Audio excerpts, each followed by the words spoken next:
Wei Qixi's ascension failed.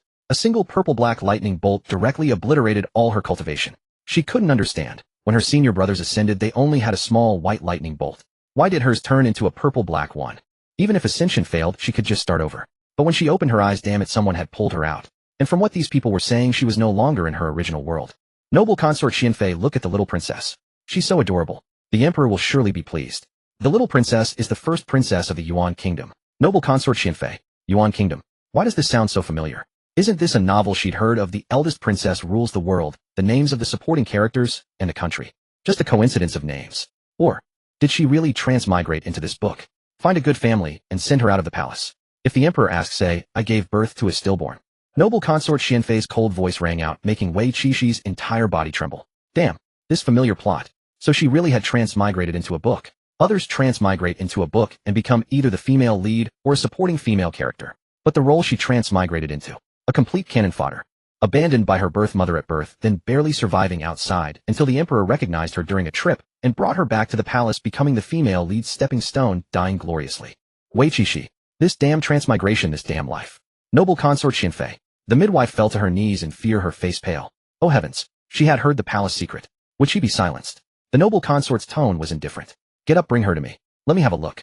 In the end, noble consort Xianfei couldn't bear it. She decided to take one last look at her daughter. After all, this was flesh and blood from her own body. But the princesses of the Yuan kingdom throughout history had never met a good end. Some died, some disappeared, some were married far away. She truly didn't want her daughter to experience this. It would be better to send her out of the palace, find a good family, and live an ordinary life. The midwife, trembling, brought Wei Qixi's to noble consort Xianfei. The noble consort looked down. Wei Qixi's also looked up at her. Let me see what this heartless mother looks like. Noble consort Xianfei was a dazzling, bold beauty. Well-preserved, her face looked very young. Even though her complexion was somewhat pale now, it still couldn't hide her charm.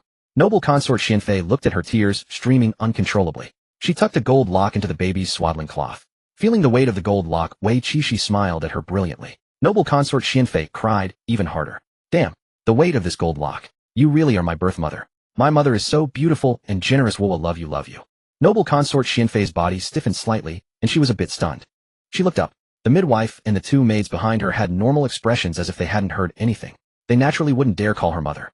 So it could only be her daughter. Was it mother-daughter telepathy? Or an auditory hallucination?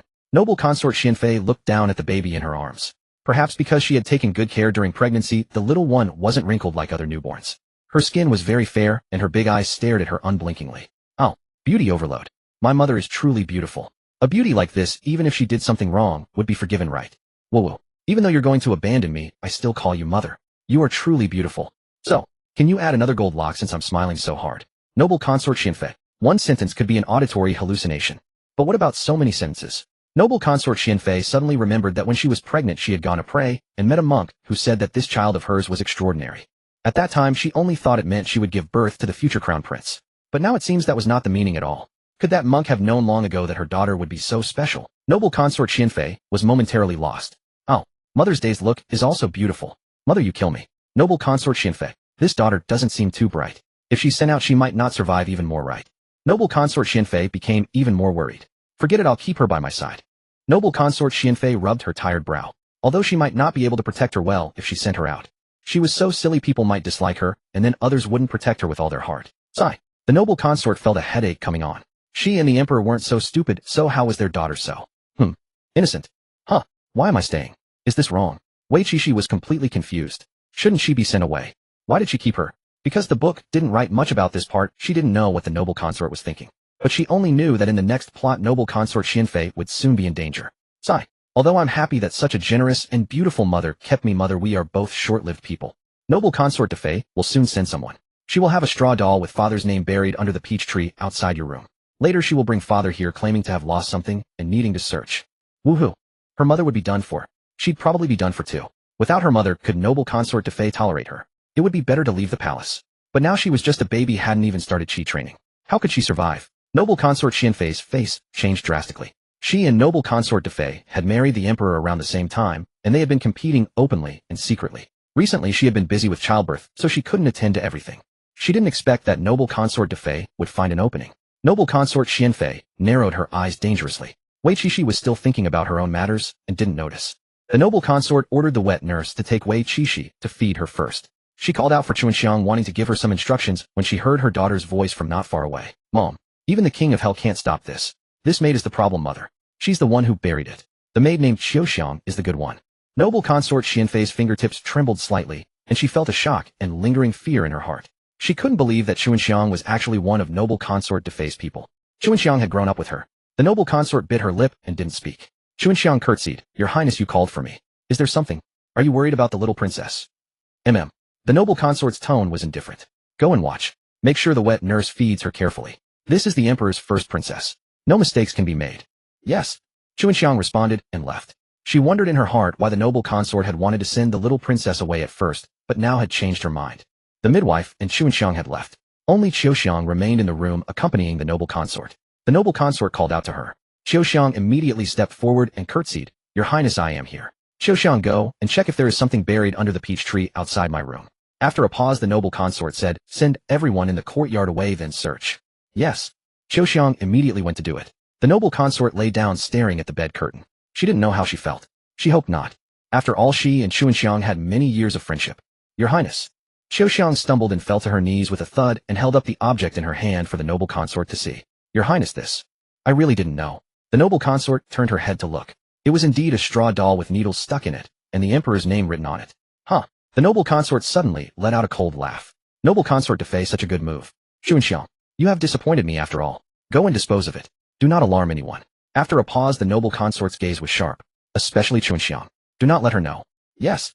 Xiaoxiang had already begun to suspect, yet found it hard to believe. Still she agreed. Xiaoxiang, if one day Chuanxiang betrays me, which side would you stand on? Hers or mine? Concubine Xian turned her gaze toward her. Xiaoxiang dropped to her knees with a thud, bowing her head repeatedly. Your Majesty, my life was given to me by you. I have never dared to forget. Concubine Xian nodded slightly. Rise. After settling this matter, send word to His Majesty that I have given birth to a princess. Yes. Cold sweat poured from Xiaoxiang's forehead as she rose and retreated. Concubine Xian lifted her hand to massage her brow. Xiaoxiang had indeed found that doll. It seemed everything was not a figment of her imagination. Those words truly had been spoken by her newborn daughter. This must be what that monk had meant by extraordinary. Concubine Xian did not find it entirely unbearable. After all, she was her own daughter, and the information she possessed clearly favored her. However, she did not know whether this was a blessing or a curse. Yuchi Xi was carried into a room by the wet nurse, who immediately began to feed her. Yuchi Xi had no intention of doing so, but as an infant her instincts took over, and she sucked reflexively. Then she spat it all out with a wail. The wet nurse was bewildered. What? She looked toward Chuanxiang, who hurriedly took Yuchi Xi into her arms. Wet nurse, I shall go inform Her Majesty about this. Oh, very well. Thank you for your trouble, Miss Chuanxiang. The wet nurse nodded hurriedly. Please be sure to tell Her Majesty that it is not this servant's unwillingness to feed her, but rather that the little princess refuses to drink. Very well, do not worry. Chuanxiang held Yuchi Xi and walked toward Concubine Xian's quarters. Gazing down at the princess, her expression grew complicated. This little princess was destined not to survive. Concubine Xian herself was dying. Once she passed, this princess would also be killed by Concubine Da. Chuanxiang pressed her lips together, thinking, do not blame me. I do not wish it either. But Your Majesty, this servant too wishes to become one of the emperor's people. As long as Concubine Xian lived, they would never catch the emperor's eye. Once Concubine Xian dies, all will be fine. Yuchi Xi saw the malice in her eyes and felt a chill. Good heavens, what a beast. I am still a baby. Please do not kill me. Damn it, I have no ability to resist right now. At least Chuanxiang did not throw her into the lake and delivered her safely into Concubine Xian's arms. Chuanxiang did not play tricks. She honestly reported that it was the little princess who refused the wet nurse's milk. Concubine Xian furrowed her brows and bit her lip. Then I shall feed her myself. There was no such precedent in the imperial household, yet she could not let her own daughter go hungry. Yuchi Xi was nearly moved to tears. See that? This is my real mother. Breaking rules for me, give her a round of applause. Those who understand clap. Concubine Xian. She suddenly realized that sometimes understanding another's inner thoughts was not always a good thing. Take now for instance. Even facing such a soft and adorable little bundle, the moment those words appeared in her mind, the filter shattered instantly. When Concubine Xian fed her herself Yuchi, she did not vomit. It was not that she wished to. It was simply that her body no longer obeyed her completely at this stage. Yuchi Xi had just finished feeding when a eunuch's voice rang out from outside. Presenting respects to Your Majesty. Long live the Emperor, long live, and ever live. The maids beside Concubine Xian knelt in unison, crying out, long live the Emperor, long live, and ever live. Concubine Xian struggled to rise, but a pair of hands supported her. Concubine Xian, you gave birth today. Your body is weakened. There is no need to perform the formal greeting. This concubine thanks Your Majesty for your kindness, Concubine Xian said softly. Emperor Dawu grunted and cast his gaze downward toward the tiny bundle in her arms. He had not wished to come, but the reporting eunuch had said it was a princess. After all, she was his first daughter, he ought at least to lay eyes on her. Has she been named? Emperor De Wu asked concubine Xian. She shook her head. Not yet. The emperor pondered for a moment and spoke. Call her Xi then. Yes. Thank you, your majesty, for granting her a name. Yuchi Xi raised her gaze to look at Emperor De Wu. Indeed, this was the same name as her previous life. Did they not say this Emperor De Wu was a tyrant? From what I see now, he does not seem so bad. He looks quite handsome, actually. Extremely handsome. Emperor De Wu paused, confusedly glancing at concubine Xian. It was not her speaking, nor her voice. He cast a sideways glance at those nearby. They all had their heads bowed, showing no sign of having spoken. Could it be? Emperor De Wu turned his gaze to Yuchi Xi and concubine Xian's arms. Yuchi Xi met his eyes and thought silently. Well, I must say that look in his eyes does resemble a tyrant rather closely now. Concubine Xian's heart nearly leaped from her throat. If she had not known she alone could hear Shi'er's thoughts, she would have fainted. Shi'er truly has no fear of speaking her mind. Concubine Xian glanced at Emperor De Wu. His expression remained cold and indifferent, appearing as though he could not hear either. Concubine Xian felt relieved. Emperor De Wu looked at concubine Xian and saw her gentle, unchanged countenance. It seemed she had not heard those treasonous words either. He suddenly understood. Only he could hear them. Could this be the legendary father-daughter bond? Emperor De Wu was not frightened. In his childhood he had studied under the state preceptor for a time, and had even seen ghosts. He knew the world held many wonders. Thus, though it was somewhat absurd that he could read his daughter's thoughts, it fell within his acceptable range. Of course, these things alone were not enough to make Emperor De Wu regard this little princess with new eyes. Just then Yuchi Xi began murmuring again. Hey, speaking of which, my father may indeed be a tyrant, but he is also a wise ruler. Everything he does is for the good of the country and the people. Although his temper is a bit hot, he only kills corrupt ministers. Such flattery. That Emperor De Wu could not help but let the corners of his mouth rise slightly. Clearly these were words he loved to hear. Though calling him a tyrant was somewhat treasonous considering she was still an infant, he would not hold it against her. Concubine Xian saw the emperor smiling at Shi'er, and grew uneasy in her heart. His Majesty, is he happy? But Shi'er has not done anything. Could it be that the emperor deeply desires a daughter? Yuchi Xi also noticed he was smiling. Not bad, my father looks quite good when he smiles. Emperor De Wu. Shi'er says my smile is pleasing. While his later years are rather wretched, sigh. Wait, no need to wait, until then in less than 3 years he will. Yuchi Xi sighed and stopped thinking. Emperor De Wu, what is wrong with babies these days?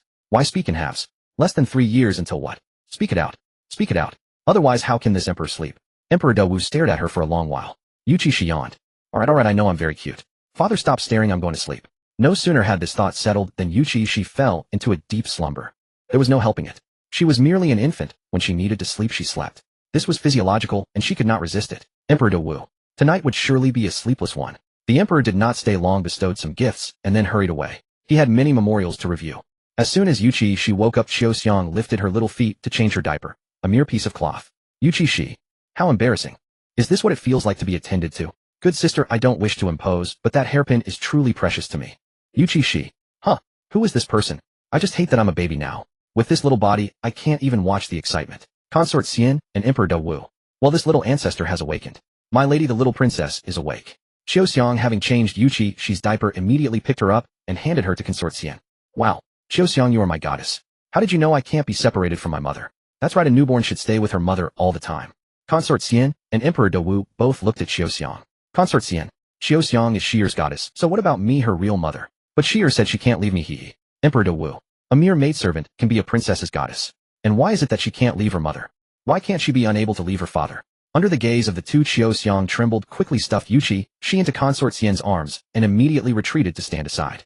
Emperor De Wu's gaze left Xiao Xiang and fell on Yuchi Xi. He wanted to see his daughter. De Fei, who had managed to drag Emperor De Wu over with great difficulty, was speechless.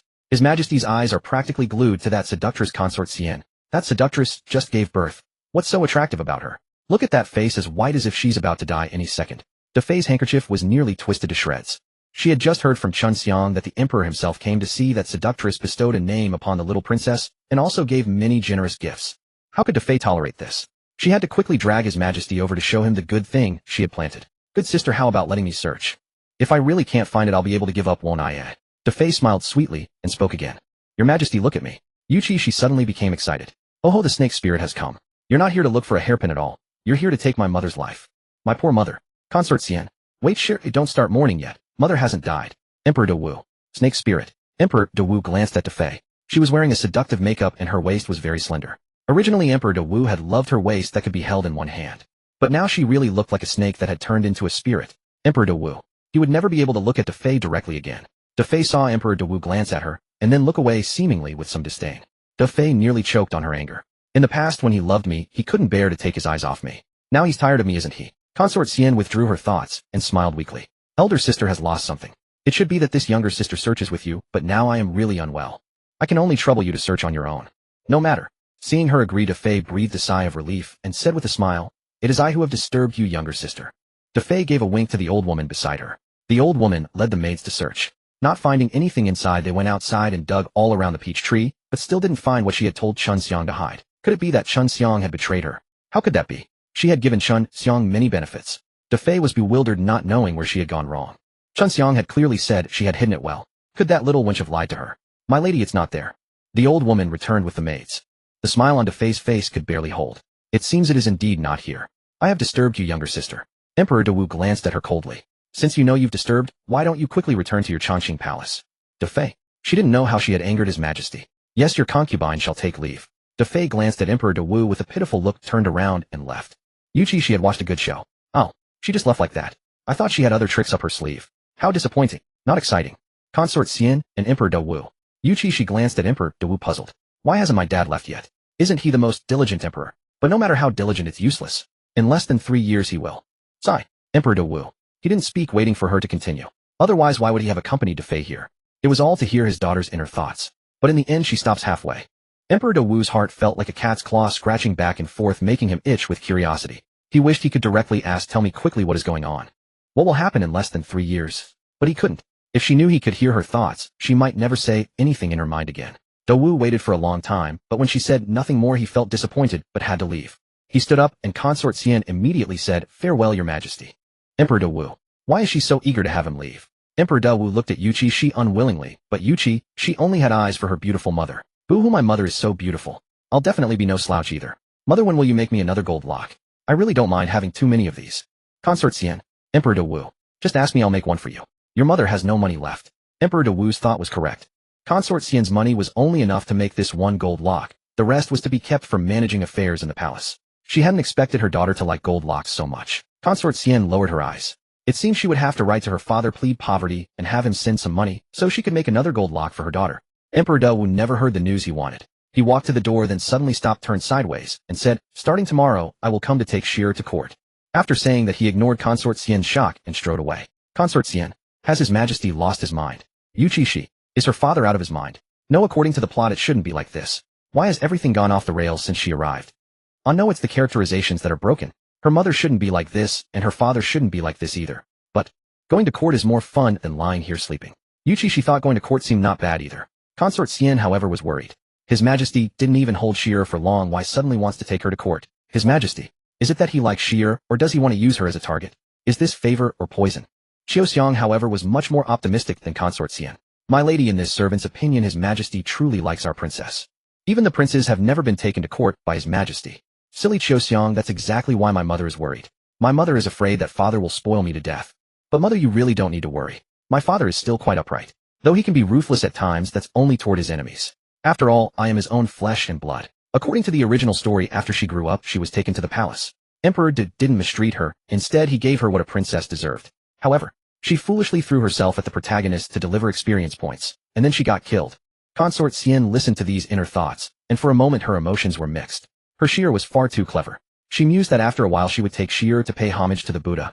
Yuchi Xi drank her milk and fell back asleep. In a daze she woke up once and heard Xiao Xiang say in a low voice, "Your Highness, everything is done. You should rest too." It was her mother's voice. Then came the gentle palm patting her bottom. Consort Xian hummed a little tune, and before long Yuchi Xi fell into a deep slumber again. When Yuchi Xi woke up again, she was already in Emperor Du's arms. Opening her eyes, the first thing she saw was the resplendent golden beams of the ceiling. Yuchi Xi. Are these beams made of gold? Father, my dear father, grant me just one. I would worship you as a god. Emperor Du was currently frowning as he listened to the eunuch's report, when suddenly this noisy, babyish voice appeared in his mind. He knew his daughter had woken up. Looking down, he met the little one's sparkling eyes. He seemed to see gleaming gold in her gaze. The Prime Minister, kneeling below, kowtowed again. "Your Majesty, my daughter has always adhered to etiquette. She would never do such a thing. Please see clearly, Your Majesty."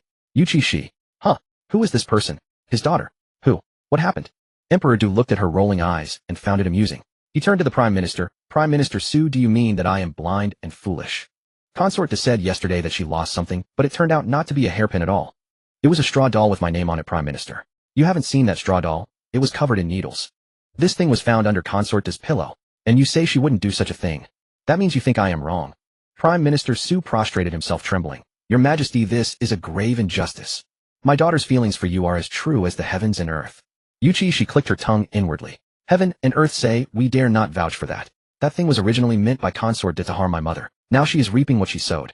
And you old bald head, how dare you cry here? When the court's relief funds for the disaster were embezzled, did you shed a single tear for those people?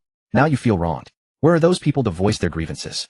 Emperor Du brought Yuchi Xi to the court precisely to test which of the officials were treacherous. He didn't expect the test to bear fruit. Although he didn't know what would happen in 3 years as long as he eliminated the treacherous ministers and executed these pests, he wouldn't have to worry about the future. Enough, I have made up my mind.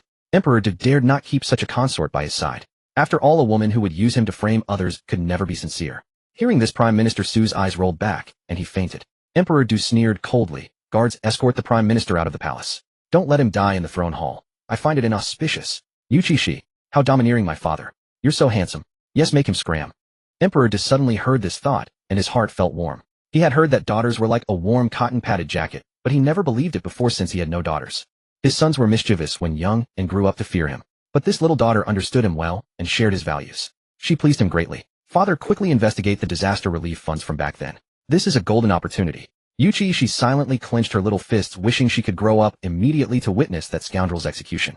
People who don't care for the people don't deserve to be officials. Emperor Du's lips curled slightly. He had the same intention. Prime Minister Su was dragged away. Many were wary. They hadn't expected Emperor Du to be so merciless. How old was Prime Minister Su? And he was still dragged out. They didn't think they could withstand the Emperor's wrath better than the Prime Minister. What a miserable fate for the Prime Minister. Just then the Grand General stepped forward, knelt, and reported, Your Majesty, in the campaign against the Yu Kingdom our army has achieved a great victory. The Yu Kingdom has surrendered and sent their crown prince as a hostage.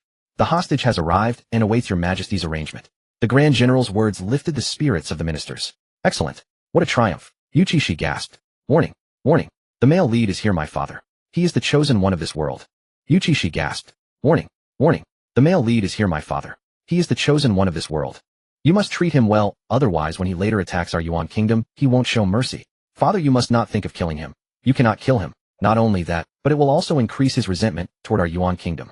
Yuchi Xi was so anxious she wished she could grow up instantly and speak properly to her father. But she was just a baby. She couldn't speak at all. Opening her mouth, all that came out was aba, awu, ao.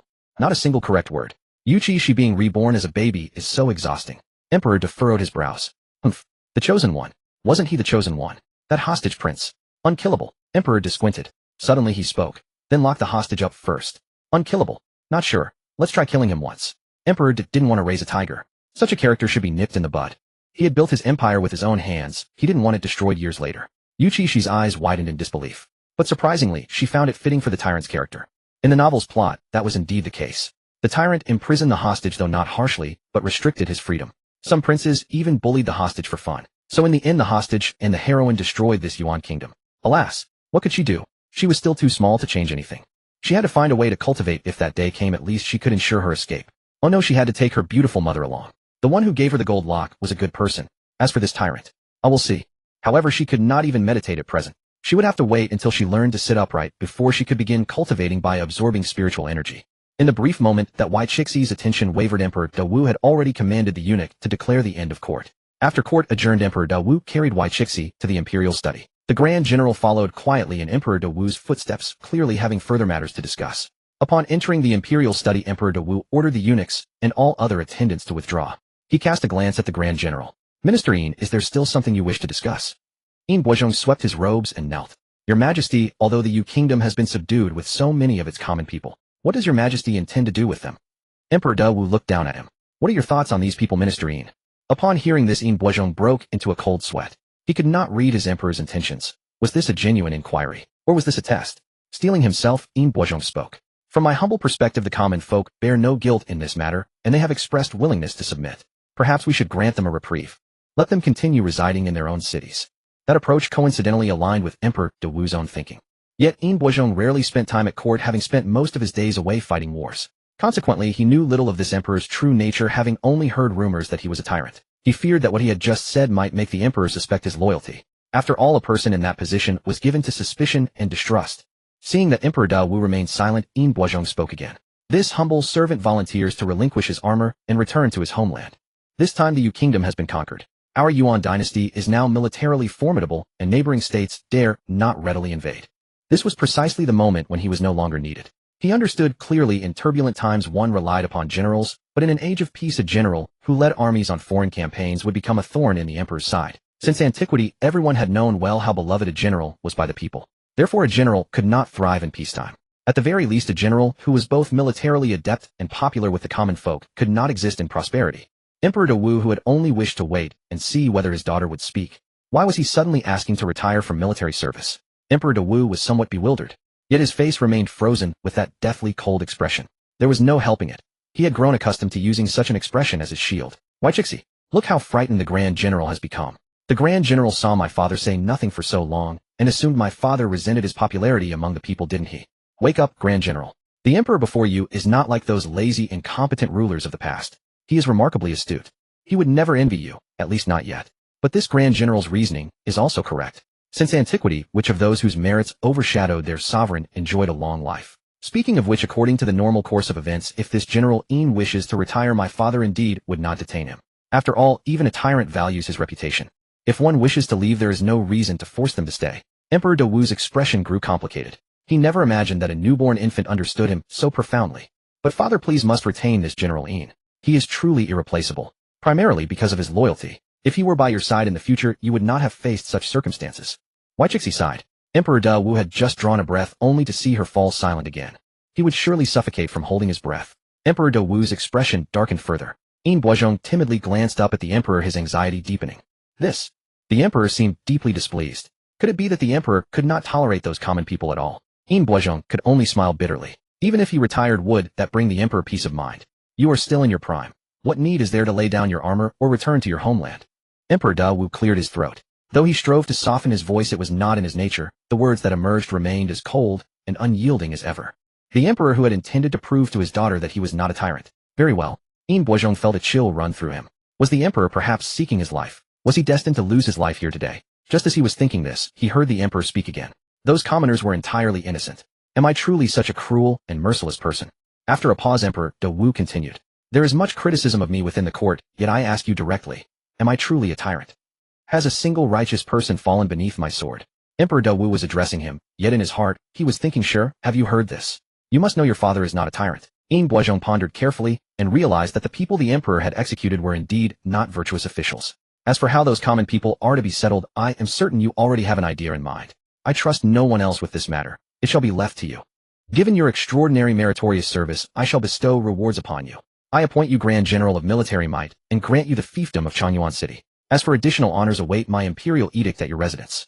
Among the soldiers under your command, if you find anyone who has distinguished themselves in combat, submit their names to the Ministry of Personnel for promotion. I do not wish to concern myself with such minor matters, so I entrust them to your discretion. Furthermore, regarding the warriors who lost their lives in the war, you shall determine appropriate compensation. All of this I place in your hands. Can you handle these matters? Yin Boizhong's face registered pure astonishment. He never imagined the emperor would not only spare him from demotion or death, but actually grant him a title and fiefdom. It was well known that the previous emperor, wary of such generals, had never bestowed titles or land, only modest gifts of gold and silver. In an instant, Yin Boizhong felt that all his heartfelt loyalty had been placed in worthy hands. Whether the fiefdom was large or small, prosperous or sparse, mattered not to him. What mattered was this recognition. The emperor even permitted him to promote the soldiers under his command, a precedent set by no previous ruler. Ordinarily, promotions were entirely the domain of the Ministry of Personnel. Yes, this humble servant would face 10,000 deaths without hesitation and will certainly ensure everything is handled properly. Tears welled in Yin Boizhong's eyes. He respectfully kowtowed. I prostrate myself before your majesty. May the emperor live 10,000 years. Yuchi Xi was shocked. Is this really my father? Emperor Dawu hung surprised. I listened to counsel. Since Yin Boizhong was both capable and loyal, why let him go? As far as he was concerned, any virtuous minister could earn his trust. Yin Boizhong departed in high spirits. The moment he stepped outside, he saw Chancellor Su still standing at the palace gate. Upon seeing him emerge, Chancellor Su sneered. Do not think yourself triumphant. How many grand generals in this world have lived to an old age? Now that the Yu kingdom has been conquered, your downfall is merely a matter of time. Yin Boizhong also had his pride. He sneered. I may not know about others, but at the very least I never plotted against the emperor's daughter. Chancellor Su recoiled in indignation, nearly fainting from rage. You. Chancellor Su trembled, pointing his finger at Yin Boizhong, unable to form coherent words for a long while. Yin Boizhong let out a hearty laugh and strode away. Chancellor Su. Damn him. He would remember this debt. Yuchi Xi let out a dainty yawn, glanced sideways at the memorial, and felt her vision swim. Why does this memorial contain so many characters? It stretches on and on. Is he writing an essay? Emperor Du did not know what a composition was. He guessed it meant writing an article. Looking down at the memorial, Emperor Du suddenly felt that this memorial had too many words. So many words, yet none of them useful. TCH. Tell them not to send these compositions next time. It's vexing to look at. Can't they be concise and write something useful? However, he suddenly remembered that in the court today none of the ministers could hear Shir's thoughts, meaning only he could hear them. He was indeed special. Emperor Du read several memorials in a row, growing angrier with each. He tossed the memorials onto the table. They can't even decide on such trivial matters. What use are they to me? The eunuch stood below, kneeling and trembling. Woe with this position is not easy to hold. Emperor Du raised his hand to rub his temples, feeling extremely agitated. These officials, few of them are capable. Emperor Du didn't want to look at memorials anymore. He simply stood up and took Yuchi Xi to find Consort Xian, thinking the little one must be hungry. Yuchi Xi drank milk and fell asleep. When she woke up again, she found herself not by her mother's side. Yuchi Xi. Is her father insane? Not only did he bring her to court, but he also took her wandering around. You do have some skill bringing your subordinates to the Yuan kingdom. I am impressed by you. Emperor Du's tone was indifferent. Yuchi Xi. Who is her father talking to? Since you already know, do with me as you please. Kill or flay. A young voice sounded. Yuchi Xi was utterly bewildered. Who is this? The voice is quite pleasant. Killing you would be too boring. Emperor Du sat down. Yuchi Xi turned her head and saw a beautiful face. The young man had a delicate, almost feminine appearance, a tall and slender figure. Even though he was kneeling on the ground with wounds on his face, his charm could not be concealed. How about you work for me? Yuchi Xi. The young man. His expression darkened. I was once the crown prince of the Yu kingdom. You and I are enemies. Your men killed my father. And you want me to work for you? The young man simply could not believe that Emperor Du would be so foolish. Moreover, Emperor Du now knew that he still had capable assistants by his side. He would even less dare to employ him. Emperor Du sighed. I don't want to use you either, but I simply have too few capable people at hand right now. Those who are as stupid as pigs are not even as smart as a child. The young man. Yuchi Xi. Wow, my dad. He actually wants to turn the hostage. Oh, Shir is awake. Emperor Du looked down, knowing that Shir always said things that pleased him. Bringing Shir along was a good decision. You don't need to pretend with me. You and your father had a bad relationship. My men killing him is a good thing for you. As for your mother and younger brother, if you are willing to work for me, I can reunite your family and let you live well. I can guarantee them a peaceful life in the Yuan kingdom. The hostage's body trembled slightly. He knew that the man before him must have thoroughly investigated his background. Otherwise, he couldn't have known these things. Yuchi Xi. Oh my god, how does my dad know that the male lead cares most about his mother and younger brother? The male lead used to pretend to detest them in the Yu kingdom. Hearing this, Emperor Du felt a little proud. This was news he had obtained with money. No matter how well the hostage acted, there were always loopholes. Mainly when he spoke of his father, the hatred in his eyes, even if well hidden, could not escape Emperor Du's eyes. As for his mother and younger brother, he avoided mentioning them, simply not wanting to remind himself of those two. From this, it seems those two are the ones he truly wants to protect. The hostage was torn. He endured, now hoping that one day he could give his mother and younger brother a good life. Emperor Du was right. He indeed had a bad relationship with his father. His father had promised his mother that he would love her alone for a lifetime, but what happened later? New concubines entered the palace constantly, and his mother no longer wanted to be with him. But he refused to let her go. Not only that, he often came to her palace drunk and beat her. When he was young, he could only shield her with his body, but his mother would have the maids take him away. Even as he grew up, he still couldn't resist him, so he could only endure and take the beatings for his mother. He thought that one day he would surely dismantle his father's power and take the Yu kingdom. He had no intention of fighting for the throne, but he knew that to protect his mother and brother, he had to take the throne. But before he could execute his plan, the Yuan kingdom attacked. The Yu kingdom, already rotten from within, was no match for the Yuan kingdom. If he could really let his mother and younger brother live a good life. The hostage looked at him. Why choose me? Why me? Emperor Du's tone was direct. Because you are capable. Even if I am a hostage from an enemy state. Emperor Du laughed. Hostage from an enemy state. Now the Yu kingdom no longer exists, you are at most a prisoner. What kind of hostage are you? The term hostage was merely a slightly nicer title for him. The hostage pursed his lips, knowing that what he said was right. Will you truly treat my family well? Emperor Du laughed. I can treat all the people of the Yu kingdom well. What's one more family? If you have second thoughts, I will kill you. Yuchi Xi. My dad is really brave and confident. Dad, you dare to do this. This is the future male lead. Emperor Du. How what future male led? Whatever, take him in as a subordinate first. No matter what master you are. Anyway, he is the strongest now. The hostage didn't hesitate for long. Alright, I will trust you once. Mainly, he had no other choice. He didn't want to die here. If he died now, then his mother and brother would truly have no one to rely on. Your Majesty, what do you want me to do? The hostage changed his tone quickly. He clearly knew what he should do now. Emperor Du lowered his eyes slightly. Then you will follow my little princess and protect her closely. The hostage. Yuchi Xi. Dad, my dear dad, what are you doing? I don't want it. I don't want the male lead to follow me. But Emperor Du had to do this. This hostage was ultimately a variable, Only by placing him by Shier's side could he feel at ease. If placed by someone else's side, he might not report things truthfully to him. Shier was different. He could hear Shier's thoughts. Even if Shier didn't speak, he would know. He also wanted to test how far this hostage would go for his mother and younger brother. Of course, he had already sent people to secretly protect Shier. This hostage wouldn't be able to harm Shier. Yuchi Xi. This tragic transmigration story of mine will. The hostage's mouth twitched violently. The little princess is still too young. That is precisely why she needs protection. Emperor De said calmly, this is my only princess. If you protect her well, your mother and younger brother will naturally fare better and better. Speaking of which, they must have been captured as well. Do you want to go see them? Hearing this, the hostage immediately knelt and kowtowed. Your Majesty, rest assured, your servant will definitely take good care of the little princess. Even if your servant dies, the little princess will be safe. He understood. The emperor was testing him. Emperor De liked such clever people. Then go see your mother and younger brother. Since you are to work for me, I also need to show my sincerity. Now the Linglang Palace on the north side of the palace is vacant. Have it renovated and let them stay there. Thank you, your Majesty. Long live the emperor for 10,000 years. The hostage was truly grateful. Although he understood in his heart that Da Wu Di keeping his mother and younger brother in the palace was also a means of control and balance, he did not think there was anything wrong with that. This was only fitting. Yuchi Xi. Although the male protagonist wasn't powerful enough, yet did he have to surrender this quickly? Wait. She remembered that the book described how the male and female lead's conquest of the Yuan kingdom was largely due to the male protagonist's resentment toward Da Wu Di, believing he failed to control his own sons, who caused trouble outside the palace. More importantly, the male protagonist believed that without Da Wu Di's influence, the Yuan kingdom would become even more corrupt and decadent, which motivated him to seize the nation. In truth, the male protagonist had only chosen to destroy the Yuan kingdom after encountering the female lead whose influence inspired him to act for the people's welfare. So if the Yuan kingdom did not deteriorate to that point, would the male protagonist still seek to destroy it? Just as he was now, acting for his mother and younger brother, willing to submit as long as they were well. What is your name? Da Wu Di suddenly realized he had never learned the hostage's name. He had only been on the throne for a few years and hadn't bothered to inquire. The hostage paused, then bowed his head to the ground. I beg your Majesty to grant me a name. Was he to abandon his former name? Was this his way of saying the person he once was no longer existed? Da Wu Di truly admired this young man. If only he were his own son. This youth suited his tastes remarkably well.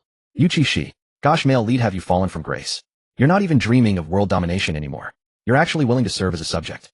Da Wu Di, of course, just look at whom I serve. Da Wu Di felt a pang of pride. What is your mother's surname? Da Wu Di asked him. The hostage paused, clearly surprised by the question. Jing. Your father is a worthless man, but your mother is not. If that is the case, you shall take your mother's surname and be known as Jing Huayan. Since his mother was still alive, Da Wu Di would naturally not give him another family name. Yes. Huayan, thanks your Majesty. Jing Huayan had said those words already, prepared to abandon his original surname, never expecting Da Wu Di to allow him to keep his mother's name. This deepened his respect for the emperor. The world only knew that upon ascending the throne, Da Wu Di had executed dozens of people, painting him as ruthless and cruel. Few could have imagined such tenderness existing within him. Da Wu Di had Jing Huayan taken to see his mother and younger brother. He harbored no fear whatsoever that Jing Huayan might flee. This unshakable confidence left Yuchi Xi in awe. Da Wu Di carried Yuchi Xi around everywhere, and when Chancellor Su sought him out along the way, he simply refused to meet. According to the imperial eunuchs nearby, Chancellor Su fell gravely ill because of this slight. But Da Wu Di made no move to visit him. During court sessions, he even had the eunuch record his absence and intended to deduct his salary.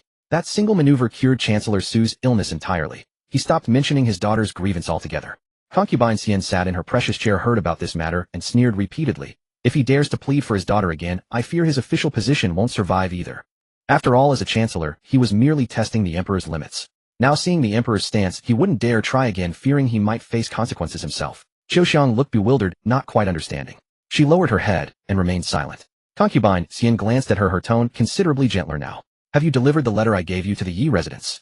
Reporting to your nobleness, it has been delivered. Xiaoxiang hurriedly curtsied to respond. Concubine Xian rose, for her health had improved recently. She could now get out of bed and walk about a little. She walked to the cradle, watching her daughter struggle to practice rolling over, and smiled softly. You're quite willing to put in effort. When your eldest brother was your age, he wouldn't even bother turning to one side. Yuchi Xi. I also want to slack off. But there was no help for it. Having come into this book, she felt she still needed skills to protect herself. By the way, Ear has been away for some time now. Has he sent any letters back? Hearing this, Xiaoxiang spoke up. Reporting to your nobleness, none yet. However, the fifth prince has been away for quite a while, and should be returning home soon. Concubine Xian said, tomorrow I'll write a letter and have someone deliver it to him. She must make sure he remembers to bring Sierra a small gift back. We also need to prepare for Sierra's 1-month celebration banquet. After the 1-month mark, she could take Sierra to pay respects at the Buddhist temple.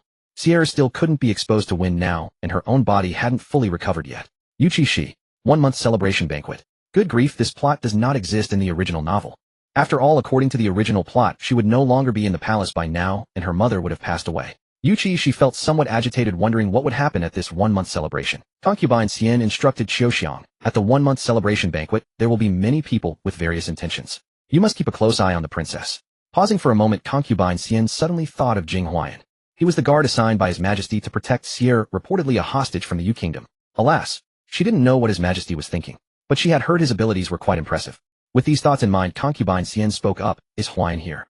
Xiaoxiang quickly responded, "Yes, your nobleness, he's waiting outside. Let him in." Yes. Xiaoxiang went out and brought Jing Huayan inside. Jing Huayan entered and knelt. "Greetings, Concubine Xian." "Rise." Concubine Xian glanced at him with a hint of distaste. In her heart, she felt Jing Huayan was not worthy enough to be her daughter's guard. On the day of Sierra's 1-month celebration, you must protect her closely. Under no circumstances can anything happen to her, do you understand? Jing Huayan lowered his eyes and obediently replied yes. Go guard outside. She simply wanted to give him a proper reminder. Sierra is His Majesty's precious princess. Do not harbor any inappropriate thoughts. Jing Huayan, your nobleness worries too much. The little princess is still so young. I would never be so vile. Was he the type of person like that? Concubine Xian's expression softened somewhat. You may withdraw.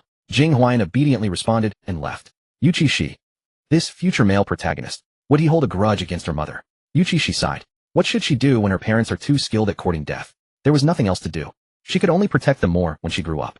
Fortunately, the male protagonist's power was not yet substantial. He only had a few bodyguards around him. In the blink of an eye, the day of the 1-month celebration arrived.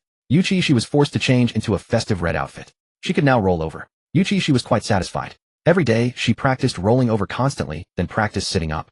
It was just that she was still too weak and couldn't exert much strength yet. On the day of the 1-month celebration, Wu Di hosted a banquet for all civil and military officials, and Concubine Xian's family was among them. Concubine Xian became very busy receiving her relatives. Yuchi Xi was placed into Jing Huayan's arms by Concubine Xian. Jing Huayan held her with impressive skill. He used to often help his mother carry his younger brother, so his technique was well practiced. Jing Huayan lowered his eyes to meet Yuchi Xi's lively gaze, and his own eyes warmed slightly. The little one was quite cute. Jing Huayan, now his mother and younger brother, were both doing well. Naturally, for this little princess, he would feel a bit more affection. After all, protecting the little princess was far easier than protecting those princes. The little princess was very well behaved and rarely cried. As for those princes, he had only had the opportunity to see one. Well, how to say it, when it came to being well behaved, they were no match for the little princess at all. Yuchi Xi admired Jing Huayan's face. As expected of the male protagonist of this world. This face. Wow, truly stunning. No wonder there was a part in the book where he disguised himself as a woman for convenience, and no one recognized him. It was simply because his face was too androgynous. Too beautiful. Yuchi Xi swallowed her saliva. She suddenly felt that transmigrating into a book wasn't so unbearable after all. She could see the beauties from the book, and the female lead, described as particularly beautiful in the original novel. She wondered when she might have the chance to meet her. Well, of course she meant after she grew up. She didn't want to meet her now, afraid she might perish. While beauties were important, life was even more precious. More and more guests had arrived, and Concubine Xian's Yuehua Palace was gradually becoming lively. Most of the visitors were young ladies and wives from prominent families, all coming to offer their congratulations. Jing Huayan, seeing too many people and worried Yuchi she might be harmed, carried her and left first. This led to, the noblewoman asked, where is the little princess? We were hoping to see the 9th princess. My husband told me she's as lovely as fine jade. She's outside. Saying this, Concubine Xian asked Xiaoxiang to bring her over. Xiaoxiang did return, but not with the child. Your Majesty, Lord Jing sent word that he took the little princess to the emperor. Concubine Xian, the noblewoman. Oh well, it seems we must wait until the banquet begins to catch a glimpse of the little princess. Several women laughed and let the topic pass. The banquet began. Emperor Wu held Yuchi Xi upon his lap at the head seat with Concubine Xian and the empress seated on either side of him. Ordinarily, Concubine Xian could not sit in such a place. But today was Yuchi Xi's 1-month celebration, and Emperor Wu had specially permitted her to sit here. This made the empress extremely jealous, yet it showed not a flicker on her face as she maintained her gentle smile. Yuchi Xi curiously tilted her head and looked downward. Wow, so many people. So much delicious food. Too bad I can't eat it yet. Yuchi Xi sighed. Emperor Wu raised his brows slightly. Oh, a little foodie. The civil and military officials congratulated Emperor Wu in unison on the birth of his princess. With a wave of his hand, he invited them to feast. A maid stood behind the emperor arranging dishes. Seeing the splendid dompa pork Yuchi, she couldn't help but lick her lips. Oh, how I wish to eat it. Emperor Wu glanced down at her somewhat amused. Wanna eat? Yuchi Xi quickly nodded. Emperor Wu picked up a piece of dompa pork and held it directly to her lips. Then eat. Yuchi Xi. Dad. Biological dad. Do I look like I can eat this? I haven't even grown teeth yet. How am I supposed to bite the meat? Are you trying to choke me to death with this piece? Emperor Wu. taking kindness for indifference. Didn't you yourself say you wanted to eat it? In exasperation, he simply pressed the dompa pork against her lips. You're still young and cannot chew this meat properly.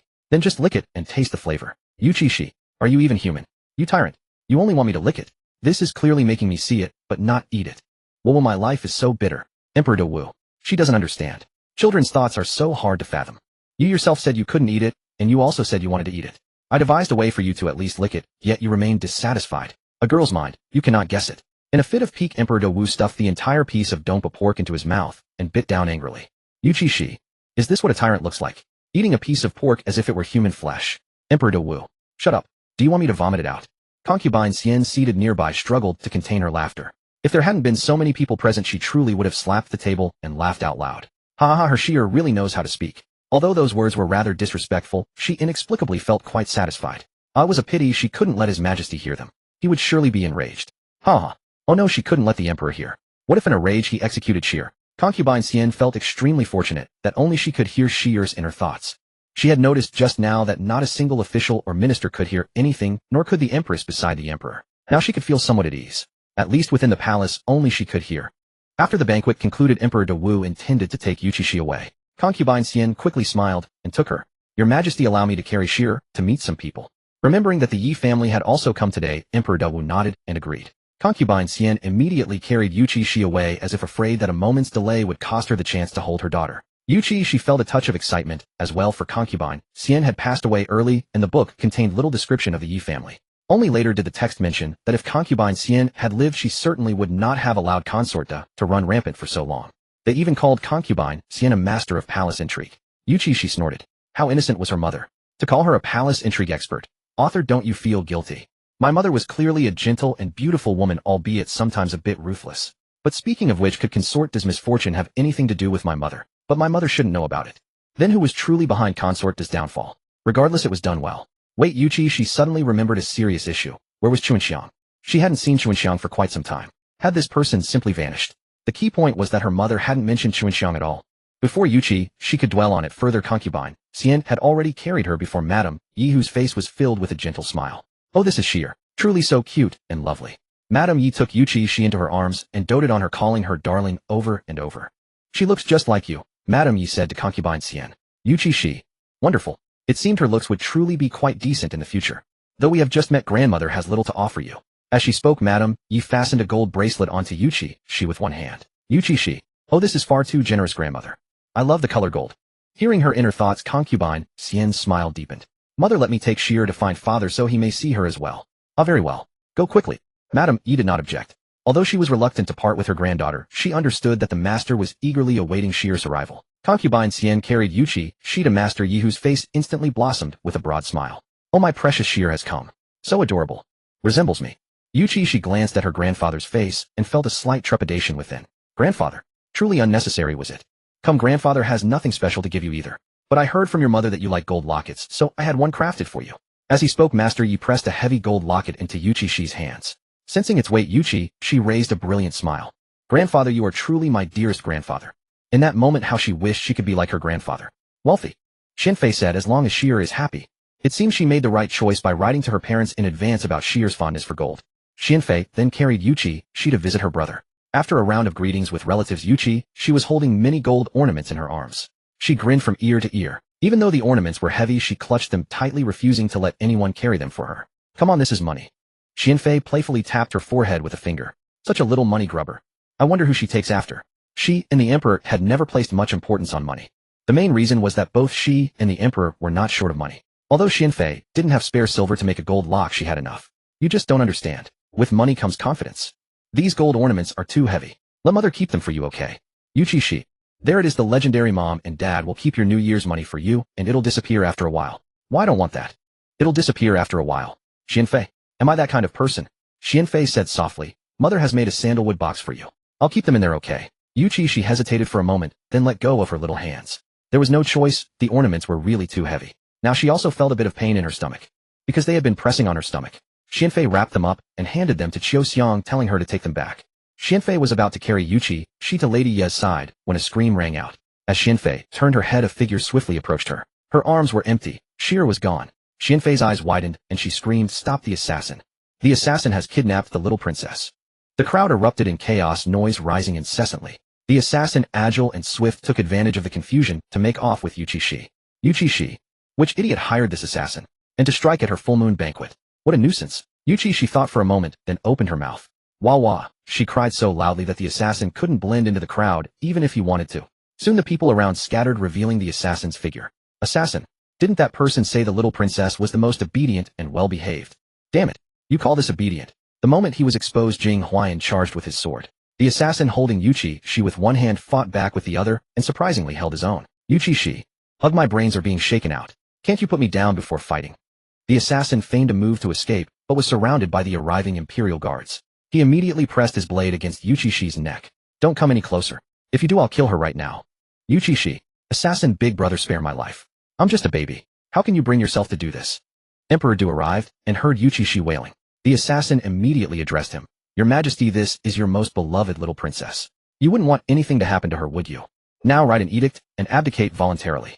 Yuchi Xi. Brave young man. How dare you? He actually dared to ask Emperor Du to step down. Heh, dreaming are you? Emperor Du also thought this fellow had a certain audacity. Who told you she is my most beloved little princess? Emperor Du's tone was indifferent, matched with his cold, deadpan face, as if he were saying, there is no one in this world who can disturb my peace of mind. The assassin was stunned. The civil and military officials were stunned. Xianfei was also stunned. Yuchi Xi was not stunned. This is the tyrant persona. How could a tyrant care about the life or death of others? Admittedly, the tyrant's words actually relieved Yuchi Xi. Good, it seems I didn't transmigrate into the wrong book. The cold-hearted tyrant has appeared, but, after a month together, I never expected you to be so heartless. Humph. A tyrant is a tyrant. If I'm ever nice to you again, I'll be a dog. Yuchi Xi, relying on her young age and the fact that others couldn't hear her thoughts, freely complained in her mind. Unbeknownst to her, all these words were heard. Emperor Du, you little brat. The assassin screamed in disbelief. Impossible. If you don't care about her, why do you bring her to court? Why did you give her a name and bestow so many gifts? The assassin had thought he had Emperor Du in his grip, but the emperor didn't fall for it. How could he accept that? Yuchi Xi. Go crazy if you want, but don't hurt me. Bro, can you move that knife a bit? Weapons have no eyes. Compared to the assassin's agitation, Emperor Du was much calmer. So what? Which of my children hasn't received a name and gifts? The assassin. He was speechless. But you brought her to court. She is different. Emperor Du shrugged. If thinking that makes you feel better, then go ahead. The implication was clear. He had no intention of saving Yuchi Xi. Xianfei was crying and begging Emperor, "To your Majesty, I beg you, save Shir." The assassin, seeing this scene, began to feel unsettled. He had thought that capturing Yuchi Xi would get him what he wanted. But now it seemed nothing turned out as expected. Yuchi Xi sighed. Alas, how could a tyrant have anyone he cares about? You assassin didn't investigate carefully. Take him away next. Emperor Du. Good, she still has time to crack jokes. It seems Shir's resilience is stronger than he imagined. Just as the assassin was racking his brains on how to force Emperor Du to abdicate, Jing Huayan had somehow circled behind him. He reached out, grabbed the assassin's wrist, and twisted it hard. Ah, the assassin screamed. With a crisp sound, the bones in his wrist shattered. His hand lost strength, and the sword fell from his grip to the ground.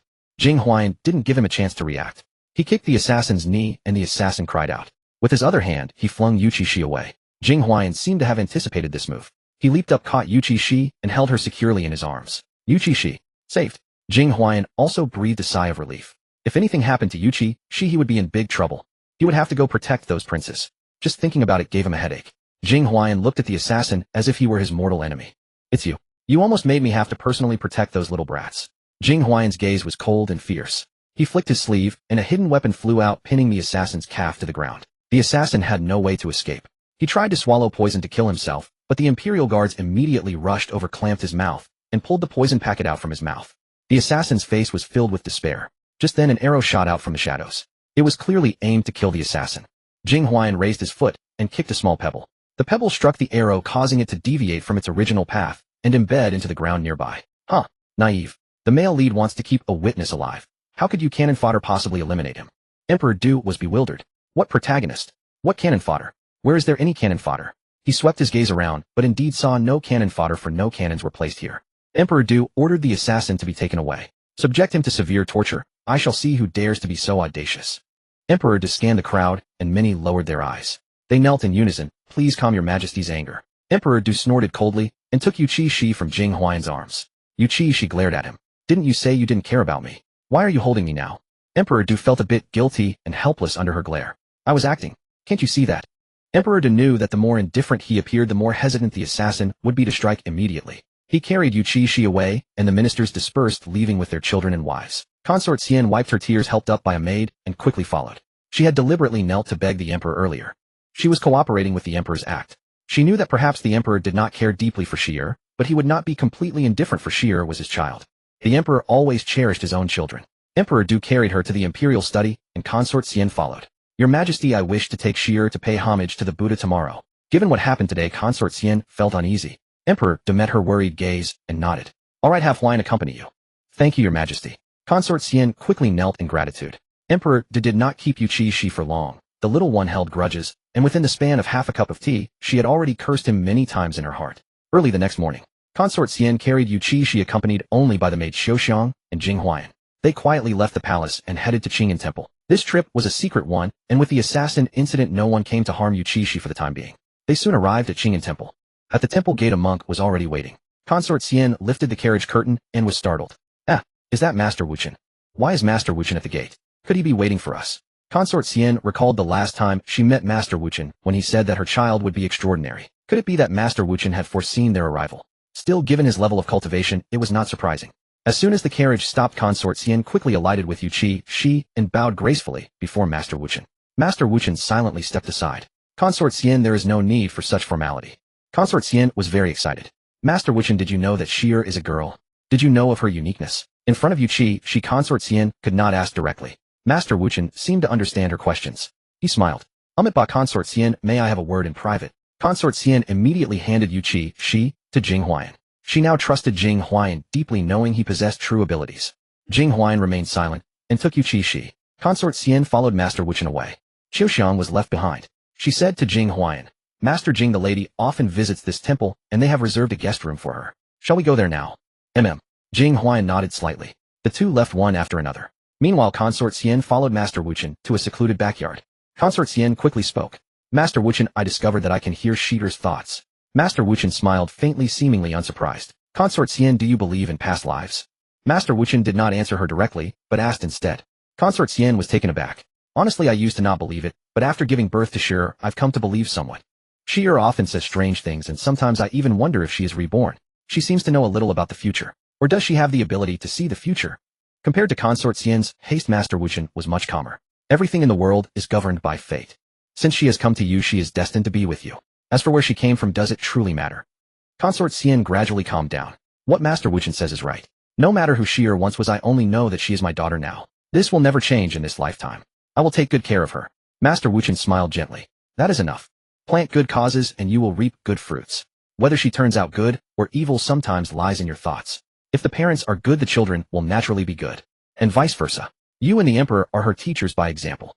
After a pause, Master Wuchen chuckled. If you wish for her to live a long life, then cultivate goodness, and her future will naturally be bright. Consort Xian nodded. I will remember your words. From today onward, she would perform a good deed every day. She would be at the forefront of any charitable act. Master Wuchen nodded slightly. As for hearing her thoughts, it should be a good thing for you. There is no need to tell her about it, or she will speak less. Consort Xian agreed. I was thinking the same. I came to ask for a protective talisman for Shi. Something happened yesterday. She recounted the previous day's events. Master Wuchen listened and smiled. Rest assured, ordinary people cannot harm her. Moreover, the young man by the little princess's side is capable and blessed. With him nearby, she will be safe even in the most perilous situations. Consort Xian was stunned. The former crown prince of Yu Kingdom. As for the protective talisman, she does not need it. Master Wuchen said no more. Just remember, she will not harm you. Having said that, Master Wuchen left. Consort Xian stood there for a while digesting the information, then also departed. Consort Xian paid homage to the Buddha and returned with Yuchi Xi. Late at night, Yuchi Xi was fast asleep when she suddenly felt someone watching her. She opened her eyes to see Master Wuchen's face. What the hell? Yuchi Xi was startled and blurted out a curse. But then she realized, I can speak. Master Wuchen smiled lightly.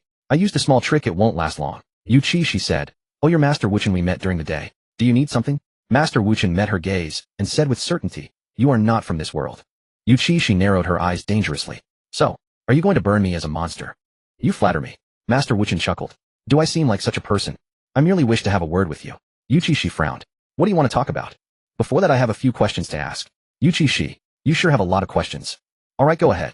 Yuchi Xi knew that her own mother trusted him deeply. Moreover, she seemed to hold some respect for him. This monk appeared to be of no small cultivation. May I ask, where have you come from?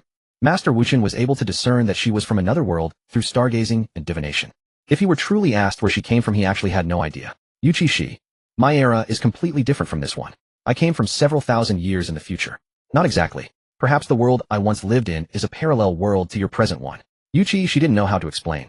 After all, this dynasty had never appeared in the historical currents of her time. This was merely the world of a book. Master Wuchen was silent for a moment, then spoke. Do you have a mission in coming here? Is there anything I can help you with? Yuchi Xi. Wait. He wouldn't think of her as the savior of this world, would he? Isn't that how it's written in novels? A thunderous blast, celestial phenomena, the heroine appears. But I'm not the heroine. You might have misunderstood. I have no mission. She had simply failed her ascension and inexplicably transmigrated into a book.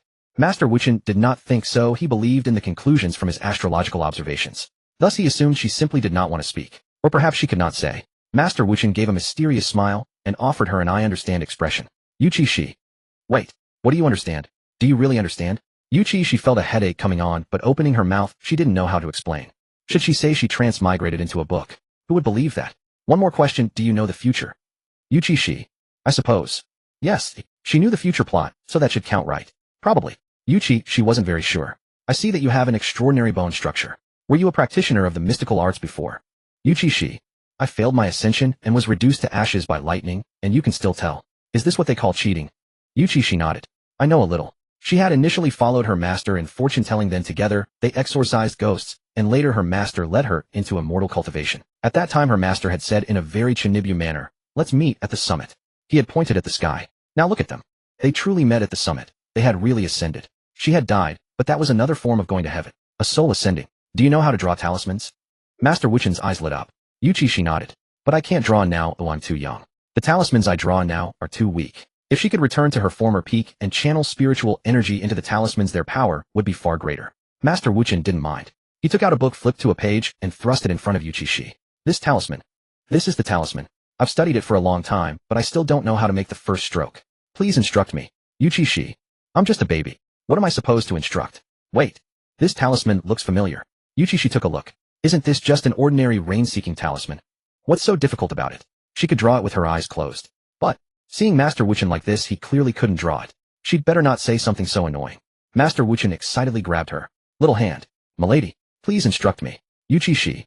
I'm just a baby. She truly had the will, but no strength. Master Wuchen silently picked her up, sat by the table, placed her on his lap, and stuffed a brush into her hand. Yuchi Xi. You're ruthless. You're a ruthless person. Yuchi Xi struggled to steady her head, gripped the brush tightly, and said, I can't really exert much strength yet. If I draw poorly, don't blame me. I can only demonstrate once. Master Wuchen quickly agreed, staring at the brush in her hand with eager eyes. Yuchi Xi. What a sin. I'm just a 1-month-old baby. And I'm already being put to work. Truly it makes listeners sad and viewers weep. But Yuchi, she was not one to be overly fussy. Once she took the brush, her expression changed. Her face was full of seriousness. She said this was an ordinary talisman. For her it truly was just that. Yuchi, she lifted the brush and completed it in one smooth motion. The speed was such that only someone with a bit of cultivation like Master Wuchen could see clearly. Anyone else would not be able to discern her technique. Putting down the brush, Yuchi, she lazily lay back in his arms. Done. TSK. Yuchi, she felt a bit disdainful. In her past life, she had only drawn such crude talismans when she was first learning. I don't want to look at it another second. Yuchi, she said gloomily. Let me go back and lie down. This position is quite uncomfortable. Master Wuchen immediately and carefully placed her back in the cradle. What a treasure. He picked up the talisman she had drawn, examining it repeatedly. Wonderful. Wonderful. Yuchi Xi. If it weren't that Master Wuchen truly couldn't draw, she would have thought he was mocking her. What's so wonderful? This talisman can only bring rain for half an hour. For her it was a failure. But for Master Wuchen it was a masterpiece. Half an hour is enough. The people will be saved. After a pause, Master Wuchen suddenly knelt before Yuchi Xi. Yuchi Xi. I suspect you're doing this on purpose because I can't move. Are you trying to shorten my lifespan? Get up, get up. Don't kneel. I don't want to die young. Yuchi, she was utterly exasperated. Master Wuchen, however, chuckled. Alright, I won't kneel. Master Wuchen, remembering she was still young, took a safety talisman and tucked it into her swaddling clothes. I know your strength is great, so you probably look down on such an ordinary safety talisman. But you are still young, having a few more protective items is always good. This prayer bead bracelet is also for you. Master Wuchen took off the beads from his wrist and placed them together in her cradle. Yuchi, she hadn't expected him to do this. Thank you. This safety talisman and prayer beads are useful to me. Master Wuchen smiled. That is good then. Milady, I will take my leave now. I must go back and practice. Yuchi, she nodded. All right. After a pause, Yuchi, she suddenly spoke. I am still young. If you have time, please protect my parents. When I grow up, I will repay this favor. Yuchi, she knew that Master Wuchen was capable. Master Wuchen nodded. All right, then I will take this advantage. He knew that Yuchi Xi's abilities were immense. Receiving her promise was actually a gain for him. He was merely taking advantage while she was still young. Once she grew up, she wouldn't need his help at all. Master Wuchen soon departed. Yuchi Xi yawned and was about to sleep when she sensed something amiss. Her eyes fixed on a certain spot, her gaze cold and heavy. Someone was there. No, it was a ghost. Even though Yuchi she could not cultivate now, she could still see ghostly chi. Wisps of black, ghostly chi seeped in little by little and coalesced into a ghost above her cradle. That ghost was none other than the deceased consort Da. Consort Da had been executed by poisoned wine. Blood continuously dripped from the corners of her mouth as she stared at Yuchi Xi with venomous eyes. Bitch. Little bitch. It's all you. You caused me to be executed by His Majesty. Yuchi Xi. The brain is a good thing, but unfortunately, she doesn't have one. What did it have to do with her? How could it be blamed on her? Wasn't it she who hid that doll and was discovered by Emperor Du? How could this be her fault? Truly catching strays while lying down. Yuchi Xi rolled her eyes in speechlessness. Consort Da kept muttering. For nearly a month, do you know how I have been surviving? Yuchi Xi. Do I look like I know? To take revenge today, I have been bullied every day by those wronged spirits and wild ghosts. I refuse to reincarnate. I waited. Waited for today. Yuchi Xi. How great you are, how wonderful. Applause. Let me applaud for you, okay? Consort Da kept muttering. I just waited for today on your full moon day to kill you. I want them all to die of heartache. I want them to suffer for a lifetime, haha. Consort Da laughed maniacally. Because she was a ghost, no one else could hear her voice except Yuchi Xi. Yuchi Xi. So torturous. Villains die from too much talk, you know. Why haven't you struck yet? What are you waiting for? Yuchi Xi was utterly puzzled. Do all people in this palace like to ramble so much before taking action? Is she going to act or not? Just as this thought crossed Yuchi Xi's mind, Consort Da suddenly lunged toward her. I've heard that infants can see ghosts. You can see me too, can't you? I'll scare you to death. Cry, cry. Shout, shout. Wake your mother up. I want her to watch you die helplessly, ha ha. Yuchi Xi. She raised her hand, yawned, blinked, and said, oh dear, I'm so scared. Yuchi Xi opened her mouth, but what came out was aba. Oh no. She could not form a complete sentence. Yuchi Xi gave up. Consort Da, however, thought she was scared, but seeing that she didn't cry, she reached out intending to strangle Yuchi Xi's neck. But as soon as her hand extended, it was repelled by a golden light, and her hand felt a burning pain. After death, she had almost lost the sensation of pain. This was the first time. Consort Da's face was full of disbelief. A Buddhist artifact. How could you have it? That bitch begged for it for you, right? It enrages me. Yuchi Xi. Yuchi Xi lifted her chubby little hand with effort, curved her lips into a smile at Consort Da, and raised her middle finger. Consort Da did not understand the meaning of the middle finger, but from her expression, it was clearly not something good. Consort Da screamed in fury, ignoring the recent pain, and charged at Yuchi Xi again. Her nails grew long, aiming to pierce Yuchi Xi's throat. A golden light shot out from the Buddhist beads beside Yuchi Xi, directly blasting Consort Da into oblivion. Yuchi Xi. Good heavens. I told you to reincarnate, but you didn't. Now you've lost even the chance to reincarnate. Tsk tisk, truly pitiful. With the noisy voice gone, Yuchi Xi closed her eyes contentedly and went to sleep. She had long sensed ghostly chi in the palace, but had never paid much attention after all too many people had died in the palace. An abundance of ghostly chi was only natural. But for today's incident, she had to thank Master Wuchen. If not for him, she would have had to exert some effort. Still, she was not without means. After all, a ghost is a soul. The moment it touched her, her soul could also attack the ghost. However, that would leave her very exhausted. It was very draining. Master Wuchen's Buddhist beads, however, made things much easier for her. When Consort Xian woke up, she noticed the safety charm in Yuchi Xi's arms and the Buddhist beads beside her, and was somewhat surprised. But recognizing the beads as Master Wuchen's, she thought that Master Wuchen might have slipped them to Sheer when they weren't paying attention. Thus, she did not investigate further. After all, these things were beneficial for Sheer. Since Consort Da was executed, Prime Minister Su, having failed to gain sympathy, had fallen silent. Yuchi Xi always felt that this villain, who in the book was no less formidable than her brother, would not give up so easily. Sure enough, while Emperor Du was walking with Yuchi Xi in the rear garden, they encountered a beautiful young lady. The young lady was in the prime of her youth, dressed in a lotus-pink dress, dancing gracefully in the rear garden. Emperor Du watched from not far away while holding Yuchi Xi. Yuchi Xi. Men are all big pigs. Can't move when you see a beauty, right? Emperor Du. Who doesn't enjoy appreciating a beauty? Emperor Du looked toward the young lady and saw her exclaim, "Io," as she twisted her ankle and fell to the ground. Emperor Du stepped over and saw a consort hurry over, helping her up. "Sister, are you alright? Are you injured?" Someone quickly summoned the imperial physician. "Sister Yang, I am fine. It's just a minor injury, no need for such a fuss." The young lady smiled gently, truly making the surrounding scenery pale in comparison. Just then the young lady looked up and saw Emperor Du. She immediately knelt in panic and paid her respects. "Your subject Su Yushur pays homage to your majesty. May your majesty live 10,000 years. Your consort pays homage to your majesty. May your majesty live 10,000 years." The consort beside her also quickly knelt and paid respects.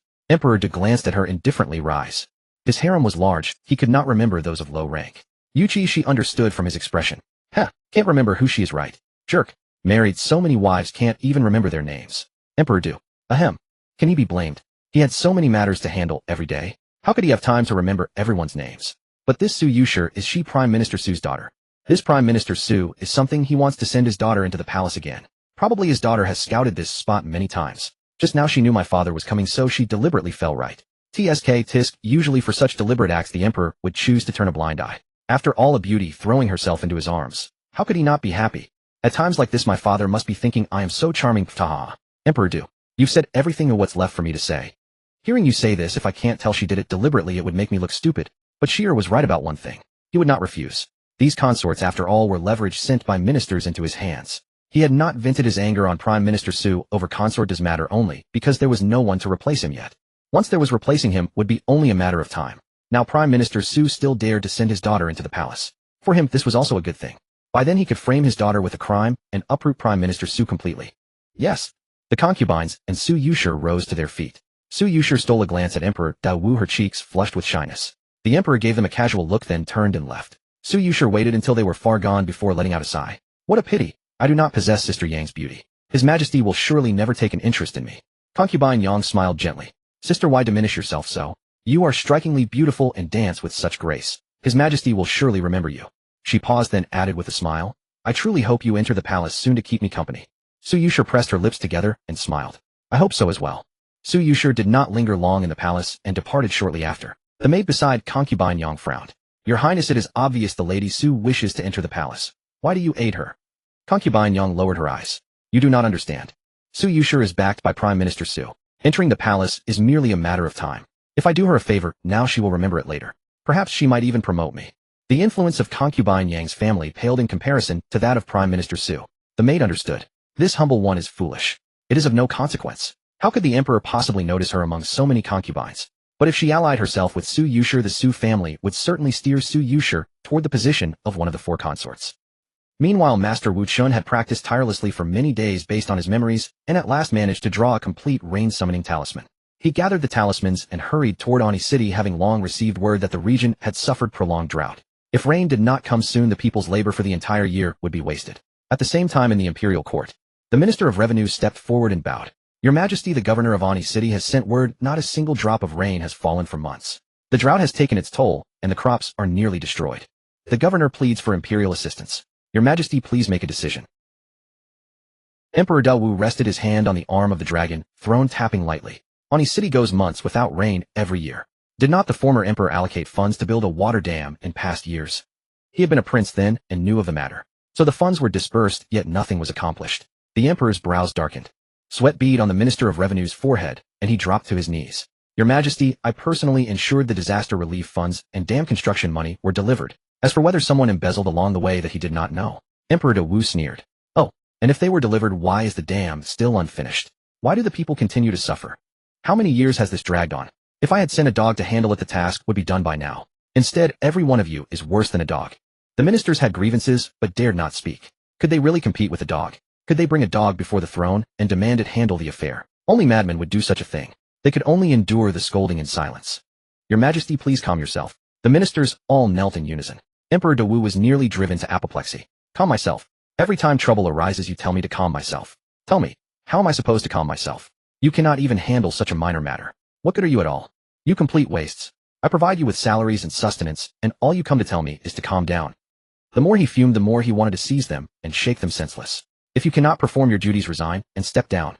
Who was responsible for those affairs back then? The Minister of Revenue stammered, his voice trembling. Your Majesty, it was Vice Minister of Works Ruan Boli. He is already dead. Emperor Da Wu replied coldly. Good. He died well. Even if he lived, I would have him executed. What purpose would such a person serve? Are there any others still alive? The Minister of Revenue wiped the cold sweat from his brow. Your Majesty, all those connected to him back then have perished. They were executed by your orders as it was discovered they had embezzled. Only days had passed since you ascended the throne, and yet they dared to steal again. Remarkable. Upon hearing this, Emperor Da Wu's expression softened slightly. Since they are all dead, then let it pass. The ministers. Kong Man. This subject is present. The Minister of Revenue quickly replied. You will personally select personnel to oversee the dam construction. It must be completed without fail. Additionally, withdraw grain and silver from the imperial treasury and send it there. Gu Shuaixing shall be promoted to Vice Minister of Works to assist you. Do well, and you shall both be rewarded. Fail, and you will both be dismissed. Yes. The two men quickly kowtowed in gratitude. We shall devote ourselves to this task. Meanwhile, Yuchi Xi thought my father truly is decisive and thorough. But then again, matters of rain have nothing to worry about. A single rain-summoning talisman would suffice. Come to think of it, Master Wu Chun asked her for talismans the other day. Could this be about Ani City? Emperor De Wu paused. Rain-summoning talisman. Master Wu Chun. He knew the name. The man had been capable in his youth.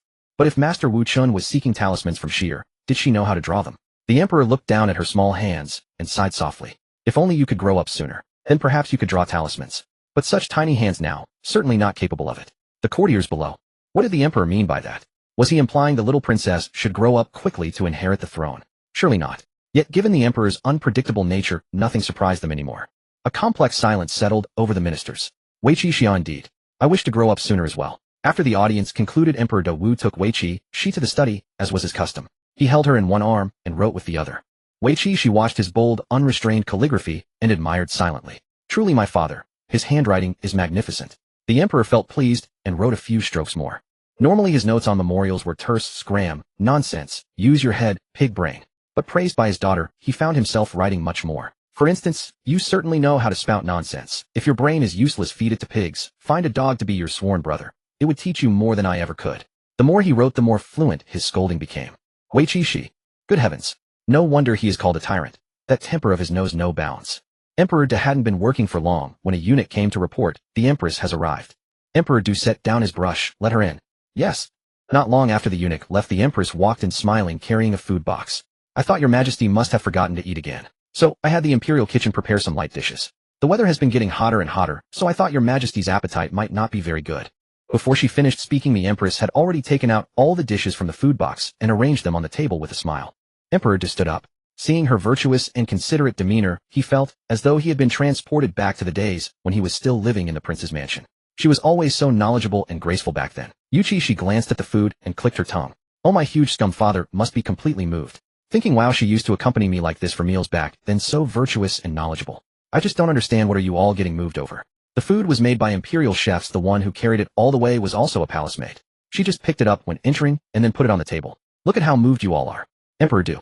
He was quite moved just now. But now, his good mood has completely vanished. He even feels somewhat depressed. The empress cast a glance at Yuchi Xi and Emperor Du's arms, concealing the coldness in her eyes. In recent days, his majesty has been carrying this little slut every day. During court sessions, and after, it's the same. His majesty has never treated her child this way. But it doesn't matter, his majesty treats her very well too. Anyway, she's better than that lady Xian. Your majesty, may I serve you some dishes, hey? Seeing Emperor Du sit down, the empress picked up a pair of chopsticks and was about to serve him. No need. I eat the imperial kitchen's food every day. What do I need you to serve?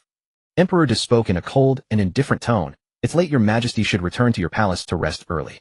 The empress, when she just entered, his majesty was clearly quite moved, but in just a moment, why does it seem like he doesn't like her at all? What's going on? The empress has always been a smart person. She knew Emperor Du was in a bad mood now, so she didn't want to upset him at this time. She bowed gracefully. Very well, your majesty should eat slowly. This concubine will return to the palace to rest first. The empress smiled gently and got up to leave. Yuchi Xi clicked her tongue twice. See that? The one who truly loves you will stay by your side when you're in a bad mood. And what about her? Seeing you angry, she runs away faster than anyone. True love. Emperor Du. He wasn't that angry originally, but now he's truly furious. Thinking carefully, every time he was angry, the empress would slip away faster than anyone. He used to think she was sensible and knowledgeable. Now he realizes, isn't this all a sign of not caring? Good. She doesn't have him in her heart. The more he thought about it, the angrier Emperor Du became. Men are all the same. He might not love you that much, but he hopes you only love him. Yuchi, she didn't know why Emperor Du looked increasingly angry. She was still complaining in her heart. Why does my father seem angry?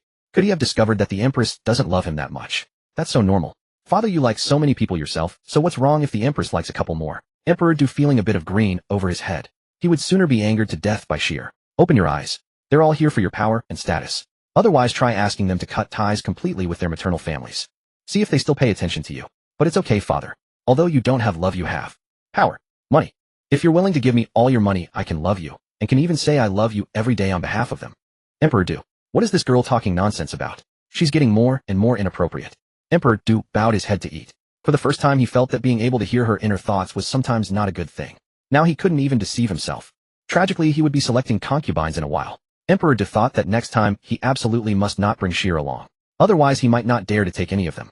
Yuchi Xi had no idea what Emperor Du was thinking. Time passed, and one day Emperor Du didn't come to pick her up. Yuchi Xi was somewhat puzzled.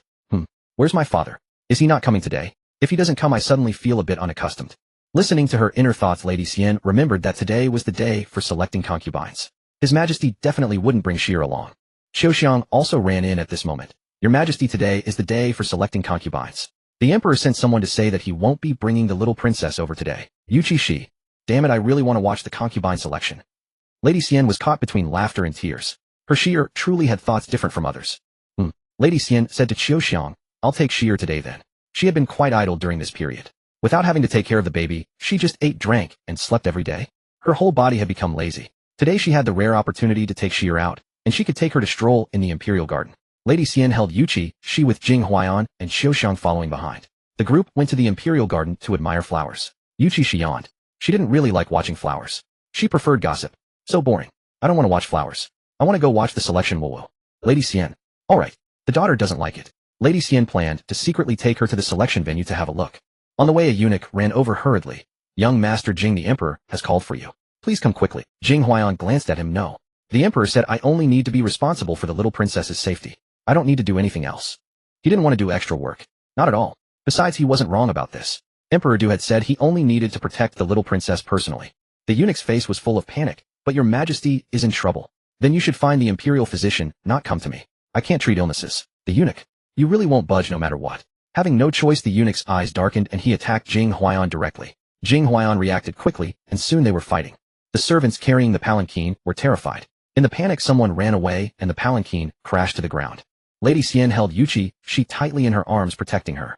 Yuchi Xi was fine, but Lady Xian herself bumped against the edge of the palanquin and let out a muffled groan. Yuchi Xi. Heavens. That sound, just hearing it makes me hurt. Is my mother okay? Damn it. This damn assassin. Back again. I'm just a minor cannon fodder. Can you not value me so highly? Lady Xian's expression also darkened. She lifted the curtain and saw a group of assassins leaping toward them. Judging by their skills, they were not ordinary assassins. Lady Xian reacted quickly. Holding Yuchi Xi with one arm, she took a smoke bomb from her sleeve and threw it into the sky. The smoke bomb bloomed a red hue in the sky. Soon her brother would arrive with troops. Jing Huaiyan dealt with that assassin and leaped to the side of the palanquin. Lady Xian, give me the little princess. Jing Huaiyan reached out his hand to Lady Xian. The little princess must not come to harm. Xian Fei did not hesitate for a moment, directly handing Yuchi Xi to him. Jing Huaiyan's strength far surpassed hers. With one arm cradling Yuchi Xi, Jing Huaiyan dispatched the assassin charging toward them with his free hand. These assassins came in endless waves as though money were no object. Who on earth possessed such vast wealth to hire so many life-disdaining assassins? Xian Fei hid from side to side within her sedan chair, eventually scrambling out. But the assassin's true target was never her. They merely offered a perfunctory display of combat before her eyes, then turned their attention squarely to Jing Huaiyan. Jing Huaiyan's prowess was formidable. With one arm shielding Yuchi Xi, he continued to slay assassin after assassin. Yuchi Xi could not help but remark. Truly befitting the male lead. So many assassins, yet not a single one could land a blow on him. They all became mere outline artists. Xian Fei, still in the mood to joke. Looks like Shir isn't afraid at all. Soon Xian Fei's brother arrived with a sizable retinue. The assassins, sensing the tide had turned against them, swiftly withdrew. Jing Huaiyan made no attempt to pursue further. He was still cradling the young princess. Your Majesty, Xian Fei, I apologize for my tardiness. Please accept my punishment. Upon seeing her, Xian Fei's brother immediately knelt, his robes pooling around him. Within the palace walls, such displays were obligatory, or his sister would fall prey to gossip and slander. Xian Fei rose with Xiaoxiang's assistance. It is nothing. I am unharmed, only startled. The palace guards are thorough. These assassins were clearly sent with intent. This matter does not rest upon you. Xian Fei was always reasonable about such matters. And besides, this was her own brother. Yes. This humble servant thanks your Majesty for your mercy. Rise. Xian Fei spoke. Her brother rose to his feet, glanced at Yuchi Xi to ensure she was unharmed, and felt his tension ease. Where would your Majesty wish to go? This humble servant will escort you there. We return to the palace. Under these circumstances, Xian Fei dared not continue to bring Yuchi Xi to witness the selection proceedings. Her own sister's life was far more important. Xian Fei's brother escorted her back to her quarters, then remained behind. Xian Fei instructed Jing Huaiyan to take Yuchi Xi out to play for a while. Xian Fei stayed with her brother inside, while Xiaoxiang waited outside the door. Yi Qingyun regarded his sister. Xian, is there something you wish to tell me? Perhaps you wish to investigate what happened today. Xian Fei nodded. Big brother, something feels deeply wrong here. The palace is heavily guarded. How did those assassins manage to slip past all the guards? Currently His Majesty holds Yuchi Xi in such high regard that he keeps her close each day. Naturally some cannot help but harbor resentment. Big brother. Xian Fei knelt before Yi Qingyun. Yuchi Xi is my entire world. Yi Qingyun hastened to lift her. Xian, you are also the apple of our Yi family's eye. Yuchi Xi is my own niece as well. How could I not cherish her? How could I allow anyone to harm her? Rest assured. Even if you had not mentioned this, I would have investigated to the very end. Xian thanks you, big brother. Xian Fei offered a graceful bow. Yi Qingyun chuckled softly. You and your manners. Are you truly still treating me as a stranger? How have you been lately? Mother and father asked me to convey this. Do not grow arrogant from favor. Though Yuchi Xi enjoys the emperor's current preference, many others harbor envy toward her. You must protect her carefully. When I serve within the palace, I will also shield you both. If anything arises, send me word immediately. Do you understand? Xian Fei smiled and nodded. Do not worry, big brother. Please also put mother and father at ease. I am no longer the naive girl who first entered the palace. I know how to navigate these situations. Big brother, thank you for handling this. Please do not mention it to mother and father. I wish to spare them concern. Very well. After exchanging a few private words, Yi Qingyan departed. After all, Yi Xian was no longer merely his sister. She was also Xian Fei, and he needed to maintain appropriate distance. Xian Fei watched her brother's retreating figure and sighed softly. I hope big brother can locate whoever is behind this. Once she identified them, she would not let them escape. Qiuxiang. Xian Fei called out. This servant is here. Qiuxiang hurried inside. Xian Fei spoke. Have someone prepare pastries and deliver them to Master Jing's younger brother. Also gather some fine silk to give to Master Jing's mother. Jing Huayan had protected Yuchi Xi today, and she owed him some token of gratitude. Yes. Qiuxiang departed to carry out these orders. Jing Huayan held Yuchi Xi in a small pavilion near Xian Fei's quarters, primarily because he had nowhere else to take her. Gently cradling Yuchi Xi, he pointed out the scenery around them. Yuchi Xi. Not like this is so boring. Can someone please come entertain me? As though heaven had heard her thoughts, a haughty voice called out. You are that hostage from the Yu kingdom. Jing Huayan raised his gaze. In the not-so-distance, a youth dressed in splendid silks stood, round and chubby, resembling a ball from afar. You are. Jing Huayan did not mean to offend. He genuinely did not recognize him. But Yuchi Xi was not so easily fooled. He believed this hostage was deliberately pretending ignorance. I am Yuchi Xi, the sixth son of His Majesty Emperor De Wu. Yuchi Xi tilted his chin up, slightly pride evident across his face. My mother is concubine De. Jing Huayan suddenly understood. You mean the concubine De who has passed away? Yuchi Xi. What a cutting remark. Yuchi Xi paused in surprise. His mother had indeed died. He had been placed under the empress's care, but never before had anyone spoken of her death so bluntly in his presence. Jing Huayan simply added casually, so what do you want from me? After a pause, he reminded him, I only protect the young princess. I only need to keep the young princess company. So, do not come asking me to entertain you. I can refuse. Upon hearing this, Yuchi Qi's face flushed red. I heard from others that His Majesty assigned you as personal guard to young ninth prince. I don't care. I want you as my personal guard as well. Jing Huayan. He had known these imperial princes would be unreasonable. Then go ask your father. This is not my concern to decide. After all, Emperor De Wu would never agree. Yuchi Qi. If he dared go to his father, would he still be shouting threats here? You are merely a hostage. By what right do you refuse me? I am an imperial prince. What I demand you must do. Yuchi Xi. This boy certainly has courage. How dare you command the male lead? Are you mad? Jing Huayan refused outright. Impossible. I serve under His Majesty's orders. Are you suggesting you sit equal to the emperor? Yuchi Qi's mouth fell open in shock, his words stumbling. I did not. Stop speaking nonsense. I never said such a thing. For such minor figures, Jing Huayan was always swift in his judgment. I owe allegiance solely to the emperor. If you order me to obey you, does that not imply you believe yourself to be emperor? Thud. Yuchi Xi collapsed to his knees in terror.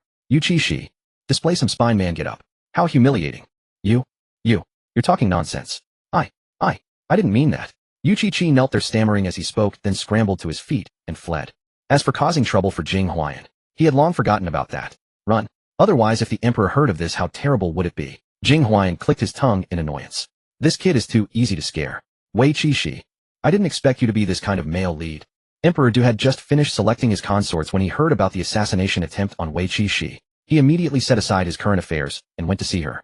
Seeing that she was safe, he breathed a sigh of relief. But soon he dispatched people to investigate the matter. Concubine Xian learned that the emperor was also investigating the case, and the stone hanging over her heart finally lifted. With His Majesty's involvement, it would surely be easier to find the mastermind behind those people. After a period of searching and investigation, they finally had a lead. The assassin in the prison also confessed. Both sides of assassins said that the person who contacted them was a man named Tian Wenjian. Yet Tian Wenjian was not a court official at all. How strange. Why would someone not affiliated with the court hire assassins to kill the little princess? But regardless of the reason, Emperor Du sent people to arrest him. Tian Wenjian did not struggle when he was captured. As soon as he saw Emperor Du come out holding Wei Qi Shi, he immediately began to mutter maniacally. This girl will surely bring about the downfall of the Yuan kingdom. Ha ha ha. If this girl does not die, all of you will die. Wei Qi Shi. You sure know how to give me a buff. If only I were that powerful. Emperor Du. Nonsense. Take him away and beat him to death with clubs. Wait. Father. I remember now. This man is no ordinary person. Don't be fooled by his crazy talk. He is not an ordinary person. Emperor Du held his breath upon hearing this. Not an ordinary person. Could he really be someone who can foretell the future? But he didn't believe that Xi would cause the Yuan kingdom to fall. If it were true, Xi wouldn't be so calm. He is the first prince's man. Emperor Du. What kind of not an ordinary person is that? Wait, maybe it counts. Does the first prince have such people under him? Emperor Du was somewhat shocked. After all, the first prince as his son was not particularly outstanding. When he thought of his eldest son, what came to mind was a man holding a needle and thread embroidery. Yes, his eldest son seemed indifferent to court affairs, only interested in embroidery. Could such a son have sent assassins to kill Xi? Good heavens. I thought this name sounded familiar. Actually, right now he is just a dog by the first prince's side. At this time, the first prince probably hasn't placed much importance on him yet. According to the original plot, he wouldn't appear at this time. He would wait until 3 years later when the first prince rebels and show up together with him. At that time, he would also claim to be one who knows the future, spouting nonsense to intimidate the ministers, making them believe that the first prince is the destined one of this kingdom. Emperor Du. The destined one again. He felt a bit uncomfortable every time he saw those words. What was going on? Clearly, he was the emperor. How could everyone be a destined one? What did that make him? But all that is nonsense. The first prince is no destined one. He is not at all. After the first prince ascends, the empress will assist him. He will carry out drastic reforms that will make the people suffer immensely. In the end, he will be killed by the male and female leads. Now the plot is all messed up. But this Tian Wenjian's master will not change. Wait. Hearing this, Emperor Du immediately spoke up. Don't kill him yet. Lock him up. Since he is the first prince's man, the first prince will surely come to see him. Either way, he will try to silence him or rescue him. Either option is favorable to Emperor Du. Emperor Du was truly irritated. Now he was focused on expanding the territory, but damn it, these kids were scheming in the palace. He was still young. He wasn't dead yet. They were already eyeing his throne. Emperor Du sneered. Let's see who is more powerful. The news that Tian Wenjian was imprisoned and tortured spread, and everyone said the emperor suspected he had someone behind him. The mastermind behind it. The first prince could no longer sit still. He went to see the empress. Mother, what should we do about this? What if Tian Wenjian exposes me? After all, he had only recently recruited Tian Wenjian, and he was genuinely worried that he would betray him. Originally, he had intended to use Tian Wenjian as a disposable pawn. Since Tian Wenjian was not a court official, he was perfect for this task. As long as the emperor caught him, and he said those words, the emperor would surely become suspicious. Once he was suspicious, Yuchi Xi would lose his favor, and in worst cases, she might even lose her life. After all, who would want someone who would bring down their own country? The first prince's move was clever. That is provided. Emperor Du could not hear Yuchi Xi's thoughts, and he did not favor her that much. But the reality was Emperor Du could hear her, and he cherished her in his heart. Panic not. The empress was much calmer than the first prince. He won't talk. Since his majesty hasn't executed him, yet he must be waiting for you to rescue him. At this moment, as long as you don't let him feel disheartened, he will surely be willing to keep silent for you. The first prince's eyes lit up. Mother, you mean? You just need to send someone to tell him that you are willing to help rescue him. He will then keep everything to himself. Then at the right time have someone poison his food. He will die without a trace. Who could suspect you? The first prince could not help but clap his hands and laugh. Brilliant, brilliant. Mother, you are truly a genius. The first prince was overjoyed. He immediately followed the empress's instructions. But as soon as he sent someone to contact Tian Wenjian, that person was caught. Now the first prince panicked, but before he could panic further, Emperor Du came to him with Yuchi Xi. The first prince was extremely flustered inside, but he forced calm on his face. Father, what brings you here? What? Can't I come and see you? Can't I come and take a look? Emperor Du looked at him with a half smile. The first prince quickly said, of course you can. Father can come whenever he wants. Yuchi Xi found his words hilarious. But don't come at night, right? After all, you spend your nights sewing your own dragon robe. Ha! Emperor Du, he knew it. Bringing her along always brought unexpected surprises. He never expected that his eldest son would dare to sew his own dragon robe. Should I praise him for his diligence? Emperor Du said no more and left with Yuchi Xi. The first prince, however, was thrown into confusion. What did his father mean? Was he suspecting him? Should he still proceed with his plan against Tian Wenjian? The first prince was uncertain. After some thought, he hurried to the palace to discuss the matter with his mother, the empress. Upon hearing this, the empress pondered for a moment before speaking. Tian Wenjian cannot die now. If he dies immediately, the emperor will surely suspect you. How could you be so careless?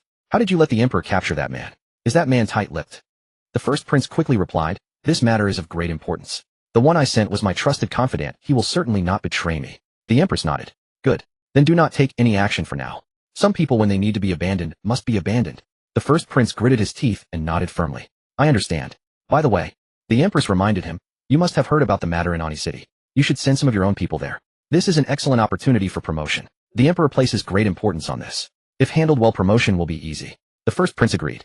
Yes, mother, rest assured. I understand. The first prince did not stay long with the empress.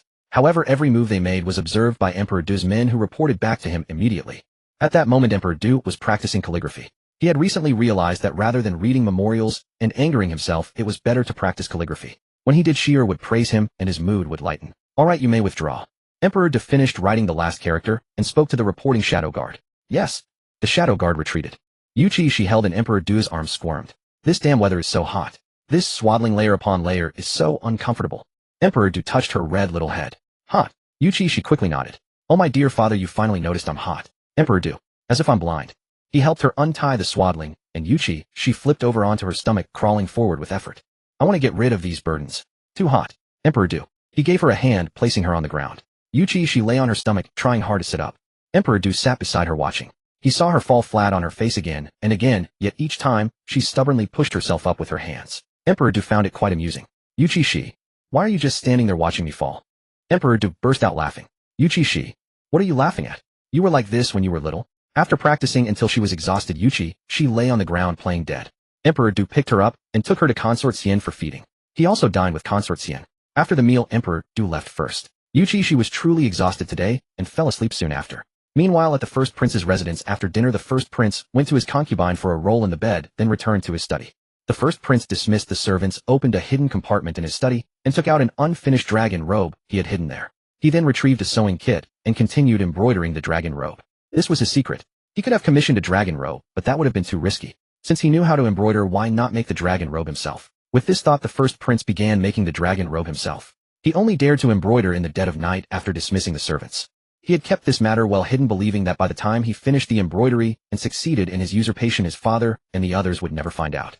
Ha ha ha ha. Thinking this, the first prince almost laughed out loud. But he suppressed it well. He could not laugh. He must not let the servants outside suspect anything. Just as the first prince was intently embroidering the dragon robe, the door was suddenly pushed open with force. Startled, the first prince pricked his finger with the needle. He looked up and cursed, "You blind thing. Who let you in? Have you been in the residence only a few years and forgotten the rules? Don't you know how to knock?" A string of curses left the first prince's mouth, but he heard no response. He looked toward the door and suddenly gasped. He shoved the dragon robe under the table. Trembling, he stood up. Father. Father, why are you here? At this hour, why wasn't his father asleep? Why had he come to his residence? The first prince walked over and fell to his knees with a thud. Your son pays homage to your majesty. May you live 10,000 years. Emperor Du had seen everything clearly just now. This brat was embroidering a dragon robe.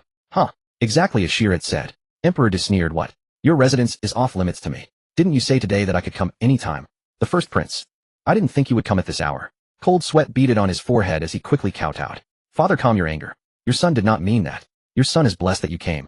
Blessed? Emperor Du snorted. You were cursing quite freely just now. The first prince banged his head on the floor. Father, forgive me. Forgive me. Your son thought it was some reckless servant in the residence. I truly did not know it was you, father. If I had known, I would never have dared to speak like that. Father, please see clearly. Emperor Du was not interested in arguing about this matter. He walked toward the desk. The first prince's eyes widened, and his body trembled uncontrollably. Two words flashed in his mind: it's over. Emperor Du took the dragon robe hidden under the table and threw it directly in front of him. Yuchi Rue, you are something. Should I kneel and kowtow to you when I see you in the future? Yuchi Rue staggered and kowtowed even harder. Father, I am wronged. So wrong. This is something your son planned to present to you on your next birthday. It was probably survival instinct. At that moment, this solution came to Yuchi Rue's mind. As long as he said it was a gift for his father, everything would be fine, right? Thinking this, his mood gradually calmed, and much of his panic faded. Father, your son knows that I have never been as outstanding as my younger brothers. I have no real skills, only embroidery, which is hardly presentable. I thought that on your next grand birthday, I would present you with this dragon robe I sewed myself to express my filial devotion. Everything I did was out of sincere, filial piety. Father, please see clearly. A sneer escaped the Wu Emperor. Had he not been aware of the prince's recent deeds, he might have been deceived by this so-called sincere heart. Is that so? He said. Then I have wronged you. Yuchi Rue knocked his forehead against the ground until it bled, a bitter smile on his face. Father, you are not at fault. It is I who am wrong, all my fault. Had I informed you earlier, none of this would have happened. It is all my fault. I only wished to surprise you, father. If I had not thought that way, things would not have come to this. I willingly accept punishment. The Wu Emperor was almost amused. You have said it all. What is left for me to say? But punishment you shall receive. Do you truly think I am unaware of the schemes in your heart? If you were truly without desire, I would let you live peacefully. Yet your lack of desire has its own tricks. Despite claiming to be free of ambition, you repeatedly sent men to harm Shir. This dragon robe, you claim it is for me, yet it is embroidered with your own name. When the Wu Emperor picked up the robe, he felt the embroidery inside and turned it over. Indeed, it was so. Tell me, have I forgotten how to read? Is this not your name written here? The Wu Emperor laughed. Do not tell me you embroidered it specifically for me, just so I would remember you. Yuchi Rue, who had been about to say exactly that, was left speechless. I never expected such calculations from you. What kind of heart lies within you? I am certain a stay in the dungeon will reveal all. The Wu Emperor rose, taking the robe. Take the first prince away. Hidden guards landed, silently stuffed a wad of paper into Yuchi Rue's mouth and dragged him off. This was to prevent him from making a scene and disturbing the emperor. The servants outside knelt in silence, not daring to utter a word. The news of Dawu Emperor's arrest of Yuchi Rui spread the next day. Upon hearing it, the empress immediately sought out the emperor. As she saw him, she knelt and cried, "Your Majesty, Ruer is innocent. It must be those villains who framed him, Your Majesty. Ruer is the dullest among the princes, skilled only in embroidery. He would never plot to usurp the throne." Dawu Emperor chuckled softly, looking down at the empress prostrate at his feet. "You mean I have wronged him? He is skilled in embroidery indeed. Not just any embroidery, but the embroidery of a dragon robe." The empress was stunned, clearly unaware of this. Yuchi Rui had kept it secret, telling no one, carefully working on it alone. He himself did not know how his father had discovered it. He had been so cautious, so careful. "No, it cannot be." The empress wept. "Your Majesty, Ruer must have intended to present the dragon robe to you. Even with 10 bear hearts and leopard gall, he would not dare to embroider it for himself." Dawu Emperor found it amusing. "Your words are exactly the same as your son's." "Yes, embroidered for me, and with his own name."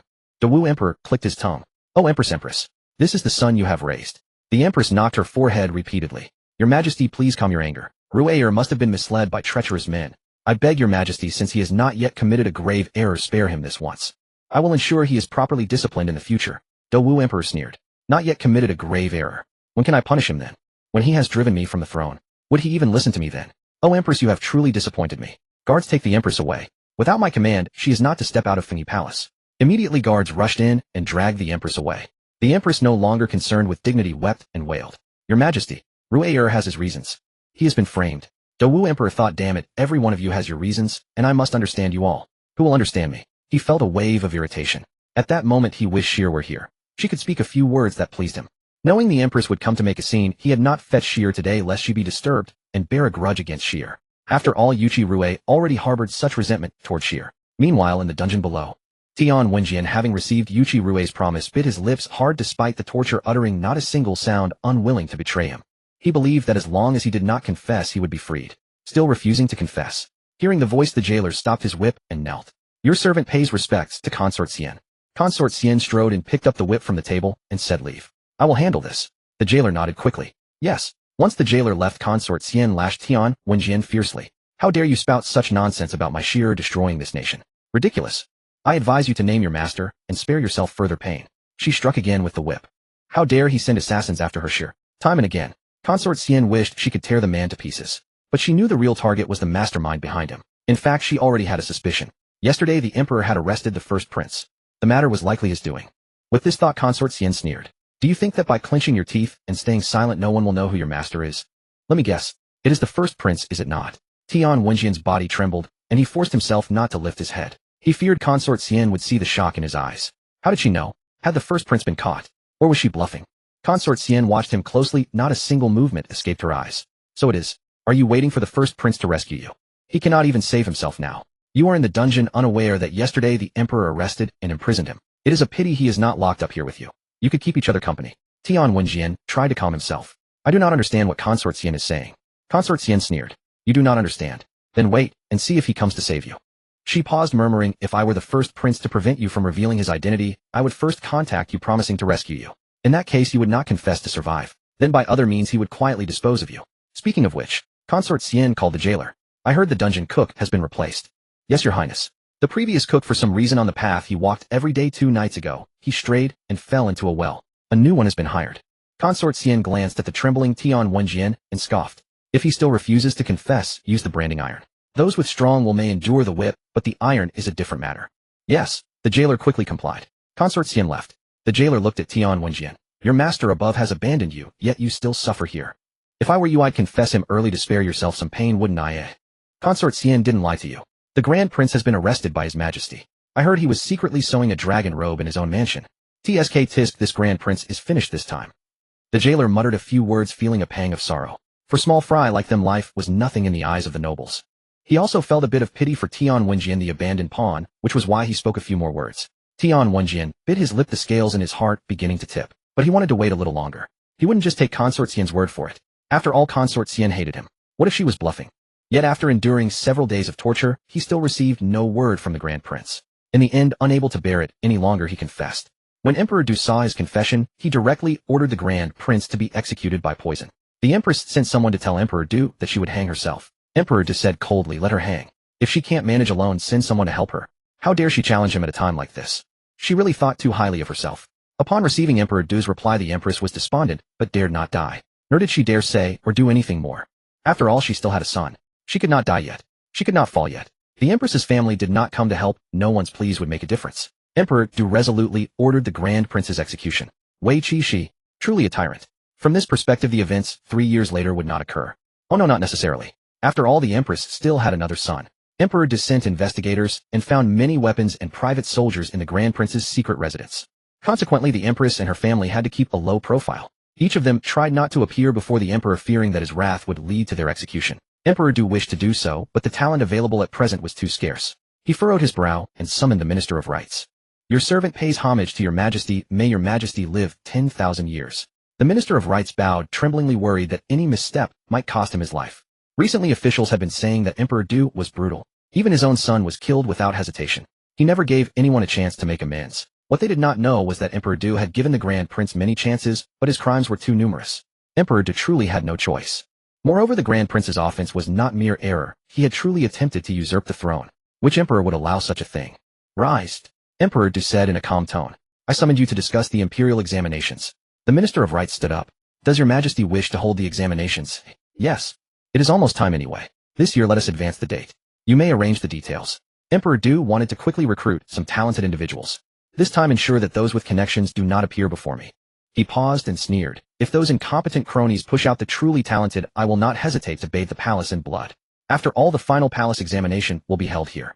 The Minister of Rights trembled in fear, quickly kneeling. Your servant accepts the decree. Rest assured, your majesty, I will instruct those below to ensure they do not act recklessly. Who would dare? It was blatant suicide. Go now. Emperor Du waved his hand. The Minister of Rights acknowledged and withdrew. He wiped the cold sweat from his forehead and smiled bitterly. It seems His Majesty is serious this time. The imperial examinations were held once every 3 years. The last time the emperor had just ascended the throne and had no time to oversee them. This time, if anyone tried to fish in troubled waters, they would suffer. The news of Emperor Du advancing the examinations spread like wildfire, causing an uproar. Most importantly, this time no favoritism was allowed. Everyone knew that in the past, every family had slipped in some connections. Who didn't want allies at court? Previous emperors had tacitly accepted this, but Emperor Du would not tolerate it. What exactly did Emperor Du intend to do? Many corrupt officials grew uneasy while the loyal ones were fearless. General Yin Boizhong the mighty and valiant even publicly praised the current emperor, calling him a wise ruler. The corrupt officials. You call this a wise ruler? Isn't he clearly a tyrant? When Emperor Du heard of this, he was very pleased and summoned Yin Boizhong to the palace for a drink and a chat. After learning from Shi'er that Yin Boizhong was a loyal minister, Emperor Du's bond with him grew stronger. Ani City. Master Wuchen rushed to Ani City. Along the way, he saw many refugees leaving Ani City for the nearby Pingyong City, but the gates of Pingyong were closed to them. Every time the gates opened, soldiers blocked the refugees from entering. Master Wuchen was furious and sought out the mayor of Pingyong, who said currently Ani City is suffering from drought. Who knows when it might be our turn? We simply cannot sustain so many people. Our city's water and food will run out too. The mayor spread his hands helplessly. If we take them in now and the drought reaches us later, what then? We can only wait for orders from above before letting them in. Master Wuchen was furious but could do nothing. He left in anger and arrived at Ani City only to see the parched land.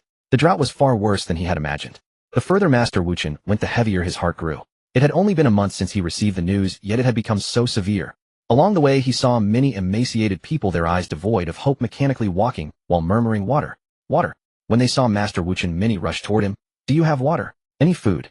Master Wuchen's heart ached. Fellow villagers, don't be afraid. I have a way to make it rain. Master Wuchen's words kindled hope in their eyes. Really? Can you really make it rain? You're not lying to us, are you? Then please make it rain. We beg you. A large crowd of refugees knelt before Master Wuchen, kowtowing incessantly. They had no other choice. Even if what he said seemed impossible, they could only believe. Master Wuchen said nothing more. He took out the talisman drawn by Yuchi Xi and directly activated it. The moment the talisman was activated, a vast expanse of dark clouds rapidly gathered in the sky, and raindrops as large as beans poured down in torrents. Just moments ago, the sky had been clear and bright. Heavens, it's really raining. A divine miracle. Thank you, thank you. The refugees cheered and kowtowed to Master Wuchen. Drenched in the rain, he helped them up one by one, saying, please rise, you must not do this. I have done nothing. Actually, the one who truly helped you is the youngest daughter of the current emperor, the virtuous warrior emperor. Yuchi Xi, the little princess. Upon hearing this, the refugees turned in unison toward the direction of the imperial palace and kowtowed, shouting, thank you, little princess. The little princess is truly a blessing star for our Yuan kingdom. Thank you, little princess, thank you. The rain came with fierce intensity. In an instant, the soil became moist, and the cracked ground vanished entirely. In its place lay puddles of accumulated water. What astonished the refugees even more was that the falling rain possessed the power to revive vegetation. Their dead rice paddies had come back to life. This was an overwhelming joy for the refugees. Heavens, it's as if a goddess has descended. Long live the little princess, 10,000 years. One person knelt, and then a crowd followed chanting, Long live the little princess, 10,000 years. In that moment the image of the little princess soared infinitely in their hearts. Master Wuchen was also deeply astounded. How is this possible? It was the first time he had encountered such a thing. The first time he had witnessed such a phenomenon. The power of this talisman was far too formidable. And this was drawn without using specialized talisman paper. If specialized paper had been used, how immensely powerful would it have been? The thoughts of the refugees were entirely different from those of Master Wuchen. They thought that they were saved. Not only did they have rain, but the rain had revived their crops. They could continue living here. Wonderful, wonderful. Some ran back to share the good news with their families, while others bent down excitedly, scooped up water from the small ditches, and drank it directly. Sweet. Ha ha ha, truly sweet. Their hearts were filled with joy. One after another they hurried back to tell their families this happy news. Master Wuchen watched the smiles on their faces and couldn't help but smile himself. This rain lasted a full half-hour before it stopped. After the rain the sky cleared, and a magnificent rainbow appeared above Ani City. The people gazed at the colossal rainbow, their hearts brimming with hope. Master Wuchen stayed behind, planning to bring another rain in a few hours. However, the rain he summoned did not possess the ability to revive crops. It was merely an ordinary rain. But that was enough. The people could collect more water and store it at home for future use. Master Wuchen remained in the area for a few days, bringing rain for a short while each day until the court's disaster relief grain arrived. Then Master Wuchen stepped forward and explained the recent situation to the Minister of Works, who had been dispatched for this mission. Naturally, he did not conceal the fact that he had used talismans to summon rain. But he did not mention that the little princess's talismans could revive crops. If malicious individuals learned of it, the little princess would become a target once again. As for what the people said, who would believe it? The little princess was merely an infant. However, that the people adored her was enough. The Minister of Works had arrived thinking the situation would be far more tragic than it appeared. He had not expected that Master Wuchen had used a rain-summoning talisman. A sense of reverence arose in his heart. Of course he was reluctant to believe in such strange things, but the reality before him left him no choice. The Minister of Works did not withhold grain just because their crops had survived. On the contrary, he distributed all the grain to the refugees. This is what His Majesty the Emperor has sent. The Emperor knew of your drought and dispatched me. Not only will grain be distributed, but a dam will also be built for you. Thus in the future this place will not be so prone to drought. The Minister of Works gathered the people and explained the matter of the dam. He told them what a dam was and how it would work. After hearing this, the people knelt down and said, "Thank you, Your Majesty, long live the Emperor." They were grateful that the Emperor had not forgotten them. Grateful that the Emperor was willing to spend money to build a dam for them. Grateful that the Emperor had provided them with grain. Their hearts were filled with immense gratitude. The Emperor and the little princess were truly good people. Master Wuchen had not anticipated that the Emperor would allocate funds to build a dam. From what he knew, the previous Emperor had allocated funds for a dam, but the silver had been embezzled layer by layer. He had thought the Emperor would be disheartened and unwilling to allocate funds again. Yet to his surprise, the Emperor had still sent silver for construction. Master Wuchen felt a deep respect for the virtuous warrior Emperor. He had always known the Emperor was a rare enlightened ruler, but he had not expected his character and conduct to be far better than imagined. So admirable that it commanded reverence. Even more surprising was that the silver for this dam construction was delivered directly by the Minister of Works. In other words, it was not passed down level by level. It was sent directly. What did this mean? It meant the Emperor would not allow them to embezzle. It meant that those who sought to profit from this matter would gain nothing. It meant that the Emperor was destined to offend many. But the virtuous warrior Emperor seemed unconcerned.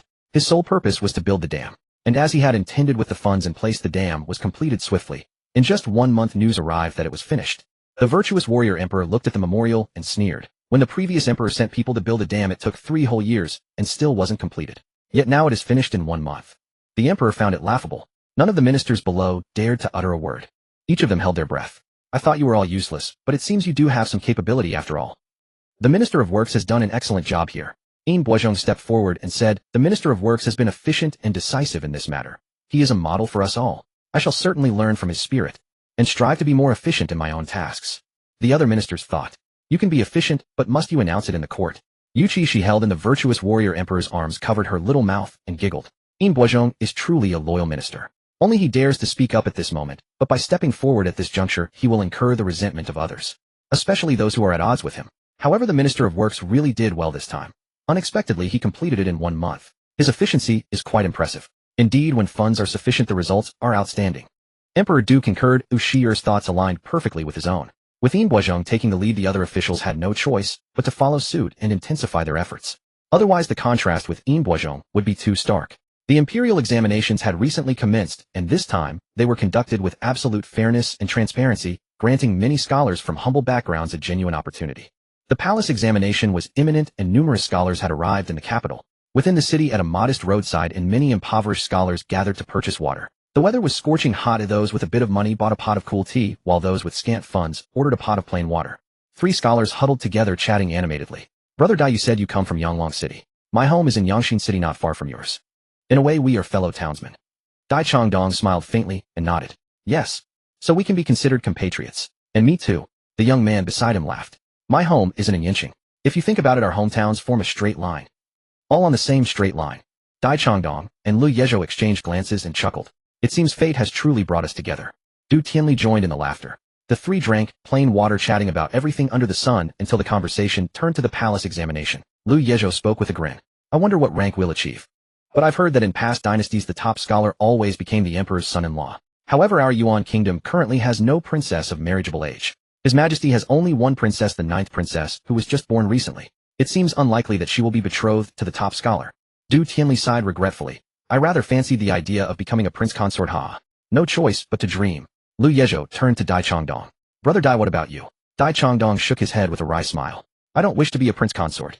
Oh, Lu Yezhou teased. Could it be that Brother Dai already has someone in his heart? Dai Changdong's cheeks flushed slightly, but he nodded. Yes. Regardless of whether I earn a title this time, I will return and propose marriage. Lu Yezhou's face showed a longing expression. She must be a wonderful woman. Dai Changdong nodded firmly. She is wonderful. In this life I desire no one else but her. The other 2 were visibly moved. Just then a sudden scream rang out. Thief! Someone stole my silver. The 3 exchanged glances and immediately rose to chase after the thief. Dai Changdong was no bookworm at home. He often helped with farm work. He dashed over, tackled the man to the ground, and retrieved the purse. A maidservant rushed over, took the purse, and expressed her gratitude repeatedly. Thank you, young master. Thank you. Dai Changdong kept the thief pinned. It's nothing, a mere trifle. I'll escort this man to the yamen. With that, Dai Changdong and his companions escorted the thief away. The maidservant glanced at them, then turned back to the inn and handed the purse to a young woman of marriageable age. Princess, the young master retrieved the purse for us. The young woman wearing a veiled hat took the purse and rose to leave with her maidservant. They boarded a carriage, and only then did the woman remove her hat. How was it? Shuang, what does that young master look like? Shuang covered her mouth with a giggle. Your Highness has excellent taste. That young master is handsome, and seems to be a jinshi attending the palace examination. Tomorrow they will all take the palace examination together. The princess beamed with the blush of a maiden in love. When he entered earlier, I saw through my veil that he was dignified and refined. Now that I've come of age, I simply cannot stomach those spoilt young masters from noble families. I hope he achieves a good rank. Shuang, find out his name for me. If he succeeds in the examination, I'll immediately have my mother go to the palace and speak to the emperor about this. His Majesty dotes on me and will surely consent. The princess named Yuchi Xi was the youngest daughter of Prince Yuchi Xi. Yuchi Xi was Emperor Du's own younger brother. When Emperor Du ascended the throne, Yuchi Xi had played a supporting role. The brothers were close. Now Yuchi Xi helped Emperor Du guard a border region. As Yuchi Xi's youngest daughter, Yuchi Fenglan was deeply cherished by her father. Emperor Du treated her with considerable warmth. Moreover, he had granted her the title of Princess Qingfeng. Yes. Shuang agreed. Rest assured, Your Highness. I will have someone keep a close watch. We won't miss any news. Shuang, are you teasing me now? Shuang wouldn't dare. They were still laughing and joking when they soon returned to the prince's residence. After escorting the thief to the yamen, Dai Changdong and his companions went back to rest. The next morning they filed into the palace in an orderly fashion to take the palace examination. Emperor Du was extremely eager to recruit talent. He anxiously awaited the results, even holding Yuchi Xi in his arms and watching them right from a distance. Thus Yuchi Xi got to see what the palace examination was like. Wow, it feels like a flashback to modern exams. These people are still writing with brush pens. Is there enough time? Emperor Du. Modern. What is that? A place Shi'er once lived? Could Shi'er have taken exams before? Not with brush pens. After the examination, the scholars left the palace in an orderly manner. Emperor Du decided to personally grade their papers to ensure no mistakes were made and no talent was overlooked. The more Emperor Du read the palace examination papers, the more delighted he became. Excellent. Truly excellent. Look at these answers. If those current good-for-nothings had to do this, they wouldn't write half as well. This one is called Dai Changdong. Very good, very good. Emperor Du worked through the night to grade the papers, and the results were announced the next day. Yuchi Xi held in his arms yawned at his excitement. Daddy, you have to work so hard. You're getting dark circles under your eyes. Emperor Du reflexively touched under his eyes. Did he really have dark circles? Yuchi Xi clicked her tongue. Your eyes must be hurting now, right? Who told you to stay up all night? Staying up late can lead to sudden death. Don't say I didn't warn you. Even though I can't speak, yet I'm thinking it, and that's as good as warning you. Don't come looking for me if you drop dead. Emperor Du, can't you wish me well? But he wasn't angry. How could he be angry with a baby? The imperial list was posted publicly. Dai Changdong and his friends were reading the list. Dai Changdong started from the bottom, searching for his name. Not seeing it, he grew anxious. Had he truly failed? Just as disappointment set in, a scream rang out beside him. I am the second-place scholar. Brother Dai, you are incredible. You are the top scholar. Dai Changdong looked at Lu Yezhou in disbelief. Lu Yezhou grabbed his hand, trembling with excitement. Look, all three of us made the list. First, second, and third place. Brother Du is the third-place scholar. Brother Du is the third-place scholar. Dai Changdong followed them to the Golden Throne Hall, still somewhat dazed. Was he truly the Zhuanyuan? Really? The overwhelming joy made his head spin. Until Lu Yezhou reminded him, Brother Dai, kneel quickly. Only then did Dai Changdong realize he had arrived at the Golden Throne Hall. He hurriedly knelt and exclaimed, Your humble subject pays homage to your majesty. May your majesty live 10,000 years. Emperor Du had a rare smile on his face. Rise all of you. Yuchi Xi held in Emperor Du's arms was watching them with a smile. Wow. Free future, great upright officials. Emperor Du. My judgment is indeed correct. Pride. But unfortunately this Zhuanyuan won't live long. Emperor Du. What? The Zhuanyuan he valued most will not live long. Why does heaven play with him like this? But his fate is not unchangeable. Emperor Du. Shir, can you not speak in such a cliffhanger? Emperor Du's heart was in turmoil, almost being toyed to death by her. Yuchi Xi recalled Dai Changdong's storyline and couldn't help feeling a pang of regret. Dai Changdong was a farmer's son, a true example of a noble son from a humble family. In his childhood, he had a wonderful playmate, and as they grew up they both harbored secret feelings for each other. The girl also fully supported his participation in the imperial examinations. Whenever he stayed up late studying, she would stay up late, as well embroidering shoes and clothes for him. Although neither of them had openly confessed, their hearts understood each other. This time Dai Changdong told the girl that regardless of success or failure, he would marry her upon his return. The girl was willing to wait for him. However, somehow the princess took a fancy to Dai Changdong and wanted to marry him. Emperor Du, unaware of Dai Changdong's beloved and out of affection for the princess, directly agreed and bestowed a marriage decree. The imperial decree was hard to defy, but Dai Changdong still resisted the order. Emperor Du, in a rage, ordered Dai Changdong's death, and this act further cemented his reputation as a tyrant. When the girl learned of Dai Changdong's fate, she couldn't bear it and followed him in death. Yuchi Xi sighed. What a beautiful love story. Just as Yuchi Xi was thinking this, Emperor Du had finished bestowing rewards on the three men. He ordered arrangements for them to rest first, and later would arrange their return to their hometowns. This was done for every session. Plaques would also be sent to them along the way. After the court session, Emperor Du took Yuchi Xi to the imperial study, where he heard a report. Your Majesty, the princess consort of the prince requests an audience. Emperor Du was startled. Let her in. Yes. The princess consort entered and immediately bowed. Pay homage to your Majesty. Emperor Du waved his hand. No need for such formalities. Yes, thank you, your Majesty. The princess consort smiled. I should not be disturbing your Majesty, but that girl Fenglan has been pestering me incessantly, and I am driven to distraction by her. So I had to come to your Majesty about this matter. Oh. Emperor Du raised an eyebrow. What does that girl Fenglan want you to ask of me? Just a little matter of a maiden's heart. Emperor Du ordered a seat to be offered. The princess consort sat down and smiled. To be honest with your Majesty, that girl Fenglan has taken a fancy to the Zhuanyuan. She pestered me to come to your Majesty and propose this marriage. Now that the prince is not at the mansion, I truly have no way to deal with her, so I had to come to your Majesty. Emperor Du. Such a small matter. Emperor Du was about to agree when he heard Yuchi Xi's thoughts. Go ahead, agree immediately, and Dai Changdong will die soon. That Dai Changdong already has a beloved, and he has promised to marry her upon his return. Try giving him a marriage decree. Emperor Du. So Dai Changdong's death is because of this. Why? He just has a beloved. Can't he marry both? Emperor Du didn't quite understand. But he was truly in need of talent, and he didn't want Dai Changdong to die. After thinking for a moment, Emperor Du spoke. Marriage is no small matter. How about this? I will summon Dai Changdong and ask his opinion. What do you think? The princess consort was taken aback, having expected the emperor to agree outright. But upon reflection, this was also reasonable. As your Majesty wishes. Emperor Du sent for the man. He wanted to see why Dai Changdong would rather die. Poor Dai Changdong just became the Zhuanyuan, and now he's about to be forced into marriage. If he refuses, he will be executed by my father. What would Dai Changdong? You are so pitiful. Emperor Du. When did I ever say I would execute Dai Changdong? Shir certainly has a vivid imagination. Dai Changdong arrived quickly and knelt in salute. Your subject pays homage to your Majesty. May your Majesty live 10,000 years.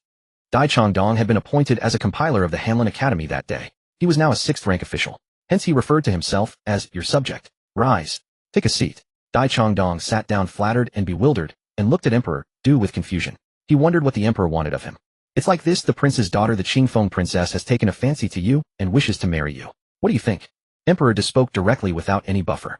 Yuchi Xi. 6. The princess consort. Dai Changdong was clearly stunned. He had never met any princess. Why would the princess like him? Dai Changdong quickly rose and knelt. Thank you for your kindness, your Majesty, but I cannot accept. I already have a beloved at home, and I have promised her that I will marry her upon my return. Emperor Du was puzzled. That is not a conflict. You can have her and the princess sit side by side. Was he suggesting that he marry 2 wives? Equal wives. The princess consort. She as the mother hadn't even said anything yet. The emperor agreed on her behalf. Your Majesty, equal wives. Fenglan is after all a princess. Emperor Du frowned. So what if she is a princess? That is still his beloved. Emperor Du didn't care about such things. All he wanted was to keep Dai Changdong. The princess consort's face contorted. Very well. Dai Changdong smiled bitterly. The princess's favor is more than I can bear. I have long promised Yuan Yang that I will only marry her in this life. Please your Majesty revoke the decree. Emperor Du. All men in the world have multiple wives and concubines, but you are an exception. Dai Changdong didn't understand the meaning of Emperor Du's words, but he persisted. Please your Majesty revoke the decree. I only wish to marry Yuan Yang alone. Emperor Du asked tentatively, what if I insist on the marriage decree? Would he rather die? Dai Changdong smiled bitterly. Then I would have to resign and return to my hometown. Yes, that's right. He will resign and return home, and then my father you will feel disgraced, and have him executed under the pretext of defying the decree. Emperor Du thought carefully. If he had not asked him today, and instead issued the decree directly, then Dai Changdong's defiance would naturally lead to his execution. Emperor Du broke out in a cold sweat. Fortunately, he had asked first. He did not want to satisfy his niece at the expense of himself. Niece, don't blame me. I need such talent. You can find another husband. I can't do that. Such talents are rare, and each death is a loss. Emperor Du smiled, and said, how could I be so unreasonable? Since you already have a beloved, and wish to grow old with her, I will naturally not separate you. Dai Changdong's heart rose from hell to heaven. With tears in his eyes he kowtowed. Thank you, your Majesty. He knew that if the emperor had insisted on the marriage decree, he would have had to defy the order and die. Emperor Du looked at the princess consort. You see, he has such a deep love. If Fenglan married him, she would only suffer. Fenglan is my niece. How could I bear to see her suffer? Go back and advise Fenglan well. A forced melon is not sweet. Let Fenglan look at other people. Next time if the other party has no beloved, I will definitely grant the marriage decree for Fenglan. How about that? Princess consort. Could she say no? Dai Changdong, being astute, quickly knelt before the princess consort. Your Highness, it is this minister who is unworthy of the princess. Let the princess's favor be misplaced. Princess consort. Since you have a beloved, we naturally will not force it. The princess consort forced a smile. May you and your wife live in harmony. I will speak to Fenglan. Fenglan also has her pride. She will not pester you, rest assured. Dai Changdong was utterly relieved. Thank you, your Highness. The princess consort and the princess are truly kind. The princess consort being given a good person card. Never mind. This top scholar seemed to be highly valued by the emperor. There was no need to offend him over such a trivial matter. The princess consort smiled and took her leave. Emperor Du looked at Dai Changdong and said somberly, you as well. If there is anything you can always discuss it with me. Don't always be so desperate to die. He paused and said, I know you miss your beloved. You may set off for home tomorrow. Hold a wedding at home, and when you return to the capital, I will give you a grand celebration. Dai Changdong was overwhelmed. Thank you, your Majesty. This minister will go through fire and water for your Majesty without hesitation. All right, go attend to your duties. Emperor Du waved his hand, but inwardly he was delighted. Excellent, today he had captured the heart of another incorruptible official. He was truly impressive. Pride. Yuchi Xi. Look at father showing off like that. Dad, do you know you look just like a pimp? It seems like he's afraid someone might run away. Emperor Du. That's not because he's afraid he'll run away. A rare incorruptible official. But unexpectedly father didn't bestow the marriage. From this it seems father is quite reasonable. He's not as unreasonable as the book described. Emperor Du, praise me more, I love it. Prince's mansion. Yuchi Fenglan learned of this and cried her heart out. Mother, I've only ever been moved by this one person. Can Uncle Emperor help me? The princess consort tapped her forehead in exasperation. There are countless men in the world. Why must you hang yourself on one tree? Moreover, he already has a beloved. It was precisely because of this that Yuchi Fenglan was even more determined. That's exactly why. He is so deeply devoted to that country girl. It shows he is a man of good character. Mother, if I marry him, he will surely treat me well too. The princess consort was much more clear-headed than her. Fenglan, you don't understand men. His deep devotion is because the object is his beloved. If it were someone else, it wouldn't be the same. If your uncle the emperor were to decree a marriage today, he would resign and return to his hometown. He would rather defy the imperial edict and die than marry you. Upon hearing this, Yuchi Fenglan became even more devastated. Why? Am I not even as good as that country girl? The princess consort shook her head. Fenglan, it's not like that. It's just that he loves her. You are wonderful, but he does not like you. So don't think it's because you are not good enough. It's just that the person he likes happens to not be you. In the future you will meet someone who appreciates and loves you. The princess consort sighed. She knew she had protected her daughter too well, which made her a bit proud. Don't always compare yourself to that girl. That girl can make him remember her with longing, if she must have merits. I told you before, every girl deserves to be loved, even if she is just a peasant girl. Do you understand? You must not go to your uncle the emperor and speak nonsense. That would be impolite. It won't do you any good either. The princess consort earnestly advised. Mother knows you are proud and like outstanding men, but the world is so vast. Are there only one such outstanding man, Dai Changdong? In the future there will surely appear an outstanding man who loves you deeply. You just need to wait. Mother will not rush you into marriage. The princess consort doted on this youngest daughter. She thought it would be fine even if she never married. After all, she could support her. Yuchi Fenglan's emotions gradually calmed down. She belatedly realized that she had just acted like a mindless shrew. She felt a bit ashamed. Daughter, it's just that I fell in love at first sight for the first time. Mother is right. There are many good men in the world, and I will surely meet one. If I really can't, then I'll stay with Mother for life.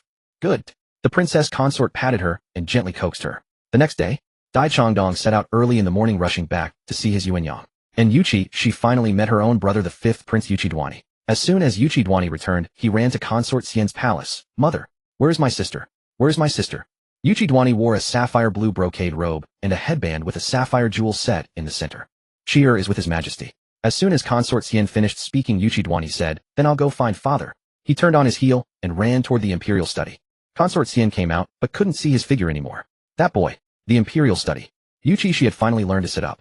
When Emperor Du held her, she squirmed to get down. He placed her on the ground, and she sat steadily on her own, closing her eyes.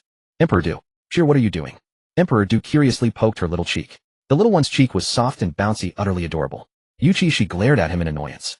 I'm meditating. Don't disturb me. Emperor Du. He was being rejected by Sheer. Father, I've come to see my little sister. A clear young voice came from outside, followed by a knock. Emperor Du called out, come in. Yuchi Duani immediately strode in. He first respectfully bowed to Emperor Du, then looked around. Father, where is Sheer? Emperor Du pointed beside his leg. Yuchi Duani walked over, skirted the desk, and saw Yuchi Xi. The little one happened to look up at him, her adorably dazed expression striking Yuchi Duani's heart. He clutched his heart, leaned in. Sure, I'm your big brother. Yuchi Xi's gaze fell on his headband, where there was a large sapphire. Just the color alone looked very valuable. Yuchi Xi stared unblinkingly. Yuchi Duani touched his face. What is there something on brother's face? Father, don't you think Sheer really likes me? She's been staring at me. The sapphire on brother's headband is so beautiful. Drool. Yuchi Duani. What sound? Yuchi Duani looked at Emperor Du, who appeared calm, as if he hadn't heard anything. Could it be that he and his sister had a telepathic connection? This realization made Yuchi Duani overjoyed. Father doesn't get this treatment, but I do. Emperor Du, Sheer is not looking at you, nor does she like you. Sheer just likes the sapphire on your head. What are you being so narcissistic about? What business do you have? If nothing, go to your mother's side for a while, as she's worried about you too. Dawudi lifted Yuchi Xi into his arms. You little brat, get lost. You're annoying just to look at. Yuchi Duani spoke with a smile. Father, I wish to take my sister out to play. She's been born for so long, and I've yet to play with her. Dawudi replied indifferently. Oh, then keep dreaming. Yuchi Duani. What does that mean? He's not allowed to take his sister out.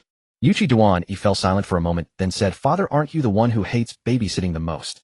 He was just trying to share his father's burden. Dawudi snorted. Sheer is different from you all. Yuchi Duani. Father loves his sister, but hates them, confirmed. Yuchi Duani looked at Yuchi Xi with a pitiful expression. Sister, you must want to go play with your brother, right? Yuchi Xi sighed inwardly. Brother, give it up. Father is a tyrant. The two of us combined can't outwit him. I'll play with you later. Be good. Dawudi raised an eyebrow smugly. Did you hear that? Sheer wants to be with me. Yuchi Duani. Be good. Was his sister coaxing him? Well, even though this was their first meeting, his sister loved and doted on him the most. Yuchi Xi looked at Yuchi Duani's face with some regret. What a pity my handsome brother is a major villain. Alas, Dawudi's heart tightened. Could it be that this son also wanted to usurp the throne? Also wanted to rebel? Dawudi's mouth twitched fiercely. But Yuchi Duani was utterly bewildered. Huh, villain. Major villain. Him. He hadn't done anything heinous. How was he a major villain? Yuchi Xi recalled Yuchi Duani's storyline. Speaking of which, my brother is unlucky. He didn't want to be a villain, he was forced into it. Dawudi let out a sigh of relief. My brother has had the worst luck. Today he brought back a beautiful woman, didn't he? Brother, I advise you to send her away quickly. She is Su Yusher's friend, skilled in poison and goo, and wants to use you to get close to our father. She'll secretly poison him and frame you. Oh snap. You'll be doomed and start down the path of a villain. Dawudi, Su Yusher. The one he kept from the last selection. Yuchi Duani. He had indeed brought back a beautiful woman. He rescued her on the road. She was exceptionally lovely and clung to him. Since she had no family left, he took her in and brought her all the way to the capital.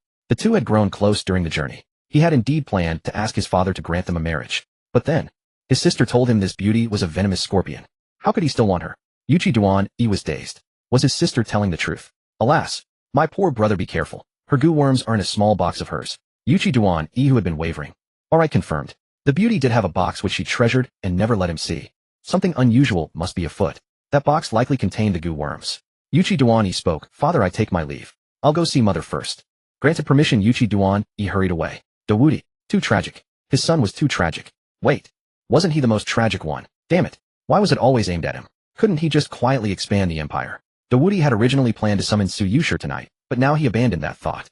Better to keep his life and live a few more years. Yuchi Duan, he didn't go to Consort Xian, he rushed to his own palace. When Yuchi Duan arrived at his palace, he saw the beauty standing under a tree. Hearing his approach, she turned and smiled at him. You're back, my lord. I just heard from the maids that you are the 5th prince. My lord, perhaps I shouldn't stay here. This place is not suitable for a humble woman like me. Yuchi Duan, did you really just learn that from their conversation? I doubt it. Yuchi Duan smiled lightly and walked toward her. Very well. I'll arrange for someone to escort you out of the palace. Yuchi Duan stared at her intently, naturally, not missing the fleeting shock in her eyes. Was Yuchi Duan mad? Hadn't he already fallen deeply in love with her? And now he wanted her to leave the palace. He wasn't going to marry her. If he didn't marry her, how would her plan proceed smoothly? But she knew she couldn't rush. The more she hurried, the more she'd make mistakes. She steadied herself, smiled, and obediently agreed. All right. Yuchi Duan, he gave her a deep look. I'll see you off. He didn't want her to notice anything amiss. The girl nodded and boarded the sedan chair Yuchi Duan he had arranged. He sat beside her. She dabbed at her eyes with a handkerchief, looking pitiful. She turned her head away as if unwilling to let him see her vulnerability. Yuchi Duan sneered inwardly. If not for his sister's words, he would have truly felt sorry for her. But not anymore. After all, she didn't love him at all. She only loved his status. She just wanted to use his position for evil deeds. Yet he still spoke, his brows and eyes filled with pain. I'm sorry. I told my father about us and he thinks your status doesn't match mine. So he won't allow me to marry you. If I insist, I must renounce my princely title. He paused and looked at her with immense tenderness. I was still thinking it over, but seeing you so heartbroken, I know you truly love me. In that case, I cannot let you down. I'll go to my father shortly and say I'm willing to give up my princely title to marry you. The girl. What an idiot. If he really gave up his title, how would her plan work? She quickly dissuaded him. My lord, I'm fine. I'm willing to wait. I believe that one day His Majesty will see that we truly love each other. I don't want you to sacrifice so much for me. I'm not worth it. I don't want to be a sinner. What good would he be if he weren't a prince? Yuchi Duan sneered. Indeed, she loved only his status. He followed her lead. Then you'll have to endure for a while. Don't worry, I will convince my father. Kill you. The girl gazed at him with affection. My lord. Yuchi Duan, ugh. You're putting on a show of deep affection. Yet his face was full of tenderness. Tao Nyang. Yin Tao bit her lip shyly and was about to lean on him when the carriage suddenly stopped. A servant's voice came from outside. 5th prince, we have arrived. Yuchi Duan, thank you, you saved my life. Was she about to plant goo worms on him when she leaned in? Yuchi Duan subtly distanced himself. Tao Nyang, let me see you off. As he spoke, he hurriedly got off the carriage, stood beside it, and smiled gently at her, but did not extend his hand. Instead, he called for a eunuch to help her down. We are still in the palace. I don't want to ruin your reputation. Forgive me. Yin Tao. On the way back to the palace, he had been supporting her as she alighted from the carriage. But Yin Tao also knew that this was not the time to be sulking with him. She nodded obediently. All right, I understand. Young master, will we meet again? Yin Tao looked at him with affectionate eyes. Yuchi Duan used to be most susceptible to this. After all, her eyes were full of love, but now, he was terrified of such a gaze. He felt as if a venomous snake was flicking its tongue at him. We will meet again. Yuchi Duan chuckled softly. At the execution ground, to see your head fall. Yin Tao left the palace, looking back every few steps. Yuchi Duan's smile had nearly frozen stiff. He wished he could attach wheels to her feet, so she would hurry up and scoot away. When he could no longer see her, Yuchi Duan's face finally turned cold. He glanced at the sedan chair and said, take this sedan chair apart and discard it. He dared not sit in it again. What if she had left goo worms on it? Things like this. If you didn't know, it was fine, but once you knew anything she had touched made you worry, she might have left goo worms on it. It's probably just a psychological effect. Yes. The servant did not understand why the 5th prince no longer wanted the perfectly good sedan chair. He just needed to follow orders. Yuchi Duan was skilled in martial arts. He directly leaped away. By evening, she saw Yuchi Duan again. Yuchi Duan came to visit her. Shir, look what good thing your brother has brought you. Yuchi Duan mysteriously took out a brocade box and presented it to Yuchi Xi as if offering a treasure. Yuchi Xi let out an ah and pointed at the box. Inside, she thought, brother. Let me see what good thing it is. Yuchi Duan smiled as he opened the brocade box, revealing a piece of white jade with a very pure milky white hue. Wow, this jade is so beautiful. You really are my dear brother. Yuchi Xi reached out her hand to Yuchi Duan, wanting a hug. Brother, hug me. Yuchi Duan quickly leaned over. Are you reaching out to ask for a hug from your brother? Come, let brother hug you. Yuchi Duan leaned over and picked up Yuchi Xi. Yuchi Xi's small hand grabbed the jade from the brocade box, and she leaned in to give him a kiss on the cheek. Her eyes curved into crescents. Xian Fei. Shir hasn't kissed me yet. Yuchi Duan. Sister, kiss me, ha ha. Yuchi Duan immediately leaned over and kissed his sister on the cheek. Io, or Shir kissed big brother, so big brother will kiss Shir too. Shir really likes her brother, doesn't she? Yuchi Xi nodded quickly. That's right. The more you sin, the more I'll like you. Xian Fei was extremely jealous on the side. Shir hasn't even kissed me. Yuchi Duan was quite smug. Ha ha ha, mother, there's no help for it. In Shir's heart, I am number one. Yuchi Xi. Don't overthink it, brother. Yuchi Duan played with Yuchi Xi for a while, then went over to talk to Xian Fei. Xianfei looked at him. I heard you brought a girl back to the palace today. Yuchi Duani's mouth twitched violently. Don't even mention it, mother. Oh. Xianfei looked at him with amusement. What happened? Yuchi Duani thought for a moment, then decided to speak. Actually, I found it somewhat strange. I met her on the way back to the palace. Along the way we got along quite well. She said she didn't know I was the fifth prince, but when I brought her back to the palace, she didn't seem surprised at all. As he spoke, Yuchi Duani realized that there had been signs all along, but he had been blinded by so-called love, and failed to notice these details. Today I also tested her. I said I was willing to give up my status to be with her, but she was unwilling. Mother, if she truly thought I was just an ordinary person and got together with me for that reason, then why would she be unwilling when I was willing to become an ordinary person and be with her? Yuchi Duani sighed. I'm afraid she already knew my identity. The entire journey together was nothing but scheming. Yuchi Xi had been listening to their conversation, and at this, she clicked her tongue. Looks like my brother isn't that stupid after all. He even discovered the clues himself. In the book it said he hadn't discovered it. Yuchi Duani was a bit guilty. If not for his sister reminding him, he really wouldn't have discovered it. Yuchi Duani looked at Yuchi Xi with exceptional tenderness. Yuchi Xi, why is my brother looking at me so gently? Xianfei also darkened her expression. This matter is indeed suspicious. When the Grand Emperor was young, he went south and met a girl. He was moved by her and brought her back to the palace, but unexpectedly, she was a spy, and the Grand Emperor almost lost his life because of it. With the lessons of the ancestors, Xianfei had to be cautious. You must take this matter seriously. You cannot afford any mistakes. Do you know about the first prince's matter? Yuchi Duani nodded. I heard about it on the way back to the palace. Xianfei hummed. Now the emperor is still young. You must never have any improper thoughts. Also be careful with your subordinates, but don't let them speak recklessly, or in the end you will be the one who suffers. That girl's background is unclear, but in my opinion, you should have someone investigate. If she wasn't sent by someone else to harm you, then fine. Oh, but if she was? Xianfei's gaze grew darker. Then we must root out the problem entirely. After a pause, Xianfei spoke. However, we cannot do it ourselves. We must find someone else to do it. Shir is still young. We cannot have bloodshed. We must accumulate blessings for Shir. Yuchi Duani thought his mother's words were very reasonable. All right, mother, rest assured I will take care of this. Can we accumulate blessings for Shir by doing good deeds? Xianfei nodded yes. Speaking of this, I was about to talk to you about it. I almost forgot. In the more distant regions, there are bound to be refugees. Later take some silver from my private treasury, buy some rice flour and food, and send someone there to distribute porridge in Shir's name. Thinking this way, it would also help accumulate blessings for Shir. Yuchi Duani nodded. Good. I will take care of this. Yuchi Xi. Wait, where did you hear that? Aren't you the villains? Why have you started doing good deeds? Yuchi Xi. This magical world. Was she really in that book? If not for the names and personalities matching, she would have thought she transmigrated into the wrong book. Little sister, don't worry about anything. You just grow up healthy. Yuchi Duani stroked her little face. Everything, brother will bear it for you. Oh no. Yuchi Duani was about to move himself to tears. Yuchi Xi. Wait, brother, I haven't even cried yet. Why do you look like you're about to cry? Your character is off. Keep your character. Yuchi Duani stayed for a while, and then left. Yuchi Xi yawned, and fell asleep to Xianfei's humming. This was the warmth and relaxation she had never experienced in her past life. In her past life, she was too afraid of being abandoned. Oh, she had been studying hard all the time, not daring to let herself stop. Her master and senior brothers were also very good to her, but they were boys after all, inevitably a bit careless. Xianfei's words made her feel maternal love. That kind of delicate, gentle, and inclusive love.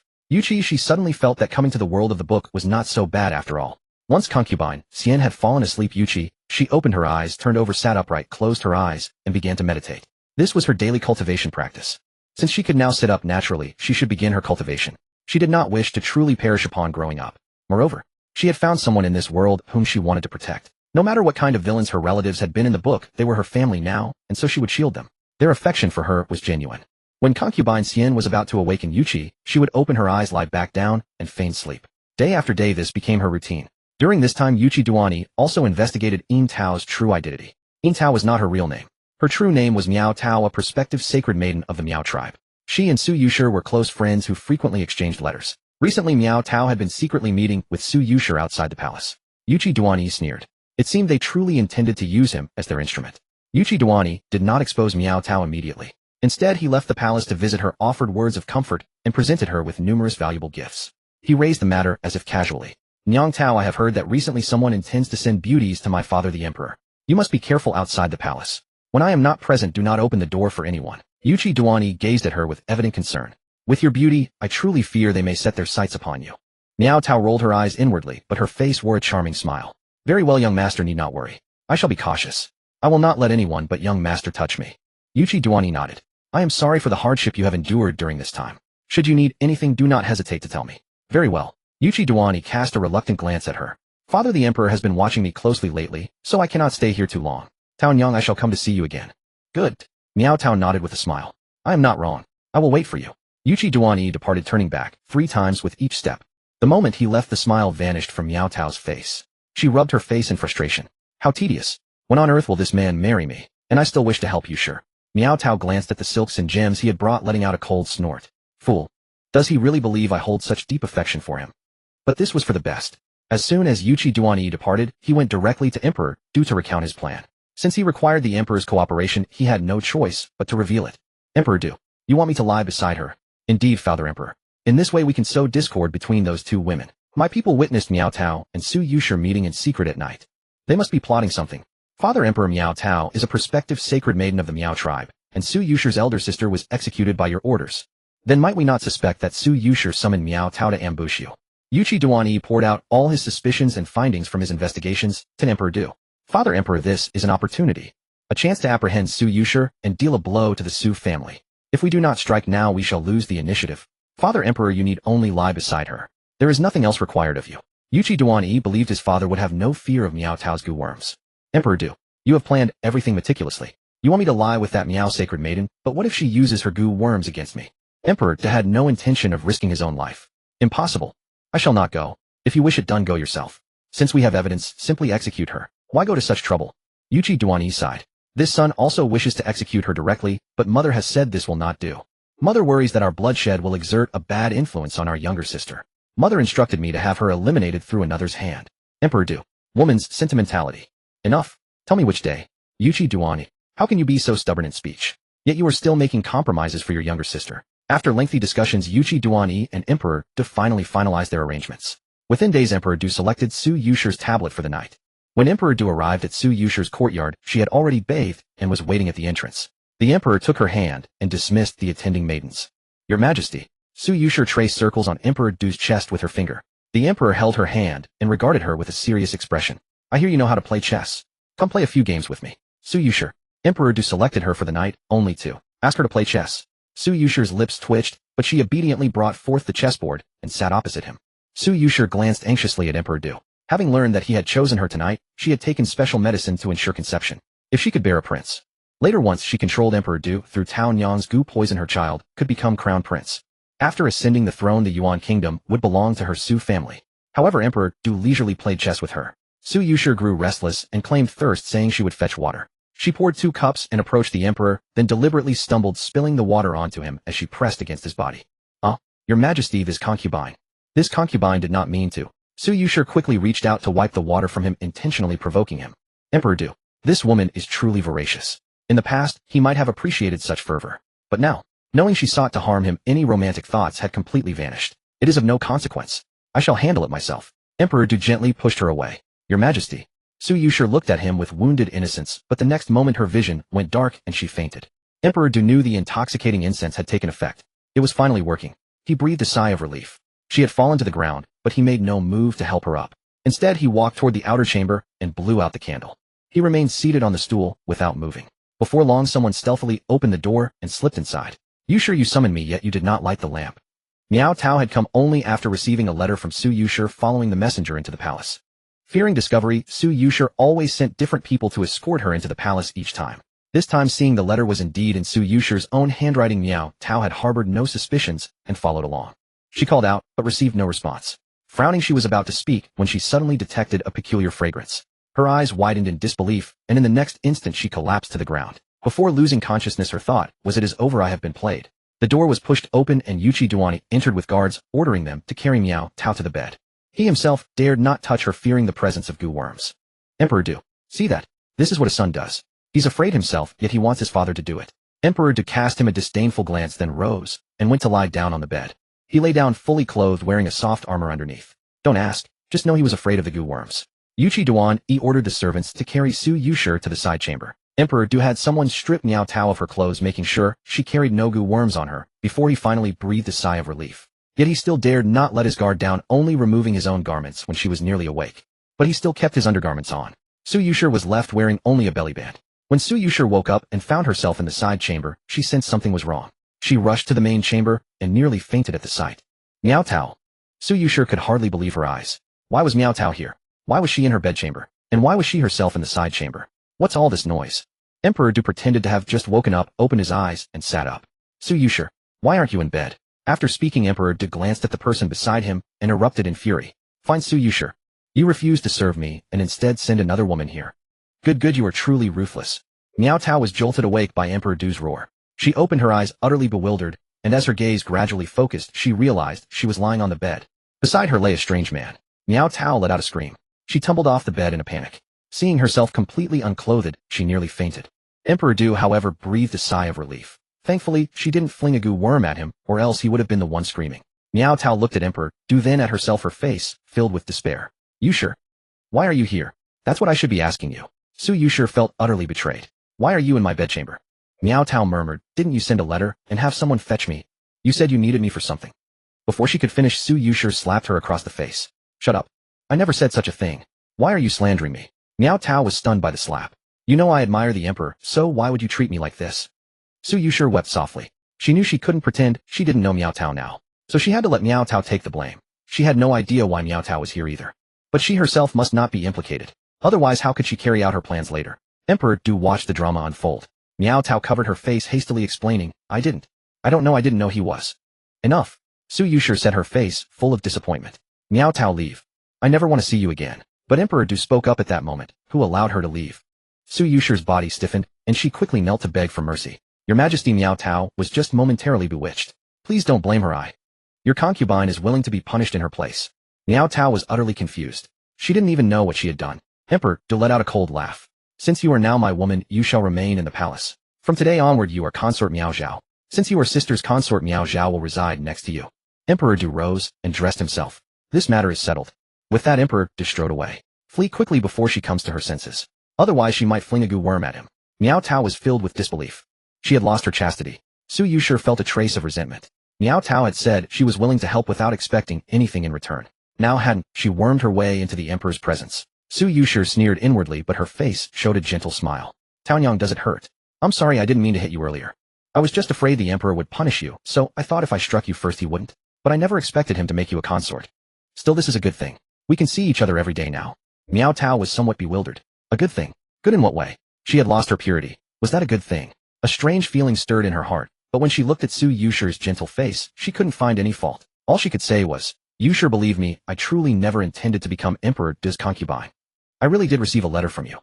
Su Yushi smiled softly. It must have been someone else using my name to frame you. Even she didn't believe her own words. Miao Tao wasn't from the palace, nor was she a noble lady, who would go to such lengths to frame her. Yet Miao Tao found it plausible.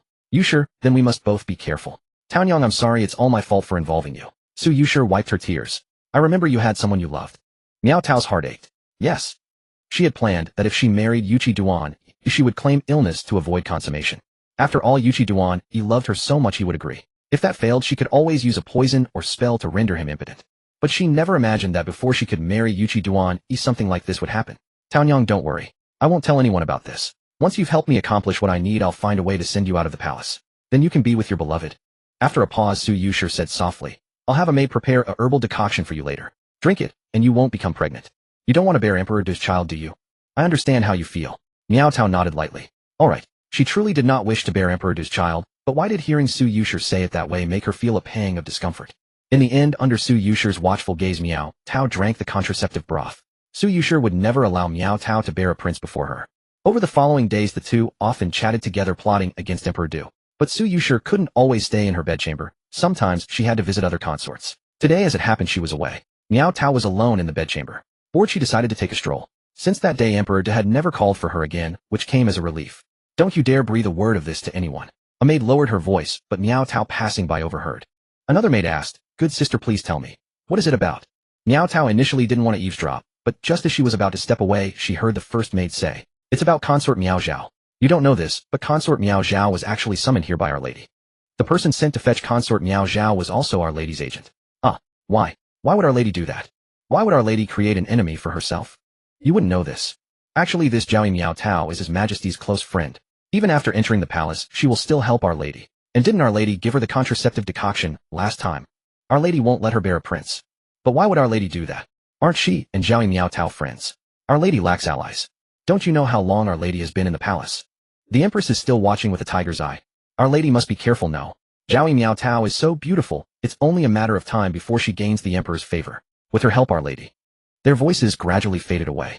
Miao Tao felt as if she had fallen into an ice cellar. At first, she felt guilty towards Su Yushi.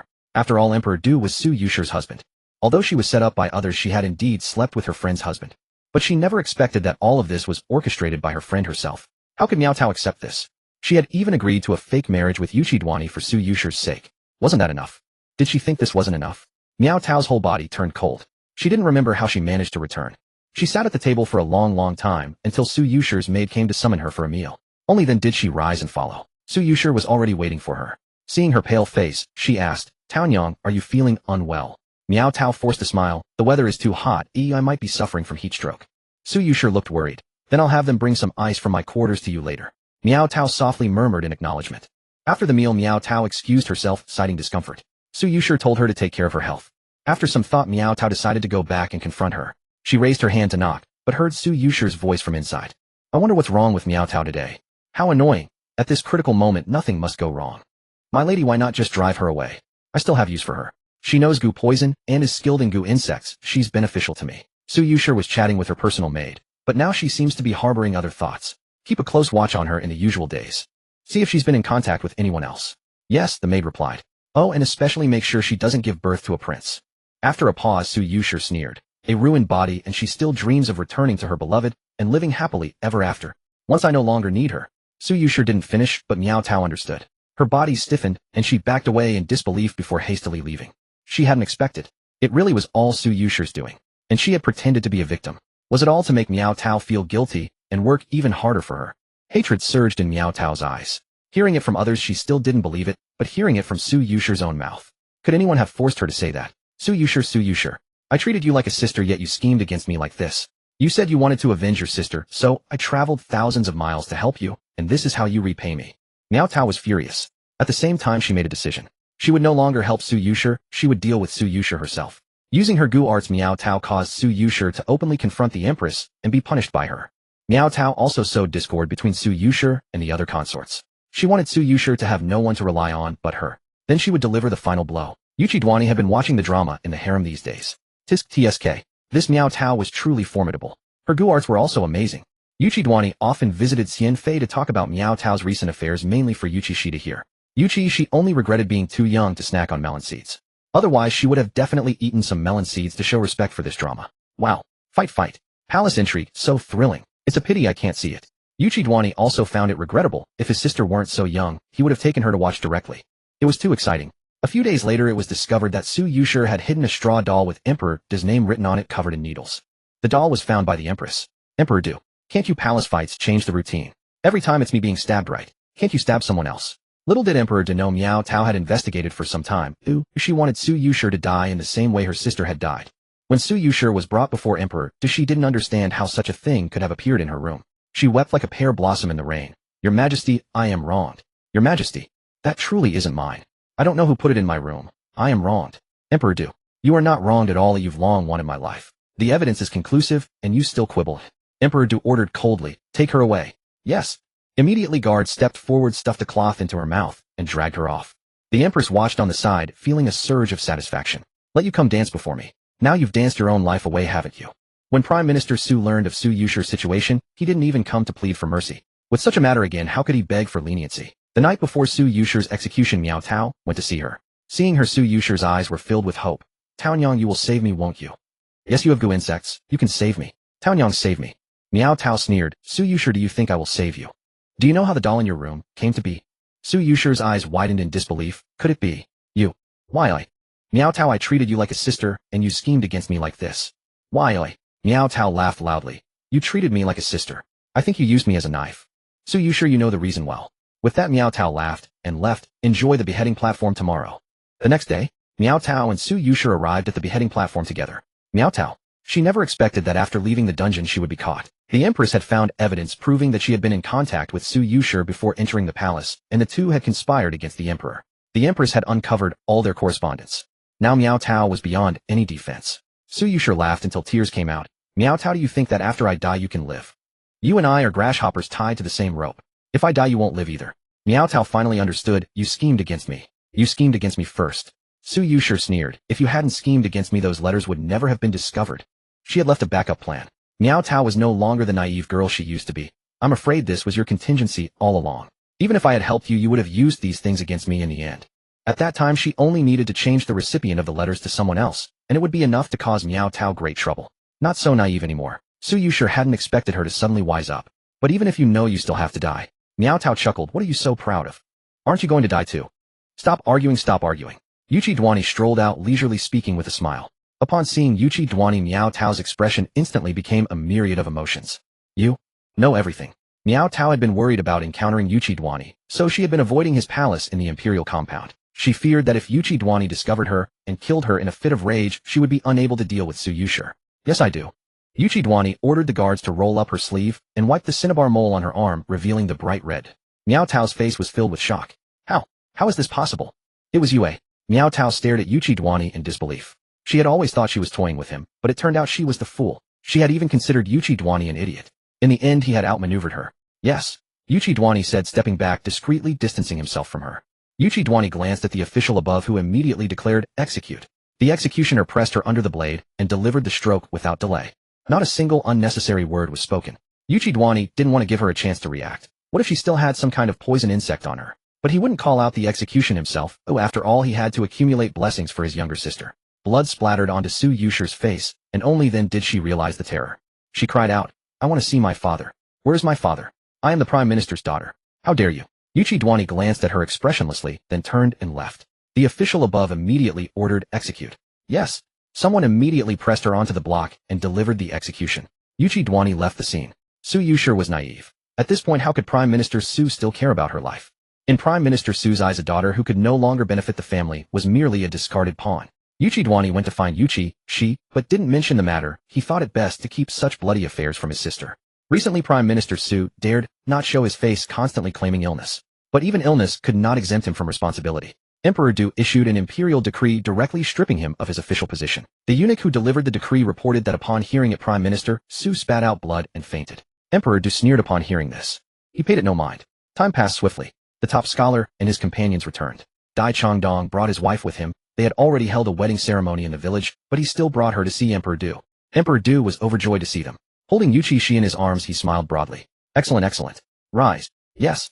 Thank you, Your Majesty. Dai Changdong quickly helped Yunyang to her feet. She secretly pinched his waist and glared at him. It was as if she was warning him, don't act like that, the Emperor is watching. Emperor Du, seeing their affectionate bond, felt a twinge of envy.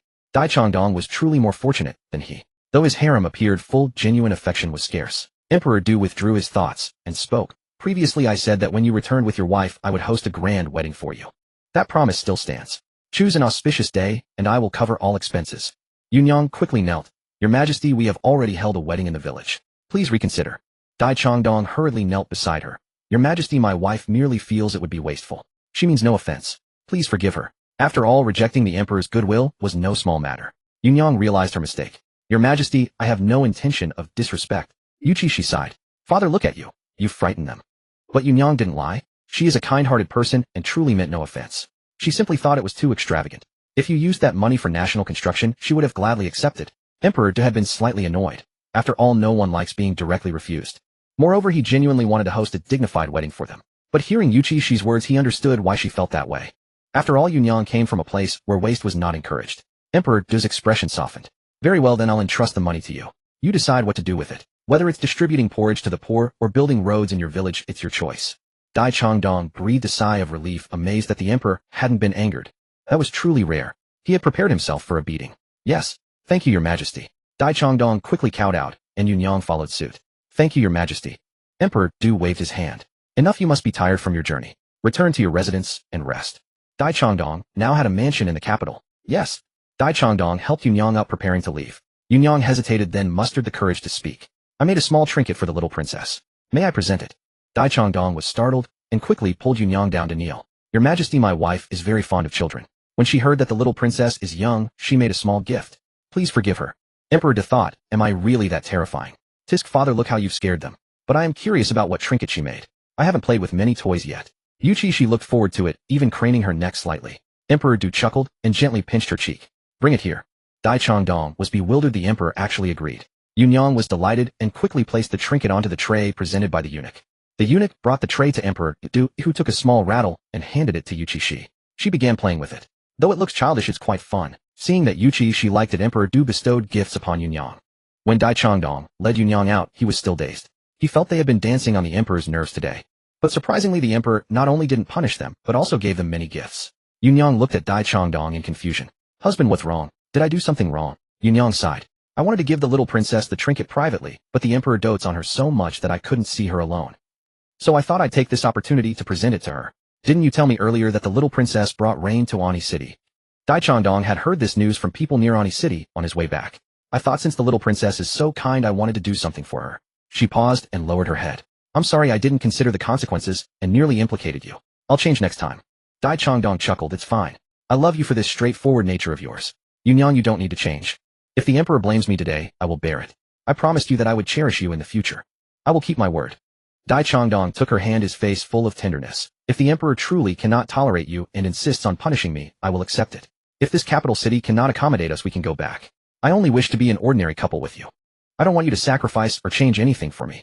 Yunyang felt a stirring in her heart. She had been somewhat insecure after arriving in the capital. She realized how different she was from other girls. The girls wore rouge, had graceful figures, and excelled in music, chess, calligraphy, and painting. And what of her?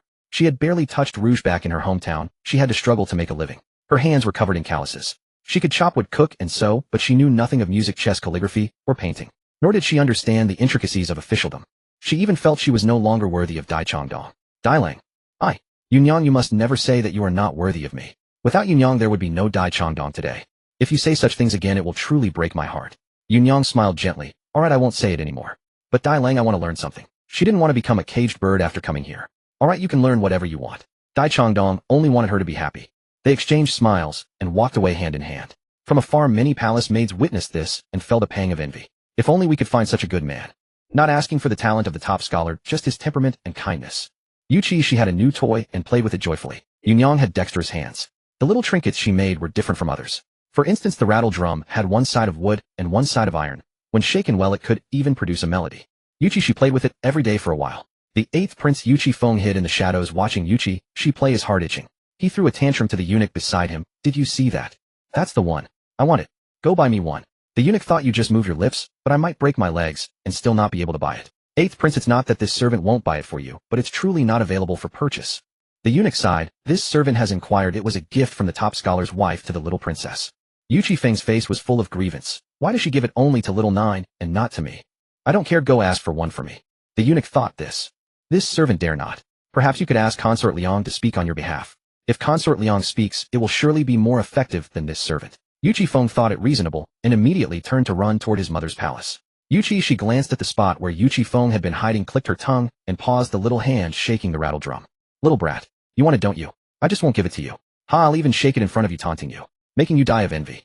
Yuchi Feng ran all the way to Consort Liang's palace, threw himself into her arms, crying, Mother, Mother, little Nine has a beautiful rattle drum, and I want one too. They said it was given to little Nine by the top scholar's wife. I want one too. Mother, please ask the top scholar for one. Consort Liang was both amused and exasperated. Feng gifts are not something we asked for, you know.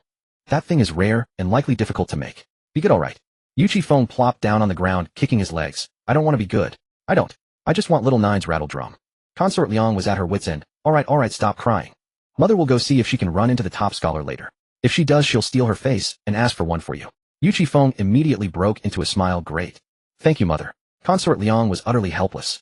But she still got up and went to the path that officials must take when leaving. Seeing Dai Changdong emerge, she hesitated, then gritted her teeth and stepped forward. Dai Changdong looked at her with confusion. He didn't know who she was. After all, she was a consort in the emperor's harem. How could he recognize her? This is Consort Liang. A kind colleague reminded him, and Dai Changdong quickly bowed. My respects to Consort Liang. Consort Liang was utterly embarrassed. Could I have a word with you in private?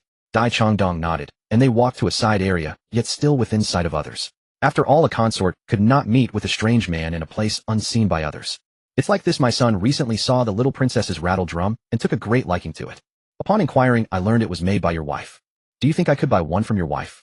As Consort Liang spoke, she wished she could find a hole to crawl into in her embarrassment. But she had only one son, and since he liked it, she had to steal her face and ask. Dai Changdong was taken aback. This matter? I must go back and ask my wife. I'll give you an answer tomorrow. Is that alright? Alright, let's leave it at that. Consort Liang finished speaking and hurried away. Too embarrassing.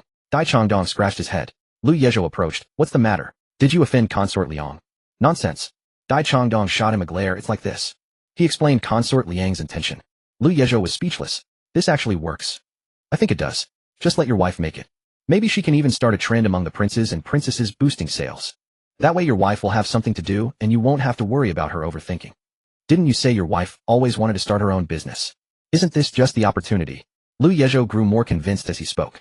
Then I'll go back and discuss it with her properly. Dai Changdong was also persuaded. I'm just worried she'll overwork herself. Lu Yezhou thought, are you showing off your affection? Bullying me for not having a wife? You can hire people to help her. She just needs to set up her own workshop. But then your purse will take a hit. Dai Changdong smiled tenderly. As long as Yunyang is happy, losing everything is worth it. Lu Yezhou's mouth twitched violently. Du Tianli, who was listening nearby, burst out laughing. Why are you bothering to reason with a man who dotes on his wife? Looking for a beating. Lu Yezhou, exactly. Dai Changdong looked bewildered. He never thought his actions were anything special. Isn't this the most basic thing? After returning to the mansion, Dai Changdong told Yunyang about Consort Liang's request and Lu Yezhou's suggestion.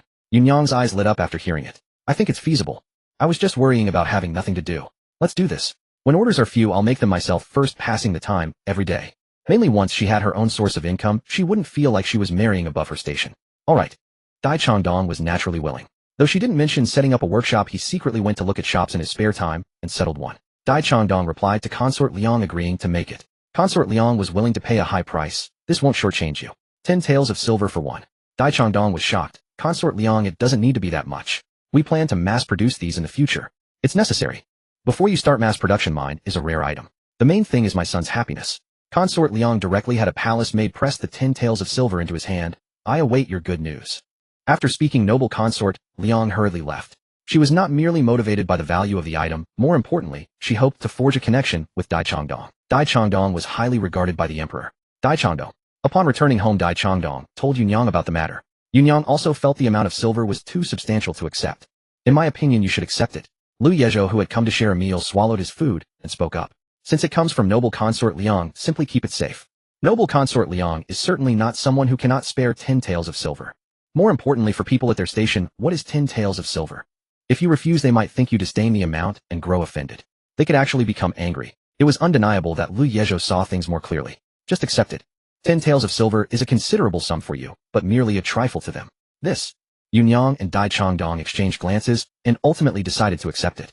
Primarily, Yunyang did not wish for Dai Changdong to offend noble consort Liang.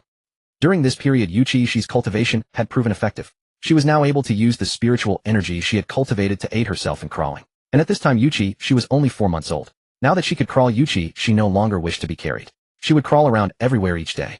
The palace maids and Jing Huaiyan followed closely behind her, ever fearful she might bump or fall. Yuchi Xi crawled quite swiftly, and as she crept along, she spotted Yuchi Feng. Yuchi Feng was only 5 years old now, a round and tiny figure playing with a rattledrum that his mother had given him the day before. Yuchi Feng could not wait to take it out and play with it today. Seeing Yuchi Xi, his eyes lit up. He quickly approached, picked up the rattledrum, and shook it toward her. Xiaojia, look, I have one too. Yuchi Xi.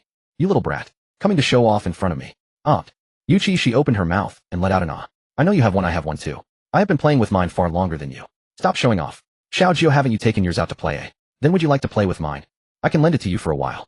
Yuchi Feng did not know why himself, but upon seeing Xiaojio's soft and adorable little face, he couldn't help but want to please her. It was as though as long as she smiled at him, he would be utterly joyful. Yuchi Feng usually had no close friends, and his older brothers rarely paid him any mind. He was quite lonely as well. Now that he had finally gained a younger sister, he naturally wished to build a good relationship with her. So even though he had truly desired it before, he had never considered snatching his younger sister's toy. Yuchi Xi. I am so guilty. My thoughts just now were truly wrong. I never expected you to be such a lovely child. The look in Yuchi Xi's eyes toward Yuchi Feng was exceedingly gentle. Good child, good child. Yuchi Xi made an ah sound and waved her hand. But I do not want it, I have my own. How could I possibly snatch a child's toy? The palace maid watching nearby spoke with a smile. Your Highness the 8th Prince, the little princess, also possesses such a rattledrum. She has likely grown tired of it, and no longer wishes to play. Yuchi Feng looked somewhat crestfallen, and softly uttered an oh. Then Xiaojia, would you like to play with me, eh? Yuchi Xi nodded. Yuchi Feng immediately broke into a happy grin. Wonderful. He sent his attendant eunuch to fetch his toys, sharing them with Yuchi Xi to play together. Yuchi Xi had nothing pressing to attend to, so she accompanied him in play. As the two were playing, a young boy ran over. Oh, isn't this Xiao Ba? Xiaojia is here too. Yuchi Xi raised her gaze and found the newcomer somewhat familiar. After thinking carefully, oh, it was Yuchi Xi. Yuchi Xi glanced left and right, did not spot Jing Huaiyan, and breathed a sigh of relief. Jing Huaiyan had returned to fetch a water flask for Yuchi Xi, who was feeling somewhat thirsty. Yuchi Xi strode forward and kicked Yuchi Feng's toy flying with his foot. What fun could these things possibly hold? Xiaojia, if you wish to play sixth, brother will play with you. Yuchi Xi had heard from the empress that Yuchi Xi was currently favored. He needed to curry favor with her. In that case, Father Emperor would surely regard him with new respect. Yuchi Feng cast a glance and burst into tears with a wah. Yuchi Xi clicked his tongue. Why are you crying? A real man sheds blood, but not tears. Xiaobai, you do not resemble a child of our Yuchi family. Did your mother bear you in secret with another man? Yuchi Xi. At such a tender age, why is your mouth so foul? Upon hearing this, Yuchi Feng cried, even louder. Yuchi Xi walked over and directly snatched the rattledrum from his hand. This novelty is interesting. It is mine now. Yuchi Xi. What is wrong with you? Kicking someone's toy and then snatching their rattledrum right away. Yuchi Xi could no longer bear to watch. She cried at Yuchi Xi. You bastard, return it to Xiaoba at once. Poor Xiaoba, stop crying. Watch me seek justice for you. Seeing that her verbal warnings had no effect, Yuchi Xi crawled over, directly scaling Yuchi Xi's leg upward. Yuchi Xi was delighted that Yuchi Xi showed such affection for him and immediately dropped the rattledrum. He also commanded the nearby eunuch, trample it to pieces for me. Whatever he no longer wanted, he would not allow others to have it either. The eunuch received the order and immediately set about crushing it. Yuchi Feng immediately wept even more bitterly. Yuchi Xi's palace maid and Yuchi Feng's eunuch both dared not utter a sound. Yuchi Xi was furious. After climbing up, she bit down hard on his ear. Let me teach you a lesson. I will bite you until you bleed, you wretched boy. Ow, ow, ow, ow. Yuchi Xi cried out in pain and slapped Yuchi Xi's bottom fiercely. Let go, let go. Yuchi Xi's bottom stung somewhat. Originally, she had only intended to bite him once as a warning, but now she bit his ear with ferocity, her hands tugging at his hair. You little rascal, you dare strike your madam's bottom. I will bite you until you bleed. Yuchi Xi yelped like a dog and reached out to pry Yuchi Xi loose, but saw blood at the corner of her mouth. He touched his own ear, and his face instantly filled with terror. My ear is ruined. It is bleeding. Woo woo woo woo. Yuchi Xi finally knew fear at this moment. Physician, physician, quickly summoned the imperial physician. Yuchi Xi's face turned vicious. He raised his hand intending to slap Yuchi Xi's face, but his raised hand was seized by another. He turned his head and met Jing Huayan's cold, stern gaze. Sixth Prince, are you certain you wish to lay hands on the little princess? As he spoke, Jing Huayan gathered Yuchi Xi into his arms. Yuchi Xi, who had been preparing to slip away. Rest assured, he cannot strike me. He is far more likely to hit himself. Jing Huayan could not hear Yuchi Xi's thoughts. He narrowed his eyes and shook off Yuchi Xi's hand. I shall report today's matter to the emperor exactly as it occurred. As he spoke, Jing Huayan took out a handkerchief and wiped the blood from around Yuchi Xi's mouth. Little princess, the next time you wish to strike someone, simply tell me directly. Do not soil your own hands and mouth. Jing Huayan held the water flask to her lips. Rinse your mouth. The blood of certain people is quite filthy. Yuchi Xi. How cruel. But she rinsed her mouth nonetheless. Yuchi Xi covered his ear, his tears falling steadily. You're bullying me, woo woo woo. Yuchi Xi covered his ears and ran away crying. Yuchi Xi took a mouthful of water, gurgled, and spat it out in the direction he had fled. Jing Huayan. Don't let the little princess's age fool you. She holds quite a grudge. Jing Huayan looked at the palace maid. What happened just now? The palace maid, trembling, recounted the incident. Jing Huayan gave a soft hum. Enough. I'll take the little princess to see his majesty. And eighth prince, stop crying. The little princess has already avenged you. He paused, then added, you are the elder brother. I hope you can be brave. In facing someone like sixth prince, there's no need to put on a pleasant face. He is a prince, and so are you. He doesn't even have a mother. What are you afraid of? Jing Huayan, unable to bear it any longer, decided to speak up in spite of himself. Yuchi Feng, tears glistening in his eyes, looked at him with a pitiful expression but obediently nodded. After they left, he asked the eunuch beside him, who is he? The eunuch. You don't even know him, yet you obeyed his words so readily. He is the little princess's personal guard, Jing Huayan. Oh, I see. I'm going to find mother and tell her about today.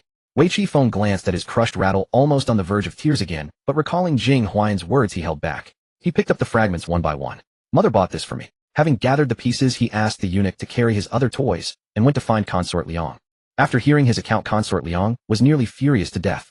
Mother understands. Leave this to me. Fenger, go play. I'll buy you another rattle another day. All right. Upon hearing that he could still get a rattle, Yuchi Feng left with a smile. Once he was gone, Consort Liang's face darkened. What a bold Yuchi Xi. Without a mother, he's still this arrogant. Consort Liang summoned her personal maid and gave her a few instructions. She was determined to teach that brat a lesson. Meanwhile, Jing Huayan had brought Yuchi Xi to Do Emperor. Jing Huayan recounted the whole story to Do Emperor without embellishment, but at the end he couldn't help adding some emotion. The little princess is so young, if that slap had landed on her. He didn't finish, but the implication was clear. The little princess wouldn't have been able to bear it. Yuchi Xi let out two sounds and pointed at her own bottom. Jing Huayan's face flushed slightly, but he continued. He also spanked the little princess. Do Emperor reached out and took Yuchi. She opened her trousers to check and said in an unreadable tone, it's red. Hearing this, Yuchi Xi immediately pouted and burst into loud cries. That wretched Yuchi Xi. No one has ever spanked my bottom before. Not even my master in my past life ever spanked me. And he made it red. Next time I see him, I'll teach him a lesson. Father, you know what? It's because of these useless sons that you ended up dying miserably. The male and female leads overthrew Yuan Kingdom because they saw your sons were too incompetent. Du Emperor. So it's all my fault after all. But if a son is not taught, the father is at fault.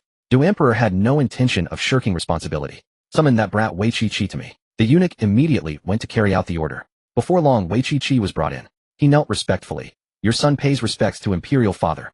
He was fearful inside. He knew that Yuchi Xi was favored by the emperor, but she was the one who bid him first. What infuriated him even more was that Yuchi Xi actually took Yuchi Feng's side. In his eyes, Yuchi Xi should have stood by him. How could she defend someone else? Yuchi Xi felt wronged. Do you still remember that I am your imperial father? Have you read the sage books for nothing? Striking even your own little sister. Yuchi Xi felt aggrieved, but she bit me first. My ear was bleeding from her bite. Father, look, I just had it bandaged. Yuchi Xi pointed at his ear, his expression as pitiful as could be. Yuchi Xi sneered. Do you even need to ask why I bit you? Let me tell you, it's only because I'm too young to fight properly now, or else I'd beat you to a pulp. Du Emperor. Ahem. Shi'er, let's be a proper lady. Be gentle. So why did Shi'er bite you? At this question from Du Emperor, Yuchi Xi began to feel uneasy. I don't know. Perhaps little sister doesn't like me. Yuchi Xi dared not admit to bullying the 8th prince. Huh. Du Emperor sneered, still trying to hide it from me. 8th prince and Shi'er were playing happily. Why did you go kick 8th prince's toys? And you snatched his toy and called him not my son, didn't you? Yuchi Xi hastily kowtowed. Imperial father, imperial father. I just spoke without thinking. I didn't mean it. You didn't mean this, you didn't mean that. What do you mean by intention? Du Emperor sneered. 14 years old, Yuchi Xi, you are 14. At your age, who else speaks without thinking? Who else bullies their own younger brother like this? Go receive 30 strokes of the board, then confine yourself to your quarters for a month, without leaving. If I ever find out that you've bullied your siblings again, you'll be banished from the palace. I don't need a son like you. Yuchi Xi's eyes filled with tears. Imperial father. Imperial father, your son was wrong. Take him away. At Du Emperor's command, the guards immediately entered and let him out. Du Emperor raised his hand and rubbed his temples. What a troublesome child. Bullying those younger and weaker, and even resorting to violence. In this light, Yuchi Xi was not even as good as a baby less than half a year old. Shi'er can discern right from wrong. And what about him? Shi'er knows to care for her elder brother and help him. And what about him? Yuchi Xi sighed. Father, you really have it tough. In my opinion, just send him to the military camp to be tempered. Then see if he still dares to bully the weak. As long as he conceals his identity, he'll be thoroughly disciplined there. Hearing Yuchi Xi's thoughts, Du Emperor found it quite reasonable.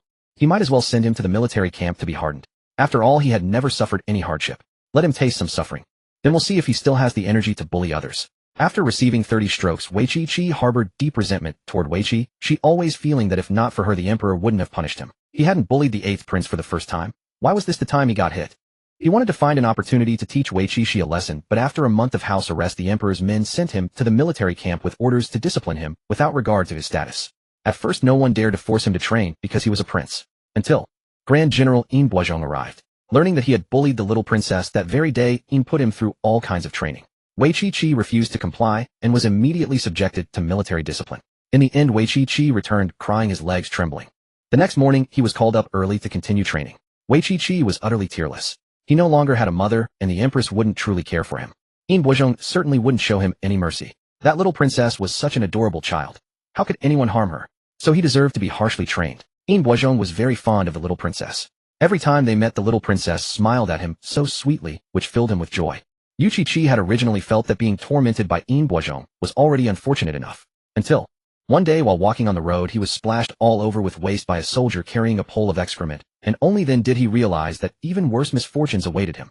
That soldier hadn't intended it either. When Yuchi Xi tried to make trouble for him, Yin Buozhong protected the man. There was nothing he could do. He could only go back and wash several more times. Yet the stench was overpowering, especially in the scorching heat. It seemed impossible to wash away. But Yuchi Xi had no choice but to endure it, as daily training was mandatory. This led to rumors spreading among the soldiers in the camp that His Highness the 6th Prince smelled foul every day, perhaps from never bathing. Yuchi Xi, who bathed daily. He truly wished he had 100 mouths to explain himself, but it was futile. When Consort Liang learned of Yuchi Xi's predicament, she sneered coldly. Let's see if he dares to bully my son again. Though he couldn't physically strike Yuchi Xi, he could certainly strip him of his dignity. By the way, have you prepared the gifts I asked you to make ready? Consort Liang asked her personal maid standing nearby. The maid hurriedly nodded. Your Majesty, everything has been prepared. Very well, then take the gifts to Consort Xian's chambers. Yes. When Consort Liang arrived at Consort Xian's quarters, she was nowhere to be found. The emperor had taken her away. Consort Liang bowed to Consort Xian. Greetings, dear sister. Please rise quickly. Consort Xian hurriedly helped her up. What wind has blown you to my quarters today? I've come to thank Little Ninth. During the recent past, when Feng'er was bullied by the 6th Prince, it was thanks to Little Ninth's help. Consort Xian. Huh. Shi'er helped Feng'er. Consort Xian felt as though she might be hearing things. That's not the case. Consort Liang had questioned the eunuch who had been accompanying Feng, and she recounted his words exactly as they were. That is precisely how it happened. Xi truly shows that women can match men in courage. At such a young age, she already carries the same bearing your majesty possessed in your youth. Consort Xian. No. Her daughter was so well behaved. How could she possibly bite someone? Consort Xian smiled gently. Xi has always been obedient and sensible and would never bite another without cause. It must have been the sixth prince who was far too excessive. Inside, Consort Xian thought, whatever the fault, it certainly wasn't my daughter's. Consort Liang concurred. Indeed, the little princess appears so lovely. In time she'll surely become the model among noble ladies. Praising Xi, Consort Xian delighted in hearing it. Oh, my sister, you truly have excellent taste. Consort Xian readily admitted it without hesitation. That's right. My daughter is simply wonderful. Consort Liang's lip twitched slightly. Didn't Consort Xian know how to be modest?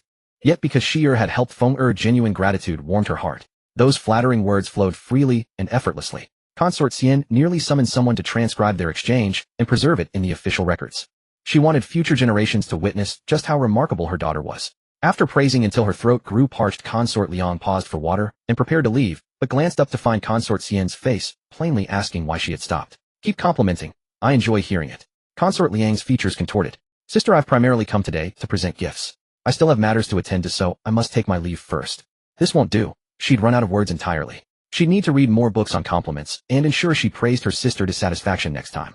If Feng could benefit from Little Ninth's protection, his days ahead would surely be much easier. Consort Liang felt deeply frustrated that her performance today hadn't measured up.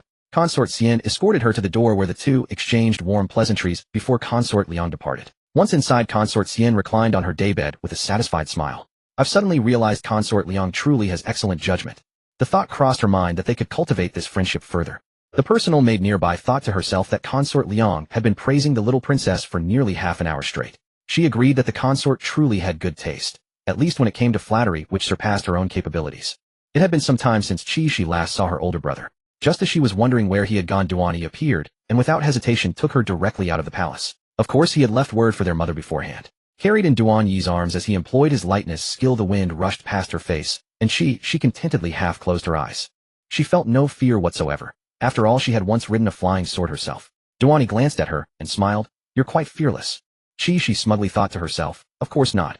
I was already flying on sword's back when you hadn't even learned the lightness skill yet. These were all childhood games to her. Duan regarded her with an expression of disbelief. Such an arrogant younger sister. He found her endearing. He took her to the lakeside and boarded an ornately painted boat. No sooner had they entered than she caught a peculiar scent. Looking up, her gaze fell upon a young woman seated by the table, and she stared in disbelief. Brother, you truly are in a sorry state. Duan Yi's steps faltered slightly as he fought to maintain his composure. What did she mean? What did her words mean? Could this girl also be deliberately drawing near him with ulterior motives? Was she plotting against the emperor? Master Yu, is this your younger sister? How adorable. The young woman's eyes brightened upon seeing Duan Yi, and she rose with a smile approaching him.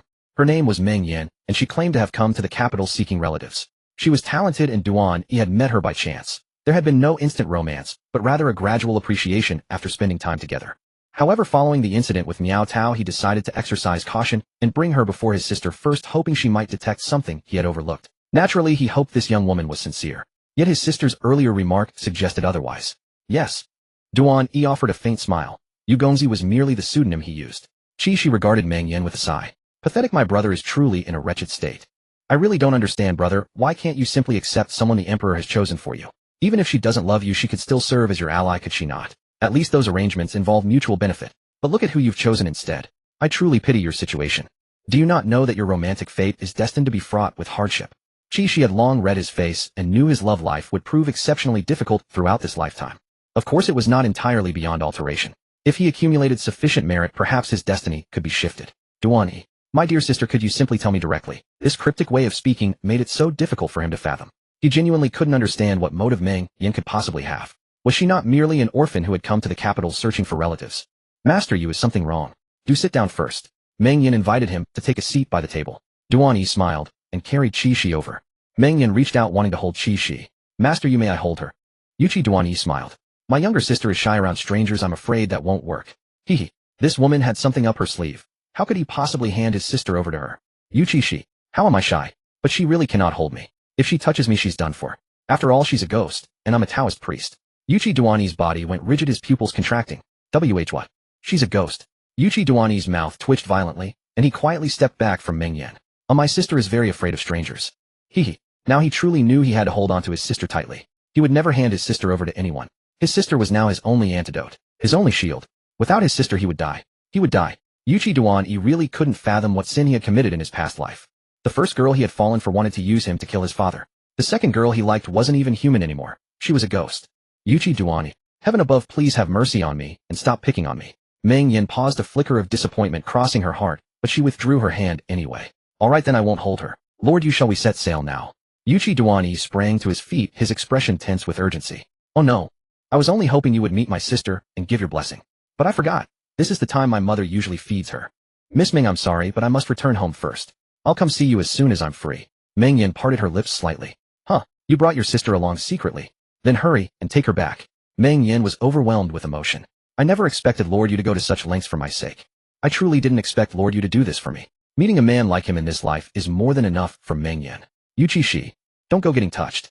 Aren't you just after my brother's body? Aren't you drawn to his strong yang energy and the imperial dragon Qi wanting to absorb it? Why speak with such emotion? As expected of a ghost, full of ghost nonsense. Yuchi Xi, who had just felt moved and wondered if this ghost truly loved him. I deserve this. I actually thought a ghost could genuinely fall in love with me. Where did I get the audacity? Yuchi Xi gave an awkward laugh. Meeting Miss Ming is also my good fortune. Convinced. Yuchi Xi took Yuchi Xi and left in haste, even employing lightness skill. It was as though some monstrous beast were chasing them. Yuchi Xi was extremely grateful that he was a man of discipline. He and Meng Yan had never even held hands. Otherwise, who knew how his yang energy would have been drained away? Fortunately, Yuchi Xi was immensely thankful for his decision today to bring his sister to meet Meng Yan. Otherwise, if he were to marry Meng Yan in the future, he would be having his yang energy siphoned every single day. He would turn into dried meat sooner or later. Just thinking about it made Yuchi Xi shudder. Yuchi Xi had not noticed his expression, but she was still caught up in the current storyline. Brother, I really feel sorry for you. She's a ghost after all. In the future you won't be able to see her when you want or avoid her when you don't. She'll come find you. At night. Yuchi Xi. Even in broad daylight he suddenly felt a chill at his back, waves of damp wind. So even if he didn't seek out Meng Yan, she would come to him. Which meant, Meng Yan knew he was a prince.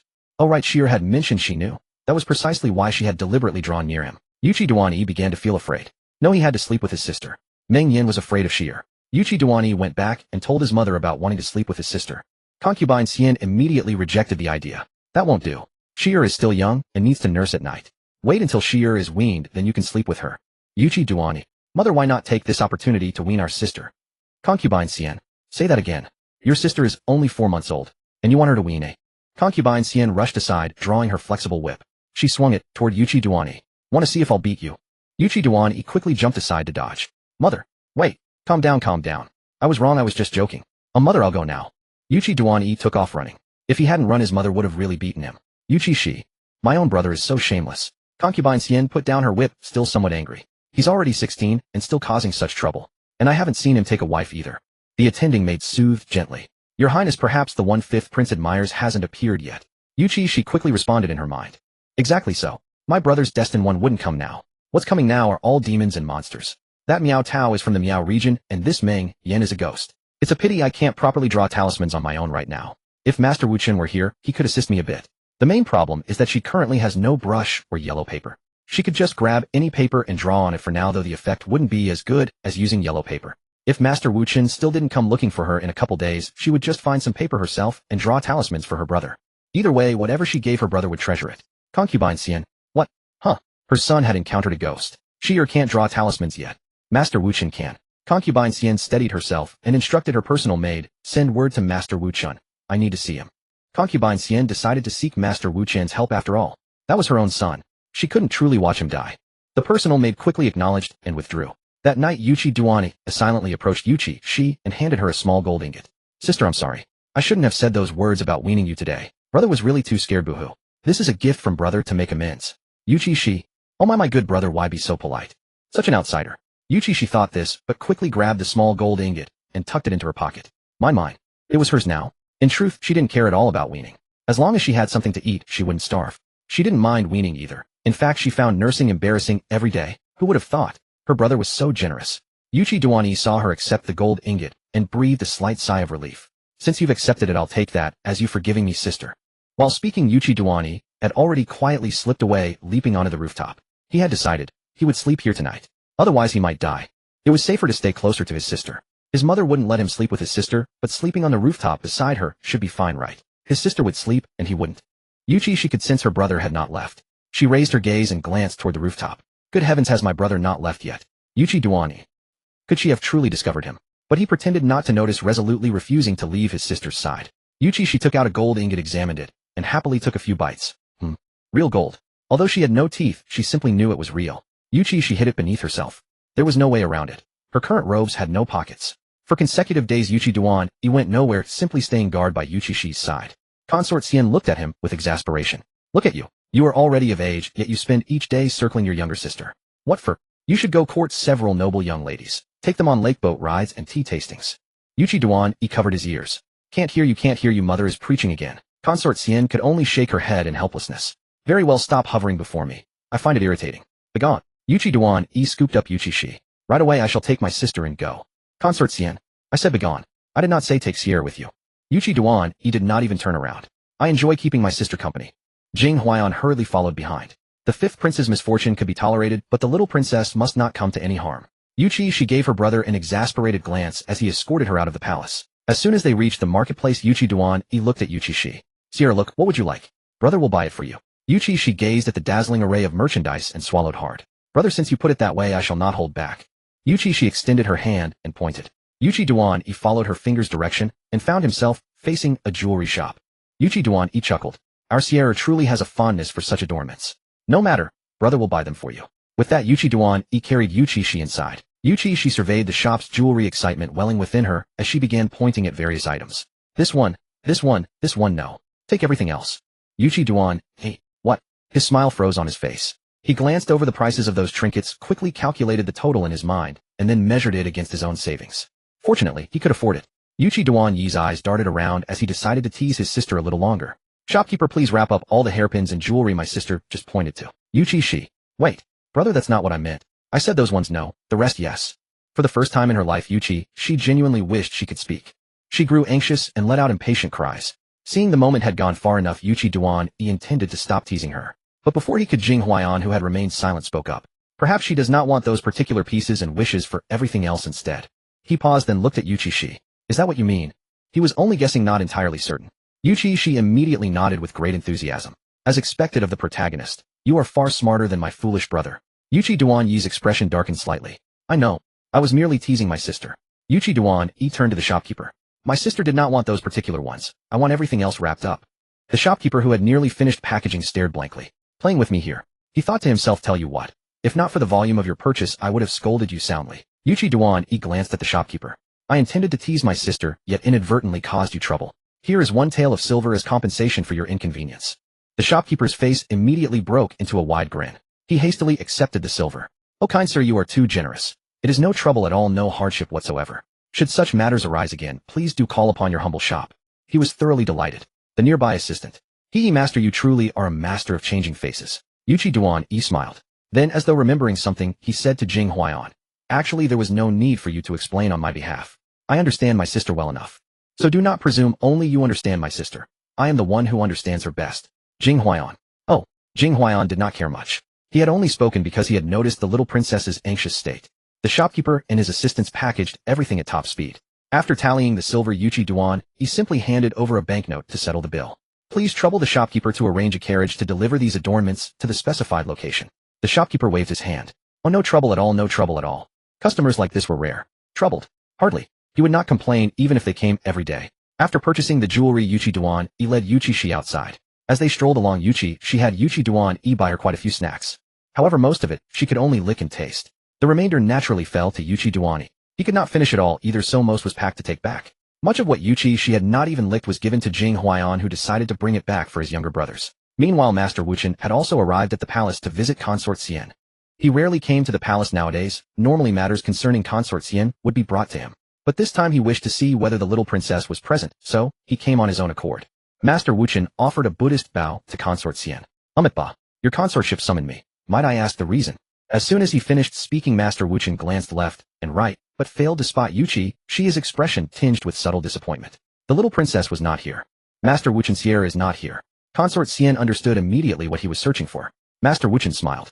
Was he so transparent? I sought you regarding ear. Master Wuchen's face showed confusion. Your fifth prince. Master Wuchen, the fifth prince. Please speak.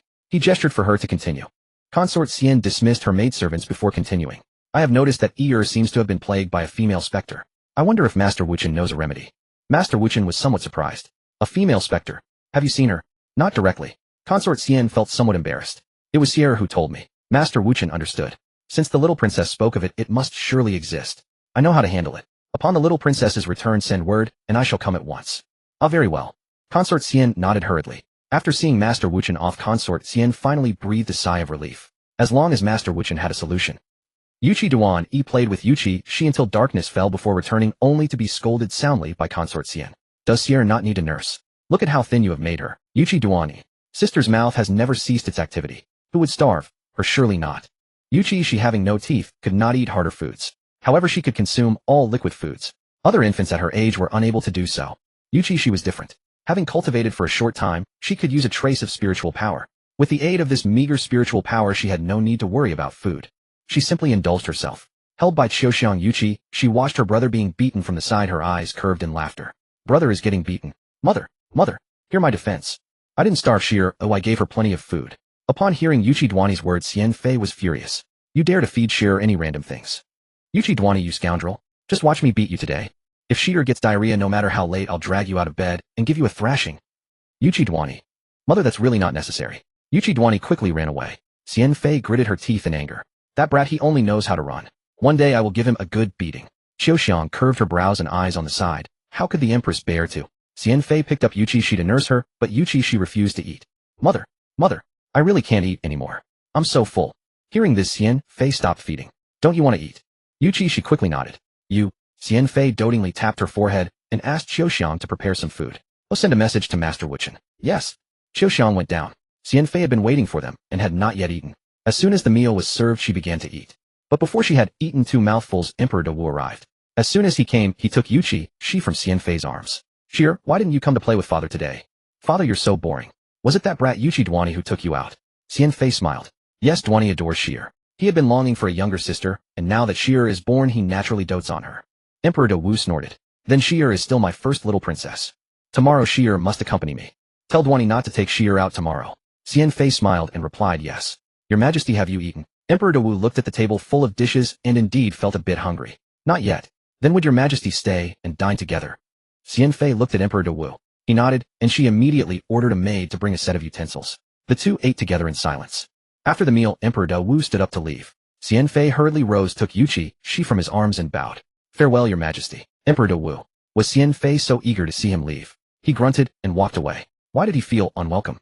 This was his harem, wasn't it? The moment Emperor Dawu left, Yuchi Duani flew to the top of Xian Fei's palace. For some reason, he felt that something was going to happen tonight. It had been too peaceful lately, and his heart was uneasy. The truth proved him right. In the dead of night, when everyone was asleep, Yuchi Duani suddenly opened his eyes. He could sense something approaching him at great speed. Yuchi Duani looked ahead. A mass of black mist flew rapidly toward him, stopped before him, and slowly transformed into a human figure. It was that Meng Yan. Yuchi Duani gasped in shock. Meng Yan was truly a ghost. This time he had seen it with his own eyes. Meng Yan looked at him hesitantly. Young master, why have you not come to see Yenner? Could it be that you no longer like Yenner? Is there someone else you love? Yuchi Duani. No. Calm down. You are a ghost, I am a human, we can never be together. Meng Yan was taken aback. I see. So it's because you discovered my identity. The moment her words fell, she suddenly let out a sharp laugh. Her entire body twisted, gradually deforming, and her face changed. Many wounds appeared on her face, and she was missing one eye. It dangled outside the socket, looking ghastly. Yuchi Duani swallowed. Fortunately, he was bold. Otherwise, he would have really fainted from fear. Sister. Right as Yuchi Duani was about to lift the roof tiles and jump down, he heard a heavenly sound. A tiny baby voice. It was Yuchi Xi. She had already woken up when Meng Yan arrived. She had just expended some effort to crawl out of the cradle. She was now in the courtyard looking up at Meng Yan. Meng Yan also heard her voice. She glanced at Yuchi Xi. I only want his yang energy, not yours. Go back to sleep obediently. Yuchi Xi ba. No, this is my own brother. How can I let you kill him? With Yuchi Xi present, Yuchi Duani felt much more at ease and also much more cocky. He asked Meng Yan, why do you want to harm me? I have no enmity with you. If you want yang energy with dragon aura, wouldn't my father be better? He is the son of heaven with more dragon aura than me. Yuchi Xi. Brother, you are filial to the point of killing me. Well, father, thank you. Meng Yan sneered. Why? Because you men are all heartbreakers. Do you see my eye? My husband gouged it out. I loved him so much, yet he treated me like this. At that time I swore that after I die, I would not reincarnate. I will make all you heartbreakers die. I will drain the yang energy of all you heartbreakers. I will save all the girls. Yuchi Xi. That's a good idea, but the question is, whose heart have I broken? Don't say I broke your heart. I only knew you recently, and you were the one who deceived me first. Meng Yan snorted. Then do you still remember Miao Tao? Don't you love her? Yet you watched her be executed. You schemed against her. You are a heartbreaker. Yuchi Xi. I am truly wrong. She was the one who schemed against me. She deliberately approached me and was friends with my father's consort. They wanted to deal with my father together. I was just defending myself. How is that being a heartbreaker? If anything, she betrayed me. Meng Yan was dumbfounded. Is that so? These were things she hadn't known. Yuchi Xi exclaimed. That's right, I can testify. Meng Yan looked at Yuchi Xi with a complex expression. Forget it. You have the face of a heartbreaker. Even if you haven't broken anyone's heart today, who knows about tomorrow? I will nip you in the bud. At this point the arrow had to be shot. There was no turning back. Yuchi Xi. That works. Yuchi Xi. She knew that given her brother's misfortune index, how could Meng Yan give up easily? Fortunately, she had been prepared. Earlier when she came out, she had taken a piece of paper and a brush from her mother's table. Perfect. She could now draw a talisman. Yuchi Xi lay on the ground drawing a talisman. Yuchi Xi seized the moment to glance at her, his mouth twitching violently. Little sister, what are you doing? Are you drawing the moment of your brother's tragic death? Yuchi Xi was also in despair. He had to save himself. He had to run toward Sheer. If Meng Yan touched Sheer, she would die. Yuchi Xi turned around and ran toward Yuchi Xi. Yuchi Xi had already drawn half of the talisman. Her brush stirred the spiritual energy between heaven and earth, and the chi flowed along the brush tip onto the talisman paper, whose characters emitted a faint golden light. Meng Yan sensed something wrong. A terrifying aura suddenly emanated from that little baby. But the fat meat was right in front of her. How could she not eat? Meng Yan hesitated only for a moment, then chased after Yuchi Xi. Yuchi Xi glanced back and silently quickened his pace. He rushed to Yuchi Xi's front, and at the same time Yuchi Xi finished her brushstroke. The talisman was complete. Yuchi Xi had been worried that because they were so high up, she wouldn't be able to use this talisman effectively. Unexpectedly, her brother was clever enough to run toward her. Brother, hurry, pick me up and run. Yuchi Xi gestured to Yuchi Xi with afraid he wouldn't understand, so she also hugged herself with her own arms. Yuchi Xi. So, his sister also couldn't deal with her. Why else would she run? Without any hesitation, Yuchi Xi scooped up Yuchi Xi and ran. Just then Meng Yan's hand reached out. Yuchi Xi slapped the talisman she had just drawn onto Meng Yan's palm. She couldn't chant spells now. To use the talisman, she had to resort to this crude method. Run fast, brother. Yuchi Xi understood that this talisman had stirred the spiritual energy of heaven and earth, meaning its power was immense. Yuchi Xi didn't hesitate for a moment and pushed his speed to the maximum. The instant he ran far away, Meng Yan's scream came from behind. What did you do to me? Why can't I move? Yuchi Xi stopped in his tracks and turned around to see Meng Yan truly trapped in place, unable to move. Yuchi Xi breathed a sigh of relief. On her palm was stuck the thing his sister had just drawn. Could it be that she was immobilized by this? What on earth was that thing? It looked like a ghostly talisman. Yuchi Xi didn't dare approach Meng Yan, fearing she might be faking it to trick him into coming closer. Just as he was thinking this, a dull thunderclap came from above. The sound was so loud that Yuchi Xi felt the lightning would strike down the next second. The moment his thought fell, a loud boom resounded, and the next second lightning struck Meng Yan like a gust of wind. Meng Yan screamed in pain. At the same time, a huge pit was blasted beneath her by the lightning. The ground trembled, and Yuchi Xi staggered twice before steadying himself. Oh my goodness, even heaven can't stand to watch anymore. Yuchi Xi clicked his tongue. This lightning was too ferocious. Yuchi Xi looked at the lightning and felt a little regretful in her heart. Still lacking in skill. If I had my full power, she would have vanished directly. How could she still be hopping around here? Yuchi Xi. It was Sheener's doing. Too amazing. Sheer is like a silent bird that shocks with its first cry. What did you do to me? Yuchi Xi, are you even human? Meng Yan writhed in pain on the ground, but the lightning above seemed to have locked onto her, striking down one after another. As she rolled, one pit after another appeared on the ground. Yuchi Xi silently moved farther away from her. Who told you not to reincarnate properly, and instead harm heaven and reason? This is heaven unable to watch anymore. My sister is just acting on behalf of heaven. The last bolt of lightning struck, and Meng Yan was at death's door.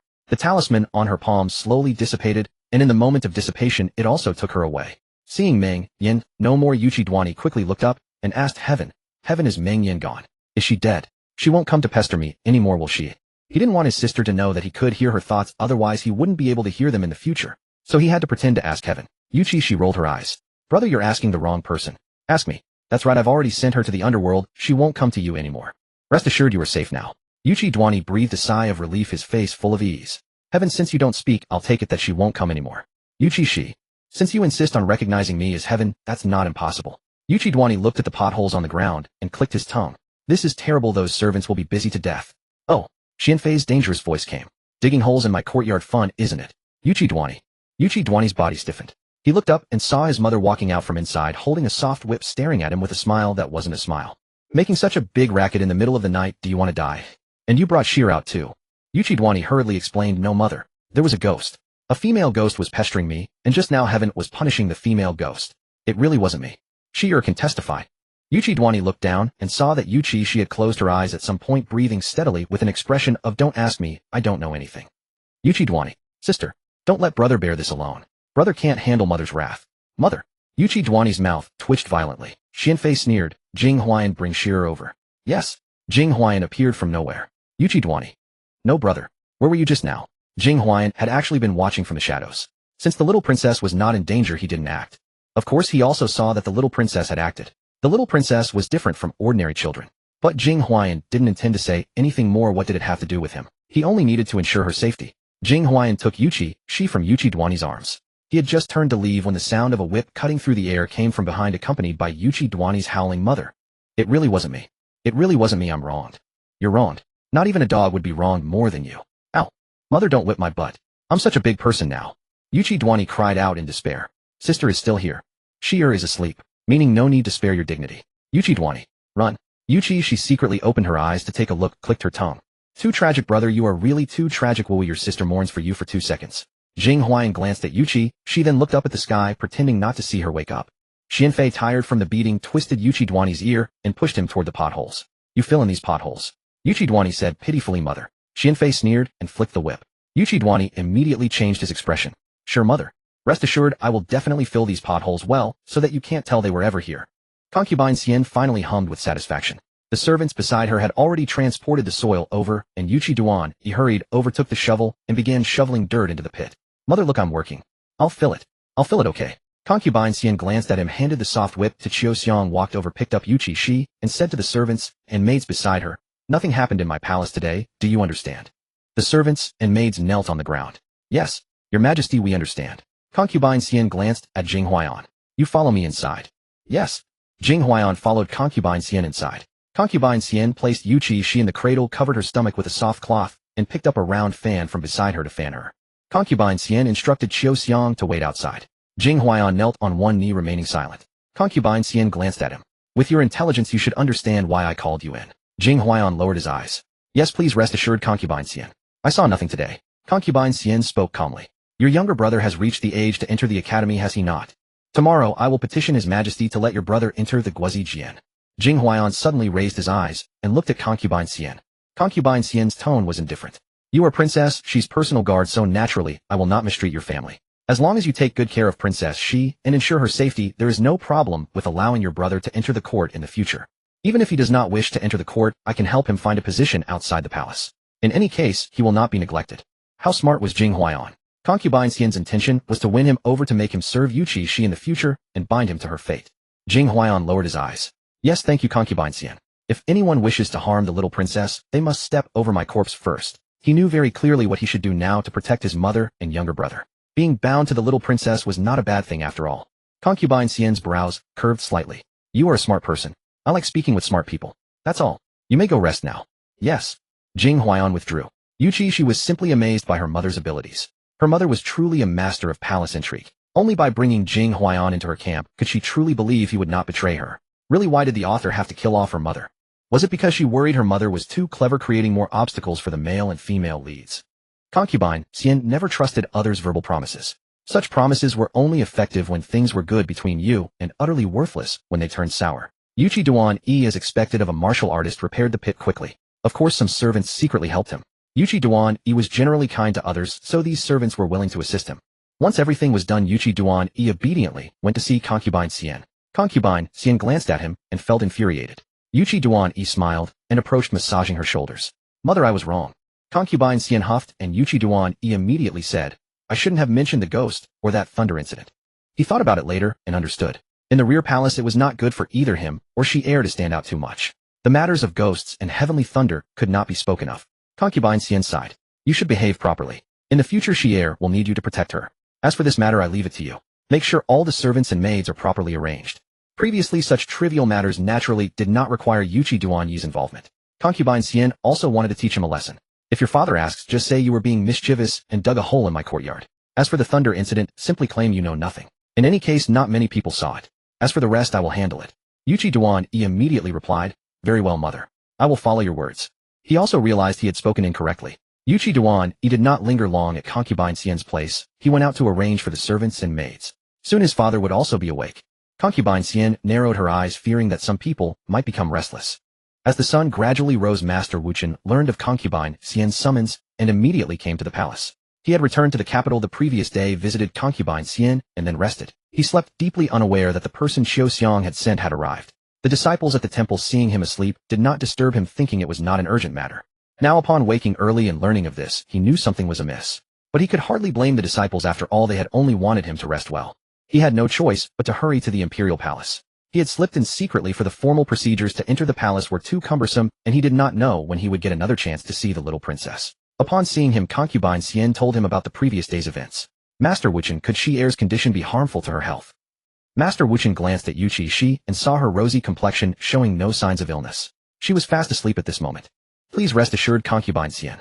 The little princess is fine. It was a pity he had not seen the talisman the little princess drew yesterday, otherwise he would have learned it on the spot. Hearing this, concubine Xian was relieved. Since His Royal Highness the Fifth Prince is unharmed, this humble Taoist will take his leave first. Master Wuchen bowed slightly to concubine Xian. Concubine Xian nodded. Very well, I will escort you. No need. Master Wuchen smiled gently and turned to leave. Not even 15 minutes had passed when Emperor Du arrived, having come directly from court. Concubine Xian quickly rose to welcome him. Your Majesty, Xi Er has just woken up. Emperor Du nodded slightly and walked toward Yuchi Xi. She had just finished her milk and raised her eyes to look at him. Father. Emperor Du's brows curved slightly.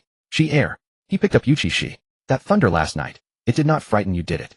Concubine Xian's hand pouring water paused slightly. She smiled lightly. No. Xi Er slept soundly last night. That is good then. Emperor Du did not ask further, which actually left concubine Xian somewhat puzzled. What she did not know was that Emperor Du had already guessed that Xi Er was the one who caused that extraordinary spectacle last night. Accompany me for breakfast. Emperor Du looked at concubine Xian, who obediently replied, yes, and quickly instructed Xiao to bring the meal. During the meal, both ate with different thoughts in mind. As soon as Emperor Du finished and was about to rise, he heard outside, concubine Liang has arrived. Concubine Xian said to Xiao, who came in to inquire, let her in. Concubine Liang entered with her maids and quickly bowed upon seeing Emperor Du.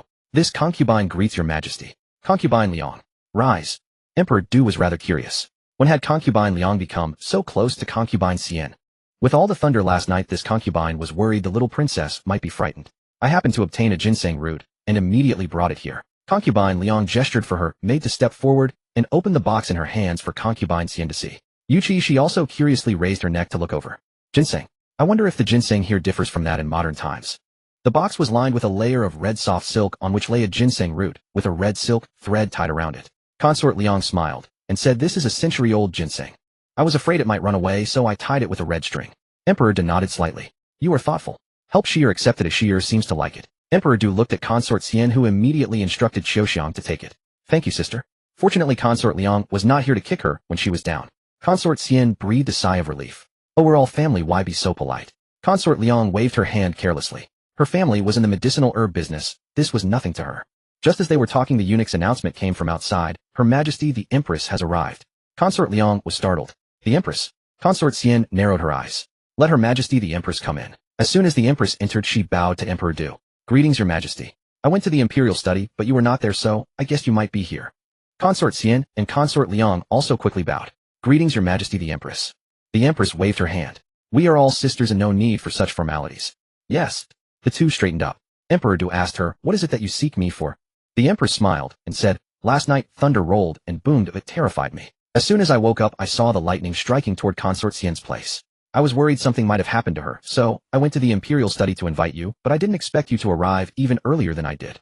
As she spoke, the Empress's tone turned sarcastic. I wonder if some unclean thing has entered Consort Xian's palace. In previous years, I never saw lightning strike any concubine's courtyard.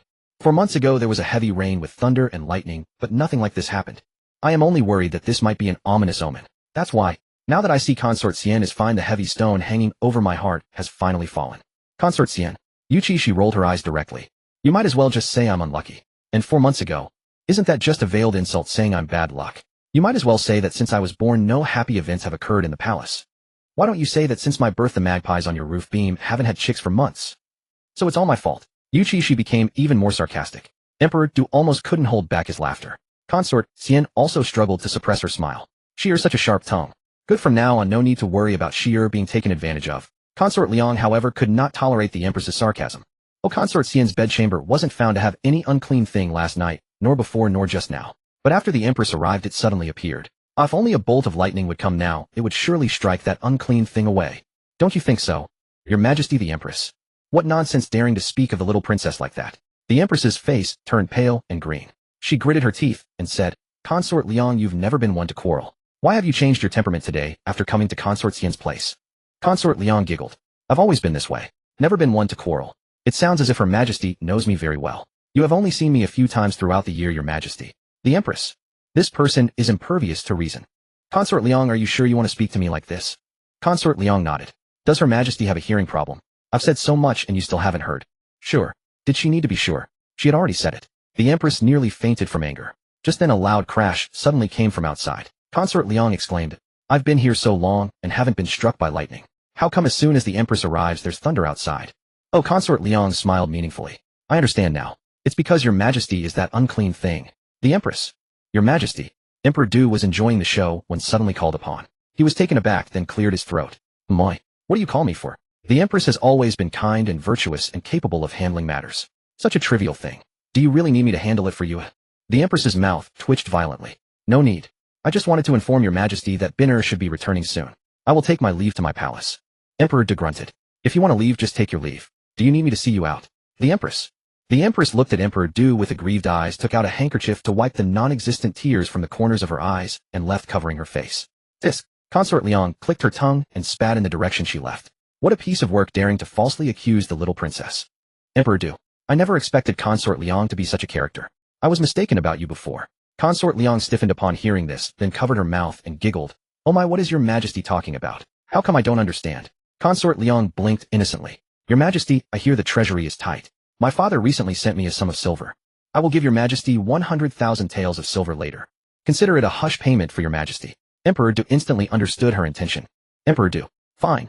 No reason not to take advantage of this. Consort Liang smiled sweetly and said, Your Majesty, you seem very busy. Emperor Du. You want me to leave, don't you? Emperor Du reached to pick up Yuchi Xi, but Consort Liang was faster and took her. The little princess is so adorable. Princess Feng'er has been talking about you. Would the little princess like to go play with Feng? Yuchi Xi. Don't want to babysit. But Yuchi Feng is quite well behaved. Yuchi Xi nodded. For the sake of the ginseng, I'll help you watch the kid. Emperor Du. Shi'er, you're a child yourself. You're going to watch a child. Consort Xian. As long as Shi'er is happy. Consort Liang saw Yuchi Xi nod, and her eyes lit up. Your Majesty, see, the little princess wants to go play with Feng. Then I'll take Shi'er now. With that, Consort Liang had already carried Yuchi Xi away. Jing Huayan quickly followed. Emperor Du. So is it that hard for him to spend some time with his daughter? Your Majesty. Consort Xian looked helpless. Shi'er wants to go, I can't help it. Emperor Du. Fine. I'm going back. Emperor Du flicked his sleeve and strode away. Consort Xian watched the direction they left and helplessly held her forehead. Yuchi Duan walked in. Mother, I heard it all. The Empress said my sister is an unclean thing. He paused, gritting his teeth. So I smashed another hole. This time he really smashed it. She is the unclean thing. Later I'll have others spread the word that the Empress is the unclean thing. As soon as she arrived, thunder struck our courtyard. So the thunder just now was made by Duaner. Consort Xian nodded. All right, do as you think. She couldn't swallow this insult either. At that moment, at Consort Liang's place, Consort Liang's personal maid Donger, her dowry maid, whispered in a low voice, Your Highness, you scared me to death just now. Next time in front of His Majesty, you must not act like this. Consort Liang was also a bit shaken. That's right. I was scared to death too. I actually scolded the Empress in front of His Majesty. I thought I would inevitably get a beating, but unexpectedly His Majesty didn't blame me and even angered the Empress. Consort Liang clicked her tongue. His Majesty truly dotes on the little princess. Although he always wears a deadpan face. Yuchi Xi. A deadpan face. Consort Liang, I never expected you to be like this in private. How dare you speak of my father like that? Donger's face drained of color and terror. She immediately covered Consort Liang's mouth. My lady, this is no longer the mansion. You must be careful with your words. Yuchi Xi's eyes curved into crescents. Donger and her troublesome mistress. Ahem, I understand. Consort Liang sighed. In this palace it's truly uncomfortable everywhere. In front of Feng'er, I have to pretend to be a good mother who doesn't curse. In front of His Majesty, I have to act like a refined lady. But Donger promptly covered Consort Liang's mouth. Consort Liang. Alright, I won't say any more. Donger wiped the cold sweat from her forehead. My lady, if you keep this up, we'll eventually have our heads chopped off. Relax, Donger. Rest assured, if it really comes to that, I'll make sure my father spends money to buy both our lives. Donger. I can't feel reassured at all. Yuchi Xi looked at Consort Liang with deep envy. Being rich is truly wonderful. Jing Huayan, who had been following behind all along. What kind of secrets did he just overhear? Following the little princess, he had indeed eaten too much gossip. This Yuan kingdom was quite chaotic too. The harem of Emperor Du was also in utter disarray, and a consort was thinking of buying her own life with money. Who taught her to do such a thing? My lady, please say less. Consort Liang complained. I barely go out as it is, and you still want me to talk less. I might as well just die. Donger, fine, speak. I'll let you speak. Good, Dong. Consort Liang giggled. Don't worry, I'll speak softly. If I really get caught, I'll just deny it. After all, none of these people dare to tell tales in front of His Majesty. Donger, are you truly clever or simply indifferent? Consort Liang simply disliked palace intrigue. Over the years she had kept to herself, hidden away. But after all these years of suppression, her nature had been stifled too much. Today she finally let her true nature out. Fenger, Consort Liang looked up and saw Yuchi Feng quickly waving at him. See who I've brought back for you. Yuchi Feng's eyes lit up instantly when he saw Yuchi Xi, little sister. It's little sister. Yuchi Feng immediately dropped his toys and ran toward Yuchi Xi. Oh, Yuchi Xi responded to him. Little brat. Yuchi Feng danced with joy. Little sister is talking to me. Mother, little sister said ah to me. She wants to play with me. Consort Liang set Yuchi Xi down on the ground. Yuchi Xi immediately crawled toward Yuchi Feng, tugged at his pant leg, and crawled toward his toys. Time to work. Time to work. What a miserable life. I have not even half a year old, and already out laboring. Consort Liang watched the scene with a beaming smile. How lovely. Donner asked her, then why doesn't your highness have another one? Consort Liang. Donner, how can you utter such cold words with such a warm mouth? Your lady here will never bear another child in this lifetime. That pain, she would never endure it again. Besides, isn't the birth rate of princesses in the Yuan kingdom extremely low? She dared not take that gamble. Donner, her mistress was talking nonsense again. Donner sighed. What else could she do with her own mistress? Spoil her, of course. As long as your highness is happy. Good Donner, I knew you loved me the most. Donner headed toward the kitchen. I'll go fetch some pastries for your highness.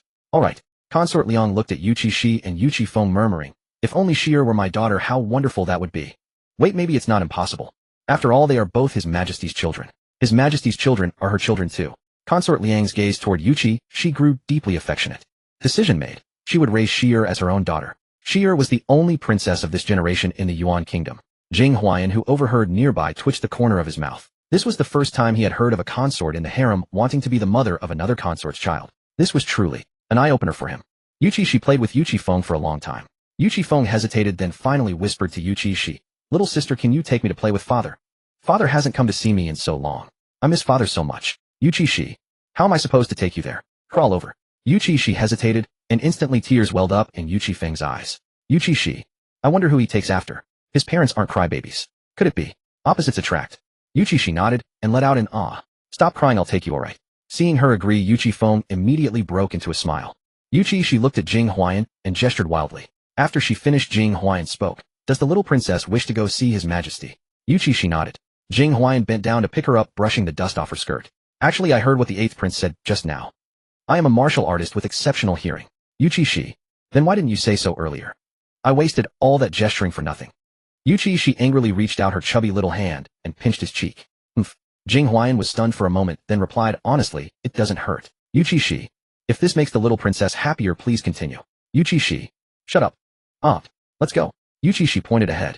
Move quickly, no more nonsense. Jing Huayan chuckled softly, reached out, and lifted Yuchi Feng. Holding Yuchi Xi in one arm, and carrying Yuchi Feng by the back of his collar with the other, he flew away. Donner returned to see this scene. Your Highness, the 8th prince has been kidnapped. How could her Highness be so calm? Consort Liang withdrew her gaze. I know. It's fine, Xi'er is there. Fenger won't come to harm. Donner, my lady, how can you think like that? The little princess is not even half a year old. You're counting on the little princess to protect the 8th prince. Consort Liang muttered. But why did that Jing Huayan carry my son by the collar? Couldn't he hold him? Could it be? Because I didn't give him money. Consort Liang found it quite plausible. Donner, take 100,000 taels of silver to His Majesty, and another 10,000 taels to Jing Huayan's mother. Tell him, remind Jing Huayan, that next time he should carry my son in his arms, not by the collar. I'm afraid he'll be uncomfortable. Donner, madam, you. Sigh. Never mind, after all, her madam has plenty of silver. Resigned to her fate, Donner went to fetch the money and deliver it. Meanwhile, Yuchi Xi and Yuchi Feng had both arrived at the imperial study. Jing Huayan set Yuchi Feng down, and holding Yuchi Xi in his arms, bowed to Emperor Dawudi. Your Majesty, we pay our respects. Rise. Emperor Dawudi stood up and took Yuchi Xi into his arms. As he lowered his gaze, he suddenly noticed Yuchi Feng. You are. For a moment, the emperor could not recall which of his children this was. Yuchi Feng. Yuchi Feng looked at Emperor Dawudi in disbelief. Father Emperor doesn't remember me. His little mouth puckered and his eyes glistened with tears as if they would fall at any moment. Emperor Dawudi, why are you about to cry? His expression turned grim, making his face appear even more formidable. Yuchi Feng was so frightened by that look that he burst into loud wails. Yuchi Xi. Father, look, you scared the 8th prince to tears. Emperor Dawudi. Oh, it's the 8th prince. Ahem. Emperor Dawudi cleared his throat. Why are you crying? Am I really that fierce? Yet inwardly he was deeply puzzled. With consort Liang's gentle nature and his own disposition, how could the 8th prince be so fragile? Yuchi Feng sobbed, intermittently looking at Emperor Dawudi with a pitiful air. He dared not utter a word. Yuchi Xi sighed. Father, the 8th prince came specifically to see you. He missed you. A strange expression flickered across Emperor Dawudi's face. The 8th prince missed him. Missed him? He found it utterly astonishing. After all, the 8th prince had always been terrified of him. Every time their eyes met, the boy would scurry away in a flash. How peculiar. With that thought, Emperor Dawudi asked him, You are the 8th prince, right? I remember now. Yuchi Feng's tears hung on his lashes, poised to fall, but not yet falling, making him look especially pitiful. Father Emperor, Yuchi Feng called out tentatively. Emperor Dawudi hummed in acknowledgement and extended his hand toward him. Come here. Yuchi Feng walked over and Emperor Dawudi asked him, Why did you come to see me? Yuchi Feng's face instantly flushed. He stammered, Because I missed Father Emperor. Emperor Dawudi was taken aback. Although he had already learned of this from Shir's inner thoughts, hearing it spoken aloud felt different. A peculiar emotion stirred within Emperor Dawudi's heart. Then why didn't you tell me before? Yuchi Feng blinked and the tears hanging on his lashes fell. He wiped them away with the back of his other hand, lowered his head and whispered, Because Father Emperor doesn't like me. I didn't want to say anything that would make Father Emperor dislike me. Emperor Dawudi was genuinely bewildered now. Although he rarely concerned himself with these children, they were still his offspring. How could he possibly dislike them? As long as they didn't cross his bottom line. If they did, then he truly couldn't bring himself to like them. I have never disliked you. Hearing Emperor Dawudi's words, Yuchi Feng grew bolder. Then why is Father Emperor always so fierce with me? Emperor Dawudi. He felt utterly wronged. Yuchi Xi was nearly in hysterics. Haha, that's right, Father always wears a stern face, so fierce. Emperor Dawudi. When did he ever wear a stern face? That was just his normal expression. That was always his usual look. I am not fierce toward you. Emperor Dawudi felt he should defend himself. But Father Emperor's eyes are very fierce. Emperor Dawudi. Forget it, he wouldn't bother to explain. This is who I am. Take it or leave it. Then why do you dare to speak now, eh? Yuchi Feng hesitated, then glanced furtively at Yuchi Xi. Because sister is here, and I can't lose face in front of her. I must be brave and set a good example. Emperor Dawudi. Yuchi Xi. Ha, Father must have thought it was because he no longer seemed fierce. Emperor Dawudi. Indeed, that was what he had thought. Now it seemed he had been thoroughly slapped in the face. Emperor Dawudi shot Yuchi Feng a displeased glance. Enough. I won't hold it against you. If you miss me in the future, come to me. As long as I am not busy, I can spare some time for you. But if I am busy, I cannot accompany you. Yuchi Feng's eyes lit up instantly. Really? I thought Father Emperor only liked Shir and not us. They all say that Shir is favored by Father Emperor, while we are all unloved. Emperor Dawudi, as for being favored, they weren't wrong. But they were still his children. Of course I like you all as well. As for favoritism, well, let's skip that topic. Yuchi Feng was overjoyed. Father Emperor likes me. Yuchi Feng lifted his head, revealing a smile full of baby teeth. I'm so happy. Emperor Dawudi. As long as you're happy. Then can Father Emperor teach me how to write now? Emperor Dawudi nodded. Teaching calligraphy was fine, he liked it, and it would earn him praise from Shir. Emperor Dawudi held Yuchi Xi while teaching Yuchi Feng to write. After a long while, his blood pressure began to rise. This is a left falling stroke. A left falling stroke. What kind of nonsense have you written? Don't ever tell anyone I taught you. Emperor Dawudi was furious. What was this rubbish? The boy was already 5 years old. He could only write the numbers 1 to 5, and even then they were hideously ugly. Emperor Dawudi rubbed his temples. Tomorrow I'll hire a tutor for you to begin your basic education. 1 + 1 = 3. I have no idea how you figured that out. Emperor Dawudi felt he was courting trouble by testing him on arithmetic. Look, the simplest addition, and he got it wrong. Yuchi Feng was aggrieved. Father Emperor plus mother equals Father Emperor, mother, and me. That's right. 2 people added together equals 3 people. Emperor Dawudi. Who taught you that? My mother. Emperor Dawudi. Don't learn from your mother anymore. From now on, learn from the tutor. Yuchi Xi was about to die laughing.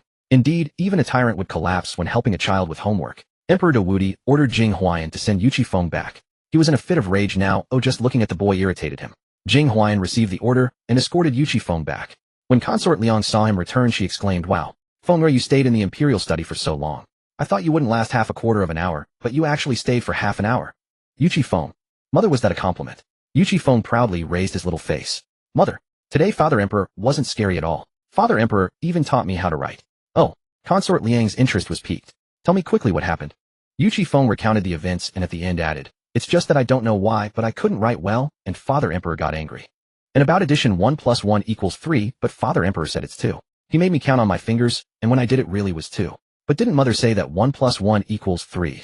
Consort Liang. Ahem. Whatever your Father Emperor teaches you is right. How could she explain that she had never read any arithmetic books? After all, she only needed to recognize silver coins, not calculate. Anyway, the family was wealthy.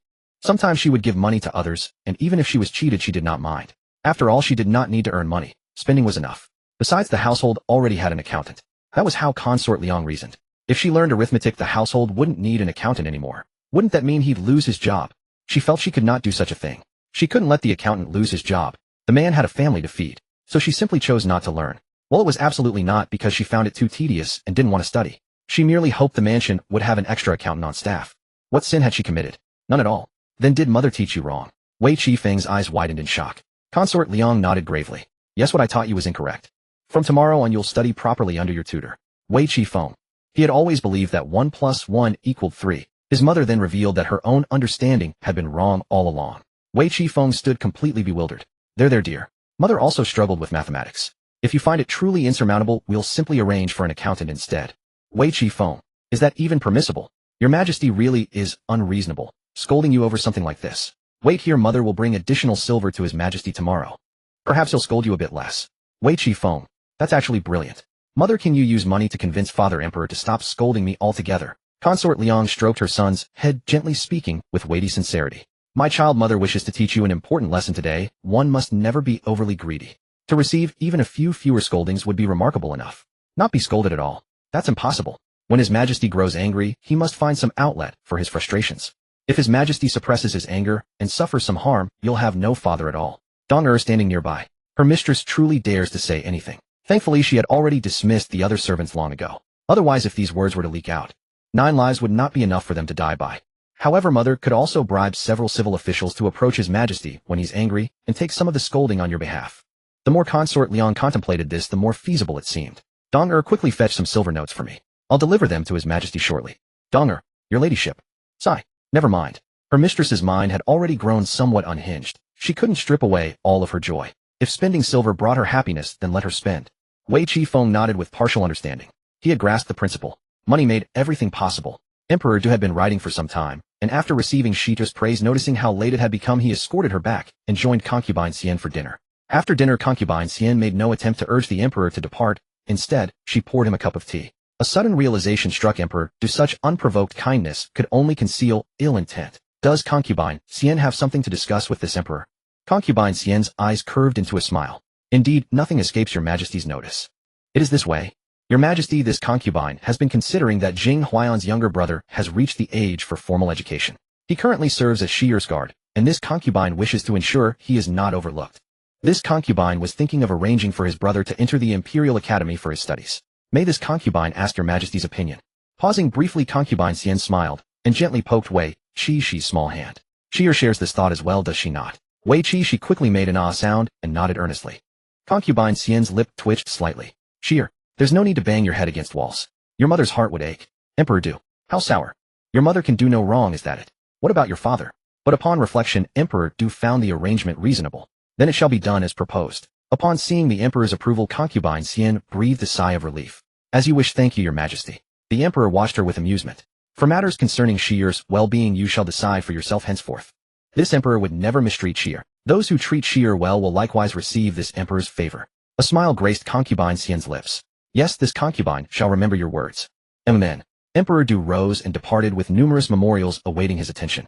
After seeing him off, concubine Xian summoned Jing Huayan. She relayed the matter to Jing Huayan. He knelt and expressed his gratitude. Thank you, noble consort Xian. She helped him to his feet. If you truly wish to show your thanks, attend more diligently to Shier's affairs. As long as Shier fares well, your own family shall prosper as well. Do you understand what I mean? Concubine Xian operated on the principle of delivering both the stick and the carrot. Yes, I have noted your words. Very well, go about your duties. Concubine Xian waved her hand dismissively. Jing Huayan bowed and withdrew. Concubine Xian gently poked Wei Qi's cheek. My dear darling, you were so cooperative today. Mother is most pleased. Wei Qi reached out and grasped her mother's finger, babbling happily. Mother, I will always help you with whatever you desire. Concubine Xian's heart softened as she leaned down and kissed her daughter's forehead. You are truly mother's heart and soul. Emperor Du returned to the imperial study and continued reviewing memorials throughout. The more he read, the angrier he became. He actually had the audacity to ask whether this emperor was in a good mood today. He's far too idle. Give him something to occupy himself. Idle all day long. And this one, reporting that the weather was fine in his region. Must one submit a memorial for good weather? Is he out of his mind? This one asks whether this emperor has dined yet. Must trivial matters like this warrant a memorial? The emperor grew increasingly furious, tossing the memorials onto the floor. The attendant eunuch beside him kept his head bowed, daring not make a sound. When consort Liang arrived, she heard the emperor's thunderous wrath from within. She quickly shushed the attending eunuch and produced the silver she had prepared in advance, offering it to him. Honored eunuch, please deliver this to His Majesty on my behalf. I won't trouble to enter. And please convey another message. Hope His Majesty for the sake of this silver will scold your young master a bit less next time. That is all. I shall take my leave. With that, consort Liang gathered her skirt and fled at top speed, terrified that delay would earn her a scolding from Emperor Du. Once safely distant, consort Liang immediately lowered her skirt, smoothed it out, and resumed her leisurely, dignified pace, the very picture of grace and refinement. The eunuch watched in silence. One might wonder if she had regressed to some primordial state. Gathering his courage, the eunuch entered with the silver. Your Majesty, consort Liang has just paid a visit. Emperor Du glanced at him coldly. What does she want? Consort Liang has sent silver, Your Majesty. The eunuch knelt upon the ground, raising the silver high above his head. The imperial attendant beside the emperor hurried forward to receive it and present it for His Majesty's inspection. Hasn't she already sent emissaries with gifts once? Why return with silver again? Hesitating for a moment, the eunuch steeled himself and spoke. Consort Liang expresses her hope that Your Majesty for the sake of this silver will scold the 8th prince a bit less next time. Having delivered these words, the eunuch bowed his head so deeply he seemed to wish for a hole to swallow him whole. Emperor Du fell silent for a moment. The eunuch trembled violently, on the verge of tears. With a cold sneer, the emperor declared, Understood. You may withdraw. The eunuch collapsed in relief, promptly complying before hastening from the imperial study. Beside him, the attendant eunuch stood, frozen in horror. This perilous profession would surely claim his life someday. Emperor Du Wu instructed the eunuch to deposit the silver into the imperial treasury. He himself continued reviewing memorials. With the silver secured, his mood had improved considerably. Meanwhile, Yuchi Xi had already fallen asleep. She dreamed she had arrived at a place resembling the underworld, pitch black all around with no moon visible and numerous red lanterns suspended in midair. Bafflingly, despite nothing tethering them, the lanterns remained suspended in the air, defying gravity. Curious, Yuchi Xi wandered about and eventually reached a platform inscribed with the characters Judgment Platform. The figure on the Judgment Platform was none other than Meng Yan. At that moment, scenes from her life and death were being replayed upon the stage. Meng Yan's life before death had indeed been wretched. Her husband was truly a monster, and after she died, she simply frightened him to death. This transgression the underworld would not hold against her. After all, her husband had killed her first. Shortly after her death, she had indeed helped punish several scoundrels. These were true ruffians, and though Meng Yan's methods were brutal, she had performed good deeds, so the underworld would not count this as her sin. However, later Meng Yan grew arrogant. She stopped investigating and would immediately target any man upon hearing even a whisper, thereby harming many innocent men. Later, Meng Yan discovered that some of these accusations were fabricated by others, but she had grown too addicted to the feeling of being worshipped and thanked after helping people. Consequently, she lost all restraint. Regardless of whether her targets were truly guilty or innocent, she acted immediately on hearsay alone. These actions constituted her sins. These transgressions she would have to repay in her next life. Yuchi Xi watched for a while, then looked away. Meng Yan's soul had already been shattered by her blows, and this judgment would likely deprive her of rebirth as a human altogether. Yuchi Xi continued wandering about. As she walking, she realized she could actually walk on her own 2 feet. Oh, how wonderful, no longer crawling in this dream. How wonderful. Yuchi Xi approached a doorway, stepped through, and looked up to see a plaque bearing the characters Hall of Yinwang. The Hall of Yinwang. She had dreamed of the Hall of Yinwang. Yuchi Xi walked further inside, passing through several doors, until she finally reached an audience chamber. Seated upon the principal throne was a man wearing a mask with a sign perched atop his head that shimmered with 7 colors bearing the words, I am Yinwang. Yuchi Xi.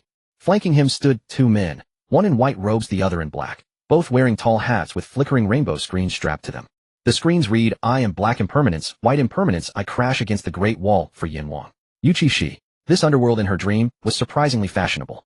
Yinwang, I've noticed they're producing short dramas on Earth lately. I think we in the underworld could follow current trends and recruit some actors to film our own short dramas, screening them here so the ghosts of the underworld can enjoy them as well. White impermanence suggested, holding a paper-wrapped phone. Take a look. These short dramas are quite addictive. Indeed, they're rather well made. The Yinwang glanced at it and nodded. Very well. I leave the casting to you. Among all these actor ghosts, select a few with real talent. Since they have it on Earth, we must have it in the underworld. We need to make the waiting ghosts feel as though they're still in the mortal realm. Our underworld is just so human-centered. White impermanence immediately agreed. Yes. All thanks to our brilliant Yinwang's management. I'll go arrange things right away. Wait, where did this child come from? Isn't that a living person? How did she get here? Black impermanence glanced at Yuchi Xi, a Taoist priestess. She was a cultivator in her past life. She probably failed her tribulation. Yuchi Xi. There's really no need to keep reminding me of this even in my dreams. The Yinwang also turned his gaze toward Yuchi Xi. How did you come here? What are you doing here? Since this was just a dream, Yuchi Xi asked boldly. I just wanted to ask why my brother is so unlucky. What terrible crimes did he commit in his past life? The Yinhuang took out a notebook and glanced at it. Your brother, wait, let me look. Yuchi Xi, right? Oh, what horrific deeds could he have done? None. He's merely a character from a minor world. The author who created him gave him a bug. Yuchi Xi. Even the Yinhuang knows about this. Then can he change his fate by doing good deeds like an ordinary person? That was what Yuchi Xi truly wanted to ask. Can characters from a book alter their life paths through good deeds? After all, book characters are created by people. Yes, that's possible. The Yinhuang nodded. Regardless of which minor world they hail from, doing good deeds can reverse one's fate. If he does more good deeds, he naturally won't be so unfortunate. Actually, this book is quite engaging. I think we should use this script for our short drama. The Yinhuang handed the script to White Impermanence, who hadn't left yet. Yuchi Xi. What's there to film? Thinking of her tragic life within the book, Yuchi Xi immediately spoke up. I think you could modify the plot. Here's what I'm thinking. Change the storyline here too.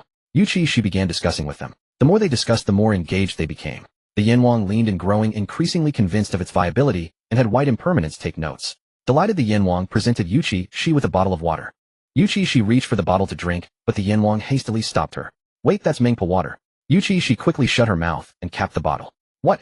Mengpa water? That substance was extremely precious. Indeed, don't drink it carelessly, the Yinhuang told her. You can use it to deal with certain stubborn ghosts. This Mengpa water can also be used as medicine. After all, the current version had been refined with various quality herbs simmered within. Yuchi Xi secured it properly. Very well then, I shall take my leave. She waved to them and departed. Only after she had gone far enough did the Yinhuang suddenly recall a question. Why could a living person who hasn't died enter the underworld? The two impermanences exchanged glances. White Impermanence hesitantly asked, could it be because she died, bypassed the underworld, and was immediately reincarnated? The Yinhuang. Is that so? Then why didn't she pass through the underworld after death? Black Impermanence. How should I know? Black Impermanence, go investigate. Yes. Black Impermanence received the order and departed. When Yuchi Xi awakened, she felt this dream had been incredibly vivid. Was this the manifestation of daytime thoughts entering dreams? Until, as she turned over, she discovered a bottle of Mengpa water truly by her side. Yuchi Xi. What's going on? Why would there really be Mengpa water? Could it be that last night wasn't a dream after all? Was it real? Yuchi Xi hastily stuffed the Mengpa water beneath herself. Upon hiding it, her bottom was pushed upward by the bottle. It seemed hidden, yet not really. Xiaoxiang had already noticed that Yuchi Xi had woken up, and she let out an ah. What's wrong with the little princess's bottom? As she spoke, Xiaoxiang's hand reached under Yuchi Xi's bottom and pulled out a bottle of water and a gold ingot. Xiaoxiang. Xianfei also came over, and seeing the gold ingot, let out a chuckle. Shi'er, mother will keep these for you. I don't know who gave these to Shi'er, but Shi'er treasures them very much. Yuchi Xi let out an ah and nodded. That's fine.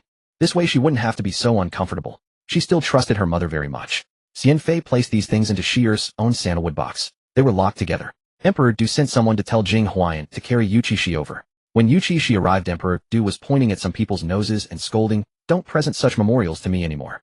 You are idle, but I am not. The ministers below knelt on the ground, not daring to make a sound. Emperor Du took Yuchi Xi and held her, the anger in his heart dissipating a little. Yuchi Xi let out an, oh wow. What is going on? Alas, came too late, missed the gossip. Emperor Du cleared his throat and scolded again. I am fine every day, no need to present memorials asking about me every day. I have my meals every day, no need to inquire. You are not cooks, why ask if I have eaten or not? And can I see with my own eyes whether the weather is good or not? Do I need you to tell me?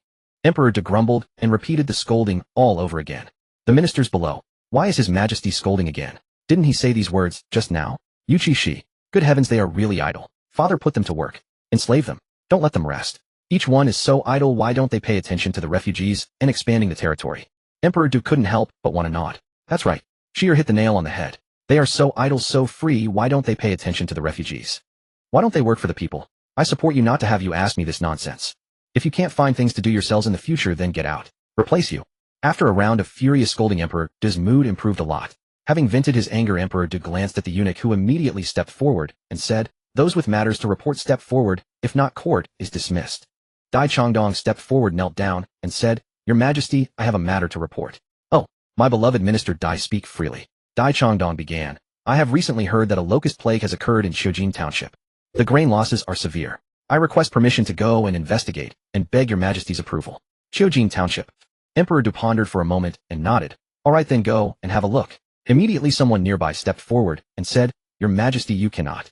This is just something Dai Changdong heard. It may not be true, right? If such a thing had really happened, wouldn't Xiujin Township have reported it long ago? In my view, Dai Changdong just wants to use public funds to go out and have fun. This absolutely cannot be allowed. Without confirmed news, how can he go? Besides, this is not even within Dai Changdong's scope of duty. Dai Changdong sneered, made a bow, and said, Your Majesty, I am willing to go at my own expense. During the days I am away my salary can be deducted accordingly. Now he has nothing to say right. Dai Changdong was a thorny character. The official glared at him. Emperor Du said, "All right, my beloved Minister Dai, go to Chiojin Township.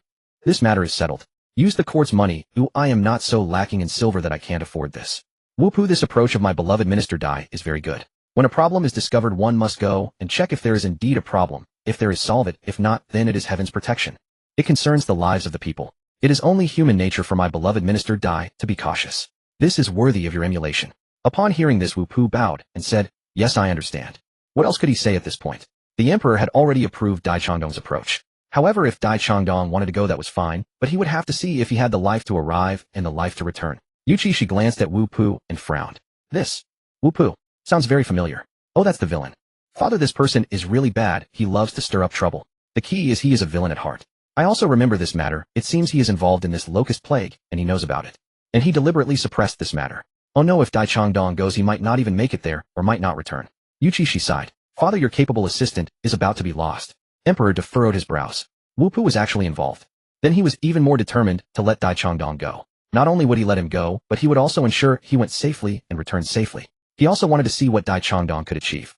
Emperor Du decided to send people to secretly help Dai Changdong and escort him to Chiojin Township. All right, court is dismissed. Emperor Du stood up. My beloved Minister Dai, come with me. Yes. Dai Changdong quickly followed. Lu Yezhou glanced at Whoopoo, then at Dai Changdong, feeling somewhat worried. This Whoopoo was so agitated about Changdong's trip to Chiojin Township, it was likely that he had a hand in the matters there. Hopefully, it was just his own sensitivity, otherwise Changdong's journey would be fraught with danger. Emperor Du led Dai Changdong to the imperial study. This time you go to Chiojin Township, the journey is far, and you have had some conflicts with Whoopoo. I am also worried that someone might cause trouble, so I will send a team of shadow guards to secretly escort you there. Keep this matter to yourself, don't tell anyone. Dai Changdong was moved to tears, immediately knelt and kowtowed. Yes. I thank your Majesty for your favor. I will live up to expectations. This time I will definitely find out the truth. If someone has indeed concealed the report, I will drag them out and inform your Majesty. Emperor Du nodded with satisfaction. Having such thoughts is very good. Keep it up. Dai Changdong left.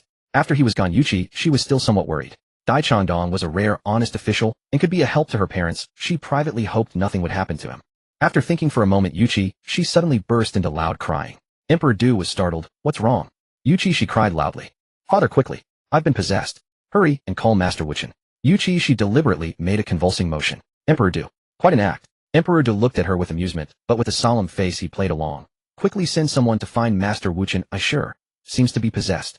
Yuchi Xi. My acting is pretty good, huh? As expected of my father, he understood my gestures. Emperor Du, of course, look who I am. The eunuch quickly went out to deliver the order. The little princess was possessed. This could not be delayed. Otherwise, if anything happened to the little princess, they would definitely be beheaded. A eunuch from the imperial palace spurred his horse to full gallop toward Qingyan Temple. When he found Master Wuchen, the master was rinsing his mouth. Without a second thought and disregarding propriety, the eunuch cried out, Quick, quick, Master Wuchen, come with me at once. Our little princess has been possessed. The young princess must not come to any harm. Emperor Du's doting on her was evident to all. If anything happened to her, the imperial palace would likely see rivers of blood. Master Wuchen, with mouthful of rinsed water still in his mouth, was pulled into the carriage. The eunuch protested, You're rinsing your mouth in the carriage. In the next instant, the carriage shot forward like the wind. The bumps were so severe that Master Wuchen's bottom actually left the cushion. Fortunately, his reflexes were quick, and he steadied himself by gripping the side. He lifted the carriage curtain, spat the mouthwash out, but the wind blew it right back onto his face. Master Wuchen, how is one supposed to rinse one's mouth like this? Never mind, never mind. Master Wuchen took out a handkerchief and wiped his face. He was not worried in his heart. Whoever was possessed, the young princess, could never be possessed. It was more likely that she had some matter she wished to discuss with him, and had resorted to such a method. Upon arriving at the imperial study, Master Wuchen was about to bow when Emperor Du hurriedly spoke. Rise, Master Wuchen. Come quickly and examine what ails my sire. Master Wuchen also feigned anxiety as he approached, and took Yuchi Xi from the emperor. Your Majesty, this poor monk will examine the young princess. However, when I perform the ritual, no one must be present. Yes, yes, father, you should leave quickly. Emperor Du, you ungrateful little thing. I was the one playing along with you just now. Emperor Du feigned an anxious expression. Very well, you must take good care of Shir. With that, Emperor Du led his attendants out. He did not go far, instead standing right at the doorway wanting to eavesdrop. The eunuchs nearby.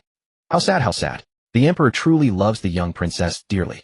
Look, even after leaving he remains so worried about her. What great paternal love. Inside the room, Yuchi Xi stopped pretending to be possessed. She let out an ah, and pointed toward the nearby writing desk. Master Wuchen immediately understood. Carrying her to the desk, he handed her a brush, and spread out a sheet of paper for her. Yuchi Xi wrote, Dai Changdong's journey is perilous. Please help me deliver several talismans to him. After finishing those words Yuchi, she pointed to another sheet of paper. Master Wuchen promptly handed it to her, and she drew several talismans. There were peace talismans, evil-repelling talismans, and so on. Master Wuchen watched intently without blinking. Master Wuchen, write it down, write it down. This was an invaluable opportunity to watch the young princess draw talismans up close. Master Wuchen recorded all her talismans, unable to suppress his admiration. These talismans are drawn with extraordinary brilliance. He knew how to draw peace talismans himself, yet his results never carried such power. The young princess seemed to have tapped into some other force and infused it into the talisman paper. Yuchi Xi let out an ah. Of course, the talismans I learned in my past life were not for nothing. Master Wuchen carefully stored the talismans she had drawn. This poor monk will deliver them for you. However, this poor monk also has a small request. Master Wuchen looked at Yuchi Xi with eyes curved in a smile. Yuchi Xi. Oh. She wore a thoroughly confused expression. What request? Master Wuchen continued. How were these talismans drawn? This poor monk would also like to learn. Yuchi Xi. Has she just taken on a disciple? Yuchi Xi thought carefully. Master Wuchen was talented, and more importantly, with him around, she could use his name for many things without arousing suspicion. He was truly an excellent shield. No, an excellent disciple. Yuchi Xi nodded. Ah, sure, no problem. Master Wuchen was overjoyed. He collected the words she had written and returned the brush to its original place. Then it is settled. From now on, this poor monk will come to you every evening to study. Now that he had a master, he referred to himself as this poor monk. Yuchi Xi. No choice. You have no time during the day. Master Wuchen glanced toward the doorway, his meaning clear. Emperor Du wanted to keep her by his side every day. When would there ever be time during daylight hours? Yuchi Xi nodded, agreeing. Master Wuchen, seeing her consent, took her out. The moment he opened the door, he saw Emperor Du standing there. Master Wuchen smiled and handed Yuchi Xi to the Emperor. Your Majesty, the young princess is perfectly fine now. Yuchi Xi gave Emperor Du a soft ah. That's right, I'm already better. Emperor Du. I heard your entire conversation just now. Nevertheless, Emperor Du pretended not to have heard and did not ask further. He reached out and took Yuchi Xi. It is good that nothing is amiss. After bowing, Master Wuchen departed. Emperor Du then carried Yuchi Xi back inside to continue his work. Yuchi Xi secretly stole a glance at Emperor Du. My father probably didn't hear what I said to Master Wuchen, right? Although even if he did, it was just my ah sounds. He probably wouldn't know what I was saying. Emperor Du, humph, I heard everything. Your Majesty. An eunuch entered, knelt on the ground, and spoke in a low voice. Reporting to your Majesty, the third prince has returned and is awaiting audience outside. Emperor Du grunted. Send him in. Yes. The eunuch nodded, rose to his feet, walked to the doorway, and announced loudly. Summon His Royal Highness the third prince. Hearing this, Yuchi, she curiously stretched her neck, craning to look toward the entrance. The third prince. I wonder whose child he is. Mother never mentioned him. I wonder what he looks like. This humble subject pays respects to Father Emperor. May the Emperor live 10,000 years. Hearing the voice Yuchi, she quickly looked over, but could only see the top of his head. Rise. At Emperor Du's command, he raised his head. His features were somewhat delicate and feminine. His hair was bound with a deep blue hair crown, and he wore a deep blue brocade robe. Hearing the words, he rose to his feet. Yes. His voice was pleasant to hear. He appeared to be around 18 years old. He also noticed Yuchi Xi. His gaze lingered briefly on her face before moving away. Father Emperor, this humble subject's mission to the Fan Kingdom went exceedingly well. They have many local specialties such as these enormous grapes. Yuchi Bin gestured and several palace maids entered. They carried jade trays bearing large black grapes along with red dates, walnuts, and other items. This humble subject found these quite delicious, so I brought some back. Additionally, the Fan Kingdom wishes to establish friendly relations with our Yuan Kingdom and sign a peace treaty. Emperor Du, hearing this, was in excellent spirits. Excellent. You have done well. The eunuch brought the black grapes before Emperor Du. The Emperor picked one up and examined it. Indeed, these are much larger than the grapes grown in our Yuan Kingdom. Yuan Kingdom also had grapes, but the fruit was considerably smaller. These black grapes are quite as beautiful as Sheener's eyes. As he spoke, Emperor Du peeled open a black grape and placed it into Yuchi Xi's mouth. Eat, you little glutton. You've been staring at these black grapes in my hand all along. Yuchi Xi immediately gnawed at it with her gums. Whether she could chew it or not, she was going to eat it. She couldn't bite through it, but she managed to savor a trace of grape juice, and the taste was quite pleasant. Yuchi Xi's eyes lit up. What a pity that she had no teeth yet. When would they finally grow? Emperor Du glanced at her with amusement, truly unable to resist the sight of her craving. Yuchi Bin stole a glance at his father, a flicker of surprise in his heart. Father actually personally fed Xi. This was such a rare sight. It seemed that little Nine was truly favored by father. Hearing about it was one thing, but seeing it with one's own eyes was another. Emperor Du ate a grape himself. Not bad, he said. Tell the Fan Kingdom that I am willing to do business with them. From now on, I will purchase all the grapes from their kingdom. Since Xi liked them, he would buy them all. That way, after she grew teeth, she could eat them right away. Yuchi Bin was stunned. Father, the Fan Kingdom is too far from our Yuan Kingdom. The long journey would require a great deal of ice to keep the grapes fresh. That would also mean a huge amount of silver. Emperor Du hummed. I understand. Just do as I say. Yuchi Bin opened his mouth, but in the end he said nothing to refute. Yes, I will remember. After a pause, Yuchi Bin observed the warm scene between father and daughter and said, "Father, I shall take my leave." "Go ahead." Emperor didn't even lift his head. Yuchi Bin walked out. The Empress's personal maid immediately approached. "Third Prince, Her Majesty has been thinking of you. She knows you have returned and specially prepared your favorite osmanthus cake. Would you like to go and taste it?" Yuchi Bin's expression was cold and indifferent. "Lead the way." "Yes." The maid was delighted and quickly walked ahead to lead the way. At the Fengyi Palace, the Empress was already standing at the door waiting. Seeing Yuchi Bin, she hurried over. "Binner, you've returned. Your son pays respects to mother." Yuchi Bin bowed. The Empress quickly pulled him up. "Why bow to me?" Yuchi Bin paused, lowering his eyes to conceal the sarcasm beneath. Bowing. It was mother who had always demanded he bow. Furthermore, she had insisted he bow every time he saw her. Now she told him he didn't need to. He knew why. Because his elder brother was no longer here. The child mother valued most was gone. So mother had no choice but to flatter him. The moment this thought arose, Yuchi Bin found it both ridiculous and sorrowful. "Hurry, come in. I ordered your favorite osmanthus cake. Come and taste it. See if it suits your palate." As she spoke, the Empress had already pulled him to sit down. "My son, you have worked hard. You've lost weight. That barbaric land of the Fan Kingdom must have been very difficult." Yuchi Bin looked at the osmanthus cake in his hand. It was what mother had just thrust into his palm. Listening to her words of concern, he fell to daze. Since childhood, mother had valued his elder brother more. She said that as the legitimate eldest son, he should inherit father's throne, and as the younger brother, he should assist his brother well. From a young age, he had never received mother's affection. All her love was given to his brother. No matter what he did, no matter how outstanding he was, mother never looked at him properly or cared about him. And now with his brother gone, the attention and love he had once desperately sought were given to him so effortlessly. He found it hard to accept. More than that, it was ironic. "Mother." Yuchi Bin put down the osmanthus cake. "I no longer eat such sweet pastries." Osmanthus cake was something he had liked as a child, but now he didn't. When he liked it as a child, he always had to let his brother eat first. Now that mother gave it to him, he didn't really want it anymore. "Oh." The Empress was slightly embarrassed. In truth, she only remembered that Rueer liked osmanthus cake and vaguely recalled that Binner also ate it. So she assumed he also liked it very much. "Then tell me what you like to eat. I will arrange for someone to make it for you in the future." Yuchi Bin smiled. "Mother, there's no need for such trouble. The cooks at my residence know what I like. They will prepare it." The Empress's face turned pale. "Binner, do you resent me? I have not cared enough for you, even less than a cook who knows you." Yuchi Bin's tone was indifferent. Why would mother lower herself to compare with a cook? A cook's duty is to prepare dishes that the master likes, so naturally he must know my preferences. The Empress thought for a moment, and it made sense. "Binner, stay and have a meal with me. Your trip to the Fan Kingdom lasted 2 years. I have missed you." The Empress took his hand. The maids had already withdrawn. Yuchi Bin pulled his hand back. "No, mother. After this journey, I am exhausted in body and mind. I wish to return to my residence and rest. I have brought some black grapes from the Fan Kingdom and will send them to you shortly." In truth, he had been in the Fan Kingdom for 3 years. Ridiculous. Mother couldn't even remember that. The Empress felt a pang of loss. "Was I too strict with you in the past, causing you to be distant from me? Binner, since you returned this time, I feel you are not as warm as before." Yuchi Bin curved his lips. "Mother is overthinking. I am truly too tired." Yuchi Bin felt a little irritated. He had traveled back overnight, yet mother insisted on keeping him for a meal. The Empress sighed. "I know you are tired. But I must also tell you, since ancient times emperors have been fickle. Look at how your brother died. Binner, I have only you now." Yuchi Bin lowered his eyes. "Then what does mother want me to do? Does mother wish for me to avenge my brother?" Hearing this, the Empress immediately said, "I know you and your brother were close. You surely won't let him die in such an unclear manner, still bearing grievances, will you?" "Then what does mother want me to do?" Yuchi Bin looked at her. The Empress lowered her voice. "Binner, as long as you sit on that supreme throne, you can clear your brother's name. Binner, your brother is dead. You don't want him to bear such a charge in the underworld, do you?" Yuchi Bin smiled bitterly. "Mother, do you think I am capable of that position? Moreover, father is still so young. It is highly inappropriate to say such things.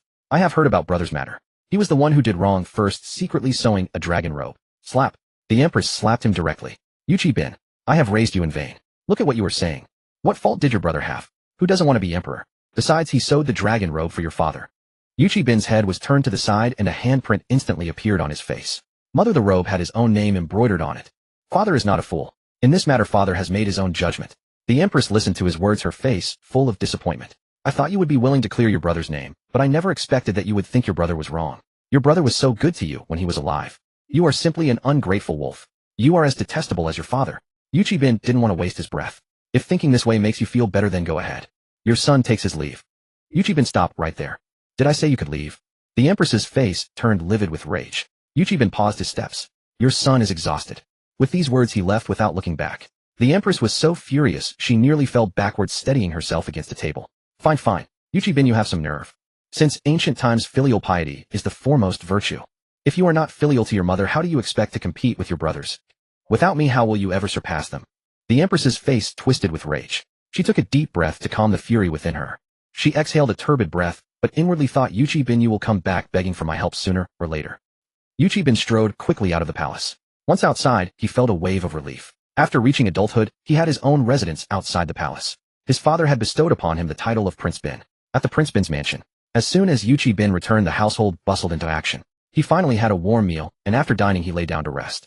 He suddenly felt that being such a leisurely prince was not so bad. Back in the capital, he didn't have to worry about social engagements. Unlike his elder brother, he had no interest in the throne. But if his father assigned him tasks, he would still carry them out well. He wished for the people's well-being. All these years his mother had been indifferent to him, and he had not yet taken a wife. Now he thought this was fine. He didn't need to burden his weary body by dealing with a wife. After all, most royal marriages were political alliances. They were unions of interest with little to no affection. But Yuchi Bin's respite lasted only a few days before he was summoned to the palace. When he arrived, his mother was by his father's side. As she saw him, a mocking smile flickered in her eyes. That smile seemed to ridicule his audacity. Yuchi Bin suddenly felt a tightness in his chest. Your son pays respects to Father Emperor, to Mother Empress. Yuchi Bin lifted his robes and knelt. Rised. Emperor Du held Yuchi Xi in his arms. This is the matter: you have come of age, and your mother says it is time for you to take a wife.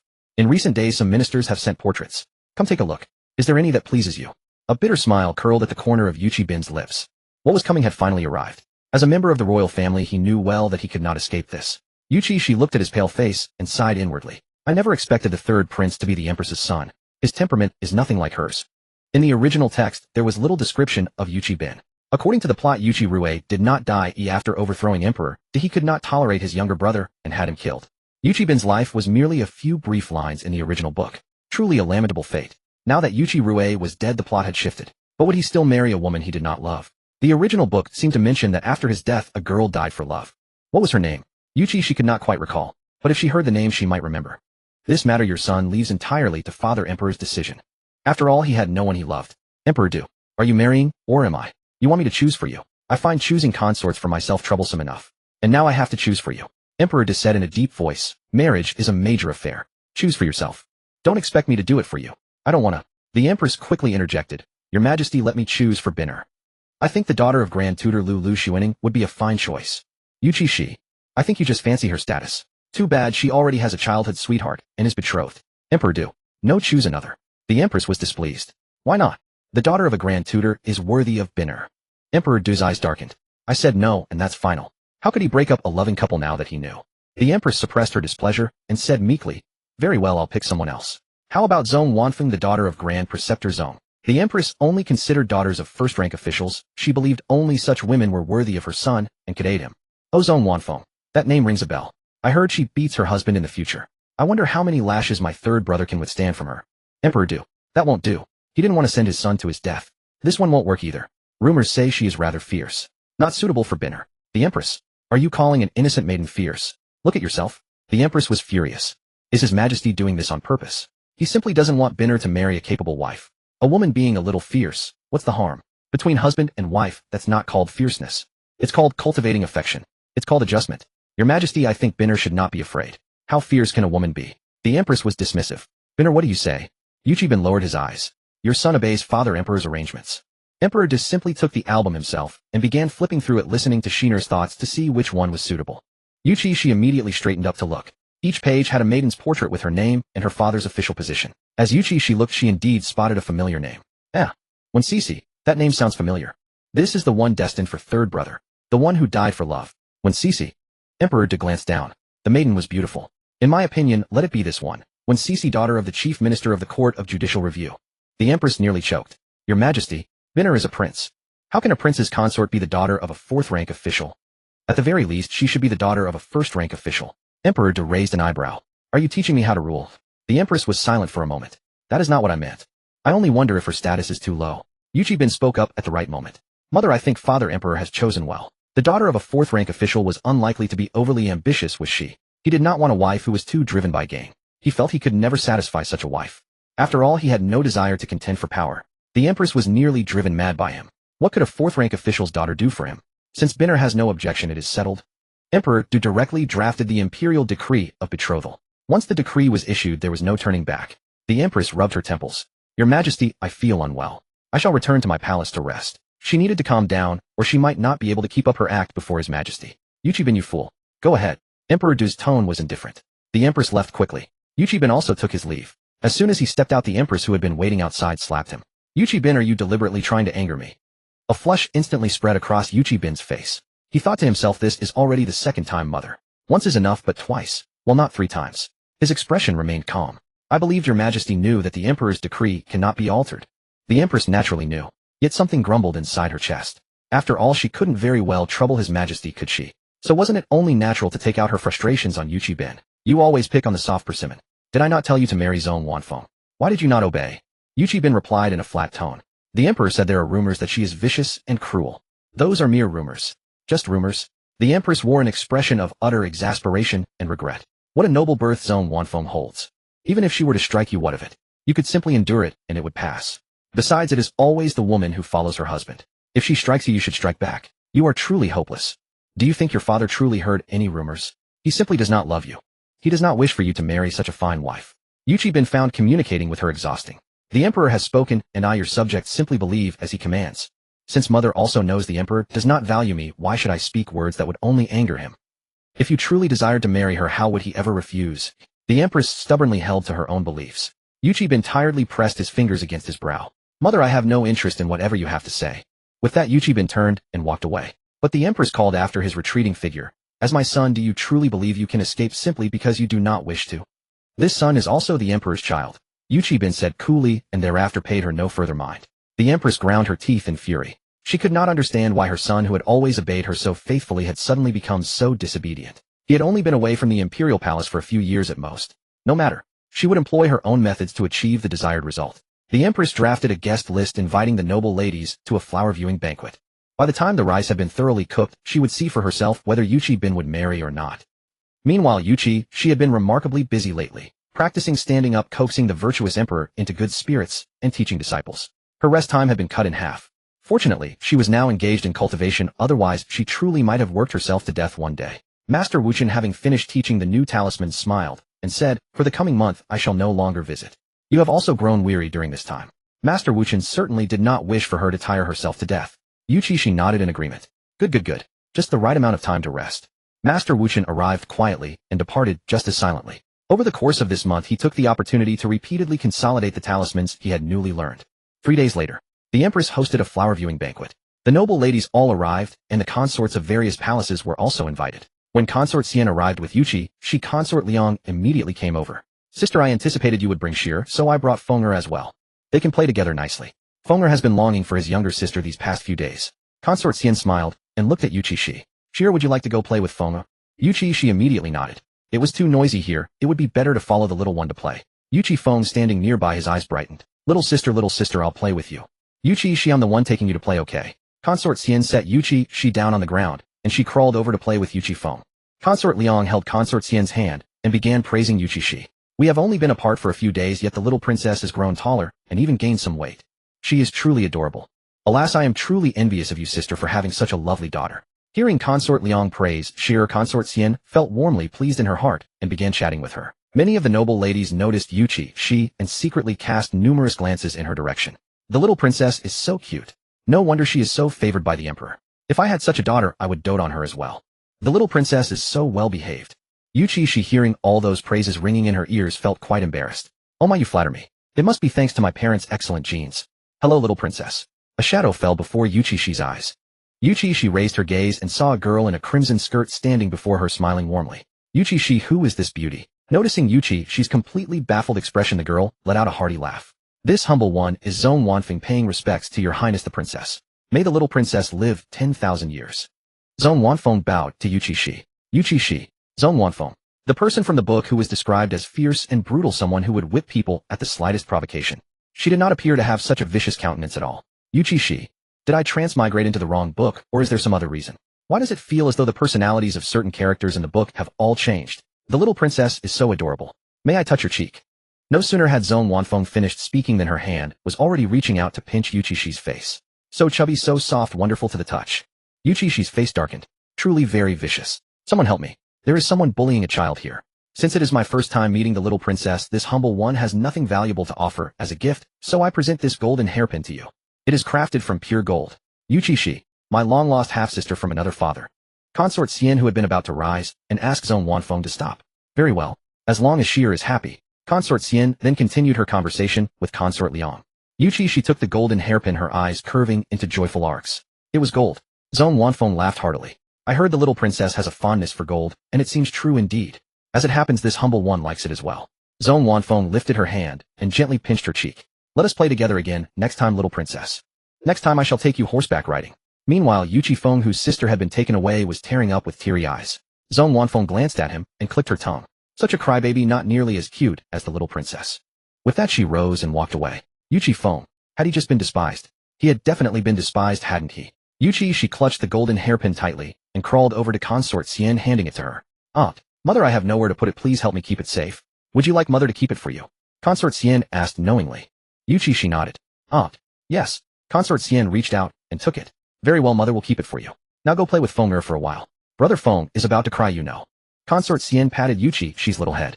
Yuchi Xi turned her head, and indeed it was true. That little crybaby was crying once again. Yuchi Xi hurriedly crawled over to wipe his tears, but since her hands were dirty with mud, the mud mixed with Yuchi Feng's tears and smudged all over his face, turning him into a little calico cat. Yuchi Feng wore a completely bewildered expression, having no idea what had happened. Yuchi Xi, however, could not help but laugh, so hard she rolled on the ground. Jing Huaian, who was beside them, scooped up Yuchi Xi and wiped the tears of laughter from her eyes. To the maid beside Yuchi Feng, he said, please help the 8th prince clean up. The maid was also struggling to contain her laughter. Upon hearing this, she immediately took out a handkerchief and helped wipe the dirt from his face. Xiaojiu, stop laughing at me. Yuchi Feng puckered his lips grievously. I already wiped my face, it's not dirty anymore. Aunt. Yuchi Xi nodded. Yuchi Feng then broke into a smile. Meanwhile, the empress summoned Zhong Wanfeng to her side. Gazing at Zhong Wanfeng's face, the more she looked, the more she liked her. Wanfeng, what books do you usually read? Zhong Wanfeng opened her mouth to say something like Sun Tzu's Art of War, but remembering her father's advice, she changed her words to yes, I have read Nude and Nuxin. Please don't test me, she thought. I've never read them at all. Just remembering the titles alone is already impressive. The empress's smile became even more genuine. The empress thought, His Majesty must be mistaken. How could a girl who has read Nude and Nuxin be someone who goes around hitting people? How could she be fierce? So gentle. Very well, I truly like you very much. Wanfeng is truly a proper lady worthy of emulation. The noble ladies nearby quickly chimed in. Indeed. Whoever marries Sister Zhong will be blessed for 3 lifetimes. Zhong Wanfeng thought, don't say such terrifying things. I don't want to get married at all. Her dream was to roam the world with a sword. But not yet. If she dared to go now, her father would surely break her legs. Then it would be crawling the world with a sword. The empress also laughed. Wanfeng, you are truly gentle and elegant. Zhong Wanfeng, stop it, you're praising me so much that I feel like you're not talking about me. She smiled awkwardly, and then a group of people praised her for having a beautiful smile. Zhong Wanfeng, do you all have something to ask of my father? If so, just tell me directly. Don't praise me like this, it's quite frightening. Zhong Wanfeng found such socializing exhausting. She wanted to take her leave, but couldn't. The empress kept holding her hand and praising her, even giving her a pair of earrings. Zhong Wanfeng, what is this situation? She didn't think she was such a likable person. According to her father, she was someone even dogs would avoid. Not a trace of a maiden's gentleness. But now, well, her father had lied to her. She was quite ladylike after all. Look, they all praised her gentleness. Zhong Wanfeng was forced to listen to the empress's chatter for a long time before she could finally take her leave. Once outside, she breathed a sigh of relief. But just as she took a few steps, a maidservant suddenly rushed toward her, recklessly splashing water onto her dress. Zhong Wanfeng. Miss Zhong, I'm sorry. The maidservant's face turned pale, looking as if she were about to cry. This servant didn't mean to. Zhong Wanfeng frowned. It's fine, I'll go back. Before she could finish, the maidservant quickly said, there will be flower viewing and a meal soon. If you don't mind, miss, please come with me to change into one of my garments. As she spoke, she stole a glance at Zhong Wanfeng, then immediately lowered her head. This servant knows her lowly status, and my clothes surely won't be to your liking, but it's a newly issued garment that I haven't worn yet. Zhong Wanfeng sighed. All right, lead the way. A change of clothes mattered little to her, but the maidservant was on the verge of tears. Zhong Wanfeng didn't want her to start crying here. Then she'd have to explain why she was crying, and the empress would come to inquire. Just thinking about it was too troublesome. Zhong Wanfeng followed the maidservant away. Meanwhile, Yuchi Bin was also summoned to the palace by the empress's personal maidservant. Yuchi Bin originally didn't want to come. But the maidservant said, Her Majesty knows she was wrong and wishes to apologize to you in person. You only have this one mother, and now Her Majesty has relented. Please. As she spoke, tears welled up in her eyes. I beg you, Your Highness, to go see Her Majesty. If Your Highness does not go, this servant. Yuchi Bin didn't want to make things difficult for the maidservant, so he followed her into the palace. However, as they walked, the path became increasingly secluded. He paused. This is not the way to Fengyi Palace. The maidservant turned back to look at him. Yes, Her Majesty is hosting a flower viewing banquet today. We are going there now. So that was it. Yuchi Bin continued following her. They arrived at a side hall, and the maidservant said, Please wait in this room, Your Highness. There are many noble ladies outside. For the sake of their reputations, please do not leave without permission. Her Majesty will be here shortly. Yuchi Bin nodded. He didn't want to harm anyone. He entered the room and closed the door. But in his mind, he wondered why they had to meet here. Never mind, this was the last time. No matter what his mother said, he would stand firm. If she remained obstinate, he would never see her again. Just as he was thinking this, Yuchi Bin suddenly felt dizzy. Startled, he widened his eyes in disbelief, and the next moment he collapsed. The guard stationed outside entered, stripped him bare, threw him onto the bed, covered him with a blanket, replaced the incense stick, and quickly withdrew. Shortly after he left, the maidservant's voice came from the courtyard. Miss Zong, it's here. Inside, let's go in together. The maidservant pushed open the door. Zong Wanfeng followed her inside. The maidservant lagged half a step behind, and the moment the door closed, she raised her hand to strike Zong Wanfeng's neck. Zong Wanfeng abruptly crouched down, causing the maidservant to lose balance and stumble forward. Seizing the opportunity, Zong Wanfeng grabbed her arm, performed a back throw, slammed her onto the ground, and gripped her throat. Speak. Who sent you? The maidservant was utterly bewildered. Hadn't Her Majesty said that Miss Zong was a proper lady? How could she know martial arts? Realizing her plan had failed, the maidservant attempted to bite off her tongue. Zong Wanfeng grabbed her jaw, pulled out her handkerchief, and stuffed it into the maidservant's mouth. Suicide. That won't do. No one has ever schemed against me without paying the price. You won't be an exception. Zong Wanfeng tapped a few acupoints on her body, rendering her immobile. Zong Wanfeng walked to the table, picked up the incense stick, and plunged it into a kettle full of water. The incense was instantly extinguished. Tisk, using such incense. How despicable. Luckily, I have an antidote. Zong Wanfeng took out a pill from her bosom and swallowed it. This was a pill her master had made for her. No matter how potent the drug, it could neutralize the poison. However, this was the first batch, and it was a bit crudely made. But it didn't matter, as she hadn't inhaled much. She had held her breath as soon as she sensed something amiss. However, the maidservant and someone else in the room were in for a rough time. Veins bulged on the maidservant's face. Zong Wanfeng knocked her out. She walked over to the bed and glanced. Oh ho, isn't this His Highness the Third Prince? How tragic. She had seen the third prince before. At this moment, Yuchi Bin was covered by the blanket, only his flushed face visible. For her own safety, Zong Wanfeng knocked him out with a single chop. Although you were also set up. But still. Stay unconscious. Zong Wanfeng sat down at the table in the room waiting. She believed that whoever had gone to such trouble to set this up would surely come. Actually, she already had someone in mind. But for now it was just a guess. The Empress, feeling the timing was ripe, signaled her personal maid with a glance. The maid slipped away from the crowd, and after a moment returned with an anxious expression. Your Majesty, terrible news. Miss Zong has disappeared. She said she would go change her clothes, but she has not returned yet. It has been half an hour already. The Empress's face turned anxious as she rose to her feet. What? Quickly send people to search. This servant has already dispatched people. Someone saw Miss Zong heading toward the side hall. The Empress immediately strode forward. Quick, let us go and check. Please, nothing serious must have happened. The Empress hurried off, and the noble ladies exchanged glances before following. Lady Liang was happily chatting with Lady Xian when she noticed everyone rushing after the Empress, her face filled with confusion. What on earth are they doing? Donger spoke up. Your Majesty, it is said that Miss Zong went to change her clothes and still has not returned. It has been quite some time, and no one knows if something has happened. The Empress took people to search for her. After all, the Empress quite favors Miss Zong. I dare say she is more worried than anyone. Hearing this, Lady Liang and Lady Xian exchanged a glance, and both saw meaningful understanding in each other's eyes. Worried? Not necessarily. Why on earth would she need to change clothes? This, I fear, is a scheme. In the Imperial Palace, what shameful tricks had they not witnessed? Now you have me curious. Lady Liang rose to her feet. Sister, would you like to go take a look together? This spectacle she simply had to witness. Lady Xian nodded. Very well, let us go together. After a moment's thought, Lady Xian glanced at Yuchi Xi and was about to tell Jing Huayan to watch over her. But then she heard Shiner's thoughts. Oh, what is happening? Is there good entertainment to be had? Mother, take me with you. Take me. Lady Xian. Very well. If Shier wished to watch, let her watch. She would keep her at a distance. And if something truly unsuitable appeared, she would simply cover Shiner's eyes. With that thought, Lady Xian picked up Yuchi Xi. Shall Shier accompany Mother? Aunt. Yuchi Xi quickly nodded. Yes. We must go. Mother. I want to go too.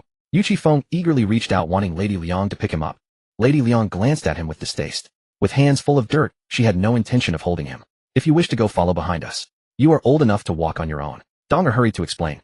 Your Highness the Eighth Prince, you have grown quite plump, and Her Majesty can no longer carry you. Yuchi Feng. Is that really the reason? He had assumed his mother disliked his dirtiness. Yuchi Feng cheerfully followed behind them. The Empress arrived at the side hall first. Hearing no sound from within, she frowned. But the next moment, a sultry voice emanated from inside the room. Joy surged within the Empress's heart. It had worked. This. The noble ladies behind her stared in utter disbelief. Zong Wanfeng was secretly meeting a lover within the palace. How brazen could one possibly be? At the same time, it stirred their jealousy. Any man in the palace worthy of Zong Wanfeng's affection would undoubtedly be a prince. The Empress feigned surprise and ordered her personal maid to open the door. Go and see what is going on inside. The personal maid immediately obeyed. She did not open the door too wide. She wished to steal a glance to confirm, while also considering the third prince's dignity.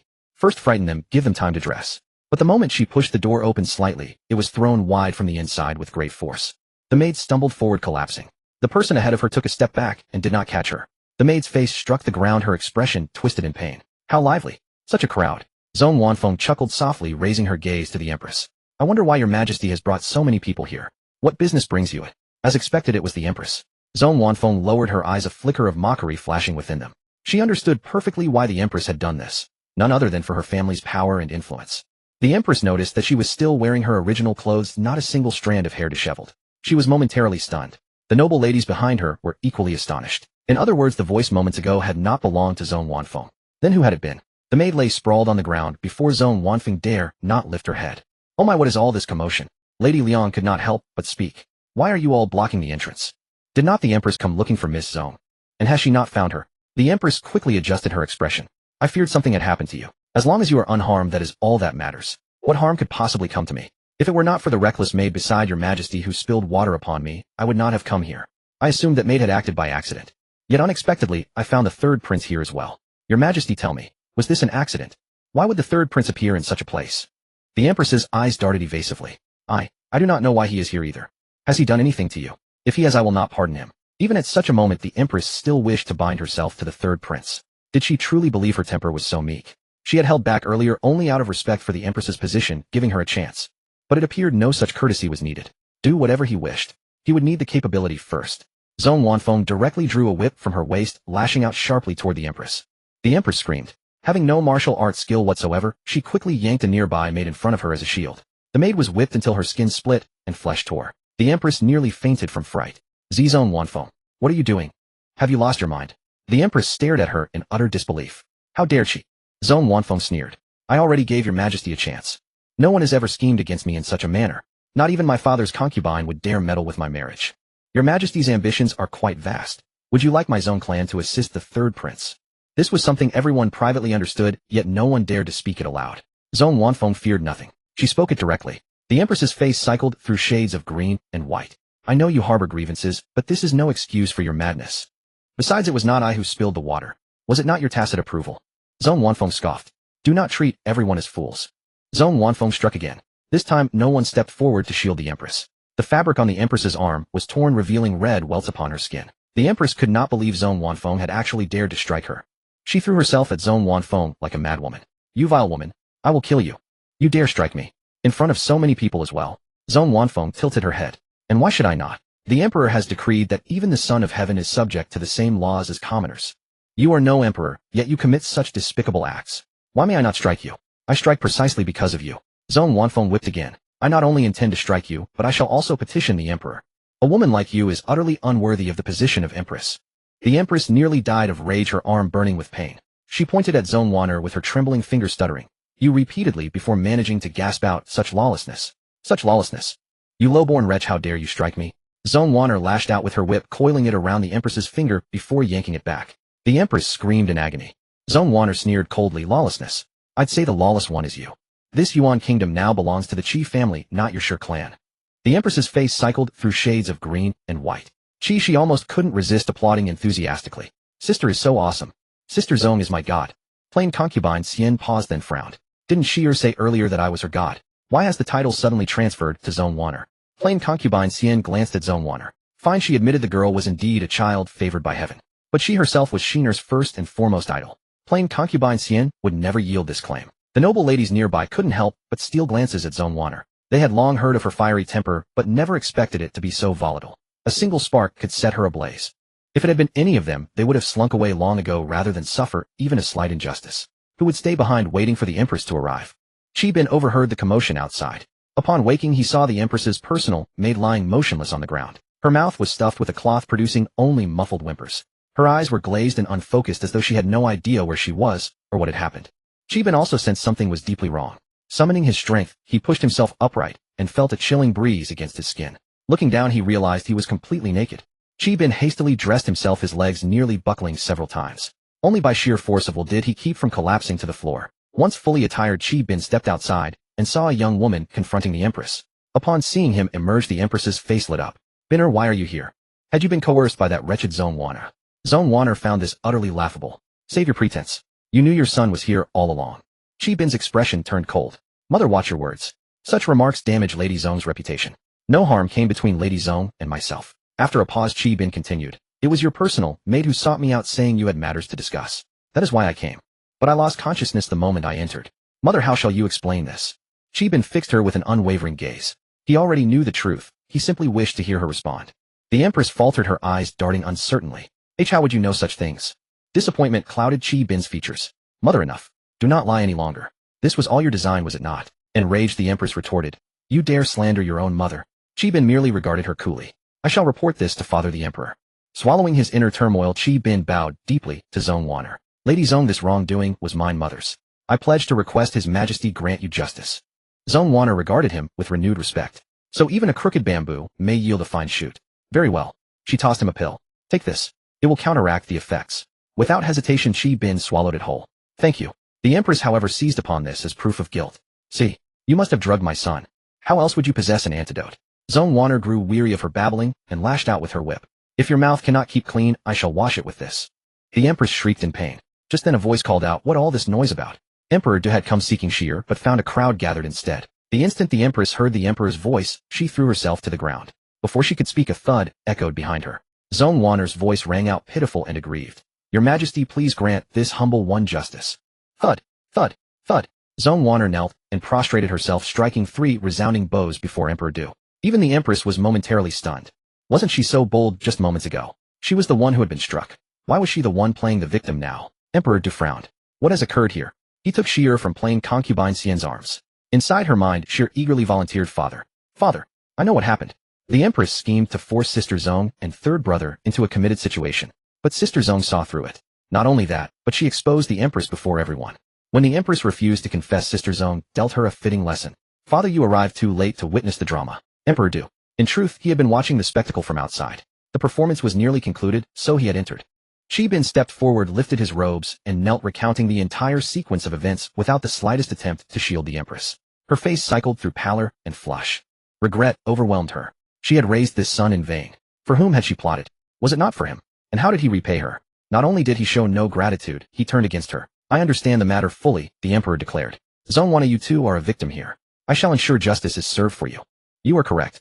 The Empress's conduct is wholly unfit for her position.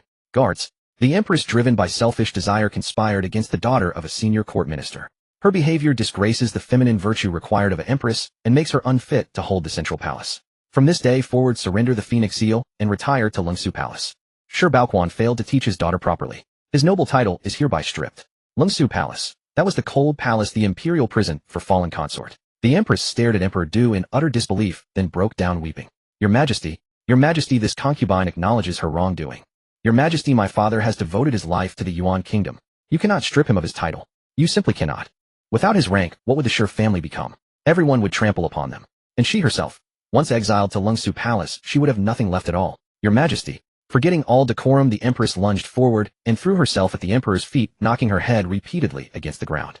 Your Majesty, for the sake of our years of married companionship, spare this concubine this one time. Emperor Du regarded her with icy detachment. Married companionship. That was exhausted during the incident with Qi Rue. Shi Qiong, did you truly believe I would tolerate your schemes endlessly? If not for the compassion I have shown over the years, I would have ordered your death last time. The Empress's strength abandoned her. She collapsed onto the floor, tears streaming down her face. Your Majesty, this concubine admits her errors, admits them. All wealth and glory rested upon a single whim of the sovereign. If affection is squandered without restraint, it will eventually run dry. Emperor Du lowered his eyelids. Remove her. A guard promptly stuffed a cloth into the Empress's mouth and dragged her away. Zone Wanner was stunned. She had expected the Emperor to merely reprimand the Empress, never imagining he would depose her entirely. Yet she believed the Emperor had acted rightly. A woman such as this permitted to remain in the position would only bring further ruin. This humble one thanks your Majesty. Long live your Majesty 10,000 times over. Zone Wanner bowed deeply and respectfully. Rise, the Emperor said. You have suffered grievance within these palace walls today. Should there be anything you desire, speak it, and I shall grant it within my capacity. Are you serious? Zone Wanfeng's face lit up with joy. Emperor Du nodded. Indeed. Then your Majesty must grant me an imperial edict permitting me to marry only when I choose to. She had been pressured by her father and others into arranged marriages until she was numb. She absolutely did not wish to wed at this moment. After all, she intended to marry the man of her heart one day.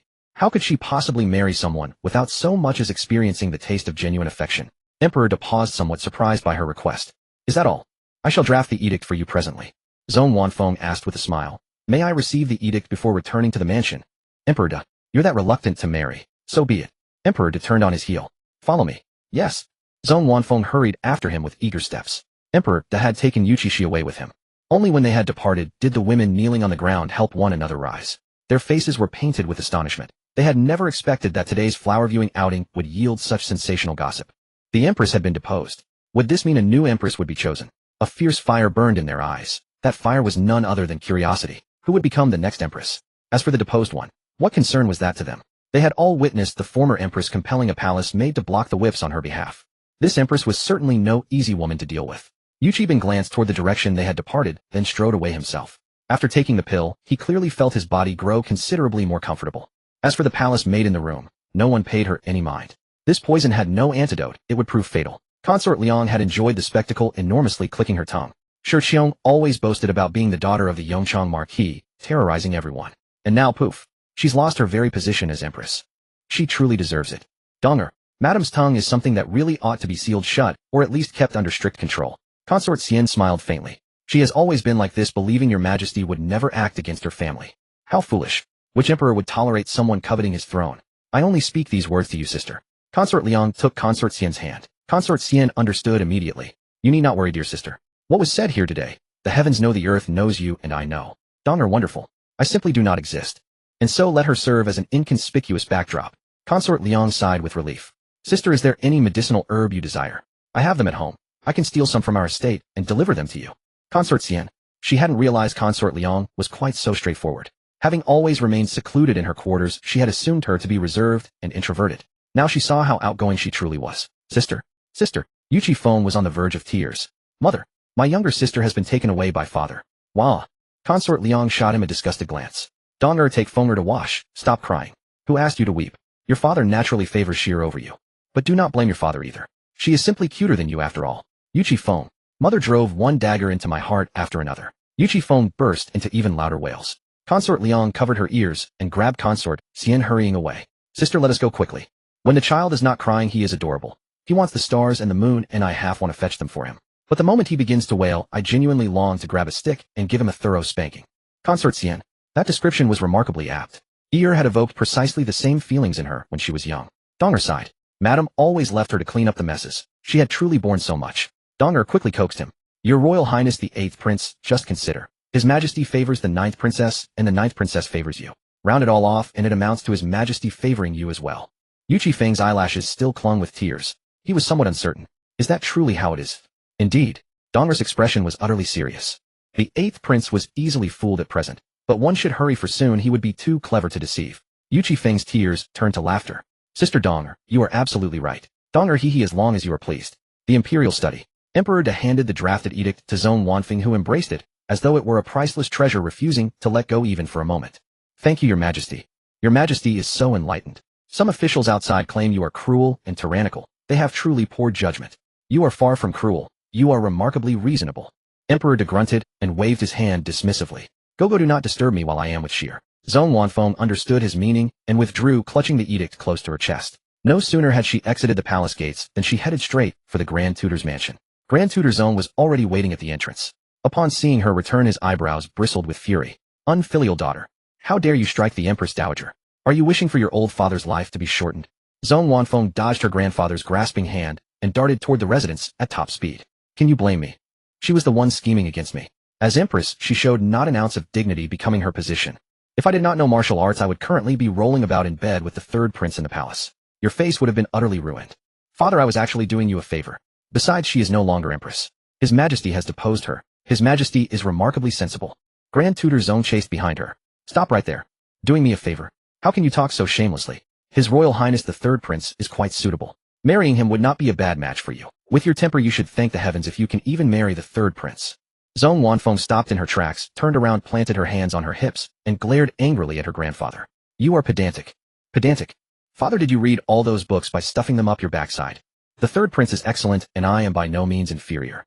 Why on earth should I thank the heavens and the earth for marrying him? It is he who ought to be giving thanks. Grand Tutor Zhong staggered backward in sheer rage. Vulgar. Purely vulgar. Look at the language you are using. Do you have any sense of what a proper noblewoman should be? The third prince is the best match you will ever find. Who else would dare take you as a wife? Zhong Wanfeng scratched her ear. Then I simply shall not marry at all. Ding ding ding. She produced the imperial edict from her bosom. Behold what I have brought back.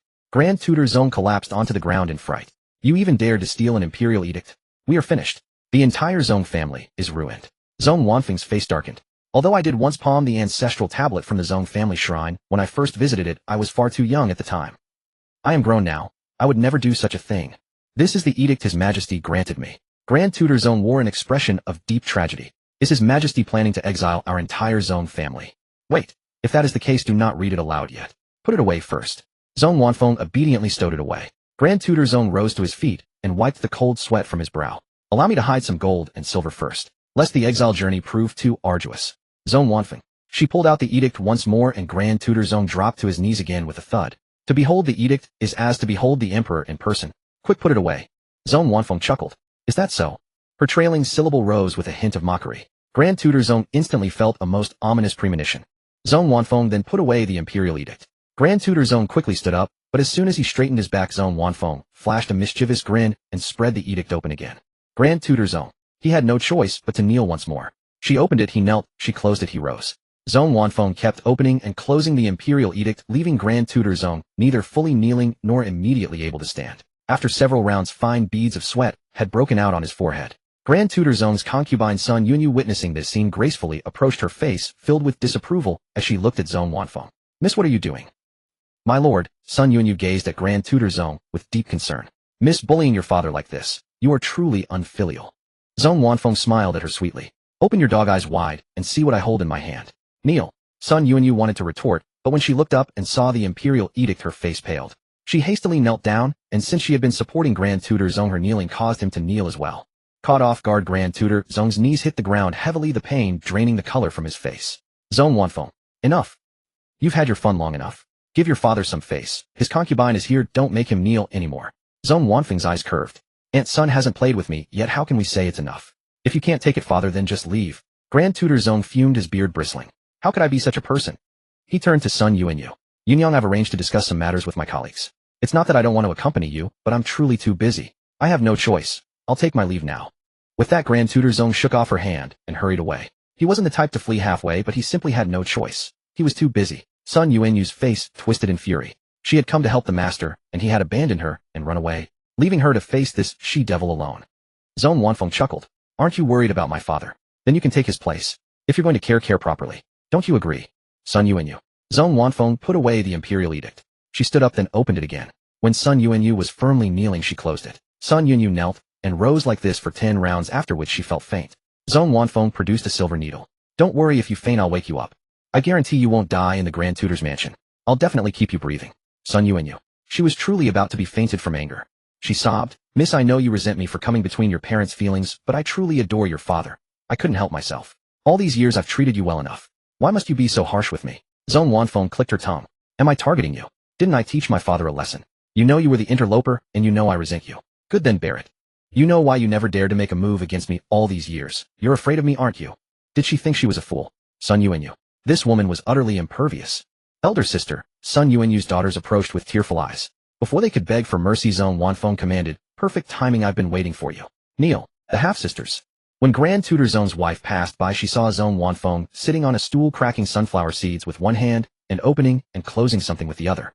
In front of her, Sun Yuanyu along with her 2 daughters and 2 sons knelt in a row, occasionally rising. Lady Zhong asked, puzzled, what is Wanfeng doing? The old nanny beside her replied in a low voice, Madam, the young lady is helping them exercise their bodies. Concubine's son falls ill every few days, and the 2 half-sisters do too. One day a headache, the next a foot pain. As the legitimate daughter, the young lady is deeply concerned for their health. When the 2 half-brothers saw the young lady's method was effective, they begged her to help train them as well. So now that she's free, she's teaching them how to strengthen their bodies. Our young lady is truly benevolent, tolerant, and magnanimous. The nanny paused and added with a smile. You know, the young lady trained under the valiant general, so she naturally knows many exercise methods. Lady Zhong. Was that so? Wanfeng has worked so hard. Lady Zhong sighed. It was also her fault for being useless with a weak constitution, unable to manage much. The young lady told me she volunteered. Recently the mansion acquired several fine batches of fabric. Madam, shall we go and pick 2 bolts for the young lady? Lady Zhong nodded, and supported by the nanny left. Zhong Wanfeng played until her hands grew sore, but her heart felt light. Back then Sun Yuanyu had often flaunted herself in front of her mother, causing her mother to fall ill during childbirth and leave her constitution permanently weakened. Zhong Wanfeng had overheard these words while her mother and the nanny were chatting. After she grew up, she wanted to sell off concubine Sun, but her mother worried it would harm her reputation and forbade it. Her mother, seeing that concubine Sun had not done anything too outrageous and had borne Grand Tutor's own 4 children, did not want to go too far. Zhong Wanfeng, concerned for her mother's health, did not dare to disobey, but privately, she always sought opportunities to get even for her mother. After kneeling like this for 10 days or half a month, she wondered if concubine Sun's body could handle it. Zhong Wanfeng smiled cruelly. That's enough for today. Remember to give me a wide berth when you see me tomorrow, or else you all know what will happen. Zhong Wanfeng shook the imperial edict in her hand. If I hear that anyone has gone to my mother to gossip, I'll have to pluck out their tongue. What do you think, concubine Sun? Sun Yuanyu's legs were trembling from kneeling. She didn't cry. Since the master wasn't here, who would she cry for? Zhong Wanfeng. Moi. Zhong Wanfeng produced the imperial edict. Sun Yuanyu's face turned the color of pig liver. Miss. That's better. Zhong Wanfeng stood up. Your bodies are all weak. I'm helping you train. Do you understand? Sun Yuanyu was so furious she wanted to vomit blood, but she was utterly helpless against her. Grand Tutor Zhong felt guilty because Lady Zhong had fallen ill while giving birth to Zhong Wanfeng. Zhong Wanfeng had been born prematurely and was also frail at birth. As soon as she could walk, she began training with the valiant general or with his children when he was away. Grand Tutor Zhong was filled with guilt toward Zhong Wanfeng. Thus, no matter what she did, he turned a blind eye. Zhong Wanfeng left, and Sun Yuanyu's daughter wept in grievance. Mother, why must we always give in to her? Sun Yuanyu's gaze deepened. Because she is Gua Shishir's daughter. Because the Gua family was not to be trifled with. The Sun family was far beneath the Gua family. Zhong Wanfeng went to Lady Zhong with the imperial edict. As soon as she presented it, Lady Zhong prepared to kneel. Zhong Wanfeng quickly supported her. Mother, His Majesty isn't here, why kneel? You must not be so disrespectful to the emperor. The imperial edict is as if the emperor himself were present. Zhong Wanfeng snorted and put it away. Then I'll put it away. Lady Zhong looked at her. Tell me the truth, has something happened? Nothing at all. Zhong Wanfeng did not intend to tell her mother about what happened in the palace. This edict isn't bad news. It's the emperor's decree allowing me to marry only if I wish to. Don't worry, mother. Madame Zhong smiled helplessly, her trust in her daughter absolute. You go to the emperor for an imperial edict over such a trivial matter. She knew her daughter's temperament well. Only her daughter herself would have asked for it. After all, the emperor would not issue such an edict without reason. Zhong Wanfeng chuckled mischievously. What else could I do? My father keeps urging me. He brings one nobleman's son after another to our estate, ordering me to spy on them in secret. I'm utterly exhausted by the whole affair. Madame Zhong laughed softly. If you don't wish to marry, I will never force you. I can still support you whether you marry or not. Zhong Wanfeng tugged at her mother's sleeve, pouting prettily. You're the best mother in the world. I want to remain your daughter forever. That's because you always have been. Madame Zhong tapped her forehead affectionately. What rubbish novels are you reading this time? Only my dearest mother knows me so well. Meanwhile, Grand Tutor Zhong had not left his study all day. He had even summoned a few colleagues over, pretending to be terribly busy. He was terrified that Wanfeng would come straight to him, discover he was perfectly fine, and drag him off to kowtow once more. How dreadful. It was something he refused to endure. After conversing with his colleagues, he learned from his personal guard that Wanfeng had gone to his wife. Only then did Grand Tutor Zhong breathe a sigh of relief and see his guests out of the compound. Otherwise, he would have been forced to entertain them for several more hours. Once they departed, Sun Yuanyu approached Grand Tutor Zhong with the help of her maid, looking utterly wronged. My lord. She was filled with grievance. When Grand Tutor Zhong turned his head and saw her, he was startled half to death. For a moment, he feared Wanfeng had followed her. What are you doing here? Sun Yuanyu choked on his words. What was she not allowed to come? My lord, look at my legs. She slightly raised her trembling limbs. Grand Tutor Zhong was speechless. For your condition, you should consult a physician. I cannot help you. He was not a doctor, nor did he know how to practice medicine. Or would you like me to send for a physician? That will do, Grand Tutor Zhong told the nearby guard. Go find a doctor for concubine's son. Make certain no lingering ailment is left untreated. Sun Yuanyu. Was that really the point? The real issue wasn't that Zhong Wanfeng had made her kneel until her legs shook. Shouldn't my lord punish Zhong Wanfeng for this? My lord. Sun Yuanyu spoke with a trembling voice. I have something to say, though it may not please your ears. Pray tell me, may I speak freely?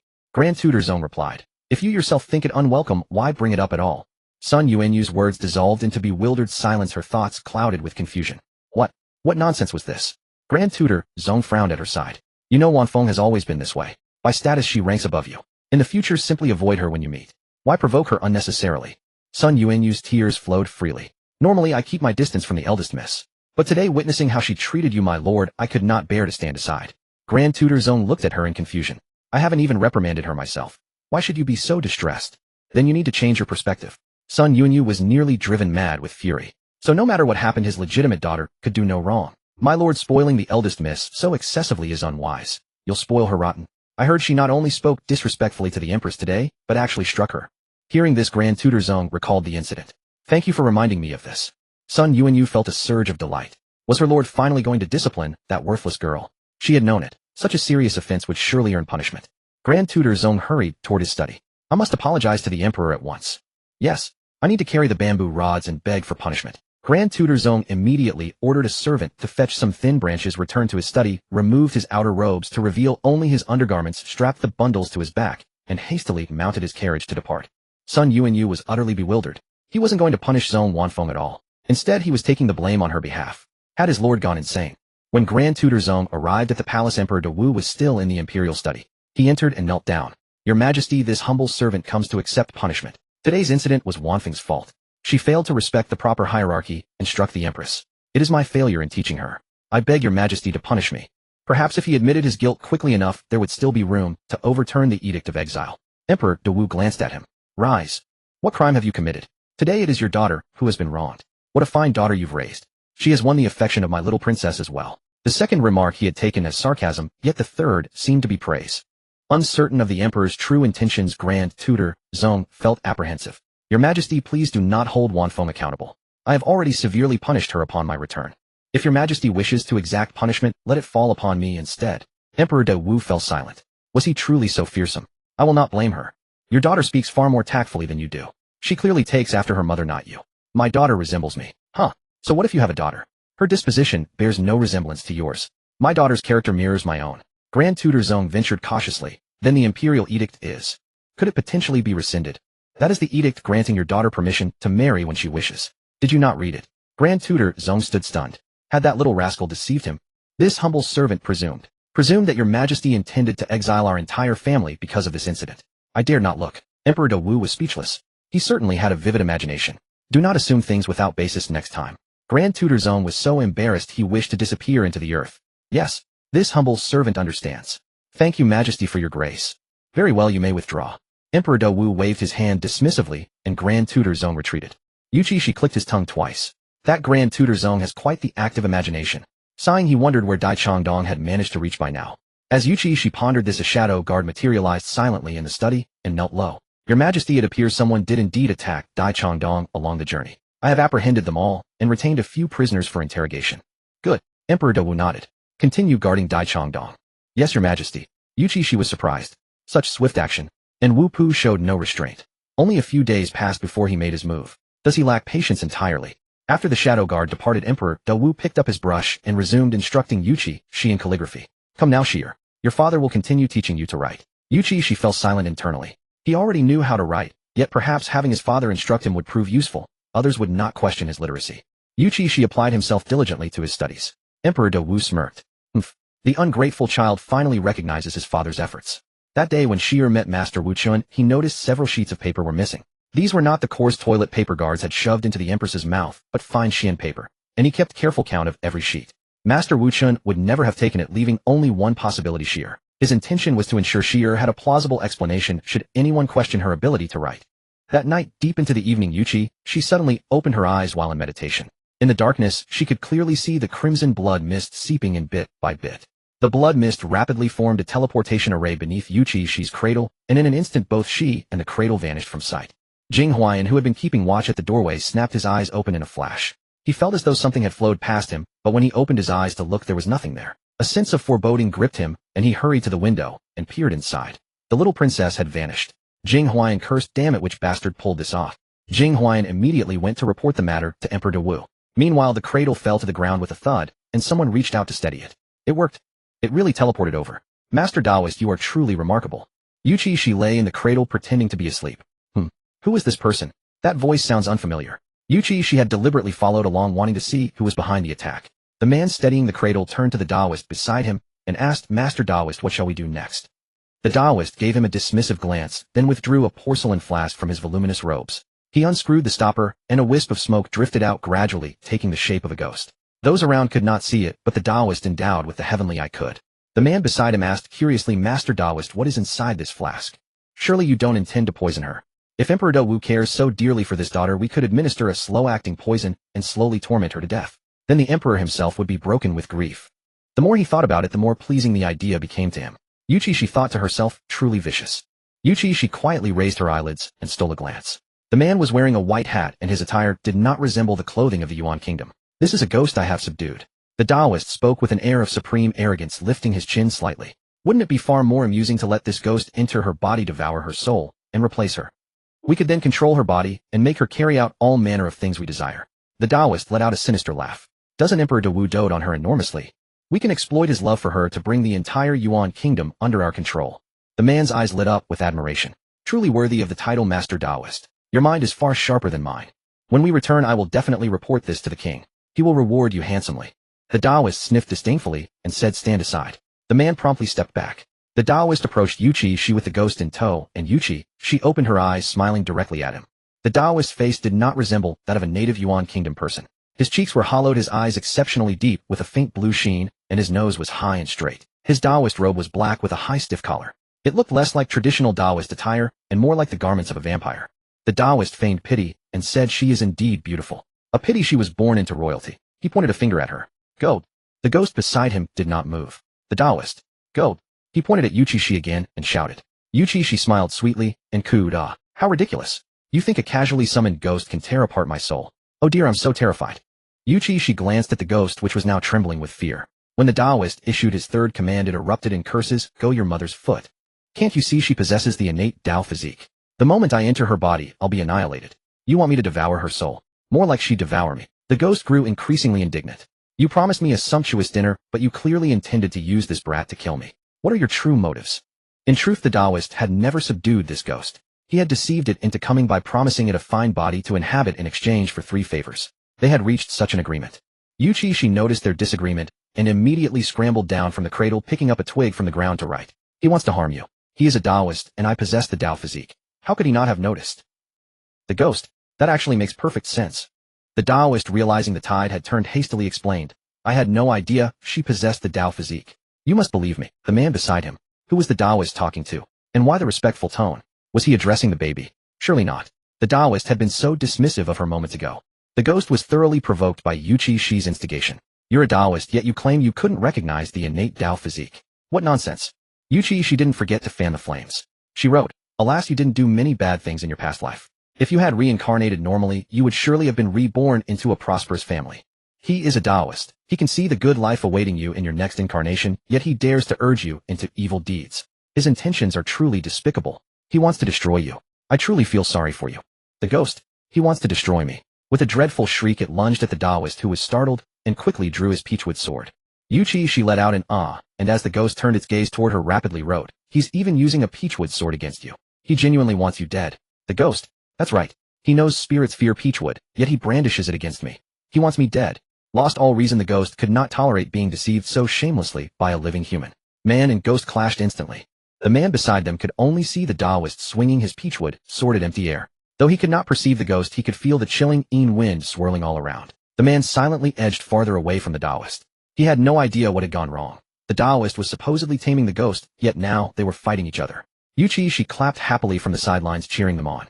Charge. Go at it. The man noticed Yuchi Xi, his gaze turning vicious. Since the Taoist was unreliable, he would have to handle things himself. If he killed the baby, the emperor would surely be devastated. In that state of despair, they could seize the Yuan kingdom. What a brilliant plan. The man's eyes darkened. He stepped toward Yuchi Xi, drew a dagger from his chest, raised it high, and brought it down toward her. Yuchi Xi sensed the danger, rolled aside, and casually picked up a stone.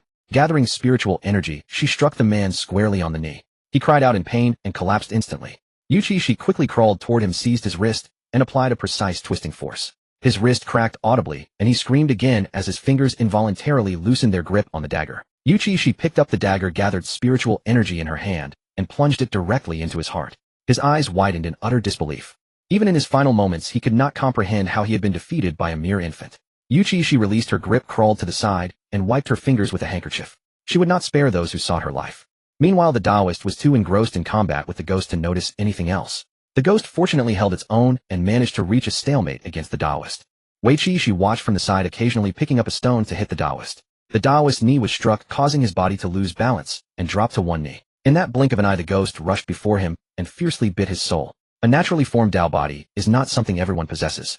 This Taoist did not have one. Therefore, his soul could be torn by the ghost.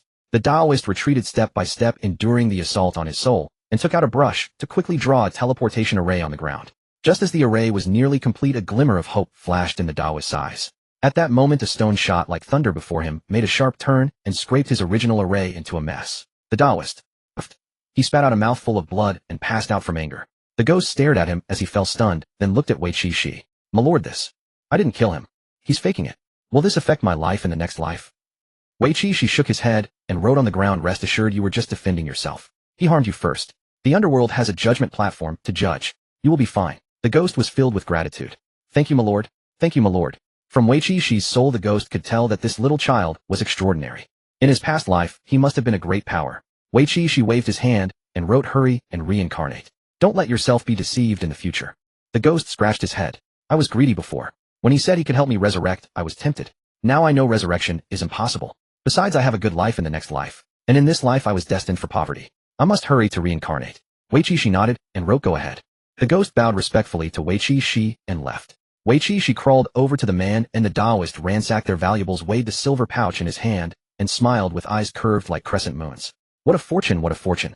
Yuchi Xi looked around. Now he realized a serious problem. If he wanted to go back, he would have to crawl. So far. How would he crawl? Just then a snorting sound came from beside him. Yuchi Xi turned his head and met a pair of emerald green eyes. A white wolf emerged from the shadows, stepping gracefully. Yuchi Xi's eyes lit up instantly. This was exactly like a pillow arriving when one is sleepy. A wolf was perfect, it could take him home. Roar. The white wolf, seeing that this little child was not afraid of it, instantly felt its authority challenged. It roared loudly at Yuchi Xi, and the sound waves lifted his hair, but Yuchi Xi burst out laughing. Ha ha ha, no way, this little wolf thinks it can scare me. The white wolf. What's wrong with this human child? The white wolf stepped closer, but she still wasn't afraid. She even reached out her hand, drawing something in the air. The white wolf sneered, foolish human. But the next second it couldn't laugh anymore. With her final stroke, a golden character appeared before her, and instantly imprinted into its brow. It was frozen in place. The white wolf. Only then did the white wolf feel fear. What terrified it more was that a voice tinged with laughter appeared in its mind. Submit or die. The white wolf. No beast had told it that such a small child could be a beast tamer. Yuchi Xi stared at it unblinkingly. Beast taming was just a minor subject he learned during cultivation. He was fairly good at it. But in his past life there weren't many beasts, so he didn't have much practice. It was considered his weak point. However, this white wolf didn't seem very bright. Should it succeed? The white wolf whimpered a couple of times, trying to resist, but its soul was slapped by Yuchi Xi's soul, and it instantly became obedient. I submit. I submit. Yuchi Xi isn't that simple. Indeed, this beast isn't very smart. But beast taming consumes a lot of energy. After succeeding, Yuchi Xi began to feel drowsy. Before falling asleep, he gave the white wolf a command, take me home. Yuchi Xi fell asleep. The white wolf was dumbfounded. Wait. Human. Don't sleep. You didn't say where your home is. The white wolf walked over and swept its tail across her nose, but she showed no sign of waking. The white wolf. You sleep like a dead pig, human. It roared twice, but remembering Yuchi Xi's ferocity, it didn't dare roar too loudly. Yuchi Xi just turned over and didn't wake up. The white wolf. Should it eat her? No. She just contracted with it. If it ate her, it would die too. The white wolf was filled with grief and indignation, but finally resignedly used its tail to scoop up Yuchi. Shivo flung her onto its back, walked over the man and the Taoist, and strode away. Sigh. It had wanted to eat those two humans. What a pity. It had to leave them here for now. It had to send this little child home first, or when she woke up and found herself still here, wouldn't she beat it? The white wolf was aggrieved. This human child was so fierce. Not knowing where Yuchi Xi's home was, the white wolf had to carry her and knock on doors one by one. Hearing the wolf's howls and knocks outside, the common people dared not open their doors, trembling in fear. The white wolf carried Yuchi Xi forward. When they were near the city gate, they encountered a squad of soldiers returning from a search. The squad leader spotted Yuchi Xi at once and exclaimed, "Is that the little princess?" A crowd of soldiers turned to look at the white wolf, which walked gracefully to the palace gate, raised its front paw, knocked heavily on the gate, and howled several times. Human child, this is the last door. If it's not your home, then I can't do anything. I'll have to take you to my den. The nearby soldiers. How ridiculous. What was that white wolf doing? Was it knocking on the door? The squad leader approached cautiously, keeping a distance from the white wolf, and asked, "White wolf, sir, are you knocking on the door?" The white wolf glanced at him and nodded haughtily. The squad leader was delighted. This is our little princess. He pointed to Yuchi Xi on the white wolf's back. The little one was sleeping soundly, clutching the white wolf's fur, causing the wolf pain, but it dared not complain. Awoo. The white wolf pointed its nose at the palace gate, indicating for them to lead the way. The squad leader, struck by a sudden realization, immediately ordered the gate opened and led the white wolf inside. Seeing him lead, the white wolf and a group of soldiers exchanged bewildered glances. Can this white wolf understand human speech? Didn't it just understand? The squad leader is really bold to dare bring a white wolf inside. What if it harms the emperor? Harms the emperor? A soldier looked at the speaker with a puzzled expression. New here. Yes. Our emperor once killed a tiger. A wolf. Could it harm the emperor? The soldier. Long live the emperor. The squad leader brought the white wolf to the imperial study. Emperor Du was waiting there for news.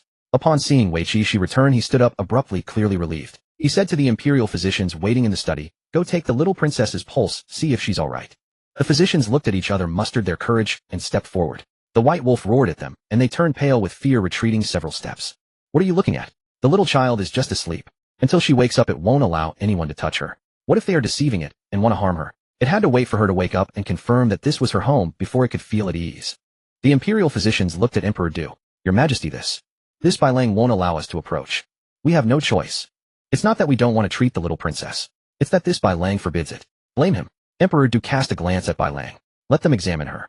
Bai Lang let out a low growl, scratched the ground with its claws, and looked utterly irritable. No. It wouldn't allow it. It was a wolf with principles. It would never do something as dishonorable as breaking its word. Emperor Du clicked his tongue. "Fetch my imperial sword. Today I shall add a meal, wolf meat. This white wolf's fur is also excellent. It will make a fine wolfskin plaything for shear."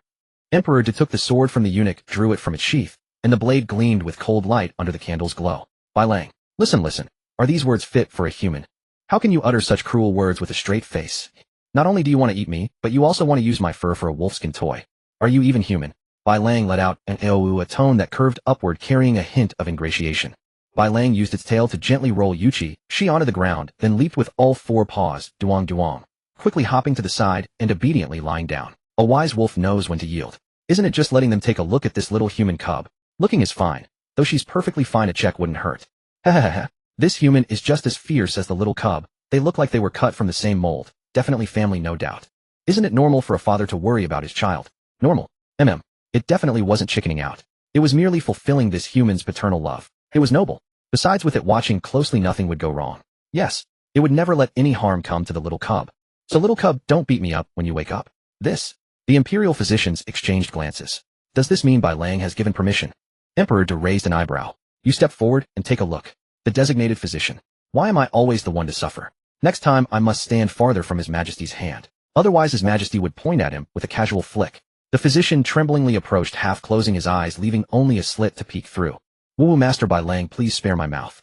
This old man means no offense." This white wolf really didn't move. It actually allowed them to take the little princess's pulse. Strange. Could it be that this white wolf also fears the emperor? The physician suddenly felt a sense of kinship. This white wolf, like them, feared authority. The physician stepped forward to take Yuchi Xi's pulse. "Your Majesty, the little princess is merely asleep. There is nothing serious." Emperor Du frowned. "You two go and examine her." He was not entirely reassured. The imperial physicians lined up one by one to diagnose Yuchi Xi, and all gave the same result. "Your Majesty, the little princess is merely asleep."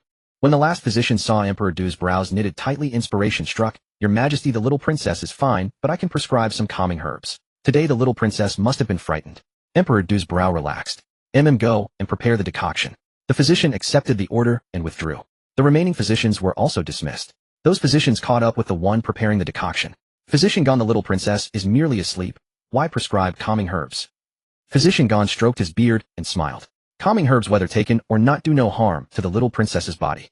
But if taken, the emperor will be reassured." The emperor simply wished to avoid any oversight. By prescribing a harmless remedy, he could convince the emperor that the little princess was truly out of danger. The other physicians pondered and found it made sense. Otherwise, why would the emperor's brow relax only when Physician Gon spoke, even though all answers were the same? "But our emperor is truly formidable, even unafraid of the white wolf. When I looked at it, my legs were trembling." Physician Gon smiled. "What kind of man is our emperor? What is there to fear from a mere white wolf?" The other physicians thought yes indeed. Their emperor of Yuan was a tyrant who feared not even tigers. In the imperial study, Jing Huayan returned after a thorough search and was startled to see Yuchi Xi and Bai Lang. Emperor Du glanced at him. Jing Huayan immediately knelt. "I failed in my protection. I beg your Majesty to punish me. Go to the punishment hall and receive your penalty." Even though Yuchi Xi was unharmed, Emperor Du was still angry. This matter was indeed Jing Huayan's fault. Jing Huayan voiced no complaint. Yes, in his heart, he blamed himself for not watching over the little princess. If anything had happened to her, he would have had to look after those princes. Just thinking about it made his scalp tingle. He had nearly ruined his own bright future. He wished he could take a whip and lash himself. Emperor Du walked over, bent down to pick up Yuchi Xi. Bai Lang growled lowly. Emperor Du shot at a look. "My." Bai Lang aou. The sound faded into silence. Satisfied, Emperor Du carried Yuchi Xi away. She nuzzled against his chest, finding a comfortable position to continue sleeping. Emperor Du tapped her nose in exasperation. "You little ingrate. In the dead of night, who knows where you want to play, scaring me out of bed while you sleep soundly. Emperor Du held her, listening to her heartbeat, and finally felt completely at ease. Yuchi Xi slept deeply oblivious to what had happened outside. At dawn, Yuchi Xi slowly awoke. The first thing she saw was Emperor Du's chin. She froze for a second. I actually came back. It seems that White Wolf was useful after all. It really found my home. But why am I in my father's arms? As soon as Emperor Du heard her thoughts, he knew she was awake. Awake! He looked down at her. Yuchi Xi reached out to touch his face, her smile soft and adorable. Father, you have no idea what happened to me last night. Last night someone used a formation to teleport my cradle and me away. Emperor Du, so it seems I misjudged Jing Huayan. A formation teleport. Even if Jing Huayan had discovered it, he wouldn't have found them. Then a person from another country and a Taoist priest conspired to have a ghost possess me. They wanted that ghost to tear apart my soul and replace me. Emperor Du's gaze deepened, a flicker of murderous intent hidden in his eyes. But I am who I am, the daughter of my father. Could I let them succeed? Absolutely not. That ghost surrendered immediately, and then I, like this hey-ha, and like that hua-ha, took care of them. Emperor Du. Like what exactly? After dealing with them, I even took their money pouches. As the words fell, the smile on Yuchi Xi's face suddenly froze. Wait. Why is my hand so empty? Yuchi Xi raised her hands, her face full of shock. Where are all my money pouches? How did they disappear? Emperor Du. Your silver pouch. A dark line of displeasure crossed Emperor Du's face. Still thinking about that silver pouch at a time like this? You just narrowly escaped death. Emperor Du found it both laughable and exasperating. What will my silver pouch? I won't be able to eat for days. Whoa. Yuchi Xi whimpered sorrowfully. Emperor Du heaved a sigh. He called for a guard. Where did you find the little princess?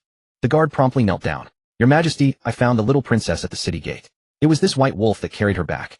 The white wolf stiffened when named, then looked up at Emperor Du with pitiful eyes. It was me, no doubt. But I absolutely did not harm her. Look at my innocent, flawless big eyes. Emperor Du glanced at the wolf, then turned to the guard. Did this white wolf bring back anything else? The guard shook his head. Your Majesty, no. Just now Jing Huayan mentioned that the little princess's cradle is also missing.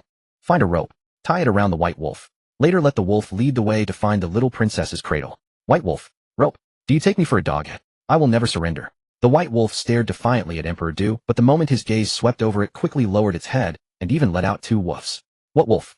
As long as your Majesty wishes, I am a dog.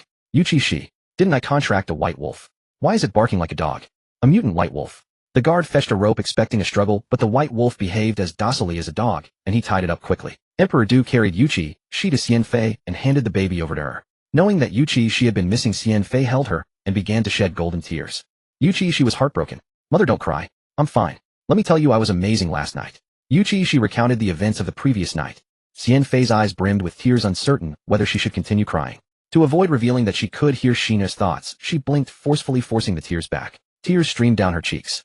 Yuchi Xi, while sympathizing, couldn't help exclaiming. What a beautiful sight of a beauty in tears. Someone fetch a painter, quickly capture this for me. Xian Fei. Emperor Du. Come to think of it, with Shina's remark, Xian Fei did look rather lovely like this. Shir hasn't had her milk yet. Emperor Du spoke calmly. Feed Shir first. I'll come fetch her later. Yes, your Majesty, I understand. Xian Fei dabbed her tears with a handkerchief. Emperor Du paused for a moment, then used his thumb to wipe away the tears that had spilled again. Don't cry. Shir is fine. A physician will bring a calming herbal brew shortly. Have Shir drink it. Xian Fei curtsied. Yes, your Majesty, I am most grateful. Emperor Du hummed in acknowledgement, thought for a moment, and finding nothing more to say, turned and left. As soon as Emperor Du was gone, Xian Fei gently pinched Yuchi Xi's cheek. You little one, you've scared your mother to death. Yuchi Xi kissed her mother's finger. Whoa, my beautiful mother, I'm sorry for scaring you. But I'm very capable, mother, need not worry. Xian Fei pinched her fingers in mock exasperation. You little one, always acting spoiled. She then carried Yuchi Xi inside to feed her. Meanwhile, Emperor Du's sedan chair arrived at the city gate. The guard was about to lead the white wolf to search for the little princess's cradle when he saw the imperial sedan. He immediately knelt and prostrated himself. Your servant pays homage to His Majesty. May His Majesty live 10,000 years. Rise. Hand the white wolf to me. I will search for it myself. The guard was inwardly astonished. Such a trivial matter, and His Majesty wished to go personally. Yes. The guard dared not question further, and promptly led the white wolf before the sedan. Only moments ago, when His Majesty had left, the wolf had shown him no kindness. To make it walk, he had to lure it with meat. Now seeing the imperial sedan, the wolf dropped its haughty demeanor, trotted over obediently, and even let out 2 soft woofs. The guard. How it seems even wolves know how to trim their sails to the wind. The white wolf felt repulsed when brought into the sedan, but dared not show it. What was such bad luck having to share a sedan with this tyrant? If only it had known it would encounter the tyrant by dawdling, it would never have been tempted by that morsel, and would have fled at full speed. Emperor Du glanced at the wolf. Come in. The wolf obediently stepped inside. With a single command from Emperor Du, the mounted guard cracked his whip and led the party out of the imperial palace. Emperor Du asked the wolf, did we go beyond the city? The white wolf recalled that when it had carried Yuchi Xi in it had seen a plaque, and behind it was the wilderness. Had it left the city? The white wolf gave a low howl and nodded its head. Emperor Du ordered the rider to the outskirts of the city. Yes. Once outside the city, Emperor Du drove the wolf out of the carriage. Lead the way. The white wolf dared not complain and obediently led the way. Before long they found Yuchi Xi's cradle. This was deep within the forest where even hunters did not venture. The cradle was still intact while the dead man nearby was being gnawed by wild beasts. The Taoist priest beside him had awakened, but talismans were pasted on his body, rendering him immobile, forced to watch the man being devoured. The beasts glared at him hungrily, their eyes clearly saying, "Once we finish him, we'll come for you." Despair filled the Taoist's heart. Who would have thought that after years of swindling and cheating he would be outwitted by a little baby? Emperor Du strode over, drew his imperial sword, and with a single sword-chi-infused strike all the beasts fell dead. They didn't even have time to turn their heads to look at Emperor Du. White wolf, this human fights dirty. Why did he strike without a word? It had expected the human to at least exchange a few words with the beasts. When the Taoist saw Emperor Du, his eyes lit up. "Sir, please save me. If you save me, I shall reward you handsomely." Emperor Du glanced at him, a faint smile curling at the corner of his lips. He was about to act, but then remembered. He must not kill, he had to accumulate blessings for Sheer. Emperor Du looked at the guard beside him. "Kill him." The guard obeyed, walked over, and plunged his sword directly into the Taoist's heart, killing him instantly. The Taoist's eyes were wide open, and to his dying breath he could not understand why this man wanted him dead. The white wolf's fur stood on end, and it silently retreated 2 steps. "Tyrant. This is a tyrant. A tyrant who kills without a second thought. Whoa. Thank goodness it had been clever last night, or today it would have been made into wolf meat stew and wolfskin." The thought made the white wolf shiver. Emperor Du walked over, used the tip of his sword to hook the money pouch, lifted it, and caught it in his hand. He lowered his eyes to see the characters Sheer had written on the ground, calmly scraped his boot over the soil to erase the writing so no one else would discover it, then ordered the guard pick up everything valuable they have. "Leave these 2 bodies here for the wolves." With that, Emperor Du looked at the white wolf. "I've added a meal for you. Eat well. If you don't, I will be displeased." "White wolf, I'll eat it. I'll eat it all right." White wolf quickly rushed forward and took a huge bite at the Taoist priest. Ugh, wretch. White wolf had barely chewed a couple of times before spitting it all out. Who could blame it? It had been fed cooked meat by that guard. Meat that was well seasoned and delicious. Having tasted such exquisite delicacies, being forced to eat this raw flesh was unbearable. The taste was so revolting it couldn't swallow it down. But the worst part was that Emperor Du was watching. White wolf could only grit its teeth and take another bite. Wretch. The guard beside him. Just how terrible tasting must this person's flesh be? Even a carnivore like White wolf couldn't stomach it. It's true, rotten people have rotten flesh. Emperor Du clicked his tongue in annoyance, ordered the guard to place Wei Yixi's cradle onto the carriage, then climbed aboard himself. He instructed the guard, "Keep an eye on it, and make it finish eating." After a pause he added, "Once it finishes, bring it back to the palace." Since it had carried Sheer back, it must know her as well. White wolf was remarkably perceptive. To avoid the situation where Sheer might long to see it, but couldn't find it later, he decided to bring it back to the palace. Otherwise he'd have trouble explaining himself to Sheer. "Yes." The guard immediately replied. Emperor Du called out, and instantly a shadow guard appeared before the carriage with a swift motion, riding ahead to escort the emperor away. As soon as Emperor Du left, White wolf spat out the meat from its mouth and let out another retch. After finishing, it lowered its head and began digging, burying the discarded meat under the soil. "This garbage meat isn't worth eating. I'll go back to the palace and demand better meat from that guard." Just as it was busy burying the meat, it heard a sound nearby and turned its head to see the guard carving something into a bamboo strip. Glance at it, carve a mark. "White wolf, are you seriously writing down that I hid these 2 people's flesh?" White wolf let out threatening growls at the guard. "How dare you betray me?" The guard smiled upon hearing this. "You threaten me, and I'll add that to my record as well. I trust His Majesty will decide accordingly." White wolf, a mere human dares to threaten Lord White wolf. How ridiculous. Roar. White wolf bellowed at the guard, but seeing him actually carving it, immediately lowered its head to eat the meat. "It's just eating 2 corpses. To Lord White wolf, that's merely a snack. Stop writing it down. Please stop. I'm eating it right now. Can't you see that? Human. So sinister." The guard's lips curved slightly. "That little guard you bullied earlier is my younger brother. My own brother. White wolf, this is over. You're using your position for personal vengeance. Do you understand?" White wolf was filled with grief and indignation. "If only I had known that guard had a brother serving the emperor, I wouldn't have eaten so much of his flesh." But it was truly delicious. It wanted to resist, but remembering the emperor's authority, it gave up. "Whatever, as long as I finish eating and deny spitting it out and hiding it later." White wolf had no choice but to dig up the buried meat and continue eating. The meat covered in dirt it swallowed with great difficulty. Emperor Du returned to the palace and immediately delivered the cradle to Sheer. He also brought over the money pouches and other valuable items. Wei Yishi, having finished her milk, was playing with a 9-ring puzzle that Wei Duan had found for her in the courtyard. She casually moved her hand a few times and solved it. Wei Duan stood beside her amazed. "Sheer, you're so amazing. You solved it already. Yeah, what else was I supposed to do? In our world, even children can solve this. It's so simple. Master once gave her much more difficult puzzles, and she only took half a day to solve those." Wei Duan, Could he say he's never solved this? No way. He couldn't bear the shame. Ahem. Wei Duan laughed awkwardly. Sheer is really amazing. Next time brother will bring you an even more interesting toy. Oh. Wei Shi nodded. Emperor Dawu approached and tossed a money pouch in front of Wei Shi. Her eyes instantly lit up upon seeing the pouch. Oh, that's my lost money pouch.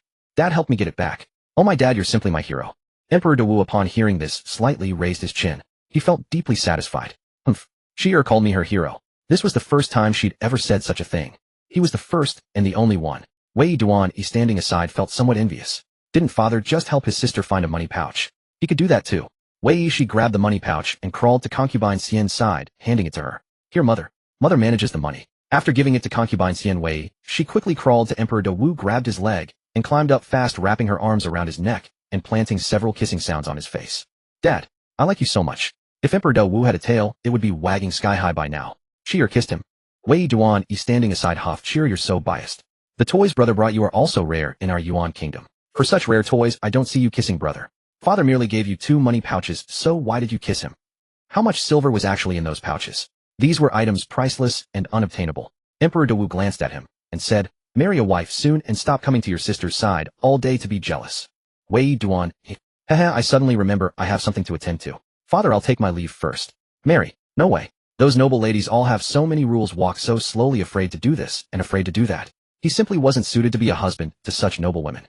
He had no intention of ruining their lives. Emperor Dawu said irritably, every time someone mentions marriage he runs faster than a rabbit.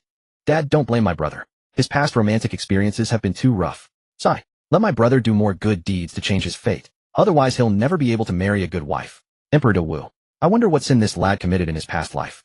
Concubine Xian helped Wei Shi store the silver pouches and was about to say something when an old eunuch hurried over, kneeling behind Emperor Dawu. Your Majesty, the envoy from Two Kingdom requests an audience.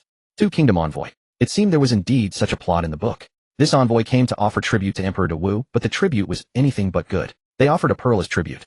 The pearl was made by having living people hold it in their mouths, then being buried alive. At the peak of resentment on the 7th day after death, the pearl was retrieved, then placed back into another living person's mouth and buried again.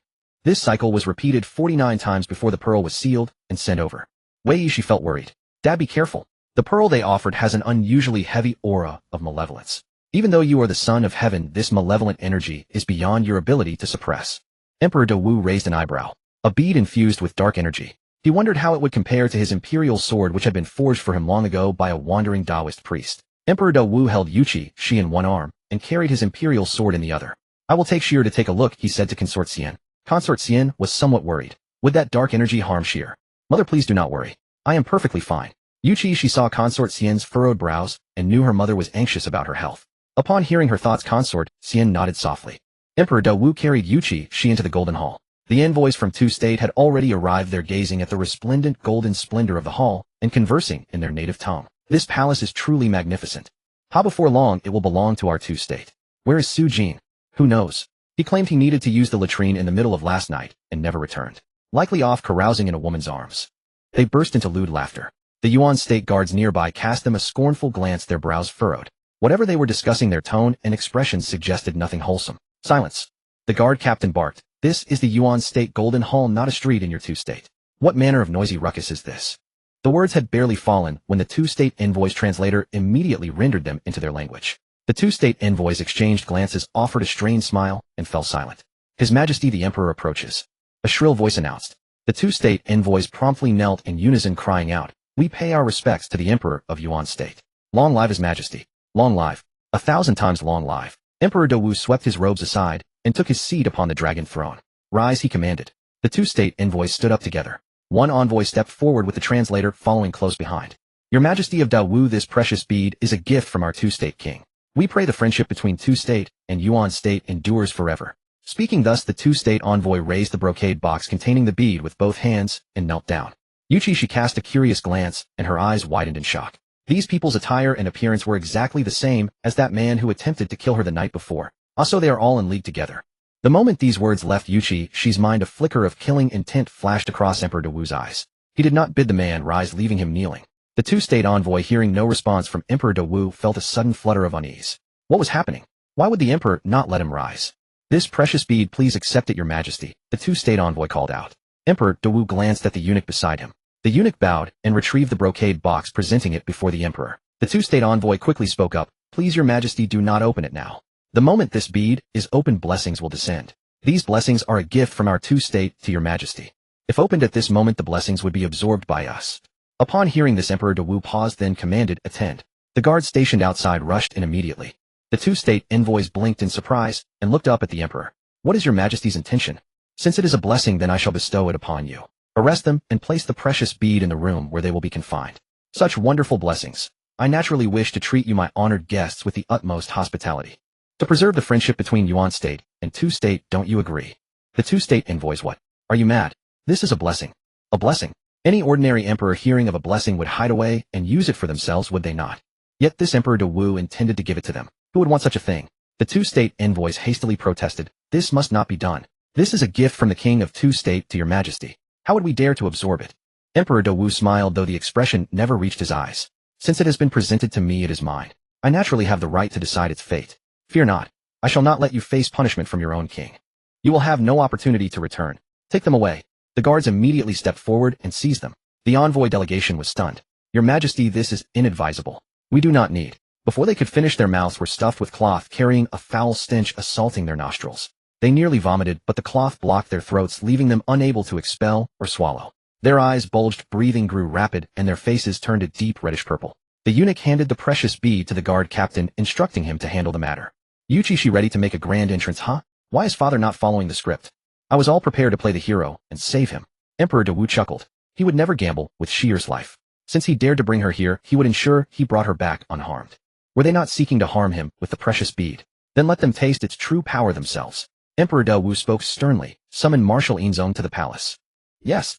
The eunuch beside him hurried to carry out the order. Emperor Dawu proceeded to the imperial study. Not long after Marshal Inzong arrived, he wiped the sweat from his forehead and caught Yuchi Xi's gaze. His features softened, and he gave her a clumsy, endearing smile. "Marshal In, I task you with conquering two-state. Do you have the confidence?" In Boizhong paused. "Your majesty, why attack two-state at this moment?" He was somewhat puzzled. Hadn't two-state just sent envoys to seek peace? In the past, Emperor Dawu would have spared unnecessary words. But now things were different. He had a daughter and wished to make a good impression before her. He had grown considerably more talkative. Last night, the two-state envoys abducted Shier and sought to kill her. In Boizhong stared in disbelief. This two-state truly deserved to perish. In Boizhong's expression darkened. He immediately knelt on one knee. "Your majesty need not worry. This humble minister will surely conquer two-state and avenge the little princess." Damn it, what business did two-state have bullying the Yuan state's little princess? Good. All procedures remain as before. Any common folk who submit shall not be harmed. In war, the common people suffer the most and are the most innocent. Yes. In Boizhong received the orders and withdrew. Emperor Dawu pinched Yuchi Xi's cheeks. "No one shall bully my daughter for nothing. Once two-state falls, I shall bestow it upon you, Shier."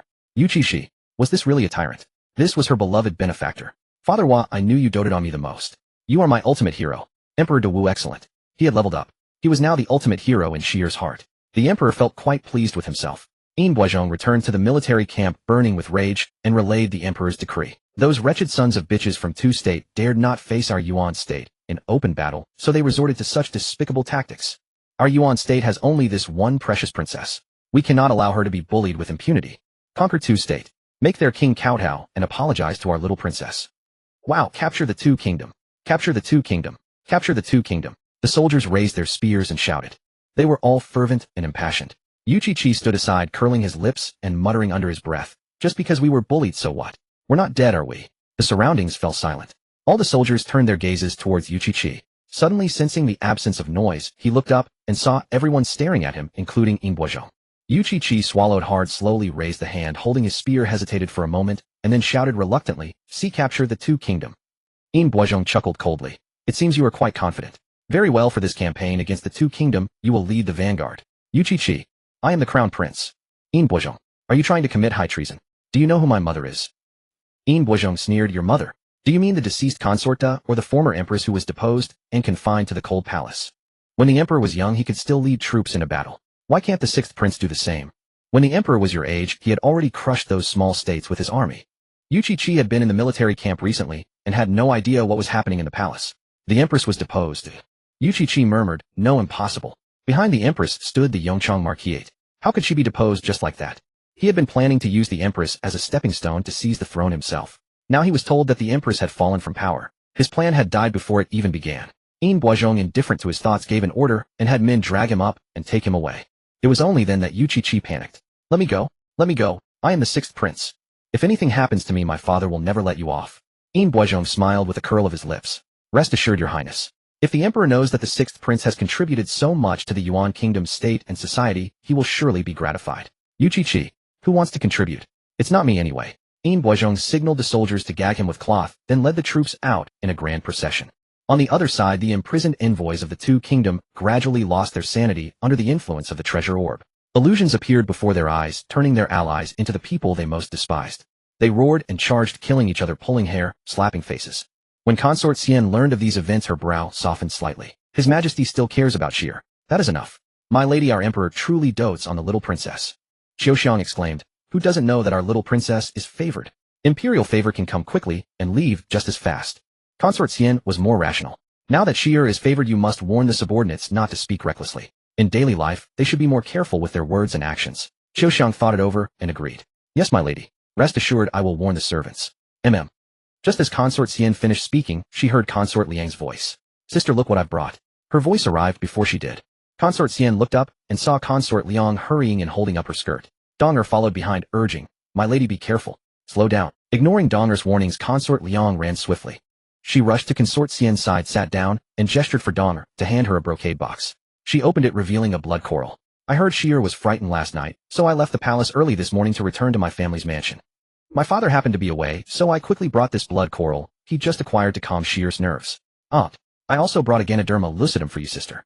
For you. Consort Liang smiled, and handed another brocade box to Consort Xian. These were all things she had stolen, or rather brought back from her family estate. Consort Xian, are these medicinal herbs free of charge? Sister, you are too kind. Sheer is not seriously hurt. She doesn't need such precious herbs. Yes. Consort Liang gave Donger a look. Donger immediately shoved the items into Xiaoxiang's hands. Xiaoxiang was bewildered and looked to Consort Xian for help. My lady, keep them. Consort Xian sighed and smiled helplessly. Sister, you have given me so much I don't know how to repay you. Consort Liang waved her hand. How repay what? The sisterly bond between us is far more precious than these things. Consort Xian stopped being modest, and the two began chatting hand in hand. Sister, let me tell you a big news. I left the palace today. Guess who I met? Consort Liang winked and made faces. Consort Xian became intrigued. Oh, who did you meet, sister? I met Consort Su. Consort Liang lowered her voice and leaned closer to Consort Xian. You will never guess where Consort Su was. Seeing Consort Xian's puzzled expression, Consort Liang's voice trembled with excitement. She was at the pharmacy secretly asking a doctor to prescribe medicine that can help her conceive a daughter. Consort Xian was astonished. She went to a doctor for such medicine. Indeed. How naive. Consort Liang clicked her tongue. That doctor's prescription was utterly useless. Even if she takes it, she won't conceive a daughter. Consort Xian looked up at her. How do you know so clearly? Consort Liang cleared her throat. Ahem, I won't hide it from you, sister. I bought it before. Isn't it true that the royal bloodline has had no daughters? I used to think that if I could give birth to a daughter, I would be a great contributor to the Yuan royal family. But it was useless. That medicine was worthless. I couldn't conceive a daughter at all. Every time I gave birth, it was a boy. What a waste of all those precious herbs. I suspect the Yuan royal family might be cursed. Donger quickly covered Consort Liang's mouth. My lady, don't say that. Donger looked at Consort Xian. Consort Xian, my lady's mouth is loose. Please don't take it to heart. Consort Liang pulled Donger's hand away. Donger, why are you stopping me? Sister is not an outsider. Donger, it was truly a miracle that her lady had survived until now, thanks to the ancestors' blessings. Consort Xian smiled. If the medicine were effective, the previous consorts would have used it. Consort Liang nodded in deep agreement. Right. Wait, that's not what I wanted to say. It's about Consort Su. As soon as the empress was deposed, she couldn't wait to buy that medicine. She must be aiming to conceive a princess and rely on her daughter to gain prestige. As she spoke, Consort Liang looked at Consort Xian with some concern. Consort Xian understood her meaning. In the past, with the empress keeping everything in check, it was hard for anyone to bear children. Now that there's no one to suppress, it's normal for others to have their thoughts. Sister, you don't need to worry about me. To be honest with you, I have no interest in palace intrigue anymore. As long as Sheer is well, I am content. She used to be willing to compete with Consort Da and others, but now she had no such inclination. As long as others didn't harm her, she wouldn't harm them. Consort Liang also smiled. Becoming sisters with you is the best decision I've ever made. I share the same thoughts as you. At that moment, the Consort Su they were discussing touched her own lower abdomen, gathered her courage, and approached the eunuch in front of the imperial study. Please inform His Majesty that Consort Su requests an audience. The eunuch acknowledged and went inside to announce her. Emperor Du was teaching Yuchi Xi how to write, and upon hearing the request, his tone turned cold. Not seeing anyone. Understood. The eunuch went out to relay the message. Receiving the reply, concubine Su grew anxious. She raised her voice. Your Majesty, I have prepared your favorite green bean soup, Your Majesty. Now that the Empress's position was vacant, who wouldn't want to contend for it? In the past when the empress was alive she forbade any concubine from bearing children.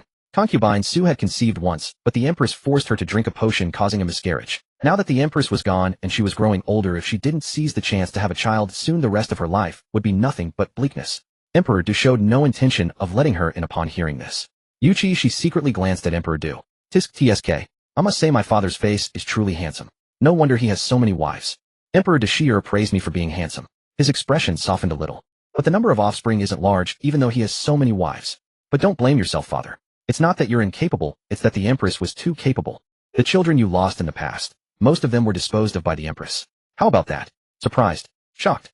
Emperor Du. Disposed of didn't sound like anything good. He recalled the children he had lost before. So did disposed of mean they died? During that time he was busy with court affairs, and only heard that someone had accidentally fallen and miscarried. He had asked if anyone had harmed them, but they all said no. He believed them. After all, he didn't have much time to manage the harem. He never expected it was the empress's doing. The former empress. She was not wronged at all. Your Majesty. The eunuch hurried in. Concubine Su has fainted. Emperor Du. He had seen such petty tricks far too many times. Out of 10 concubines 9 would faint. What did she come to me for? Just have someone carry her to the imperial physician. I'm not a doctor, can I cure her illness? The eunuch broke out in a cold sweat, and quickly replied, yes. I will arrange it immediately. He withdrew, looked at the fainted concubine Su on the ground, and sighed. With such hot weather it was impressive that concubine Su could lie down on the ground without minding the heat. Concubine Su felt the heat, but wanted to seize this opportunity. She thought the emperor would come out to see her. Gradually she started to feel dizzy. She waited and waited, but what came was a needle from the imperial physician. The pain made her scream out loud. You're awake. The weather is scorching, you mustn't lie on the ground again.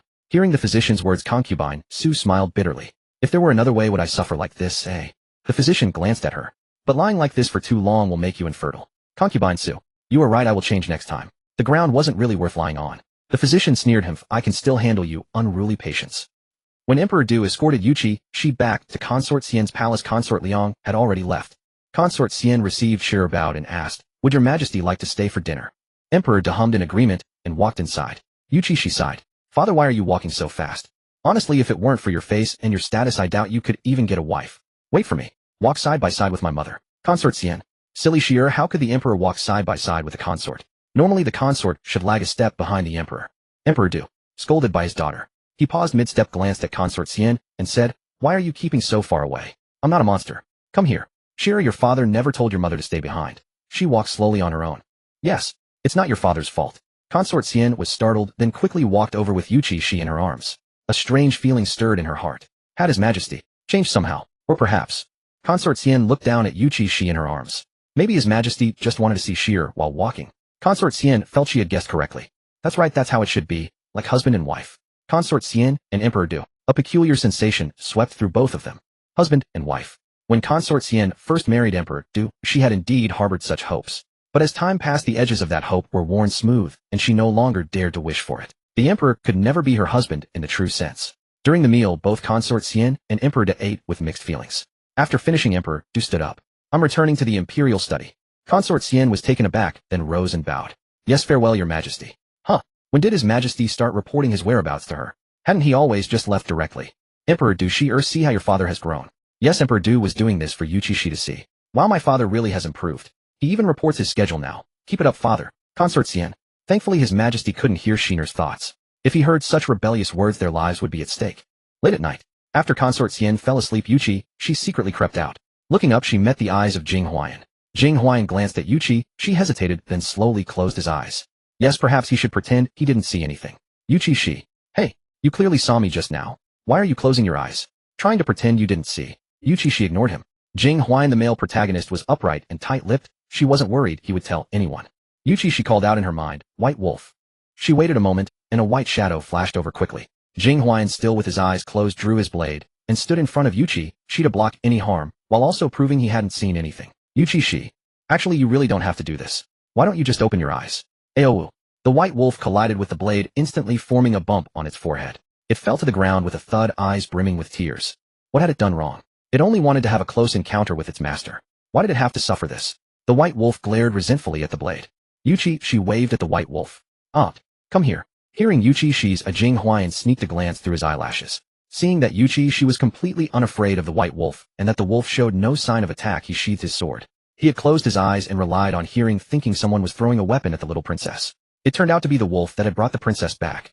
The white wolf walked over to Yuchi Xi and whimpered "Aowu" several times. Because of their contract, Yuchi, she could understand its thoughts. Do you know how despicable the emperor is? He forced me to eat rotten human flesh.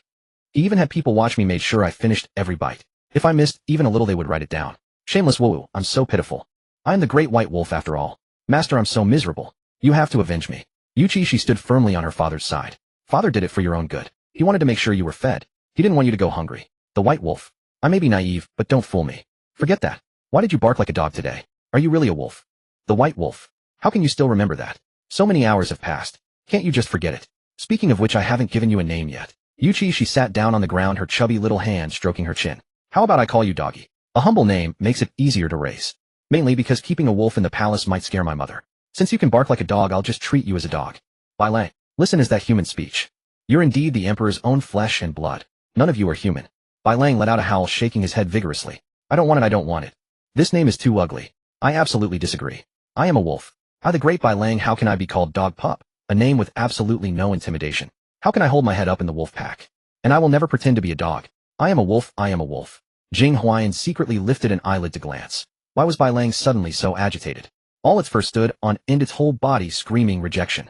What was wrong with it? What was the little princess chatting about with Bai Lang? He couldn't understand their conversation at all. Yuchi, she raised her chubby little hand. I'll count to 3. Bai Lang suddenly felt a suppression from the depths of his bloodline. He lowered his head aggrievedly, letting out a few soft, ow-ow sounds, but the moment Yuchi Xi's glance swept over, he barked, wong wong, twice. He remembered the slap her soul had dealt to his soul. It really hurt. He didn't want to suffer that again. Boo-hoo, his life was so miserable.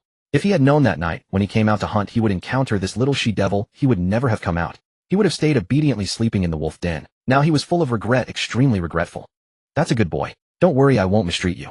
Your daily task is to stay by my mother's side and take good care of her. If anyone bullies my mother, you bite them hard. As long as you do a good job, you won't lack meat. By the way, the palace dogs get meat with every meal, rest assured. And there's extra meat bones every day. After all, dogs love to gnaw bones. Bai Lang, what? Every meal has meat. And extra meat bones every day. Bai Lang's tears treacherously flowed from the corner of his mouth. My charming little master Boo-hoo, how can you be so adorable? How can you be so generous, gentle, beautiful, and good at taking care of dogs? Bai Lang showered all the praises he had ever heard onto Yuchi Xi. If he praised fast enough, and enough, the master would love him a little more. He suddenly felt that being a dog wouldn't be so bad. Unexpectedly, the dogs in this palace ate so well. He was willing. He was very willing to be a dog. Any hesitation would be disrespectful to meat with every meal. Bai Lang imitated a dog sitting obediently on the ground, sticking out his tongue, barking, wong wong wong, and sweeping his tail on the ground. Master, how is my dog bark? Is it standard? Very good, very standard. Yuchi Xi nodded in satisfaction. Remember to protect my mother. Master, rest assured, from today your mother is not only your mother, but also my mother. I will use my whole life. No, even if I die, my dog spirit will always protect her. Let it see who dares to stop it from meat with every meal. It will bite off his butt. Yuchi Xi was satisfied. She raised her hand and patted Bai Lang's head. Very good, just guard here. Yuchi Xi looked at Jing Huayan, who still had his eyes closed. Yuchi Xi turned around and crawled inside. She didn't intend to explain anything, after all, she couldn't speak now anyway. Besides, Jing Huayan was not the type to talk about everything. As soon as Yuchi Xi entered and closed the door, Bai Lang turned his head to look at Jing Huayan. Jing Huayan was also looking at him. He didn't know what they had talked about, but Bai Lang, who had been agitated and resistant at first, later became surprisingly docile. It seemed faintly like he was trying to please the little princess. Bai Lang bared his teeth at Jing Huayan and growled. What are you looking at? Haven't you seen such a handsome white wolf as me? It's you. Just now you made Lord Bai Lang crash into your sword blade, didn't you? Human. Lord Bai Lang's head still hurts. Jing Huayan naturally couldn't understand what Bai Lang was saying, but seeing him in an attacking posture, he knew the wolf was probably holding a grudge for the collision with the sword blade. Jing Huayan reached for his sword. This is not my fault. My sword blade was just there, you crashed into it yourself. Who told you to have no eyes? Bai Lang, what is turning the tables? That's it. There's not a single good person in this palace of yours. Not a single one. Bai Lang let out 2 threatening growls and charged at Jing Huayan. Bad human, I'll bite your butt to pieces. Jing Huayan had been watching him, and when he saw him charge, he immediately raised his scabbard to block in front of him. Bai Lang grabbed the scabbard with his front paws, opened his huge mouth, and lowered his head to bite at him. The movement was swift without any hesitation. Jing Huayan's eyes deepened. This was a white wolf that understood human nature. It had brains, not a mindless charge. Jing Huayan drew his sword, dodged its bite, and said, then let's fight. Bai Lang, mere human, laughable, laughable. Half a quarter of an hour later, Bai Lang lay on the ground, Jing Huayan's sword blade at his throat. He dared not move. Bai Lang. His former life was so majestic before humans, but his latter life was so miserable. No, why is every random guard in your palace so capable of fighting? Bai Lang broke down, whimpering softly and begging for mercy. Hero, spare my life. Boo-hoo, it is this little one who failed to recognize Mount Tai. Jing Huayan could roughly understand its meaning from its eyes. Heh, lackey. Right now it really looked like a lackey. Jing Huayan sheathed his sword, hugged it, and leaped onto a tree branch, leaning against the tree, his gaze fixed on Yuchi Xi's room. Bai Lang. Hey, fighting is fighting, why are you stabbing my heart? Damn it. The hearts of humans in the palace are all dirty. Bai Lang dragged his weary body to Yuchi Xi's window, raised his eyes, and glared at Jing Huayan. I can stay here. Can you? Human, don't think that just because you came before me you can take away the title of best servant. Just wait. In less than a month Lord Bai Lang will be the most favored servant dog in this palace. Jing Huayan. What was this wolf being cocky about? If you're not convinced, we can fight again. Bai Lang. Human, Lord Bai Lang advises you. Being too fond of fighting is not good, very not good. Bai Lang buried his head in his front paws, pretending to sleep. Jing Huayan. Heh. The next day, Xiao Xiang was startled by Bai Lang early in the morning. Aunt, where did this wolf come from? Bai Lang was sleeping soundly, but her lion's roar startled him, his body trembled, and he jumped up, seeing Xiao Xiang looking at him with terror. After a second of confusion, he barked, wong wong wong, a few times, stuck out his tongue, and panted, wagging his tail happily. Xiao Xiang. So it's a dog, Bai Lang silently recited. Meat with every meal, meat with every meal, meat with every meal. Yes, I am a dog. Consort Xian came out holding Yuchi Xi and also paused at the sight of Bai Lang. Is this the wolf that saved Xi? Yuchi Xi quickly spoke.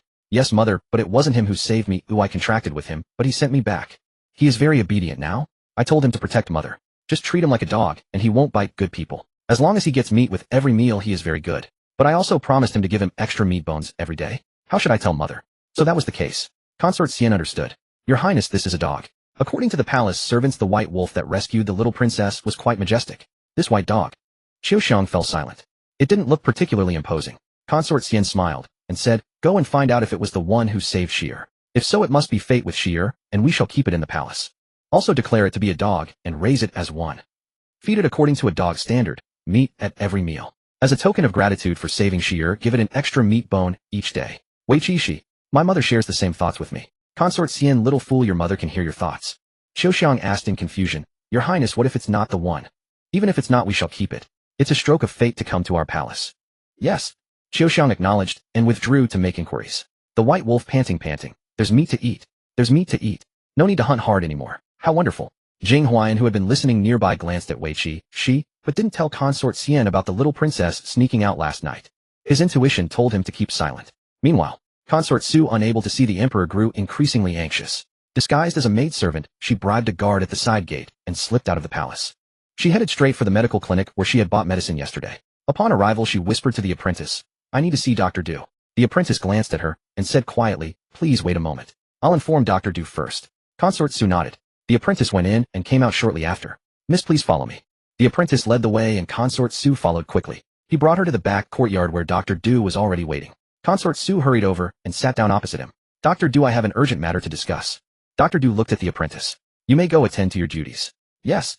The apprentice acknowledged and left. Once he was gone, Dr. Du smiled and asked, Madam, do you still wish for that medicine? Consort Su removed her veil, her face anxious.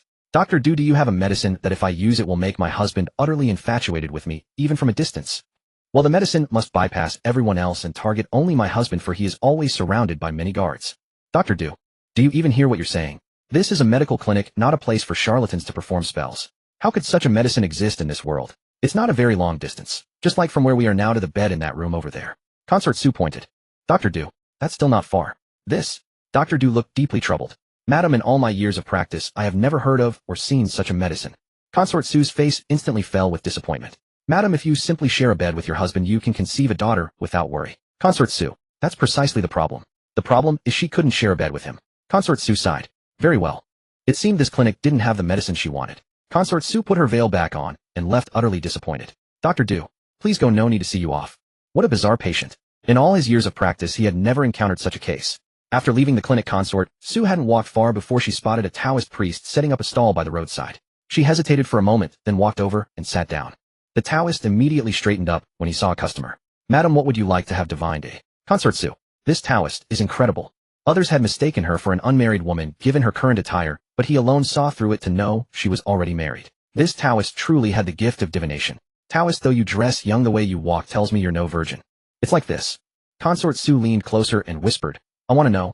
My husband has no interest in me and even refuses to see me. How can I conceive his child? The Taoist smirked mysteriously. You've come to the right person. Such a trivial matter is far too simple for us Taoists. We just need to perform a ritual, and your wish will be granted. Consort Su's heart leaped with joy. May I ask how much silver would such a ritual cost? The Taoist held up 2 fingers. Consort Su hesitated. 20 taels? The Taoist shook his head. 200 taels. Consort Su gasped. So much? The Taoist sighed. Your case is quite severe. Judging by your facial features, your palace of children is already dim. If you don't conceive this year, next year, you'll be completely unable to bear a child. Consort Su's pupils contracted. Now she was truly panicked. No. She couldn't be childless. A child was her leverage in winning favor.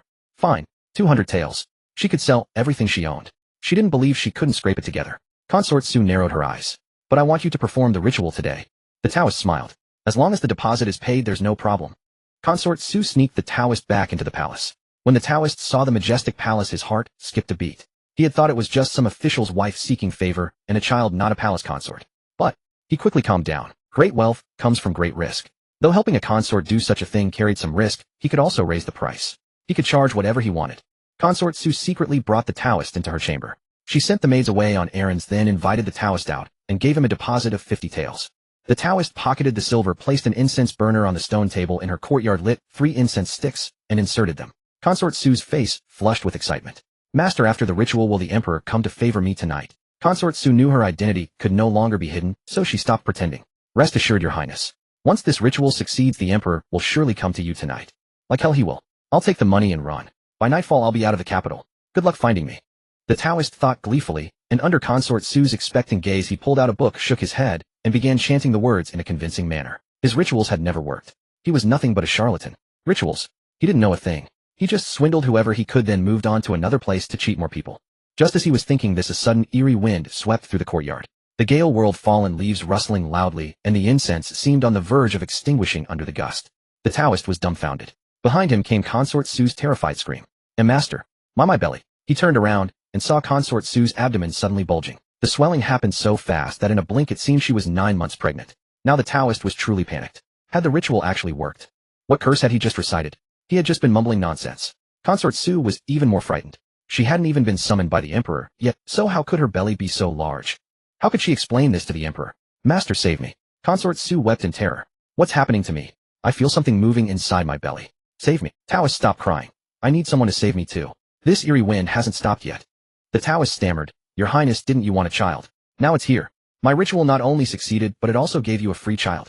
Don't you think you should add a little more silver? Su Pin, do you even speak human language? You call this a success? You think this counts as success? How am I supposed to answer to the emperor?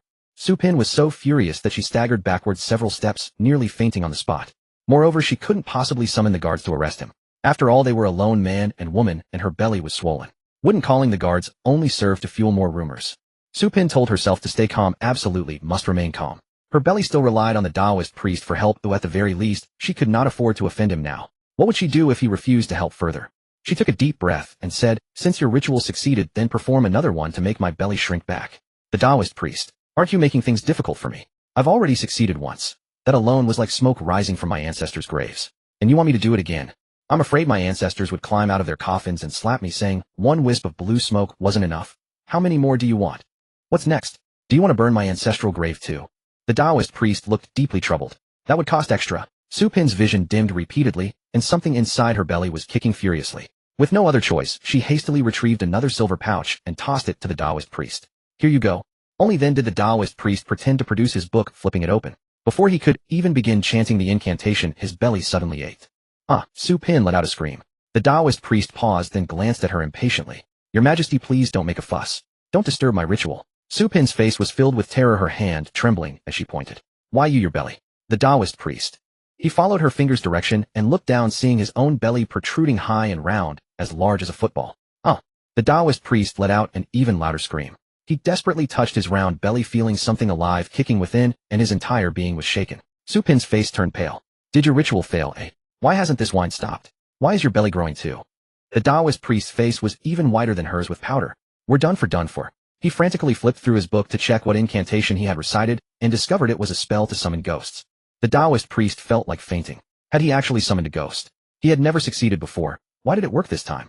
This was killing him. The Taoist priest dropped to his knees with a thud, weeping bitterly. Great Lord, spare my life. I meant no offense. This humble one only sought to earn a few coins to support his family. This humble one knows his mistake. He should not have disturbed you, Great Lord. I beg you to show mercy. The Taoist priest banged his head against the ground repeatedly. Su Pin trembled all over. What do you mean? Who did you provoke with your ritual? Or perhaps it wasn't even human. Su Pin only wished she could faint. She rushed toward the Taoist priest, grabbed his collar, her eyes bloodshot. Tell me, what exactly did you provoke? The Taoist priest immediately clasped his hands together in supplication. Great Lord, this humble one didn't call you anything. That was her doing. I hardly know her. If the Great Lord wishes to blame anyone, blame her alone. Su Pin finally understood now. She had fallen for a charlatan. You damn scoundrel. Furious, Su Pin kicked him hard. The Taoist priest cried out, fell to the ground, but immediately scrambled back up and knelt devoutly. I advise you to stop throwing tantrums. Quickly kneel and beg the Great Lord. Perhaps he might let you live. Su Pin gritted her teeth in resentment, but with no other option, she knelt down as well, crying out in supplication. Great Lord, I was deceived by this street con artist. I never meant to disturb your rest. The two of them knelt and confessed for a while. Whether or not the Great Lord intended to let them off, the demonic wind gradually subsided, but whatever was inside their bellies had not yet vanished. The Taoist priest wiped the cold sweat from his forehead and rose to leave. Su Pin grabbed him abruptly. Stop. Give me back my money. The Taoist priest shook off her hand. I'm the one who's been frightened. Not making you pay compensation is already generous. Now you want a refund? No way. Su Pin's expression darkened. Believe it or not, I'll have you thrown into prison. The Taoist priest glanced at her belly. I don't believe you. Su Pin was furious. She truly didn't dare. The Taoist priest turned and left. Don't stop me. I need to find another Taoist priest to help me drive out this evil. This is definitely a ghost fetus. The Taoist priest hurried away. When Su Pin had brought him in earlier, she had tipped the guards at the side gate, so his exit had been smooth and unimpeded. Su Pin slumped onto the ground. Two bold red characters flashing through her mind were finished. How was she ever going to explain this to the emperor? Wait. That Taoist said he wanted to find another Taoist. Perhaps she could do the same. Su Pin summoned her personal maid, threatened her severely, and then sent her to follow the charlatan. As long as she found a truly skilled Taoist, she would be saved. The personal maid left with a face full of terror. Su Pin turned to head back to her room when she suddenly heard footsteps behind her. She whipped around and saw Yuchi Feng chasing a football into the courtyard. At first, Yuchi Feng hadn't noticed Su Pin, but when he picked up the football and stood up, he locked eyes with her venomous gaze. Yuchi Feng shuddered and took a step back. He saw it. The person before him had a very large belly. Su Pin smiled and walked toward him. Your Highness, the 8th Prince. Yuchi Feng looked at her. You know me? Of course. In the time it took to speak, Su Pin had already reached Yuchi Feng. She seized him by the throat and without a word dragged him toward the lotus pond, forcing his head under the water. Yuchi Feng had seen. It would definitely reach noble consort Liang. If she found out, she was finished. Before Yuchi Feng could make a sound, he choked on water, his entire face turning crimson. Sister, help. Yuchi Xi sat on the ground waiting for a while. When Yuchi Feng hadn't returned, a sense of foreboding prickled at her heart. She hurriedly crawled in the direction he had left with Jing Huayan following behind her. When she arrived, Su Pin was already pressing Yuchi Feng's head into the water for the 3rd time. Aunt! Yuchi Xi quickly cried out. Jing Huayan understood, instantly rushed forward, grabbed Su Pin's wrist, and twisted it with force. Ah! Su Pin screamed, her grip loosening. Jing Huayan caught Yuchi Feng and kicked Su Pin away. Su Pin crashed to the ground with a thud, her belly seizing with excruciating pain. Yuchi Xi quickly made a sound at Jing Huayan. He understood her meaning, and carrying Yuchi Feng flew toward the Imperial Medical Bureau. They had to be fast or the 8th Prince would lose his life. If anything happened to the 8th Prince, the little princess who played with him wouldn't escape blame either. With Jing Huayan present, Yuchi, she believed little 8 would be fine. She lifted her gaze to look at Su Pin, who was clutching her belly as she rose. Seeing Yuchi Xi, Su Pin's expression shifted several times before she steeled herself and walked toward her. The little princess's guards had already witnessed her attempt to kill the 8th Prince. She was implicated either way. Why not simply kill Yuchi Xi as well? She'd take someone down with her if she died. Yuchi Xi looked at Su Pin's belly. There was a spiritual infant within it. No, to be precise, it was a vengeful spirit. In this imperial palace, countless children perished before they could even draw their first breath. The one currently residing in concubine Su's womb was precisely such a resentful spirit born from premature death. Moreover, concubine Su was surrounded by numerous resentful spirits queuing up to drain her life force. Wait, let me have a sip too. We've never encountered anyone who would summon us and willingly allow us to reside within her womb. What a kind soul. They had been conjured by that Taoist priest, yet the woman before them desperately longed for a child. Within the ritual's aura, this amounted to volunteering her belly as a dwelling for them. After all these years, encountering someone so benevolent was a first. They resolved to share her bounty. Make way, all of you. She is my own mother. Let me go first. Let me go first. A vengeful spirit shoved through the others and plunged into concubine Su's womb. My mother used to whisper that she wished I still lived, so she might know I hadn't yet been reborn.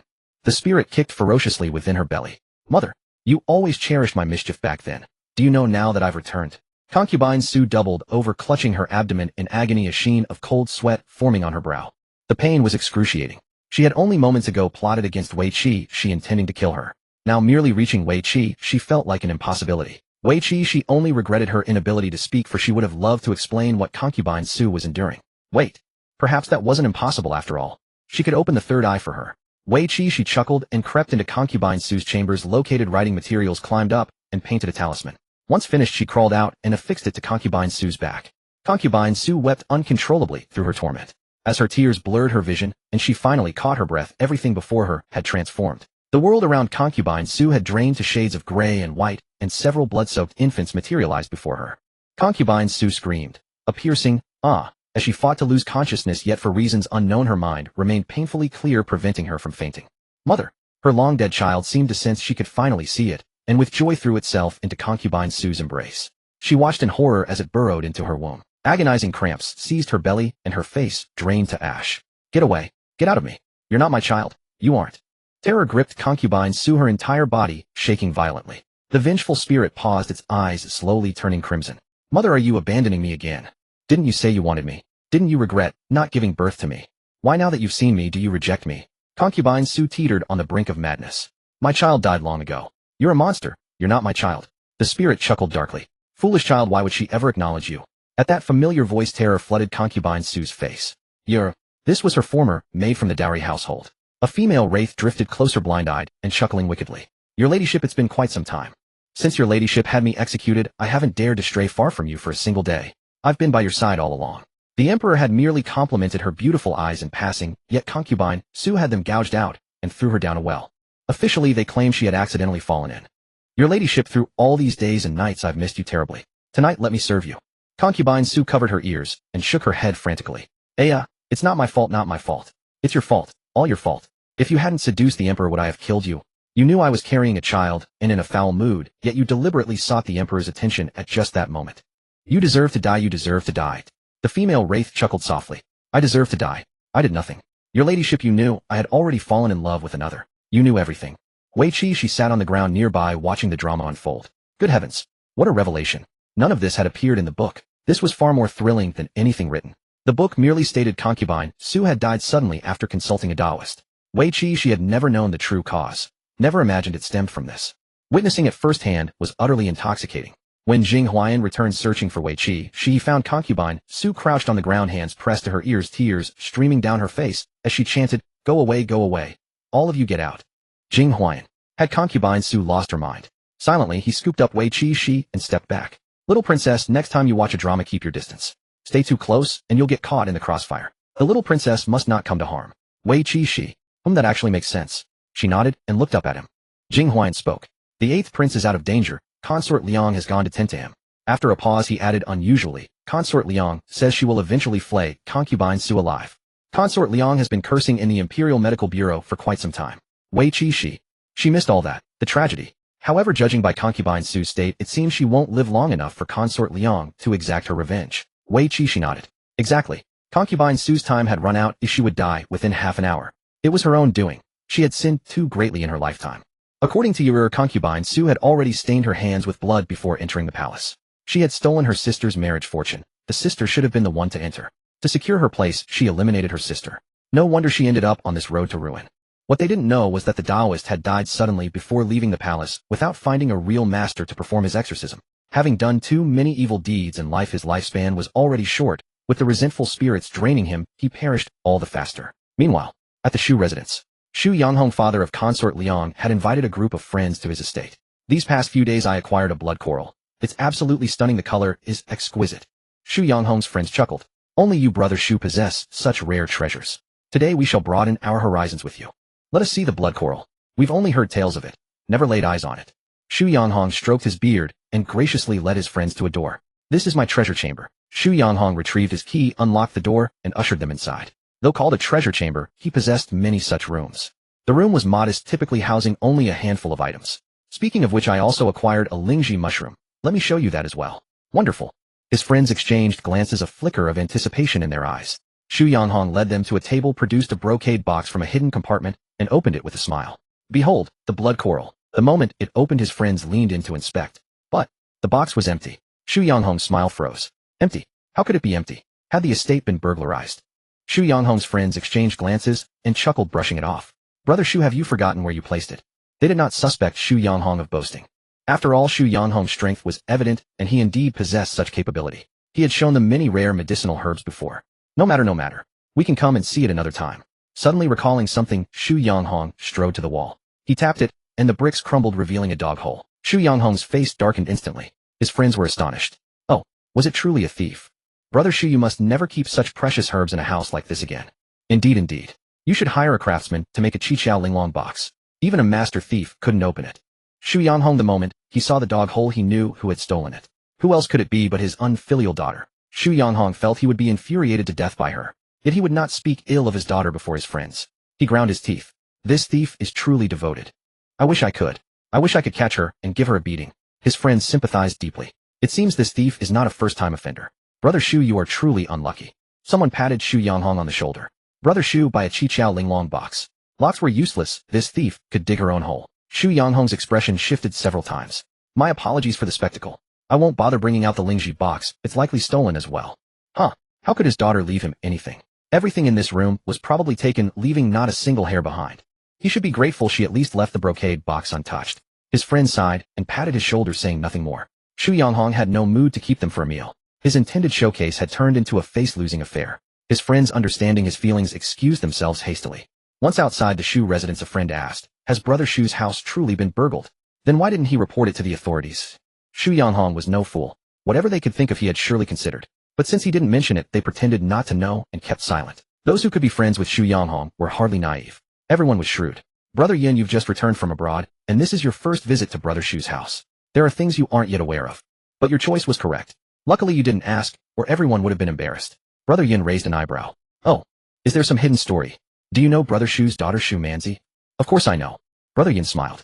Brother Xu dotes on her immensely. To be honest, my own son once took a fancy to Manzi, and I shamelessly went to speak with Brother Xu.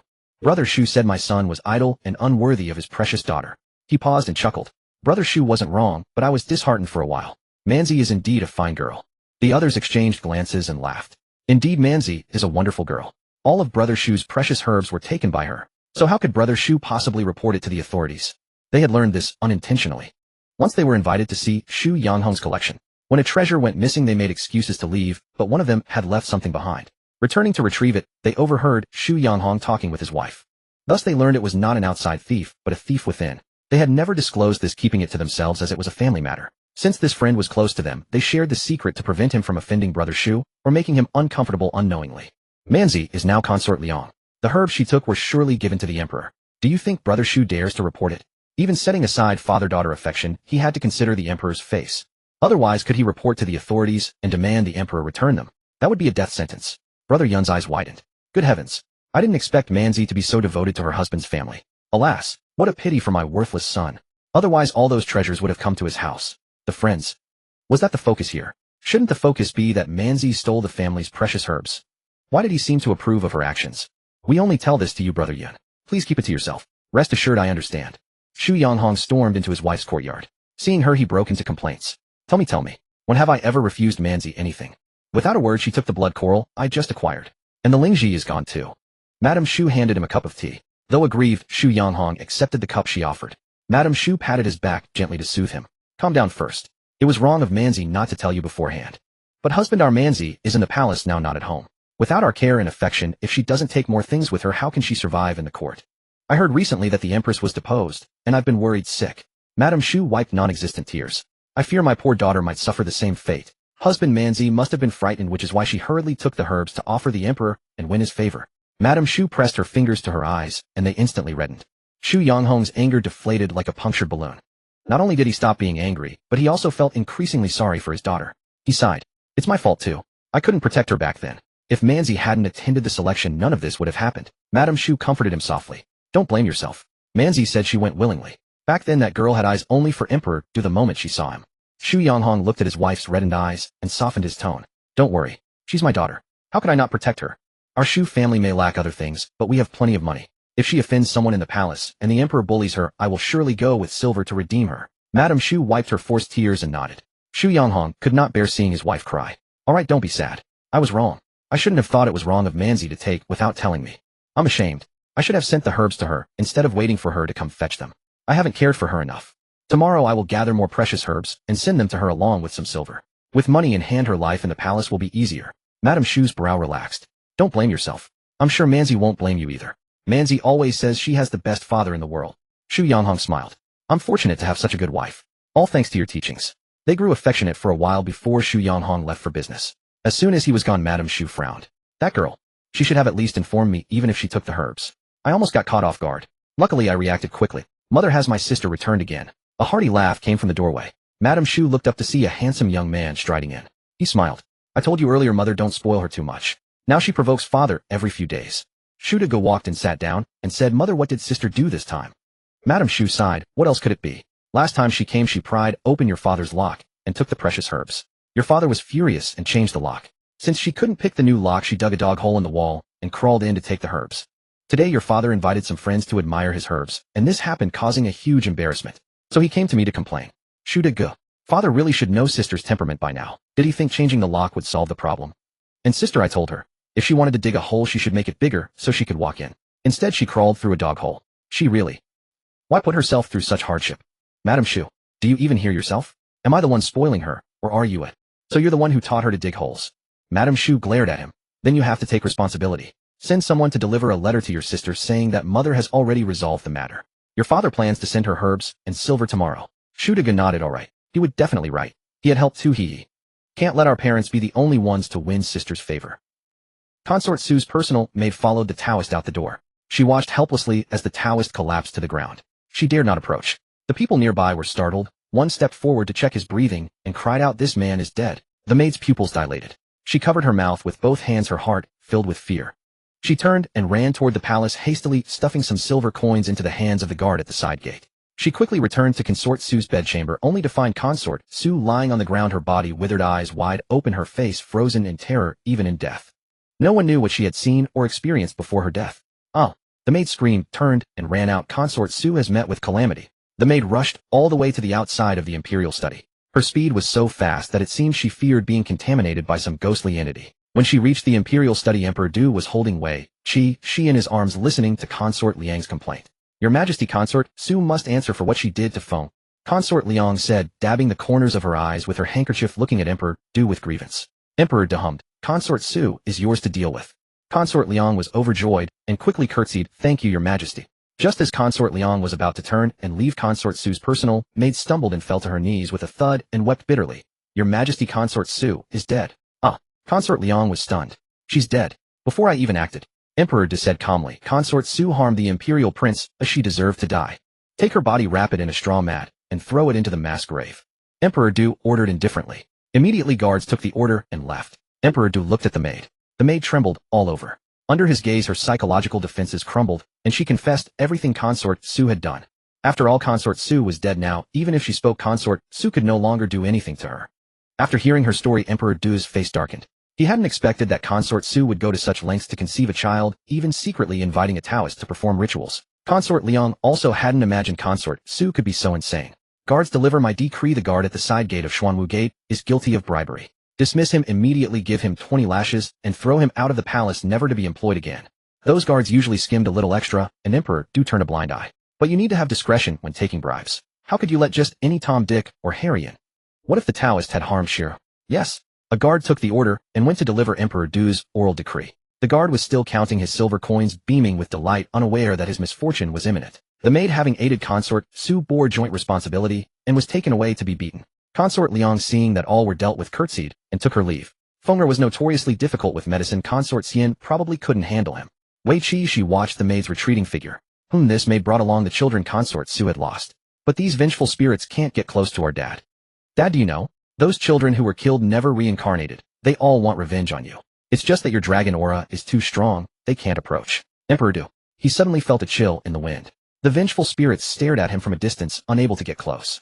Is this our dad? It's all his fault. He didn't care about us, so we never got to be born. But it's not just him. There's also the Empress. The Empress is the real culprit who killed us. Let's go. Since we can't hurt our dad, let's go find the Empress and take revenge. They harbored equal resentment toward every person who had prevented them from coming into this beautiful world. A group of vengeful spirits whooshed toward the direction of the cold palace. Wei Qi.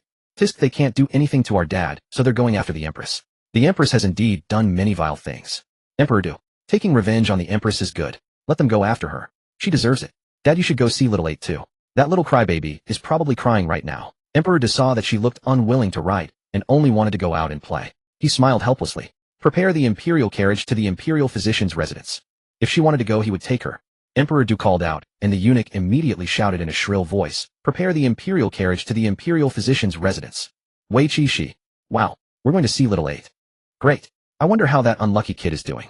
Speaking of which, that child is truly unlucky. Every time something bad happens, he's the one who encounters it. At the imperial physician's residence. When Consort Liang returned, Consort Xian was coaxing Wei Qi Feng to take his medicine. Wei Qi Feng pouted, tugging at Consort Xian's sleeve and whining, Consort Xian, this is so bitter. Can little 8 not drink it? No, you can't. If you don't drink it, you won't get better, Consort Xian said softly. Take one sip, and I'll give you a piece of candied fruit. How about that?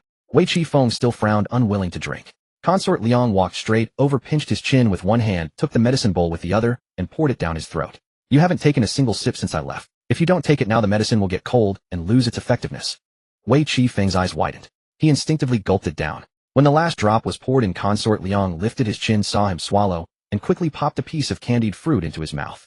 Wei Qi Feng had been on the verge of vomiting from the bitterness, but as soon as the candied fruit entered his mouth, he instinctively chewed. The urge to vomit subsided. Consort Xian. Consort Liang snorted, then turned to Consort Xian with a smile. Sister, there's no need to be gentle with him. Just force feed him. This kid, if you coax him, he won't drink. But if you force him, he'll finish it in a few gulps. Dong'er had long grown accustomed to this. She recalled that back in the day her mistress had also been as patient as Consort Xian until one time when the 8th prince refused to drink for half an hour and even smashed the bowl. The medicine spilled all over the floor. After that, her mistress always force-fed the medicine. She never wasted another word with the 8th prince. Yet every time they fed him like this, he finished it all. Dong'er didn't know what to say. Dong'er, take care of Feng'er for a while. I need to talk to sister. Consort Liang couldn't wait to share the news she had just learned with Consort Xian. Dong'er. Yes, my lady. Consort Liang told Consort Xian about Consort Su's death. She sighed. Consort Su deserved to die. I'm relieved she's gone. But I also think she was foolish. She had a good life, but didn't appreciate it. She wanted to give birth to a daughter to win favor. That's fine. Just dress up nicely and flirt with His Majesty. But no, she had to invite a Taoist to perform rituals. Wasn't that just asking for trouble? Besides, His Majesty is past the age of indulgence. He's been living like a monk, ready to take vows any day. Consort Xian was stunned. You truly dare to speak thus, sister? She raised her gaze toward her, about to say more, when suddenly, she noticed Emperor Da Wu standing behind Consort Liang. Clearing her throat, she coughed softly. Fearing her sister might not understand, Consort Xian winked at her, signaling silence. But Consort Liang failed to grasp the hint, instead asking, Sister, are you feeling unwell? We are still at the Imperial Medical Department. Should I summon a physician to examine you? And are your eyes uncomfortable as well, eh? Shall we have them checked together? Speaking with a trace of smugness, Consort Liang said, It is I who truly cares for you, sister. When you are with His Majesty and feel unwell, he would never understand. It is I who understands you best.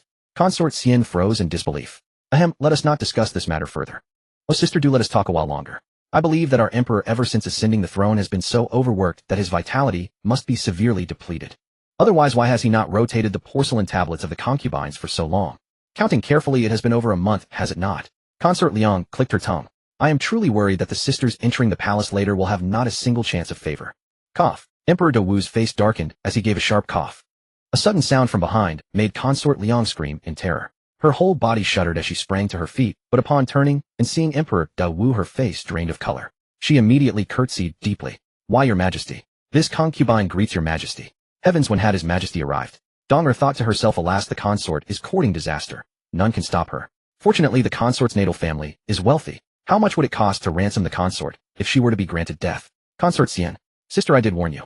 Emperor Da Wu shot her a glance and ground his teeth as he spoke. I wish to become a monk. Am I inadequate? Consort Liang's lips trembled with terror. This was a death warrant. Did His Majesty not always announce his arrival beforehand? Why had no warning been given today? What were the servants of the Imperial Medical Department doing? Why, Your Majesty? This is a misunderstanding, a misunderstanding. Hee hee. Consort Liang forced 2 laughs. How could such a magnificent and robust emperor be inadequate? With so many children and the recent birth of a little princess, how could Your Majesty ever consider leaving the world? This concubine might leave the palace, but Your Majesty would never. Emperor Da Wu turned his gaze toward Yuchi Xi. Sheer, did you hear that? Father never intended to become a monk. Father's vitality is perfectly fine. Stop laughing at once. Yuchi Xi was laughing so loudly. She barely restrained herself from bursting out, her eyes curved into crescents, her small lips pressed tightly together, yet still curling upward against her will. I'm dying of laughter. How amusing Consort Liang is. She truly dares to say anything. Father, if you do not hurry to attend to your duties more often, you really will become inadequate, ha ha. I don't want to laugh, forgive me, ha ha. Father, if you insist on becoming a monk, I recommend Qingan Temple. Master Wuchen would gladly accept you as his disciple. Emperor De Wu's face was thoroughly blackened. Consort Liang stole a glance at him and saw his murderous expression as though he wished to dissect her alive. Swallowing hard, she retrieved a handful of banknotes from her wide sleeves and tremblingly approached, pressing them into Emperor De Wu's hand. Your Majesty, please calm your anger. Emperor De Wu. So now you are capable. When angered, you stuffed money into my hands. Am I such a vulgar man? Consort Liang lowered her voice and whispered, these are all the funds I currently possess. Tomorrow, I will send another 500 taels of silver to your Majesty. Would that please you? Emperor De Wu. Consort Liang read his expression instantly and understood. The money was accepted, but flattery was still needed. A wise and virtuous ruler such as your Majesty, who governs the realm so splendidly, would surely not hold petty grievances against a lowly woman like myself, correct? Your Majesty is mighty. Emperor De Wu. Heh. You have said everything. What am I left to say? He tucked the banknotes into his sleeve. This shall not happen again. Yes. Consort Liang nearly wept with relief. Thank you, your Majesty. Oh, woe her cursed tongue that costs so much. Yuchi Xi. I thought my father would disdain accepting such money. Emperor De Wu. There was no helping it. She still owed him 500 taels, while he in return had only endured a few careless remarks. 500 taels of silver could help a village repair its bridges and roads. Emperor De Wu felt it was a worthwhile exchange. Consort Liang cast a sidelong glance at him, then walked over and lifted Yuchi Feng into her arms. Your Majesty, if there is nothing else, may this concubine take her leave. Emperor De Wu gave a brief acknowledgement. Regarding today's matter, he narrowed his eyes. Consort Liang immediately clapped both hands over her mouth. Your Majesty need not worry. Absolutely no seventh person will learn of this. That is incorrect, Mother. There are 8 people, and I am one of them. Why did you not count me when tallying? Yuchi Feng looked utterly innocent. Sister Mother Consort, Xian himself, Sister Donger, Father Emperor, and the eunuch attending Father Emperor. Couldn't that be counted as 7 people? Jing Huaiyan, waiting outside the door, thought to himself. I should not have overheard this. Having heard it, I no longer count as a person. All because my martial training gave me ears too sharp. Consort Liang forgot. This troublesome child. If he kept his mouth shut, no one would suspect he was mute. Ah yes, the 8th one. No 8th person will know. Mother, I calculated correctly. Am I clever? Woo-woo. Consort Liang swiftly covered Yuchi Feng's mouth, offered a strained smile to Emperor De Wu, and began edging toward the door. Emperor De Wu gave a soft hum. You may go. The moment his words fell, Consort Liang, cradling Yuchi Feng alongside Dong, vanished in an instant. Emperor De Wu. She ran quite swiftly. Consort Xian shook her head with a helpless smile. Fortunately, Consort Liang had ample wealth, or today would have been most distressing. Emperor De Wu turned to Consort Xian. Your throat troubles you. And your eyes as well. Consort Xian paused, then shook her head. Thank you for your concern, your Majesty. I am fine. Summon the imperial physicians to examine you, lest that Consort Liang claim once more that I fail to understand you. I am truly lacking in perception, ha. Consort Xian. She could only smile wryly. Your Majesty, Consort Liang was merely jesting. You show us both great care. Emperor De Wu emitted a soft hum. His own concubine cared for his concubines more attentively than he did himself. Your Majesty, I have had morning dew collected. Would you care to join me for tea in my quarters? Above all, she wished to steer the conversation elsewhere lest his frustration mount, and he blamed Consort Liang once more. Emperor De Wu acknowledged, and carrying Yuchi Xi, he departed alongside her. Wow, my mother is so clever. Yuchi Xi, I give my mother full marks for that topic diversion. Consort Xian raised her hand and gently stroked Yuchi Xi's little head. She had laughed so loudly just now that she nearly could not restrain herself from joining in. Fortunately, her composure had always been quite steady. Consort Liang had carried Yuchi Feng far away and finally exhaled in relief. That was dangerously close. I owe my quick reflexes. Fortunately, I always keep silver about my person. Indeed, father was right. Money can buy critical moments. Donger, her ladyship had been led astray by her family from the very beginning. Your ladyship, please do not speak so recklessly in the future. Consort Liang nodded. I wonder if there exists some way to grow an eye at the back of my head. If so, I would never need to watch my words again. Donger, a sound idea, but one best left unconsidered, your ladyship. Mother, my little sister came to see me just now. Yuchi Feng was utterly bewildered. Why do you want to take me away? He still wanted to play with his sister. Consort Liang fondly stroked his little head. It's all my fault for not giving you a good brain. Yuchi Feng. Mother, my brain is perfectly fine. Yuchi Feng touched his own head. There was no piece missing. Donger. Consort Liang sighed, handing Yuchi Feng to Donger. Tell me, why couldn't I have been as fortunate as Consort Xian? She is so clever. Donger. Your Majesty, though what you say is true, you must have faith in the 8th prince. He is still young. He is actually very smart. It's just that his intelligence isn't obvious yet. Yuchi Feng nodded. Mother, why aren't you as lucky as Consort Xian? If only you could give birth to a little sister for me to play with. Donger, is that the point? Hopeless. Neither of them has any hope. Donger was utterly despaired. Consort Liang was also despaired. How could the 8th prince have inherited her brain? No, I must return to my bedchamber to gaze upon my gold and jewels to nourish my mind. Consort Liang raised her hand to her brow and hurried away. My money, my money. I cannot live without money. She had to see it to be at ease. Donger carried Yuchi phone and followed. Mother, wait for me. I want to give Sheer a beautiful ornament. Mother, could you give me one to pass along to Sheer? Consort Leon. Those words sound so familiar. Isn't this exactly what she used to say to her own mother? Whenever she asked her mother for something, she always said the same. Consort Leon, the wheel of fortune turns, heaven's justice spares no one. However, giving it to Sheer was still a pleasure. When Consort Leon arrived at her bedchamber, she saw her elder brother. Brother. Consort Leon was utterly surprised. Why have you come? Elder brother Shu approached, raising a hand to stroke her head, but seeing her ornate hairpins, he thought, if he touched that, wouldn't he end up with a bloody hand? With that thought, he instead pinched her cheek. What? Can't your elder brother come to see you? I originally intended to send a letter and gifts through a messenger, but the guard at the gate refused no matter how much silver I offered. He said the previous guard had accepted too much silver and was beaten and thrown out of the palace. So I had no choice but to ask my official friend to accompany me. He's waiting outside now, so I must be brief. Consort Leon nodded. Consort Su stirred up some trouble, so security is very tight now. Brother, what brings you here? Mother told me to let you know that father is aware of the blood coral matter. Mother helped you smooth it over and I of course lent a hand. Consort Leon beamed. Thank you, mother. Thank you, brother. You are all so good to me. Elder brother Shu relished the admiration in his sister's eyes. There's one more thing. Father asked me to bring this to you, and I added a little myself. If you ever lack anything in the palace, simply send someone home with a message. Our family may not have much, but we have plenty of money, and money can solve most troubles. Consort Leon deeply agreed. She had come to realize that money could indeed buy life. Thank you, brother. Thank you, father. Consort Liang's eyes curved. Having your love is truly wonderful. She was truly blessed. Uncle, what about me? Yuchi Feng's eyes shone. Elder brother Shu glanced at him. Little Fenger, you're still so young. What would you do with money? Your mother won't deprive you of anything. Yuchi Feng, but I want to give money to my little sister too. Elder brother Shu was astonished. Sister, are you with child? Consort Leon quickly waved her hands. No, it's the little princess. Fenger is very close to the little princess. Yuchi Feng nodded. Yes, Sheer and I have the best relationship. Elder brother Shu looked at him suspiciously. The little princess plays well with you. She's only a few months old, isn't she? Yes, but Sheer still plays with me. Elder brother Shu. Heavens, his nephew's intelligence was only on par with a few-month-old baby. Elder brother Shu suddenly felt pity for him and handed him a banknote. Fine, here you go. Yuchi Feng looked at his mother's chest full of banknotes and precious medicinal herbs, then at the single banknote in his own hand, and fell into deep thought. Brother Shu, are you ready? Someone called from outside. Elder brother Shu gently pinched Consort Liang's cheek again. Sister, I'll take my leave now. Send word if anything comes up. All right. Consort Liang smiled as she saw him to the door. Brother, go slowly. Sob, sob, sob. A god of wealth. Her elder brother was truly her god of wealth. Her father was so good to her. She had stolen, oh no, taken the blood coral, and Lingji, yet her father didn't blame her at all. Instead, he sent her money and precious herbs. She knew it must be her mother's doing. Having such a clever mother was truly wonderful. Donger. Well, the master must have been persuaded by the lady again. Consort Liang immediately took out 500 taels of silver notes and asked Donger to deliver them to Emperor Du. Yuchi Feng quickly stuffed his own banknote into Donger's hands. Sister Dong, could you give this to my sister for me? Donger, your highness, you should deliver it yourself. Yuchi Feng pouted. Why, think about it. If you give it yourself, the little princess will know it's from you. How sincere that would be. She'll surely be moved and like you even more.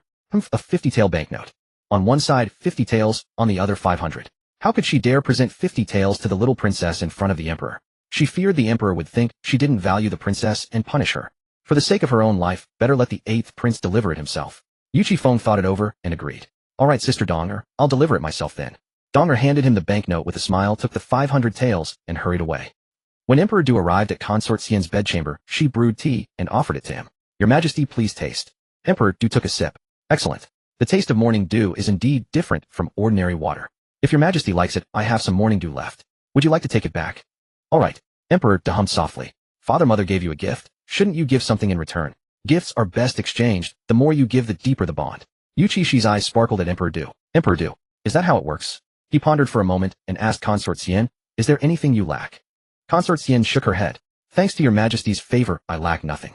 Emperor Du, see, you wanted to give, but couldn't. In a few days, the first batch of grapes would arrive. He could present them to Consort Xian then. Yuchi Xi. Huh. You won't give anything just because she says she lacks nothing. Father, let me teach you a lesson. Don't ask mother what she lacks. Just give it directly. That shows sincerity. You can observe what mother usually likes and cater to her tastes. Emperor Du. And one more thing. When my mother says she doesn't want it, she means she does. Girls are always playing coy, though I'm the exception. If you offer me silver, I'll certainly say yes, and that's my genuine desire. Don't doubt it. I absolutely want it. I won't feel embarrassed about it at all. Emperor Du. Very well. He'll make more effort next time. A daughter's advice should still be taken seriously. Most importantly, father, you must also pay attention to the concubines in the rear palace. You haven't flipped a name tablet in a month now. Emperor Du's expression darkened. Sheer, how could you forget something like this? Emperor De rose from his seat and pressed Yuchi Xi into Consort Xian's arms before saying, prepare the carriage for Shuihua Palace. Shuihua Palace was Consort Liang's residence. Emperor De needed to go prove something, to show that he was still capable. As for why he didn't choose Consort Xian instead, Sheer was still awake. With her around, he simply didn't have the nerve to do anything improper in front of her. Yuchi Xi, what kind of emotional intelligence does my father have? Father, if you're going to consort Liang's, at least do it secretly. Why go so openly? You don't understand women at all. Emperor Dom. So if I don't go, it's my fault. If I do go, it's also my fault.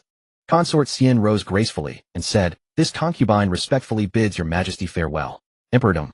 Not even a word to keep me. You really won't ask me to stay, and you're seeing me out. Emperor De hadn't thought much of it before, but after Sheer's words, he suddenly felt that perhaps he was becoming somewhat neglected in the rear palace.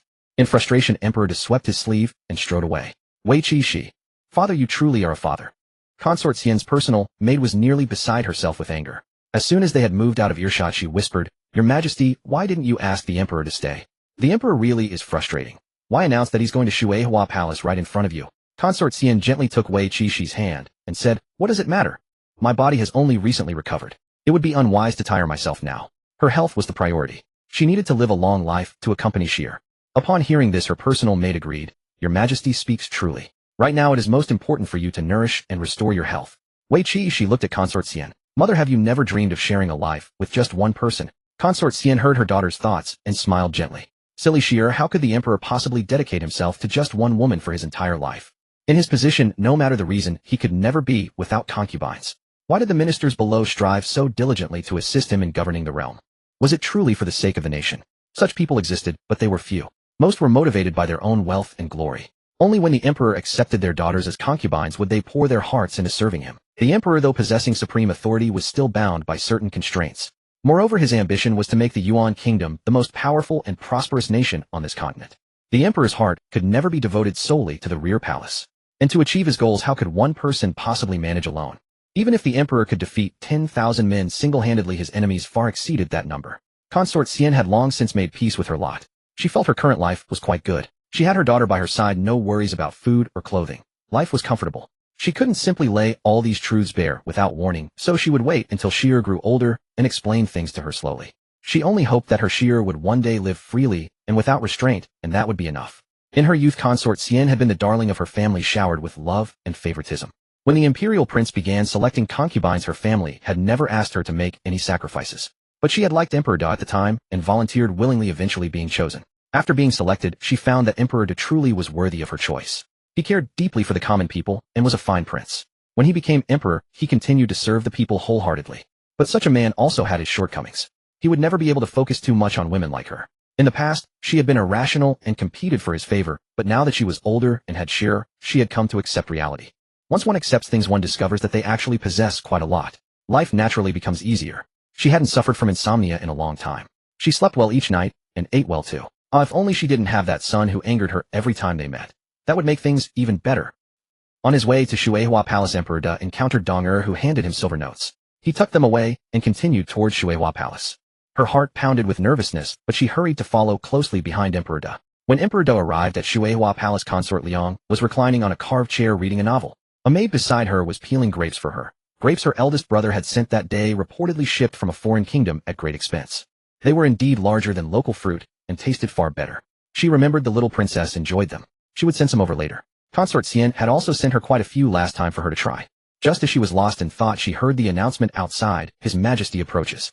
Consort Liang quickly rose, hid her novel beneath the chair, and smoothed her appearance. She murmured to herself, What brings the emperor here? This concubine greets your majesty. When Consort Liang saw Emperor Da enter, she hurried to pay her respects. He helped her rise, and she was taken aback. Were these silver notes really that effective? Everyone withdraw. At his command, the maids and servants left the room. Consort Liang, what's going on? Your Majesty, Consort Liang asked cautiously. Have you come to see me because? To prove that I can. As he spoke, Emperor Da began unfastening his clothes. Consort Liang quickly grabbed his hand. Wait, Your Majesty, absolutely not. Emperor Da's expression darkened. It's just that this concubine. Consort Liang's face flushed red. This concubine is on her monthly course. Emperor Da. Consort Liang risked a cautious glance at him. Once my course passes, this concubine will certainly fight 300 rounds with Your Majesty. As she spoke, she withdrew a bundle of silver notes from her sleeve and offered them to him. Your Majesty, why not try another sister? Other sisters are quite capable as well. Emperor Da. He took a deep breath and said grimly, No need. Of course he still accepted the silver notes, but as for seeking another concubine, that was out of the question. Emperor De pocketed the silver and turned on his heel, storming out. Bah, forget it. He was far better suited to staying in the imperial study and reviewing memorials. This was clearly the will of heaven.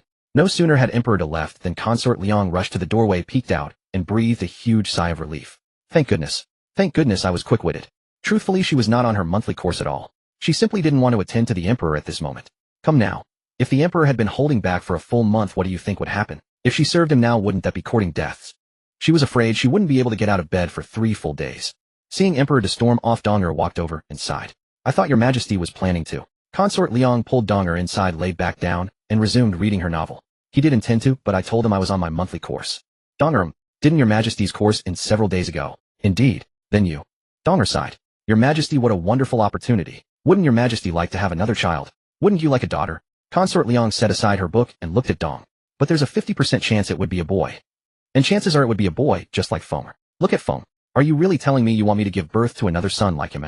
Donger stepped up behind Consort Liang with an ingratiating smile and began massaging her shoulders. This servant simply cannot bear to see your majesty suffer through childbirth again. Please, your majesty, you must always prioritize your health. Worrying about you and the 8th prince was already more than enough. Another child. She truly couldn't bear it. Consort Liang said, truly worthy of my beloved Donger, always thinking of me. In the imperial study, Emperor Du took the banknotes obtained from Consort Liang and handed them to the eunuch standing beside him. Deposit these into the national treasury, recorded, and then issue my decree. Allocate this sum to Jianyun village to help the villagers repair roads and bridges. The eunuch acknowledged. Yes, your majesty, I shall remember. The eunuch hurried off to carry out the task. Emperor Du opened a memorial, suddenly regretting his foolish pride. Why did he have to prove that he was capable? If he hadn't needed to prove it, he would have come directly to the imperial study. If he had come directly, he would now be teaching Sheer to write instead of reading these nonsensical whining memorials. How tragic was his plight. Instead of opening the memorial, Emperor Du spread out a map. It was the current map of Yuan Kingdom, already covering a vast area. However, the nation had not yet lifted all its people out of poverty. Emperor Du had marked the particularly impoverished regions. For instance, Jianyun village was a poor village.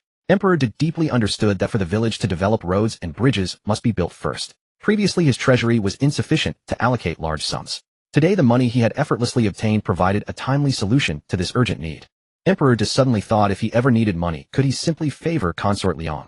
After all, Consort Liang could not serve him in bed, so he would not be exhausted, yet he could obtain a large sum of money. Emperor Du pondered the feasibility of this idea. After much deliberation, he concluded it was indeed workable. But he should not only focus on Consort Liang, he should also see if he could extract money from other concubines. Although the national treasury was full, most of the silver could not be touched. After all, border defense might require a large sum at any time, so he had to keep that reserve. Otherwise, what would become of the border soldiers? If the soldiers were not well, the border defense would weaken and weakness would invite aggression. Emperor Du furrowed his brows in thought, trying to figure out how to obtain more silver to enrich the treasury. Your Majesty. And he appeared silently in the imperial study, kneeling before Emperor Du. Dai Changdong has arrived at Qiujin Township. After several days of study, he discovered that yellow toads, chickens, ducks, and other animals are natural enemies of locusts. Among them, a single yellow toad can consume about 10,000 locusts in a day. Dai Changdong led the villagers to search for yellow toads, found quite a few, and borrowed chickens and ducks from neighboring villages. Thus, after 7 days, they brought a catastrophic blow to the locusts, drastically reducing their numbers. Dai Changdong also taught the method of dealing with locusts to the people of Qiujin Township. From now on, the villagers need not worry about locust plagues. This is the memorial Dai Changdong asked me to deliver. A satisfied smile appeared on Emperor Du's face. If all his ministers were as talented as Dai Changdong, how wonderful that would be. Look how worry-free it was. How long had he been in Qiujin Township? The matter was almost resolved. Present it. Yes. And he placed the memorial on the desk. Emperor Du unfolded it, and read, then laughed. Dai Changdong, Dai Changdong, truly worthy of Shier's strong recommendation. He was indeed a remarkable talent. Dai Changdong had not only found a solution to the locust plague, but also uncovered local issues. Although Emperor Du had not strictly ordered that villagers could only raise a few chickens and ducks, the people of Qiujin Township were required by the county magistrate to keep only 2 chickens and 2 ducks per household. Raising more meant confiscation. Dai Changdong further discovered that the magistrate had dealings with merchants. Whenever villagers bought chicken or duck meat or eggs, the magistrate received a cut. Your subject believes that the magistrate's actions are solely for personal enrichment. Such behavior is utterly disgraceful. I beseech your majesty to seek justice for the villagers of Qiujin Township. Reading these words, Emperor Du smiled with satisfaction. This Dai Changdong was indeed a promising talent. He dared to act, and he dared to speak. Excellent. Emperor Du swiftly picked up a brush and wrote an imperial edict, handing it to an E.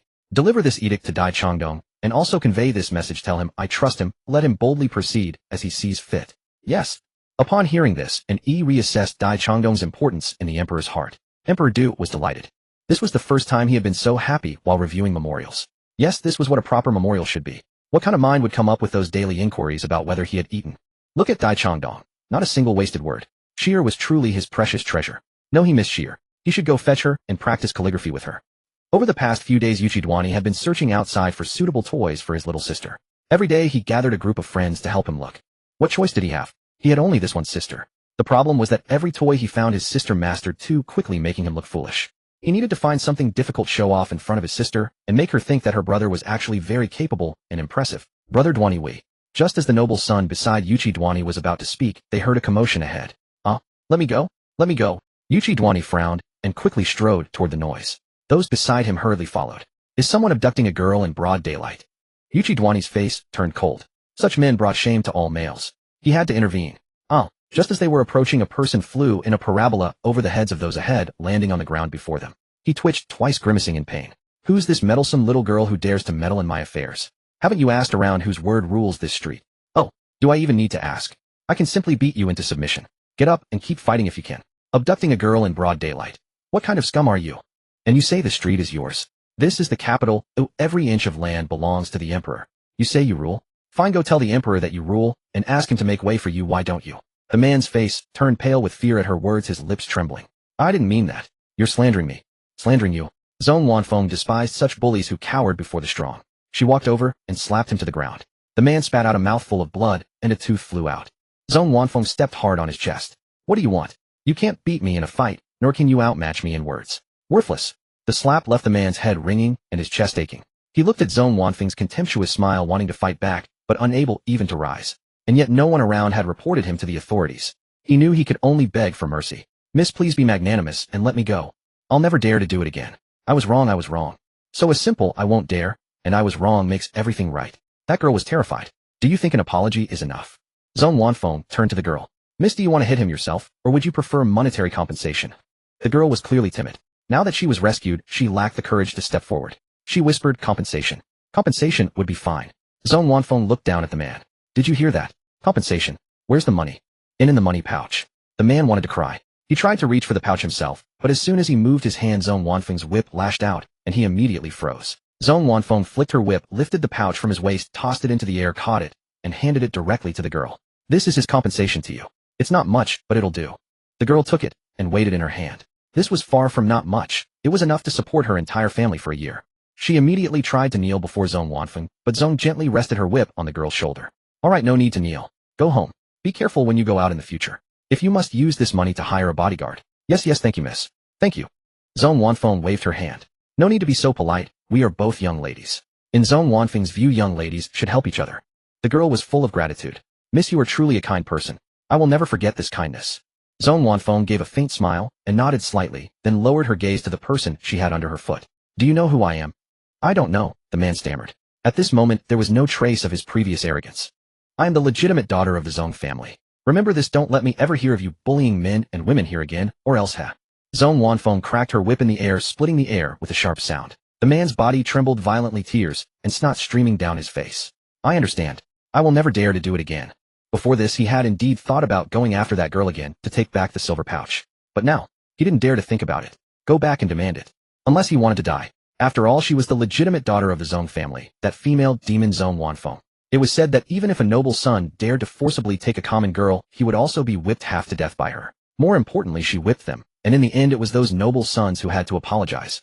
Zhong Wanfeng got away scot-free. Yuchi Duani looked at Zhong Wanfeng. The young lady was bold and radiant with a carefree smile, completely different from the noble ladies he usually saw. The young lady carried an air of chivalry. Yuchi Duani felt his heart pounding wildly. The heart he had sealed away some days ago seemed to be reviving and coming back to life. He murmured, this girl is the legitimate daughter of the Zhong family. Which Zhong family? What a heroic and spirited figure. His friend beside him looked at him in horror. Brother Duani, why you? You're not falling for this female demon, are you? Yuchi Duani's face turned displeased. She protects the weak and has a heart that turns to the light. How is she a female demon? Brother Feng, I must say such biased remarks are quite inappropriate. Brother Feng, you probably don't know how many people this female demon has beaten. Even my own elder brother was viciously whipped by her. In the end, his elder brother was dragged by his father to the Zhong residence to apologize. The one who was beaten had to apologize to the one who beat him. Was there no justice left? Brother Feng said with difficulty, "This is Grand Tutor Zong's daughter, Zong Wanfeng. She has beaten all the noble sons in the capital without a single defeat. Countless noble sons of the capital have been severely whipped by her soft whip. Brother Duani, do you understand? That girl is fierce. Brother Duani, you can't handle her. Grand Tutor Zong's daughter." Yuchi Duani's eyes lit up. She is accomplished in both literature and martial arts. This was simply the girl who matched his imagination of the heaven's chosen maiden. He liked this kind of girl. Moreover, as Grand Tutor Zong's daughter, evil spirits probably couldn't get close to her. She should at least be human. Yuchi Duani felt that he shouldn't ask for too much. He only needed the person he liked to be human, that was enough. But to be absolutely sure, he decided to have his younger sister come and take a look. To confirm. Thinking thus, Yuchi Duani walked toward Zong Wanfeng, who had just kicked the man away and told him to scram. "Miss Zong." Zong Wanfeng raised her eyes to look at Yuchi Duani. The young man wore a sapphire blue brocade robe and a headband with a sapphire blue gemstone set in the middle. The young man gently waved a folding fan, his smile refined and elegant. He was indeed a graceful gentleman. Brother Feng beside him. "Wait, what are you pretending to be? Is this how you usually are, Brother Duani? Why are you pretending to be a gentle jade-like noble son?" Zong Wanfeng gave him a slight nod, then turned and left, completely ignoring him. Brother Feng was furious at her attitude, but he waited until she was far away before daring to lower his voice and vent his dissatisfaction. "Brother Duani, look at her attitude. You kindly greeted her, but she was indifferent. And she turned and walked away so rude. I feel so sorry for you." Yuchi Duani gazed infatuatedly in the direction she had left. Hearing this, he frowned. "Brother Feng, I find that you have a great prejudice against Miss Zong. She and I are not acquainted. Not talking much with me precisely proves that she is the kind of person who is polite but distant. Brother Feng, wouldn't you hope that your future wife would not chat cheerfully with unfamiliar men? I think her behavior is not impolite, but rather very proper." Brother Feng was stunned as if he couldn't believe what he had just heard. "You say she is very proper? Oh no, Brother Duani hasn't been drugged by that female demon, has he? Could it be that you want to marry this female demon? Brother Feng, if you continue to address her like that, we might as well stop associating from now on." "No, I was wrong. Could it be that you really want to marry Miss Zong?" Brother Feng felt as if he had heard a ghost story. No matter how beautiful Zong Wanfeng was, none of the noble sons dared to marry her. Ask why. Ask, and the answer is that most of them had tasted the taste of her whip. Yes, Yuchi Duani recalled the look of Zong Wanfeng from earlier, and his heart fluttered. "Don't you think she is wonderful? She helps the weak, is accomplished in both literature and martial arts, has excellent looks, and doesn't put on airs like ordinary noble ladies. Miss Zong is full of virtues. I wonder if she could fancy me." "Brother Feng, do you even hear what you're saying? Are we looking at the same Zong Wanfeng?" "Oh no, Brother Duani must be hallucinating." Yuchi Duani was a man of action. The next morning he stealthily. No, he carried Yuchi Xi and went to visit Grand Tutor Zong's residence. Learning that the fifth prince and the little princess had arrived, Grand Tutor Zong, who had just gotten up and was about to go to morning court, hurried to the entrance to welcome them. Yuchi Xi was being carried by her annoying brother, her face full of speechlessness. It was just dawn. What did her brother want? Could it be that he encountered another ghost and wants me to help catch it? Yuchi Duani 222. Child's words, no offense. My sister just blurted it out.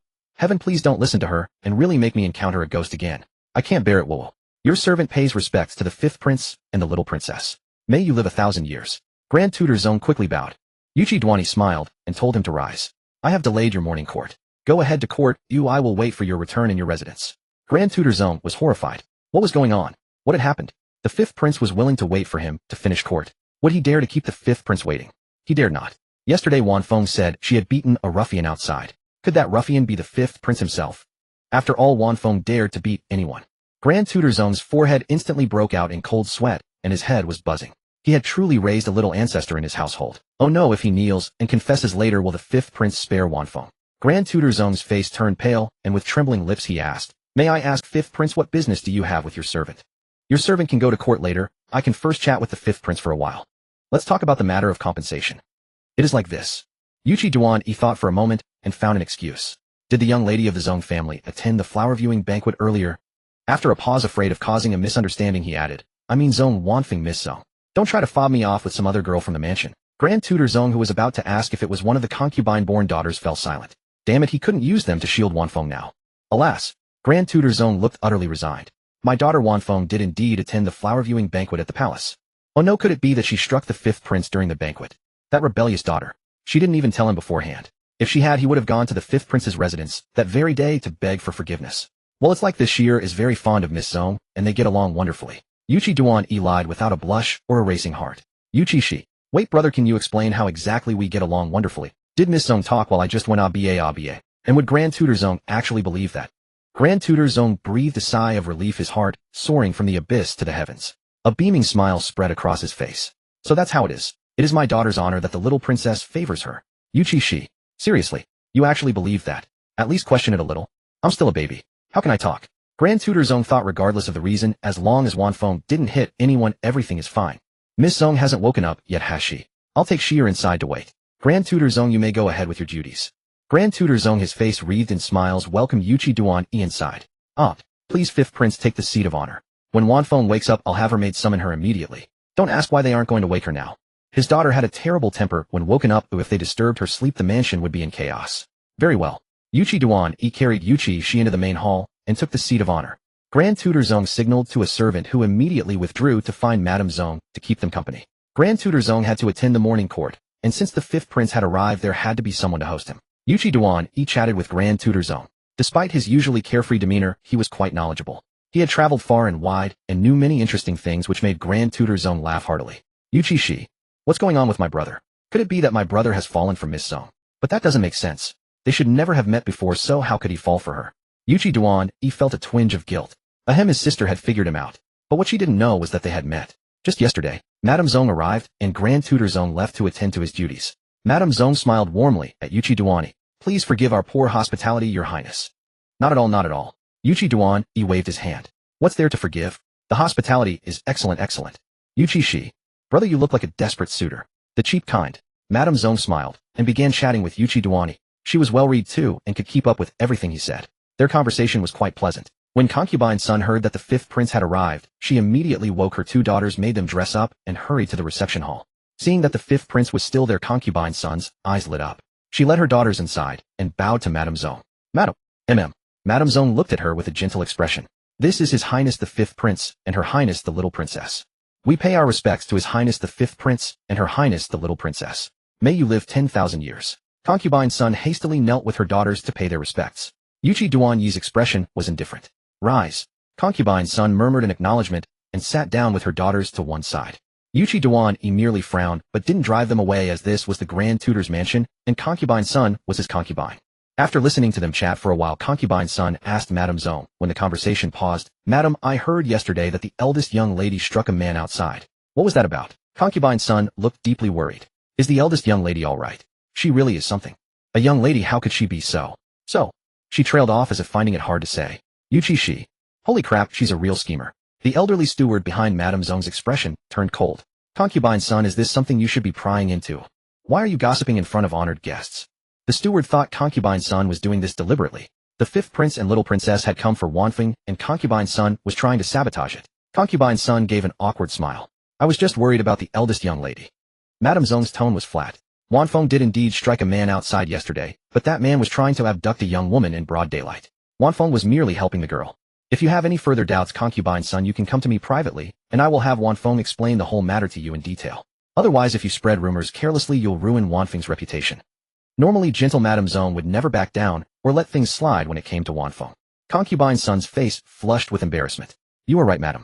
I spoke too much. How could she dare let Zong Wanfeng come explain things to her?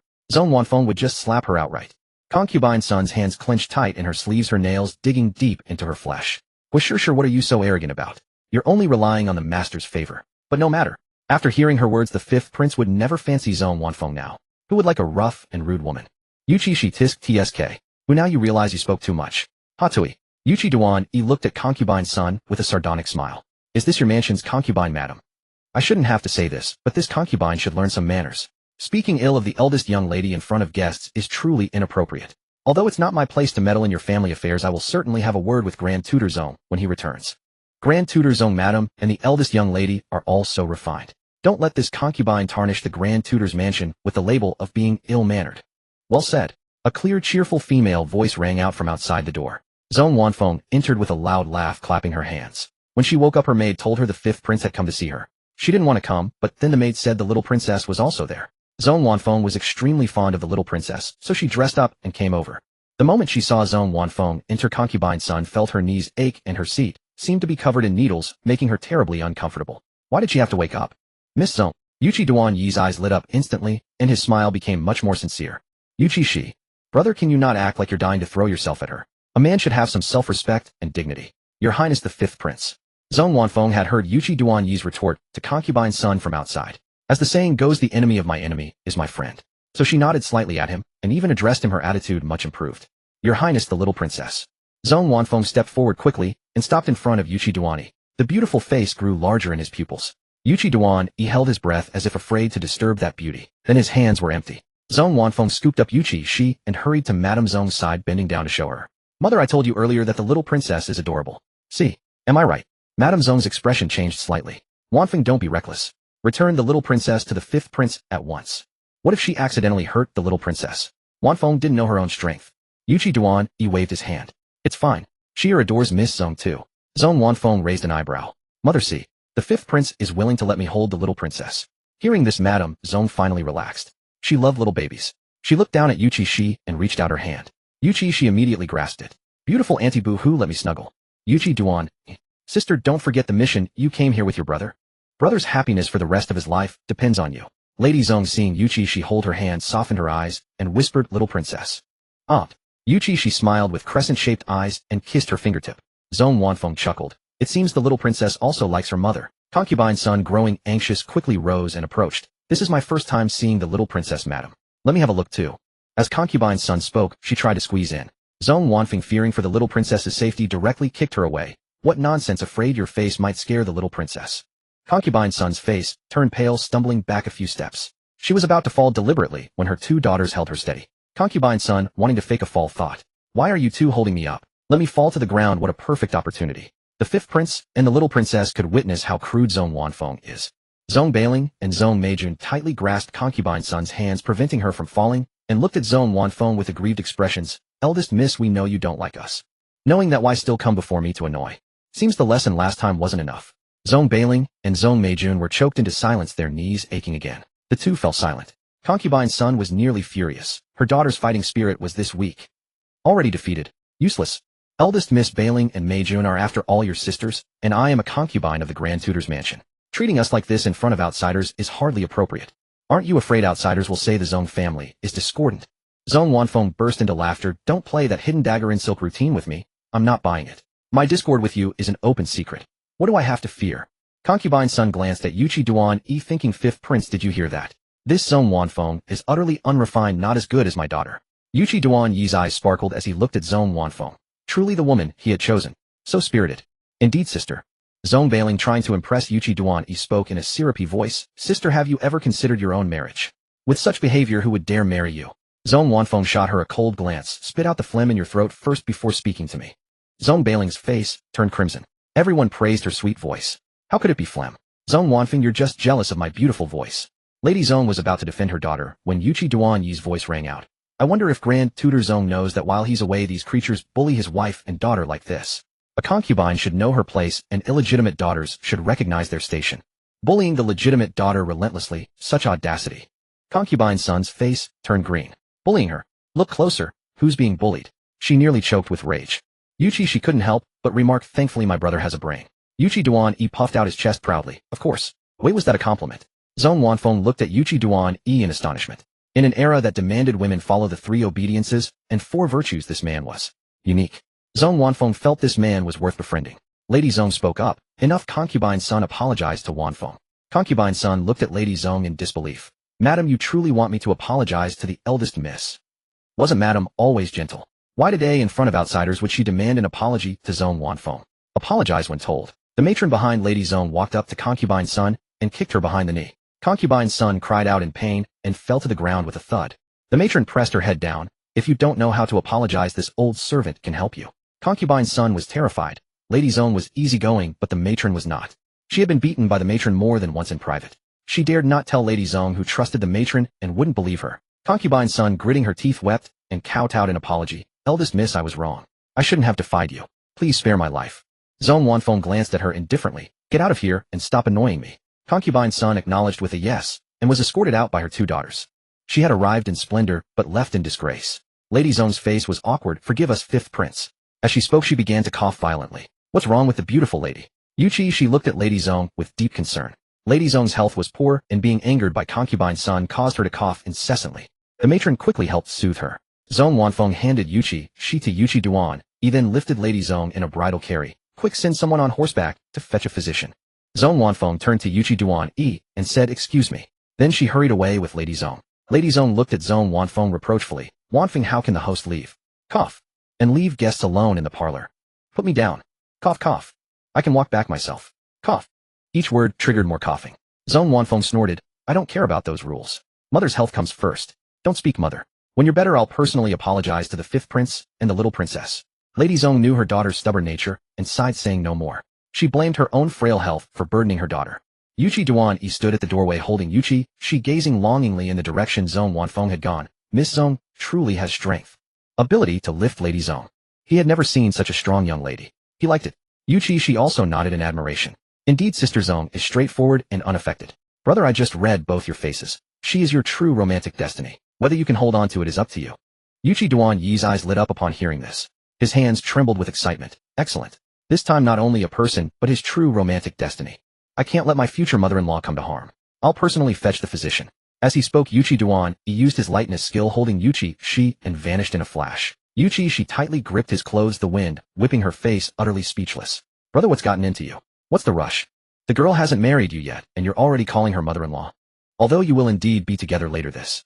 You're being too cheap. Composure, brother, composure. Yuchi Xi wished she could paste the word propriety right onto her brother Yuchi Yi's forehead. Just how desperately eager was her brother to get married. When Yuchi Yi arrived at the Imperial Medical Office, he went straight to find the finest physician, Imperial Dr. Gon, only to be told that Dr. Gon was currently on the latrine. Yuchi Yi hurriedly rushed toward the direction of the toilet.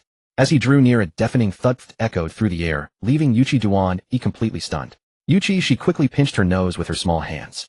What a sin. She had been forcibly brought by her brother to the latrine just to listen to someone's flatulence. The corruption of morals. Imperial Dr. Gon emerged from the latrine, clutching his stomach. When he looked up and spotted Yuchi Yi, his weathered face flushed red. Prince 5th. Yuchi Yi stared at him in utter disbelief. Imperial Dr. Gon, who would have guessed? You have such hobbies. Were you bombing feces in the latrine just now? That sound was absolutely earth-shattering. But how did you manage to keep it from splashing on yourself? And where did you even source that? Explosive. Imperial Dr. Gon. What nonsense. Bombing feces. He had merely eaten too many garlic cloves the night before and let out a harmless fart. That was all. How did this become bombing feces? Imperial Dr. Gon's face was beet red, and for a moment, he couldn't decide whether to refute such absurdity. Yuchi Yi paid no mind to anything else. Scooping up Yuchi Xi in one arm and grabbing Imperial Dr. Gon with the other, he leaped onto the city wall and bounded swiftly toward the Grand Preceptor's mansion. Imperial Dr. Gon's face drained of all color with fright. He dared not reach out to grip Yuchi Yi's arm, terrified that if he accidentally knocked the little princess loose, he wouldn't have 100 lives to spare. The moment they reached the Grand Preceptor's mansion, Imperial Dr. Gon's legs buckled. Leaning against a nearby pillar, he retched violently. Yuchi Yi quickly stepped back. So now you realize bombing feces is awful.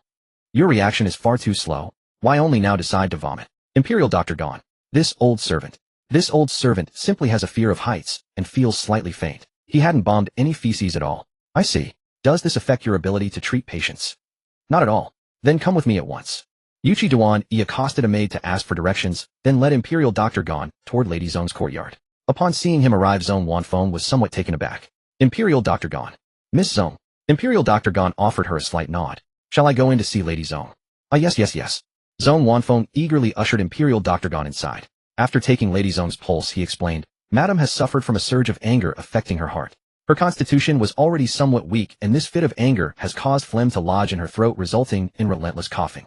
Imperial Dr. Gon wrote out a prescription. Take this 3 times daily. The specific timings are noted on the formula. Be certain to follow them precisely. She should recover within 3 days. Madam must take care of her health and avoid overexertion. Keep her distant from those and things that cause her distress. A good mood is essential for recovery. Let me administer acupuncture to relieve Madam's cough first. Imperial Dr. Gon reached to his side and realized he had forgotten to bring his medical kit. Before he could speak, a matured lady's maid brought another Imperial doctor inside. The doctor looked puzzled at the sight of Imperial Dr. Gon. Imperial Dr. Gon, weren't you on the latrine? How had he ended up at the Grand Preceptor's mansion while using the toilet? Could Imperial Dr. Gon possibly have made a special trip to the Grand Preceptor's residence just to relieve himself? No way. Was the Grand Preceptor's mansion latrine truly superior? Imperial Dr. Gon. Could we just not mention this? Next time he used the facility, he would definitely post a sign outside, occupied. Please do not approach. Did you bring your silver needles? Imperial Dr. Gon ignored his question and turned it back on him instead. The other doctor quickly nodded. Yes, I did. Handing over the needles, Imperial Dr. Gon asked everyone to step outside so he could treat Lady Zong. As soon as they exited, Zong Wanfeng addressed Yuchi Yi. Your Highness Prince 5th, thank you for your assistance today. Imperial Dr. Gon typically treated only the Emperor princes and consorts. He rarely saw officials. Of course, if the emperor or members of the royal family ordered him, he would come. Furthermore, in my haste regarding my mother's condition, I neglected you and the little princess. Please accept my apologies to both of you. I am truly sorry. As she spoke, Zhong Wanfeng prepared to kneel, but Yuchi Duan quickly caught her with one hand. Miss Zhong, do you think me so unreasonable? Regarding this matter, you have done nothing wrong. In fact, I find your actions rather filial. Zhong Wanfeng raised her eyebrows at this. That is wonderful. I did not believe I had done wrong. I only apologized because my mother would worry. Since you say no apology is necessary, then I shall not apologize. Your Highness Prince Fifth is truly understanding. Yuchi Duan chuckled. Miss Zhong, how genuine. Yuchi, she clicked her tongue. TSK tisk, so genuine. Brother, quickly invite this lady to dine with you. What a wonderful opportunity. Do you know how to seize it? Yuchi Duan, you complained about me being worthless before. Now you are telling me to pursue her. But such a fine opportunity Yuchi Duan naturally would not let slip. I wonder if Miss Zhong has time tomorrow. If so, would you care to go boating together? Oh, it is Sierra who likes you. Worrying she might refuse, Yuchi Duan brought Yuchi Xi into it. Yuchi Xi. Heh, I get it now, brother. So that is why you brought me here. Zhong Wanfeng shook her head. Boating is so dull. Listening to people croon those tiresome tunes is utterly boring. I suppose you are right. Yuchi Duan felt a pang of disappointment. But then Zhong Wanfeng continued. Let us go horseback riding instead. Last time I told the little princess I wanted to take her out on horseback. Yuchi Duan Yi's heart brightened instantly. Excellent. Then let us go riding together tomorrow. Understanding her concern for Lady Zhong, Yuchi Duan did not linger. Then we shall take our leave. Miss Zhong, please stay with Lady Zhong. Wishing her a speedy recovery. Very well, thank you, Your Highness Prince Fifth. We shall see you off, Your Highness Prince and the little princess. Zhong Wanfeng gave a slight curtsy. Yuchi Duan carried Yuchi Xi, a smile playing on his lips as he departed. But upon reaching the doorway, he spotted Grand Preceptor Zhong hurrying back. The smile faded from his face. Your Highness Prince Fifth, little princess. Grand Preceptor Zhong hastily bowed. Are you departing? Indeed. Yuchi Duan sighed. Grand Preceptor Zhong, I had not intended to say much about matters in your household. Grand Preceptor Zhong's heart sank. What was this about? What matters in his household? That concubine son of yours. Grand Preceptor Zhong. Could it be that Prince Fifth had discovered the incident where Wanfeng disciplined concubine's son? Would he go around saying Wanfeng was rude? No. His daughter already struggled to find a suitable marriage prospect. If Prince Fifth spread such talk about Wanfeng's roughness abroad, how could she ever marry well? If Wanfeng never married, when would he finally have control over this household? Desperation filled Grand Preceptor Zhong's face. Your Highness, please hear me out. Wanfeng is a good girl. She is by no means rude. Everything she did was justified. It is all that concubine's son always provoking Wanfeng. My Wanfeng is gentle by nature. She has studied the 4 books and 5 classics since childhood, along with the precepts and virtues expected of women. She is quite the model among noble ladies. Yes, a negative example, but still an example, one supposes. No flaw in that logic. Well, Miss Zhong is indeed a model among noble ladies. If all other noble ladies could learn from her genuine character, it would truly be a wonderful thing. Yuchi Duan nodded as well. It seemed Grand Tutor Zhong was not foolish. He could recognize Miss Zhong's virtues. Grand Tutor Zhong. No. Wait. What are you saying? I recognize every word, but when they're strung together, I can't understand a thing. Grand Tutor Zhong suspected his ears were malfunctioning. Why did he hear the 5th prince praising Wanfeng? That Wanfeng whom everyone despised. Were they talking about the same person? But that concubine son of yours is utterly outrageous. A concubine who doesn't know her place, daring to berate the legitimate daughter and the principal wife in front of outsiders. Grand Tutor Zhong, you must discipline her properly. Grand Tutor Zhong. Concubine's son berating Wanfeng. Is she out of her mind? If this gets out, people will say you favor your concubine over your wife. Grand Tutor Zhong's face turned pale with fear. Your Highness, please don't say such things. I would never dare. Not only did he have no such intention, but even if he did, the one being eliminated would be him, not his wife. Wanfeng would surely eliminate him. Whether you have the nerve or not, I don't know. But your concubine's ambition is far from small. Yuchi Duan patted Grand Tutor Zhong's shoulder. Grand Tutor, the household rules must be established. Seeing that Grand Tutor Zhong heeded his advice, Yuchi Duan said no more and left carrying Yuchi Xi. As soon as they were gone, Grand Tutor Zhong hurried toward Lady Zhong's courtyard. Seeing that Grand Tutor Zhong heeded his advice, Yuchi Duan said no more and left carrying Yuchi Xi. As soon as they were gone, Grand Tutor Zhong hurried toward Lady Zhong's courtyard. He had heard that his wife had been coughing incessantly, so he rushed home right after the morning court. But before he even reached her courtyard, concubine's son grabbed him, sobbing, "Master, you must do me justice. The eldest miss bullied me today in front of the 5th prince. I can endure her bullying, but I feel this behavior is a slap to your face. Please think of your dignity." Grand Tutor Zhong turned to look at her. "Since you can endure, then endure. Why come to me? A slap to my face. Let her slap if she wants. Haven't I said that in this household the eldest miss's words are the rules? You must have provoked her, as she never starts trouble with any of you. The 5th prince told me everything." Hearing that the 5th prince was involved, concubine's son's expression changed. That 5th prince was too idle, meddling in others' family affairs. Concubine's son wept bitterly. "Since master thinks so poorly of me, I accept it. Master need not worry about me being sad or hurt. Go see sister, I heard she's been coughing nonstop. Her health is more important. Concubine's son cried pitifully, tears streaming like pear blossoms in rain. She thought Grand Tutor Zone would stay to comfort her. But instead, Grand Tutor Zone pushed her away. Since you're fine and you know your sister is unwell, you shouldn't block me here. It's not that I don't care about you. You said you didn't need my concern. Don't go complaining to your sister later. With that, he flicked his sleeve and hurried off to find Lady Zone. Concubine's son stared at him in disbelief. He really just left. She was being insincere. Couldn't he see that? Concubine's son was so furious she nearly shredded her handkerchief. By the time Grand Tutor Zone arrived, Imperial Physician Gon had already finished acupuncture and stepped out. Grand Tutor Zone quickly asked, Physician Gon, my wife. Don't worry, it's nothing serious. Imperial Physician Gon smiled. I'll take my leave now. All right, thank you, Physician Gon. Grand Tutor Zone ordered a servant to see the physician out, then turned to enter. But the moment he reached the door, it slammed shut with a bang. Grand Tutor Zone rubbed his bumped nose, looking utterly aggrieved. Wanfeng opened the door. I want to talk to your mother. Oh, forget it. Go comfort your concubine. Zone Wanfeng sneered. Grand Tutor Zone was embarrassed. Wanfeng, stop fooling around. Let your father in. Lady Zone called out, and only then did Zone Wanfeng reluctantly open the door. Grand Tutor Zone slipped inside quickly. Zone Wanfeng snorted, her eyes darting around. She beckoned her old nurse, whispered a few instructions, and hurried away. Once inside, Grand Tutor Zone spoke with deep remorse. My dear, I'm sorry. I think I should give them some money and send them away. His face was full of distress. They're always here making you angry. It's hard for a woman in this world, as she might not be willing to leave. Lady Zone sighed. You've had a spotless reputation all your life. Oh, I can't bear to see you burdened with infamy in your old age. Grand Tutor Zone's eyes reddened. Lady Zone smiled. It's nothing much. She can anger me all she wants. We were never meant to get along. But she harbors hostility toward Wanfeng. Husband Wanfeng is my most beloved child, who I don't want her to suffer. Grand Tutor Zone. Rest assured, anyone can suffer, but not Wanfeng. However, he had been complicit in covering up Wanfeng's deeds, so he couldn't say much. I understand. I will seek justice for you and Wanfeng regarding today's incident. Lady Zone massaged her temples wearily. Over the years, as long as Concubine's son didn't cross her bottom line, she rarely bothered with her. But today the concubine had gone too far. Zone Wanfeng rushed to Concubine's son's courtyard. Son, you get out here. Concubine's son stiffened and sent a maid out. The maid opened the door and stepped out. The eldest miss, the concubine isn't here. Zone Wanfeng sneered and barged in. Not here. Then what is she? A ghost? Son, I've been too generous with you. Now you dare to talk back to me in front of my mother. I didn't have time to deal with you earlier. If not for her mother being present, she wouldn't have wasted words. She would have lashed out directly. Zone Wanfeng didn't want her mother to worry. She drew her soft whip and lashed it at Concubine's son. Who do you think you are slandering me in front of my mother? Give you a little sunshine, and you bloom. Every strike landed accurately. Concubine's son dodged in panic. Aunt. Zone Wanfeng, have you lost your mind? Aren't you afraid the master will punish you with the family rod? Zone Wanfeng sneered scornfully. Let him come.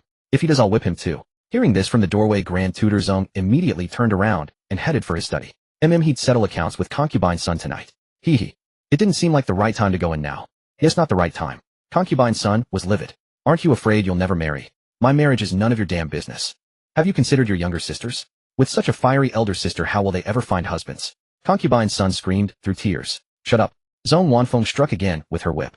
Whether they marry or not is none of my business. That's between you and the old man. And they are not my sisters. I have only one brother. They are my half-sisters. Half. She emphasized the word heavily. Concubine's son nearly ground her teeth to dust. Concubine half-sister. These titles reminded her that she was as low as mud. She could never compare to Guashishir, and her daughter could never compare to Zone Wanfeng. But why? In terms of appearance, her daughter was no less. In terms of temperament, her daughter was far better than Zone Wanfeng. Concubine's son seethed with resentment. Resentment at her own humble origins, at Guashishir for usurping her rightful place as the principal wife, and at Zone Wanfeng for stealing the status of legitimate heir from her child. Zone Wanfeng had no desire to waste words with her. After delivering a thorough beating, she seized Concubine's son by the collar and dragged her close, her gaze fierce and ruthless. Concubine's son, my mother has tolerated you all these years only because you bore my father children. But I am not like my mother. If you provoke her into illness again, making you vanish from this world would be as simple as a word from me. Zone Wanfeng sneered. This time Concubine's son was truly terrified. In the past, provoking Zone Wanfeng had only led to a beating, but now she wanted her dead. Concubine's son trembled all over her face, ashen, unable to utter a single word. Oomph. Zone Wanfeng tossed her to the ground. You'd better not come after me or my mother again. You wouldn't want your children to lose their future, would you?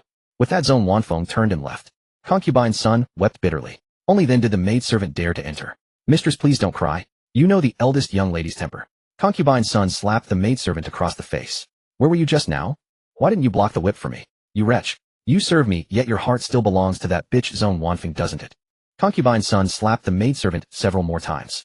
The maid covered her face, holding back her tears. She had indeed been afraid just now. The eldest young lady had looked as if she would kill someone. The maid dared not approach. Concubine's son could not defeat Zone Wanfeng, but beating a maidservant was well within her power. She thrashed the maid like a madwoman, then snatched the hairpin from her own head and stabbed the maid several times. It hurts. Mistress, it hurts. Shut up. Call me lady. I am the lady of the Grand Tutor's mansion. The maidservant stared at Concubine's son in horror, feeling that she had lost her mind.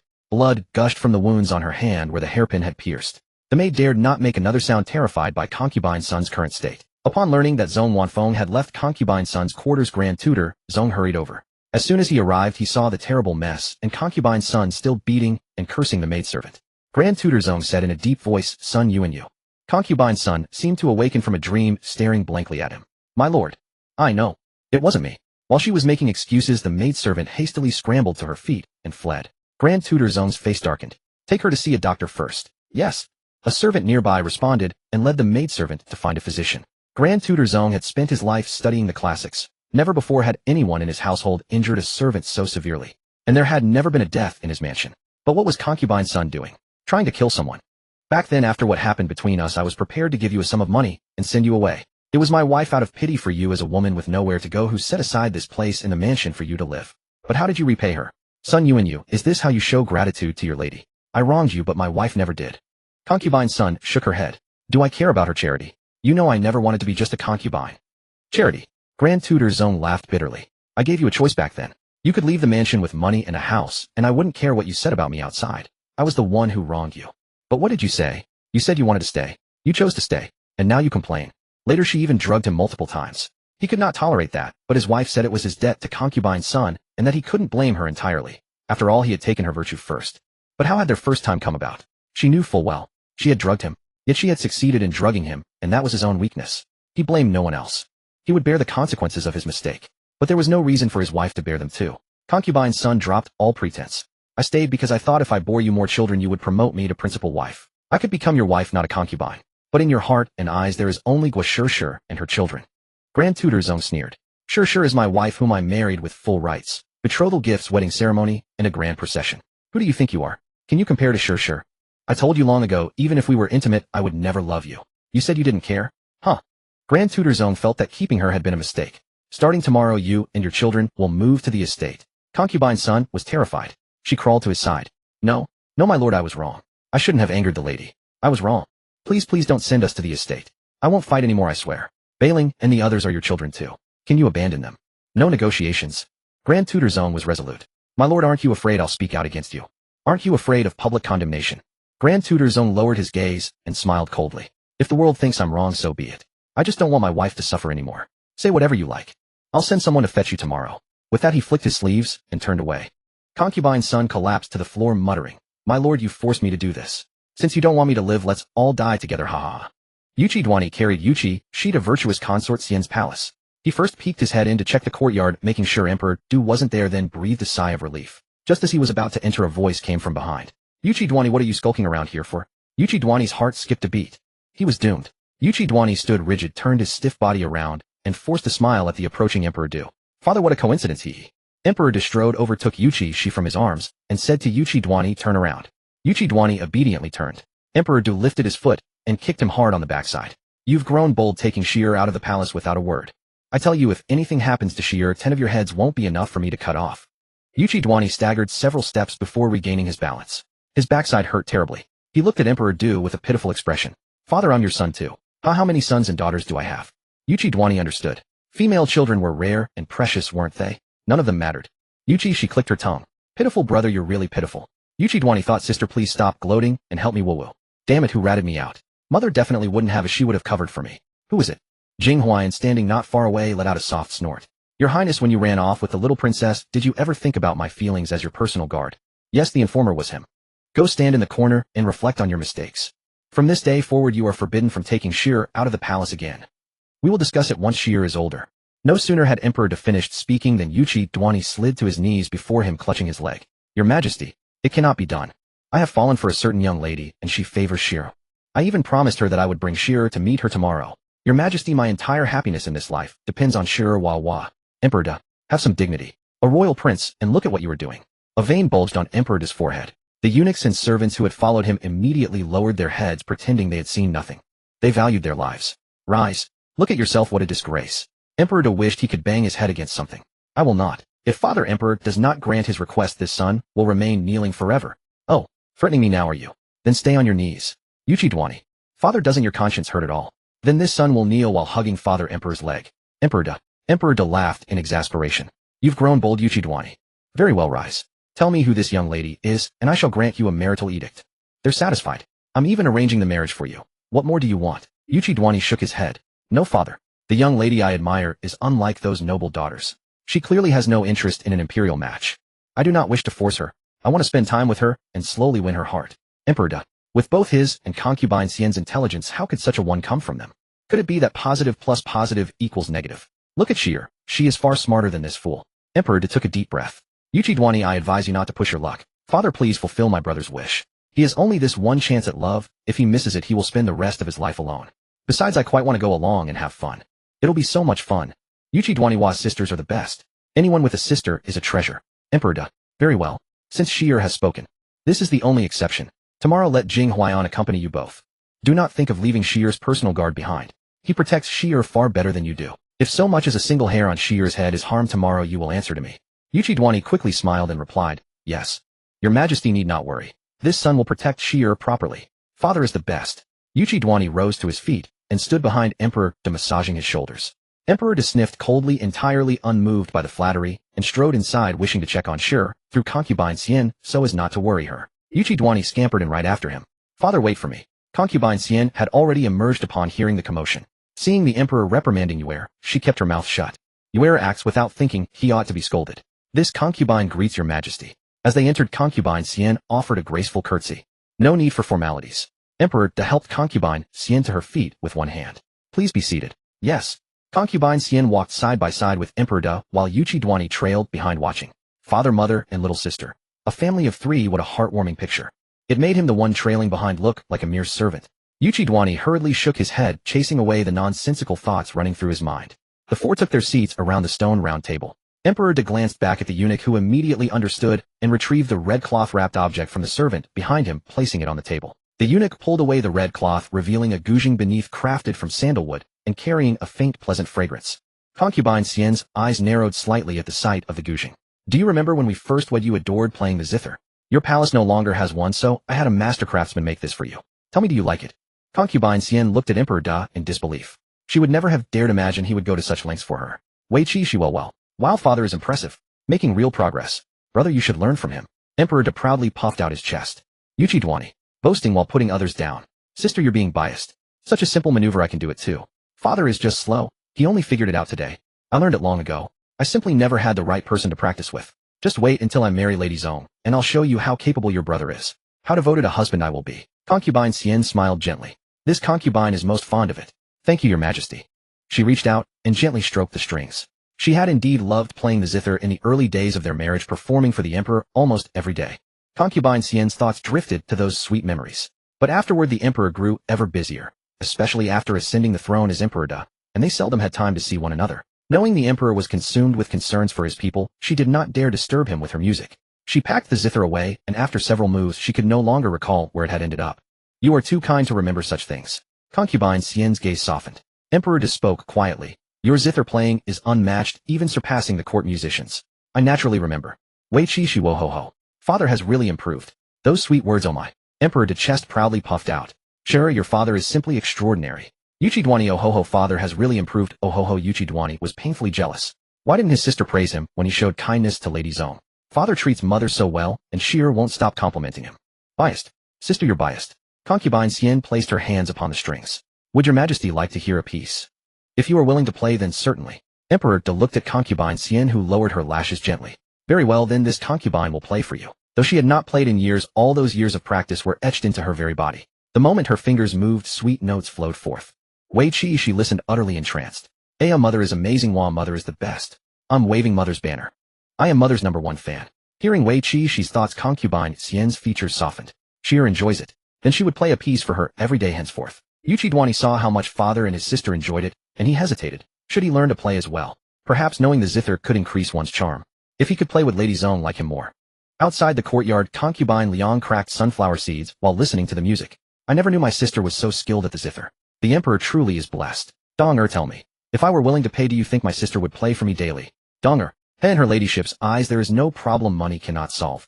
Oh no, I am my sister's closest confidant. How could I insult her with money? I will instead send her some other herbs and gifts.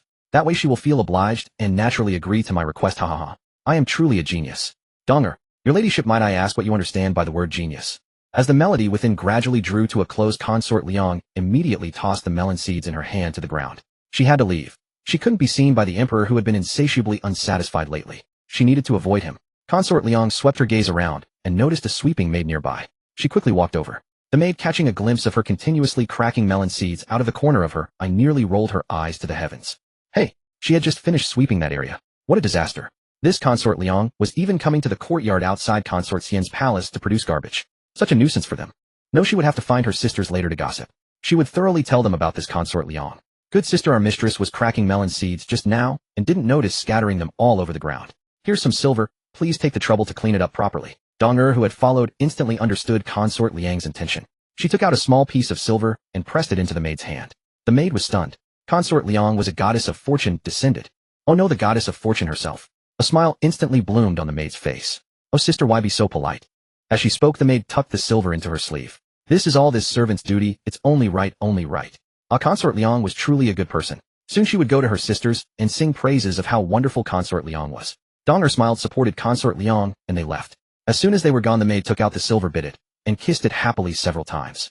He welcomed Consort Liang to come again to create garbage outside Consort Xian's palace. She would be delighted to clean up. In the courtyard, Consort Xian paused her hands. Emperor Du clapped his hands. Consort Xian's zither playing is still as excellent, as ever so pleasing to the ear. Yuchi Xi's chubby little hands clapped happily. Mom is the best. Consort Xian stroked the zither, a gentle smile on her face. Your Majesty flatters me. Mom, is this zither hard to learn? Yuchi Duani could not hold back and asked, will you teach me? Consort Xian, you want to learn, eh? Consort Xian looked at him in disbelief. Hadn't you always been fond of swords and spears? Why are you suddenly wanting to learn the zither? Yuchi Duani stood up, walked to Consort Xian's side, and bent down. Yes, Mom, can you teach me a few simple notes? Consort Xian. All right. Since he wanted to learn, she would teach. Consort Xian lowered her eyes, her fingers lightly plucking the strings a few times, and melodious notes flowed out. Emperor Du raised his eyes to look at the two of them. Consort Xian's brows were slightly lowered, her expression serene. Yuchi Duani was full of earnestness, humbly seeking instruction. What a picture of maternal affection and filial piety. And he could hold Shi-er by his side and listen. Emperor Du felt that the happiness of life was nothing more than this. Just then Yuchi Duani reached out and plucked the strings. A loud zhong sound rang out, accompanied by the sound of a string snapping. Emperor Du's beautiful dream shattered. Life's happiness. Life's suffering was nothing more than this. This sun was indeed here to collect debts. And why did it break? Yuchi Duani was utterly shocked. I didn't use much force. Consort Xian's face darkened. She gritted her teeth and whispered in Yuchi Duani's ear, before I lose my temper and hit you, get out of here. Yuchi Duani looked aggrieved. Mom, I really just plucked it gently. Indeed, just a gentle touch. Playing the zither is not wielding a spear. The force is completely different. Consort Xian, exasperated, reached out and poked his forehead hard. You want to learn the zither? Go learn to pluck cotton first. Pluck cotton. Yuchi Duani's eyes lit up instantly. That didn't sound so bad. Then Mom, I'll go find someone to learn plucking cotton. The moment Yuchi Duani's words fell, he was gone. Yuchi Xi. Mom, when you have time, have the imperial physician check my brother's head. He wouldn't live long in the book, and there was a reason. Consort Xian, don't say it, she had actually thought about it. Emperor De Tisk, none of these sons are as smart as me, right, Sheer? I will have a master craftsman repair this zither and send it back to you. Emperor De gave a look to the eunuch, who immediately wrapped it up and handed it to the servants behind him, instructing them to carry it to the palace's master craftsman. Thank you, your majesty. A small matter. Emperor Du waved his hand. He was not a man of many words, and at this moment he didn't know what else to say. Yuchi Xi watched and felt anxious for Emperor Du. Dad, talk. Speak. Now why are you silent here? Silence won't produce gold. Silence won't make you rich. Emperor Du. He didn't know what to talk about. Discuss court affairs. That wouldn't be appropriate. Talk about embroidery or something. He didn't understand that either. What else could they talk about? Consort Xian glanced at him, seemingly sensing his awkwardness, and started a topic. Your Majesty hasn't visited the inner palace much lately. Emperor Du responded indifferently. Consort Xian smiled. Now that new concubines have been added to the palace, your Majesty should visit them more often. Emperor Du frowned. I can't even finish reviewing memorials every day. Mainly, he really couldn't be bothered to deal with those consorts anymore. Their constant chattering in his ears gave him a headache. He hadn't rested well, and being disturbed further made him irritable. Your Majesty is too overworked. Sometimes you should give yourself some relaxation. Yuchi Xi, Mom's words are right. Dad, here's your chance. Hurry. Take Mom to admire flowers. Go boating or something. Anything is good. Emperor Du. Consort Xian chuckled. Shi-er, how could His Majesty have time? You're right. I've been truly exhausted every day. I was planning to go to the mountain villa on the outskirts for 2 days of rest. If you're free, Consort Xian, come with me. Consort Xian. Oh. Consort Xian's eyes widened slightly. She didn't know whether to be surprised that His Majesty wanted to rest, or that he was willing to take her along. Yuchi Xi nodded in satisfaction. A teachable father. Yes. Consort Xian replied. It is this servant's honor to accompany your Majesty. Emperor just stood up. Then prepare some changes of clothes tonight, and we'll set out tomorrow. He handed Yuchi Xi to Consort Xian.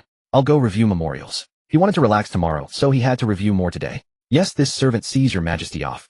Consort Xian rose and performed a curtsy.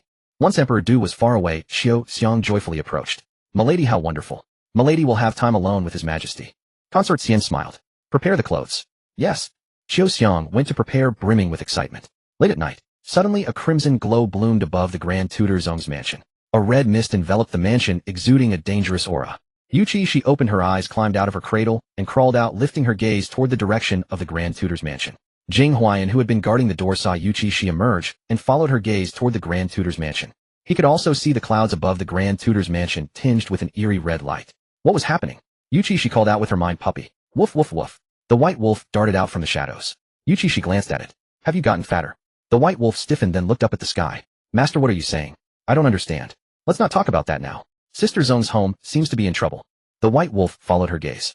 It looks like a sacrificial formation. Its guess was the same as Yuchi Xi's. Yuchi Xi climbed onto the back of the white wolf. The white wolf looked puzzled. Master, what are you doing? Take me there. Bai Lang. There are too many guards, they all recognize me. I can't escape. Yuchi Xi. Why do they all recognize you?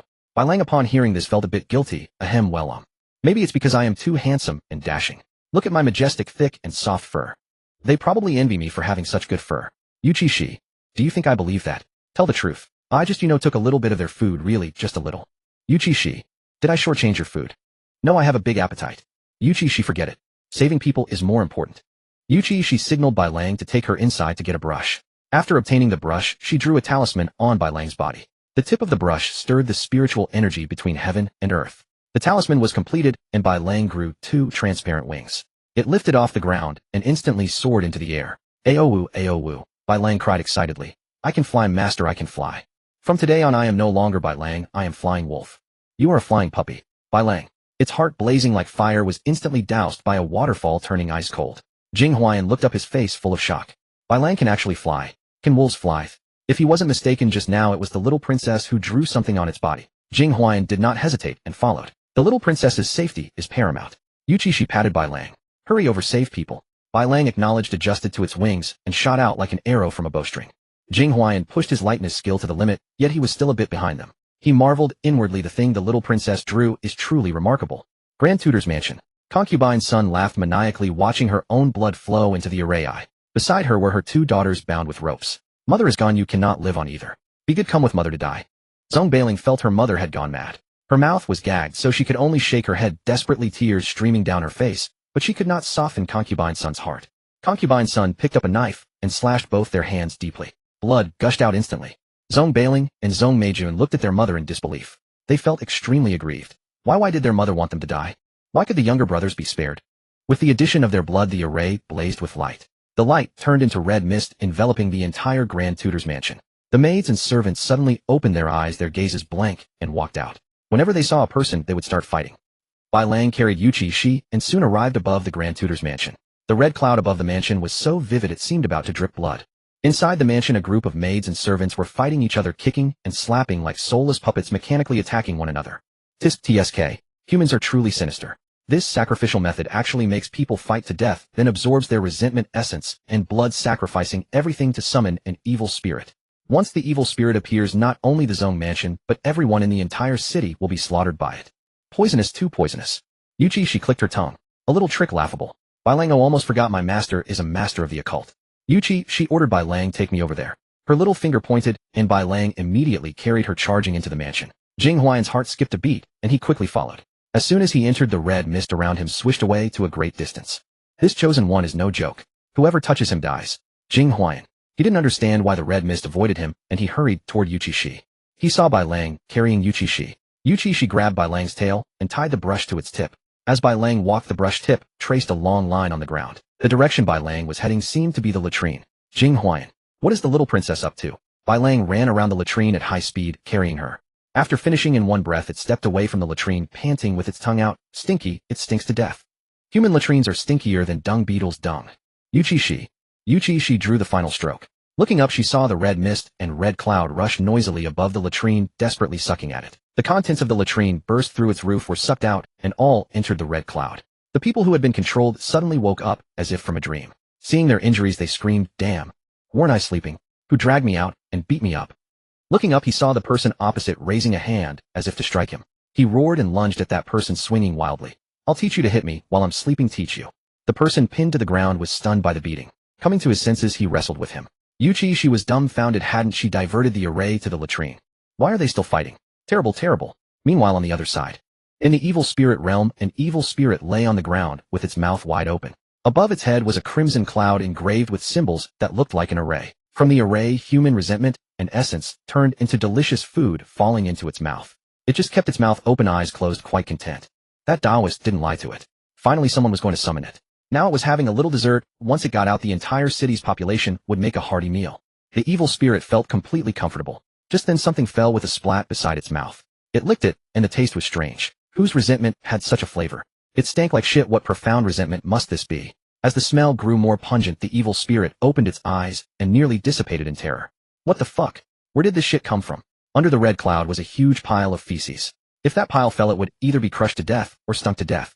The evil spirit had no time to react. It was hit by the feces, and the intense odor made it vomit uncontrollably, throwing up all the resentment and essence it had just eaten. The essence seemed to grow legs and scampered toward the red cloud. Ugh, stinking Taoist, don't let me ever meet you again.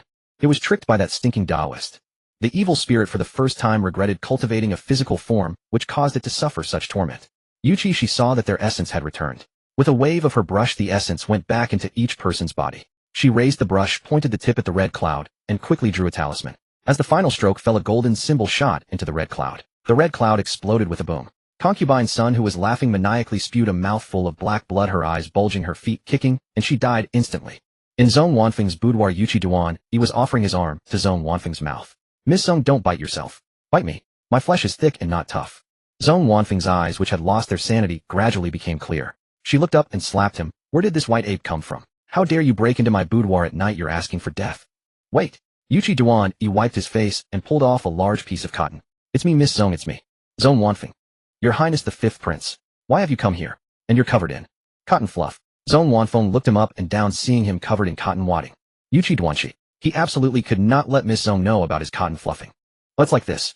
I had something to do tonight, and on my way past the Grand Tutor's mansion, I saw an eerie red cloud above it. Worried something might have happened to you, I rushed in." Yuchi Duanxi turned his head away. "I apologize, I was too forward." Zhong Wanfeng looked down at herself. "It's fine. I'm dressed, aren't I?" Though it was only her undergarments, at least she was covered. "You meant well." Zhong Wanfeng recalled that, half asleep, she had indeed seen a red cloud. After that she remembered nothing. "Oh no, where's my mother?" Zhong Wanfeng quickly got out of bed, grabbed a random robe, and hurried out. Yuchi Duanxi followed closely. When Zhong Wanfeng reached Lady Zhong's room, she found her still asleep. Because of her weak constitution, Lady Zhong had been unable to get up, even under the control. Zhong Wanfeng hurried over and shook her. "Mother, mother." Lady Zhong stirred awake. "Wanfeng," she yawned. "What's the matter? Why are you so flustered?" As Lady Zhong lifted her gaze, she caught sight of Yuchi Duanxi, and her drowsiness vanished instantly. In the dead of night, a lone man and woman, and Wanfeng was barely dressed. "Hiss." Lady Zhong drew a sharp breath. "Wanfeng, you and the Fifth Prince. Are you? Lady Zhong's face turned crimson, and she dared not utter those words. Huh. Zhong Wanfeng was stunned for a moment, then realized what her mother meant, and found it both amusing and exasperating. "No, mother, let me explain." Zhong Wanfeng recounted what had happened in the mansion. "It was the Fifth Prince who helped me. Otherwise I would have bitten my own hand off by now." Lady Zhong was deeply grateful. "Your Highness Fifth Prince, I truly thank you. Such a great kindness cannot be repaid. Perhaps Wanfeng should offer herself to you in marriage." Zhong Wanfeng. "Huh. Mother, what are you saying?" Zhong Wanfeng flushed with anger. "Mother, what nonsense are you talking? That's not how offering oneself in marriage works." Lady Zhong sighed. With such an incident in the mansion, it was no longer safe. She merely felt that if Wanfeng could be with the Fifth Prince, at least she would be safe. She did not want Wanfeng to stay in the mansion, fearing something might happen to her. Lady Zhong's gaze turned resolute as she looked at Yuchi Duanxi. "What does your Highness think?" Yuchi Duanxi's eyes widened in disbelief. He never thought that practicing his cotton fluffing could lead to such a pleasant surprise. He quickly nodded. "I am willing, of course. But Miss Zhong, I do not wish to force her." Curse it, this damned gentlemanly heart of his. Zhong Wanfeng looked at Yuchi Duanxi in astonishment. She had considered him a good friend, but he saw her as a potential wife. Wanfeng is naturally willing too. Lady Zong hastily interjected. If she could gain the fifth prince's protection, at least Wanfeng would survive. Wait, mother, who said I agreed? Zong Wanfeng quickly spoke up. Don't play matchmaker, please. My dream is to roam the world with a sword. I don't want to hold the fifth prince back. Lady Zong looked at her daughter, seeing her determination sighed, and said no more. Wanfeng, go check on your father. Zong Wanfeng left reluctantly. Yuchi Duanxi walked behind her. Lady Zong called him back. Your Highness, the fifth prince. Yuchi Duanxi turned to look at her. She looked at him with a pleading expression. This incident today is clearly out of the ordinary. I don't know who the Zong family has offended. I beg your Highness to help Wanfeng just let her live. Yuchi Duanxi smiled. Rest assured, Lady Zong. Miss Zong will not come to harm, nor will you. While Lady Zong was still in a daze, Yuchi Duanxi had already walked out. As soon as he stepped out, he bumped into Zong Wanfeng. Yuchi Duanxi was startled. Miss Zong hasn't gone yet. Zong Wanfeng lowered her gaze and turned to leave. Yuchi Duanxi quickly followed. Don't worry. None of you will come to harm. Zong Wanfeng hummed in acknowledgement. I know. If I find out who did this, I'll beat them to a pulp. Yuchi Duanxi. Boo-hoo, Miss Zong is so cool. When Zong Wanfeng reached the study, Grand Tutor Zong was sitting by a pillar panting heavily. Under the control, he had mistaken the pillar for an enemy and fought it. Or rather, he had been the one beating the pillar. Now that the blood mist had dissipated, he was exhausted. Zong Wanfeng looked at the hole he had punched in the pillar, then at her father. Dad, were you practicing your shadowless fist here? Grand Tutor Zong's face darkened. All you ever think about is fighting and killing. What else? Should I think about how to finish off your concubine? Grand Tutor Zong. Ahem. Crude. The fifth prince is still here. What are you saying? Humph. Zong Wanfeng snorted disdainfully, unconcerned. Yuchi Duanxi quickly chimed in. If I were in the same situation, I would think the same as Miss Zong. Zong Wanfeng raised an eyebrow slightly. See, the fifth prince himself says so. Grand Tutor Zong. Fifth prince, is there something wrong with your head? Grand Tutor Zong bristled. Where is your mother? Is she alright? She's fine, sleeping soundly. Since you're okay, I'll go find my mother. Grand Tutor Zong. Your mother is just asleep. I've been pounding on this pillar for ages. Who needs you more? Grand Tutor Zong dared not keep her, for the girl was sharp-tongued. It was late, and Yuchi Duanxi felt it inappropriate to linger. Just as he was about to leave, he saw Yuchi Xi climbing into his line of sight. Yuchi Duanxi. Oh my heavens. Little ancestor. When did you get here? How? Whenever you disappear, I'm the one who gets blamed. Yuchi Duanxi quickly ran over and picked her up. Xi, why are you here? Yuchi Xi was in the middle of enjoying some gossip when she was suddenly lifted. Annoyed, she turned to glare at the person, but froze when she saw who it was. Oh, why is my brother here? Wait, why would he be at the Grand Tutor's mansion this late? Could he be unable to contain his feelings, and came sneaking over to see Miss Zong in the dead of night? Tisk, love-struck fool. Yuchi Duanxi. Don't you dare question me. Then why are you here? A woo-woo. Before Yuchi Duanxi could ask, he heard a sound from below. Looking down, he saw the white wolf that Sheer kept. So it was this audacious white wolf that had brought Sheer out.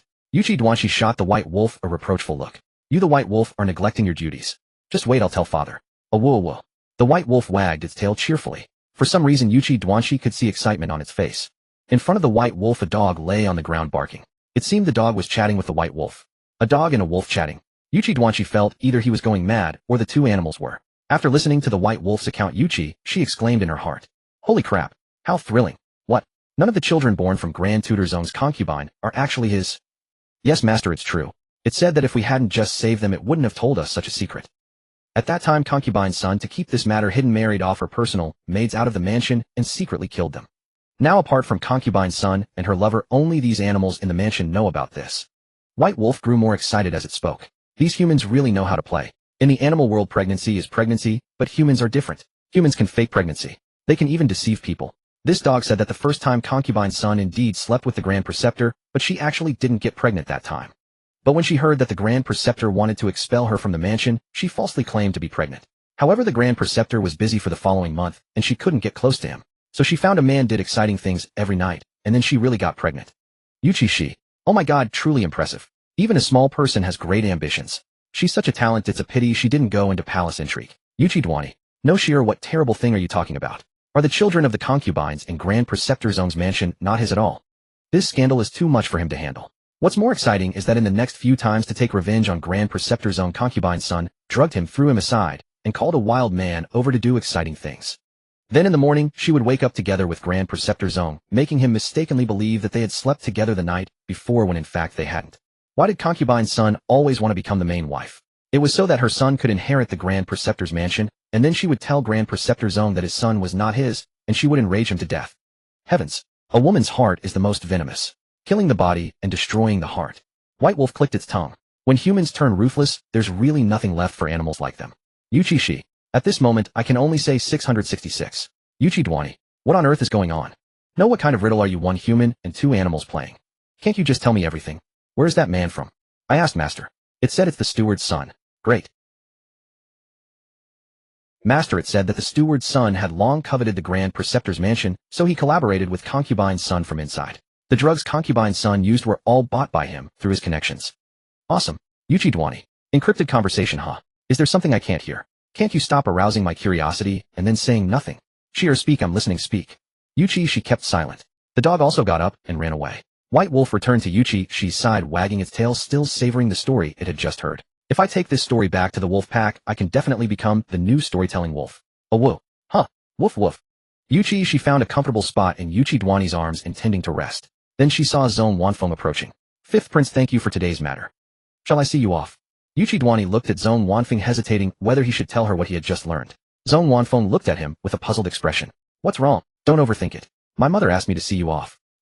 Is this the little princess? When did she arrive? Zone Wanfeng's eyes lit up. Yuchi Xi's drowsiness also vanished, and she immediately smiled and waved at her. Yuchi Xi shook his head. Hey, no, I didn't overthink it. Sheer, well, couldn't sleep, so her guard brought her out for a walk. Children, they all get fussy at night. Yuchi Xi pointed to Jing Huayan in the shadows. He had only noticed him just now. If Jing Huayan hadn't moved, he would have remained hidden in the dark without stirring. At this moment, Grand Preceptor Zone came out. Fifth Prince, I also wish to see you off. We owe much to you today. If it weren't for the Fifth Prince saving them, they would have been long gone. Yuchi Xi looked at Grand Preceptor Zone with a face full of pity. Grand Preceptor Zone, what's going on? Although my hand hurt from hitting the pillar, just now it's not to the point of being pitted. Could it be that the Fifth Prince has finally discovered Wanfeng's true nature? Has he finally taken pity on me being oppressed and bullied by Wanfeng every day? Oh ho, Grand Preceptor Zone, it seems you're being cuckolded. It's so green you could graze cattle and sheep there. You don't know yet. None of the children your concubines bore are yours. They are all your steward's sons. They also want to take over your Grand Preceptor's mansion. Yuchi Xi. As soon as Grand Preceptor Zong appeared, he got the full story. Awesome. I know his future father-in-law being bullied. Like this, how could he be happy? Let's start over. Future father-in-law is truly pitiful, truly aggrieved. Those people are truly inhuman. Yuchi Xi hesitated for a moment, but finally decided to tell them. Grand Preceptor Zong, have you noticed that none of the children your concubines bore resemble you? Grand Preceptor Zong nodded. Yes, that's true. Some children take after their mother. What's wrong? Why did the Fifth Prince suddenly bring this up? Is there a possibility that they don't resemble their mother that much, but rather someone in your mansion? Even as slow as he was, Grand Preceptor Zong understood Yuchi X's intention. Fifth Prince, please speak directly. I just saw your steward's son. I noticed that he bears a striking resemblance to the two concubine-born young ladies I saw that day. They, on the other hand, don't look much like you. Just now those two concubine-born young masters also ran out. I caught a glimpse of them, and they are almost 80% similar to the steward's son. That was Yuchi X's casual lie. Otherwise, how could he explain that he heard his sister's thoughts? That wouldn't do, he didn't want his sister to find out. Grand Preceptor Zone Wanfeng burst out laughing. No way, you must have been mistaken. If he can't even recognize his own children, or has been raising someone else's children for so long, wouldn't that make my father look like a fool? Grand Preceptor Zone. He had reason to suspect that girl Wanfeng was deliberately mocking him. Fifth Prince, although I also hope what you say is true, this matter cannot be spoken frivolously. To be honest, he didn't want those children either. But since they were conceived and born, what could he do? He had no choice but to raise them. It wouldn't be right to have them aborted. Yuchi Xi stepped forward and patted Grand Preceptor Zong on the shoulder. Grand Preceptor Zong, you should investigate thoroughly. Then we'll take our leave. If my mother wakes up and doesn't see Shears, she'll worry. With that, Yuchi Xi looked at Zong Wanfeng. Miss Zong, see you tomorrow. Zong Wanfeng nodded slightly. Yuchi Xi left with Yuchi Xi. White Wolf quickly chased after them. Hey, my wings are gone, master. Wait for me, wait for me. I can't use light kung fu. You can run back slowly, consider it as weight loss. You've gained a lot in a few days, you need to control your weight. White Wolf. Boo-hoo, I just want to be chubby. Jing Huayan glanced at them, then flickered away to catch up. Zong Wanfeng looked at Grand Preceptor Zong. Father, are you going to investigate? Grand Preceptor Zong nodded. Since the Fifth Prince had brought it up, he must have discovered something. If you really have been raising someone else's children for so many years. Zong Wanfeng patted Grand Preceptor Zong on the shoulder. Old man, you're something else. If this gets out, your colleagues will probably laugh at you every night before sleeping. Even the old ancestors' coffin lids will be hard to hold down. Grand Preceptor Zong. Why did he get the impression that this girl was gloating? The following day, Yuchi Xi went to report to Emperor Dawu early in the morning, claiming that yesterday Shears, White Wolf, had taken her out of the palace. Emperor Dawu flew into a rage and imprisoned the White Wolf, starving it for a day as a lesson. Meanwhile, Grand Preceptor Zong had the steward's son arrested and taken to the yamen. After thorough interrogation, he confessed everything. Indeed, the child in concubine's son's belly was his. He had truly wanted the Grand Preceptor's mansion and had been secretly covering for concubine's son all along. Grand Preceptor Zong, before he could seek out concubine's son himself, a maid from her courtyard came rushing to report that she and her two daughters were already dead.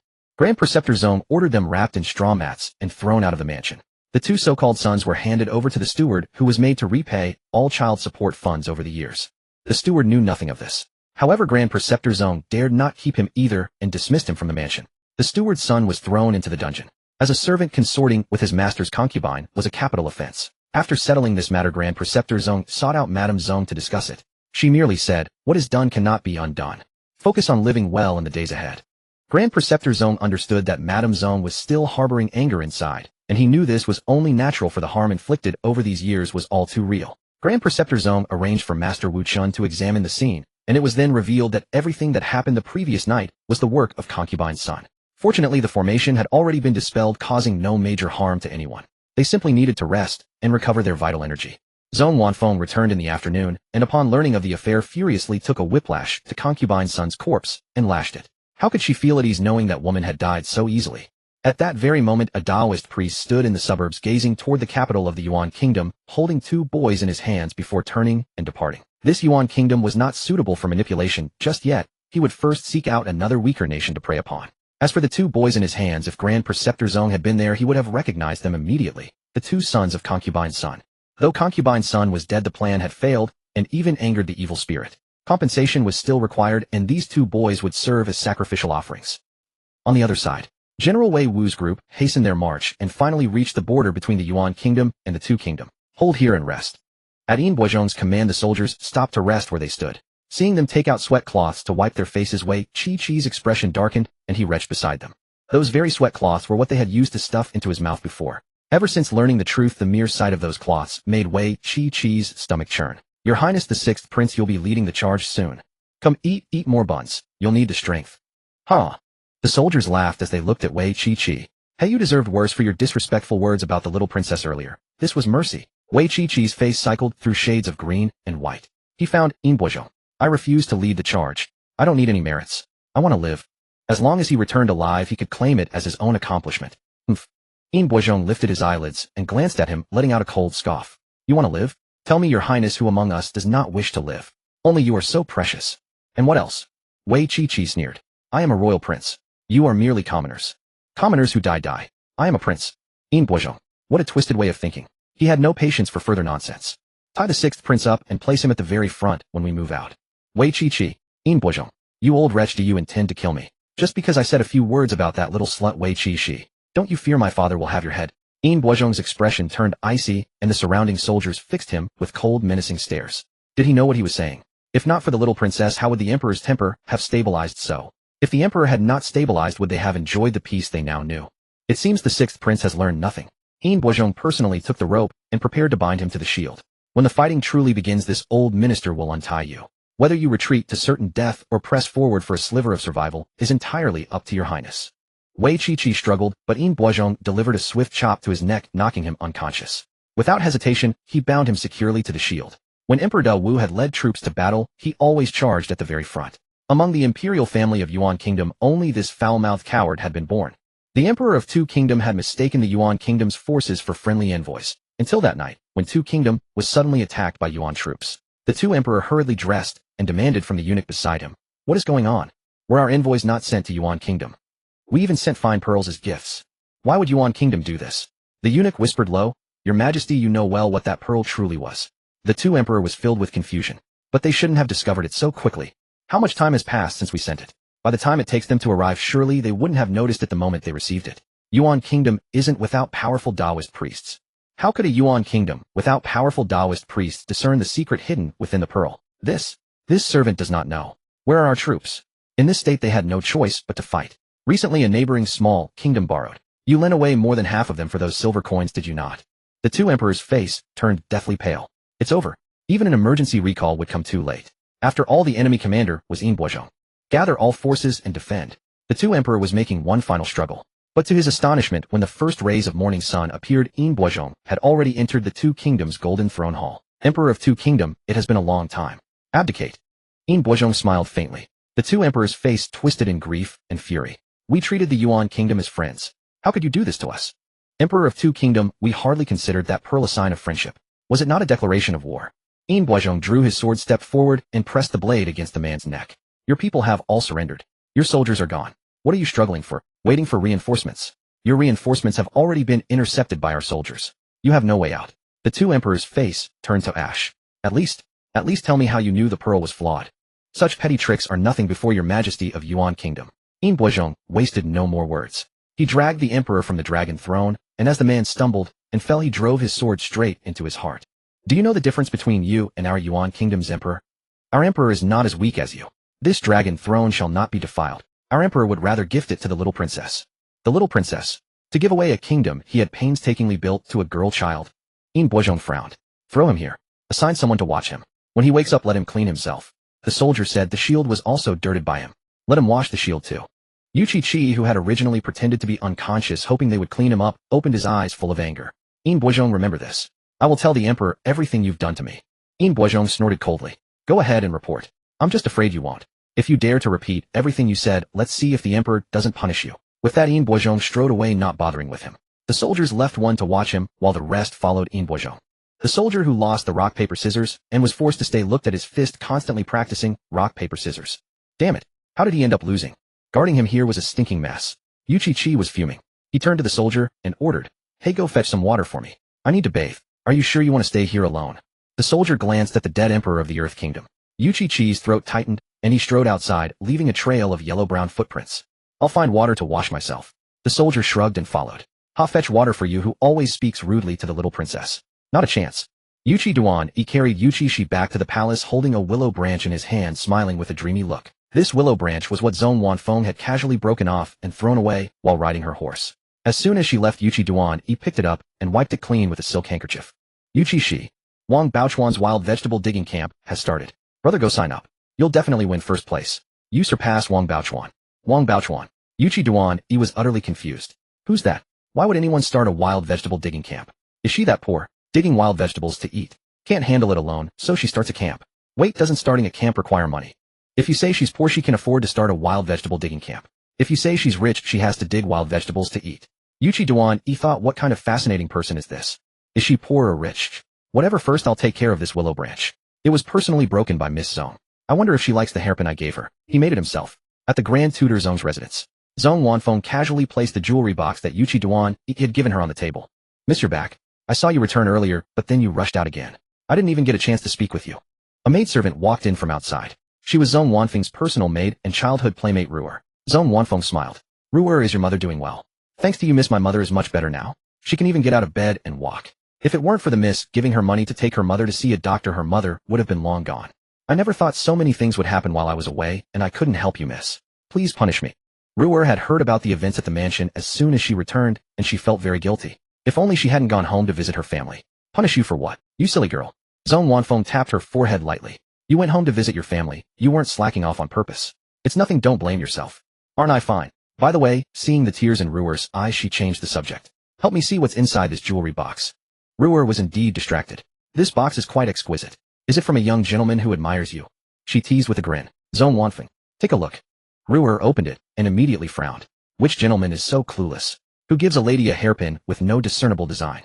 This mess of a lump, one would think it's really unlucky. Ruer felt indignant for her mistress. This hairpin doesn't suit you.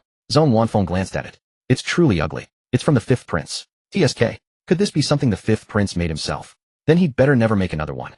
Ruer's eyes widened in disbelief. She recalled what the madam had told her when she returned to the mansion today, that she should do her utmost to bring the Miss and the fifth prince together. This. Ruer picked up the hairpin and examined it closely, then spoke against her conscience. I think this hairpin is, unique. It looks handmade, full of heartfelt intention. You can tell it was made with love. Zhong Wanfeng, Ruer, you. She looked incredulous. When you went to see your mother, did you also have the doctor check your eyes? You haven't developed an eye condition, have you? To actually see love in this hairpin? Yikes. Zhong Wanfeng got goosebumps all over. Ruer made a face of embarrassment. Miss, please don't tease me. I just heard that the fifth prince has feelings for you. She was only trying to bring the Miss and the fifth prince together. Don't just believe hearsay. Seeing is believing. Zhong Wanfeng lightly tapped her forehead. This hairpin. Let's set it aside for now. Yes. Yuchi Xi was held in Consort Xian's arms. They both looked up at Yuchi Duan, who was caressing a willow branch and grinning foolishly. Consort Xian. It's hopeless. I must summon an imperial physician to check Ichi's brain immediately. She beckoned Xiaoxiang over and whispered in her ear, send for Dr. Gan to examine the fifth prince. Yes. Xiaoxiang acknowledged and left. Mother, this brother of mine is already in the terminal stage of lovesickness. There's no saving him. Give up on him and train me the little one. I'm not lovesick. I only love beauties. I want to give every beauty in the world a home. Consort Xian, who taught Sheer this? Was it that bastard Yuchi Duan? He never teaches anything good. Sheer spent 2 days with him, and this is what he taught her. After all, Sheer had never said such things before. Dr. Gon arrived quickly. He came forward to pay his respects. Consort Xian gave him a meaningful look, and Dr. Gon instantly understood. He stepped forward to take Yuchi Duan Yi's pulse. Yuchi Duan Yi finally came back to his senses and looked at Dr. Gon. Oh, Dr. Gon, what a coincidence. What are you doing here? Didn't you go to explode feces today? Dr. Gon, I advise you to shut up, Fifth Prince. Consort Xian looked at Dr. Gon with astonishment. So this is what Dr. Gon does in private. Dr. Gon, Fifth Prince, your pulse is still under my fingers. Dr. Gon stroked his beard, looking serious. Fifth Prince, this is a joy. Joy pulse. Yuchi Duan Yi's voice rose, and he gasped in shock. Consort Xian swayed, but Xiaoxiang quickly steadied her. Your Highness, the little princess is still in your arms. Consort Xian steadied herself instantly. She was as steady as a rock.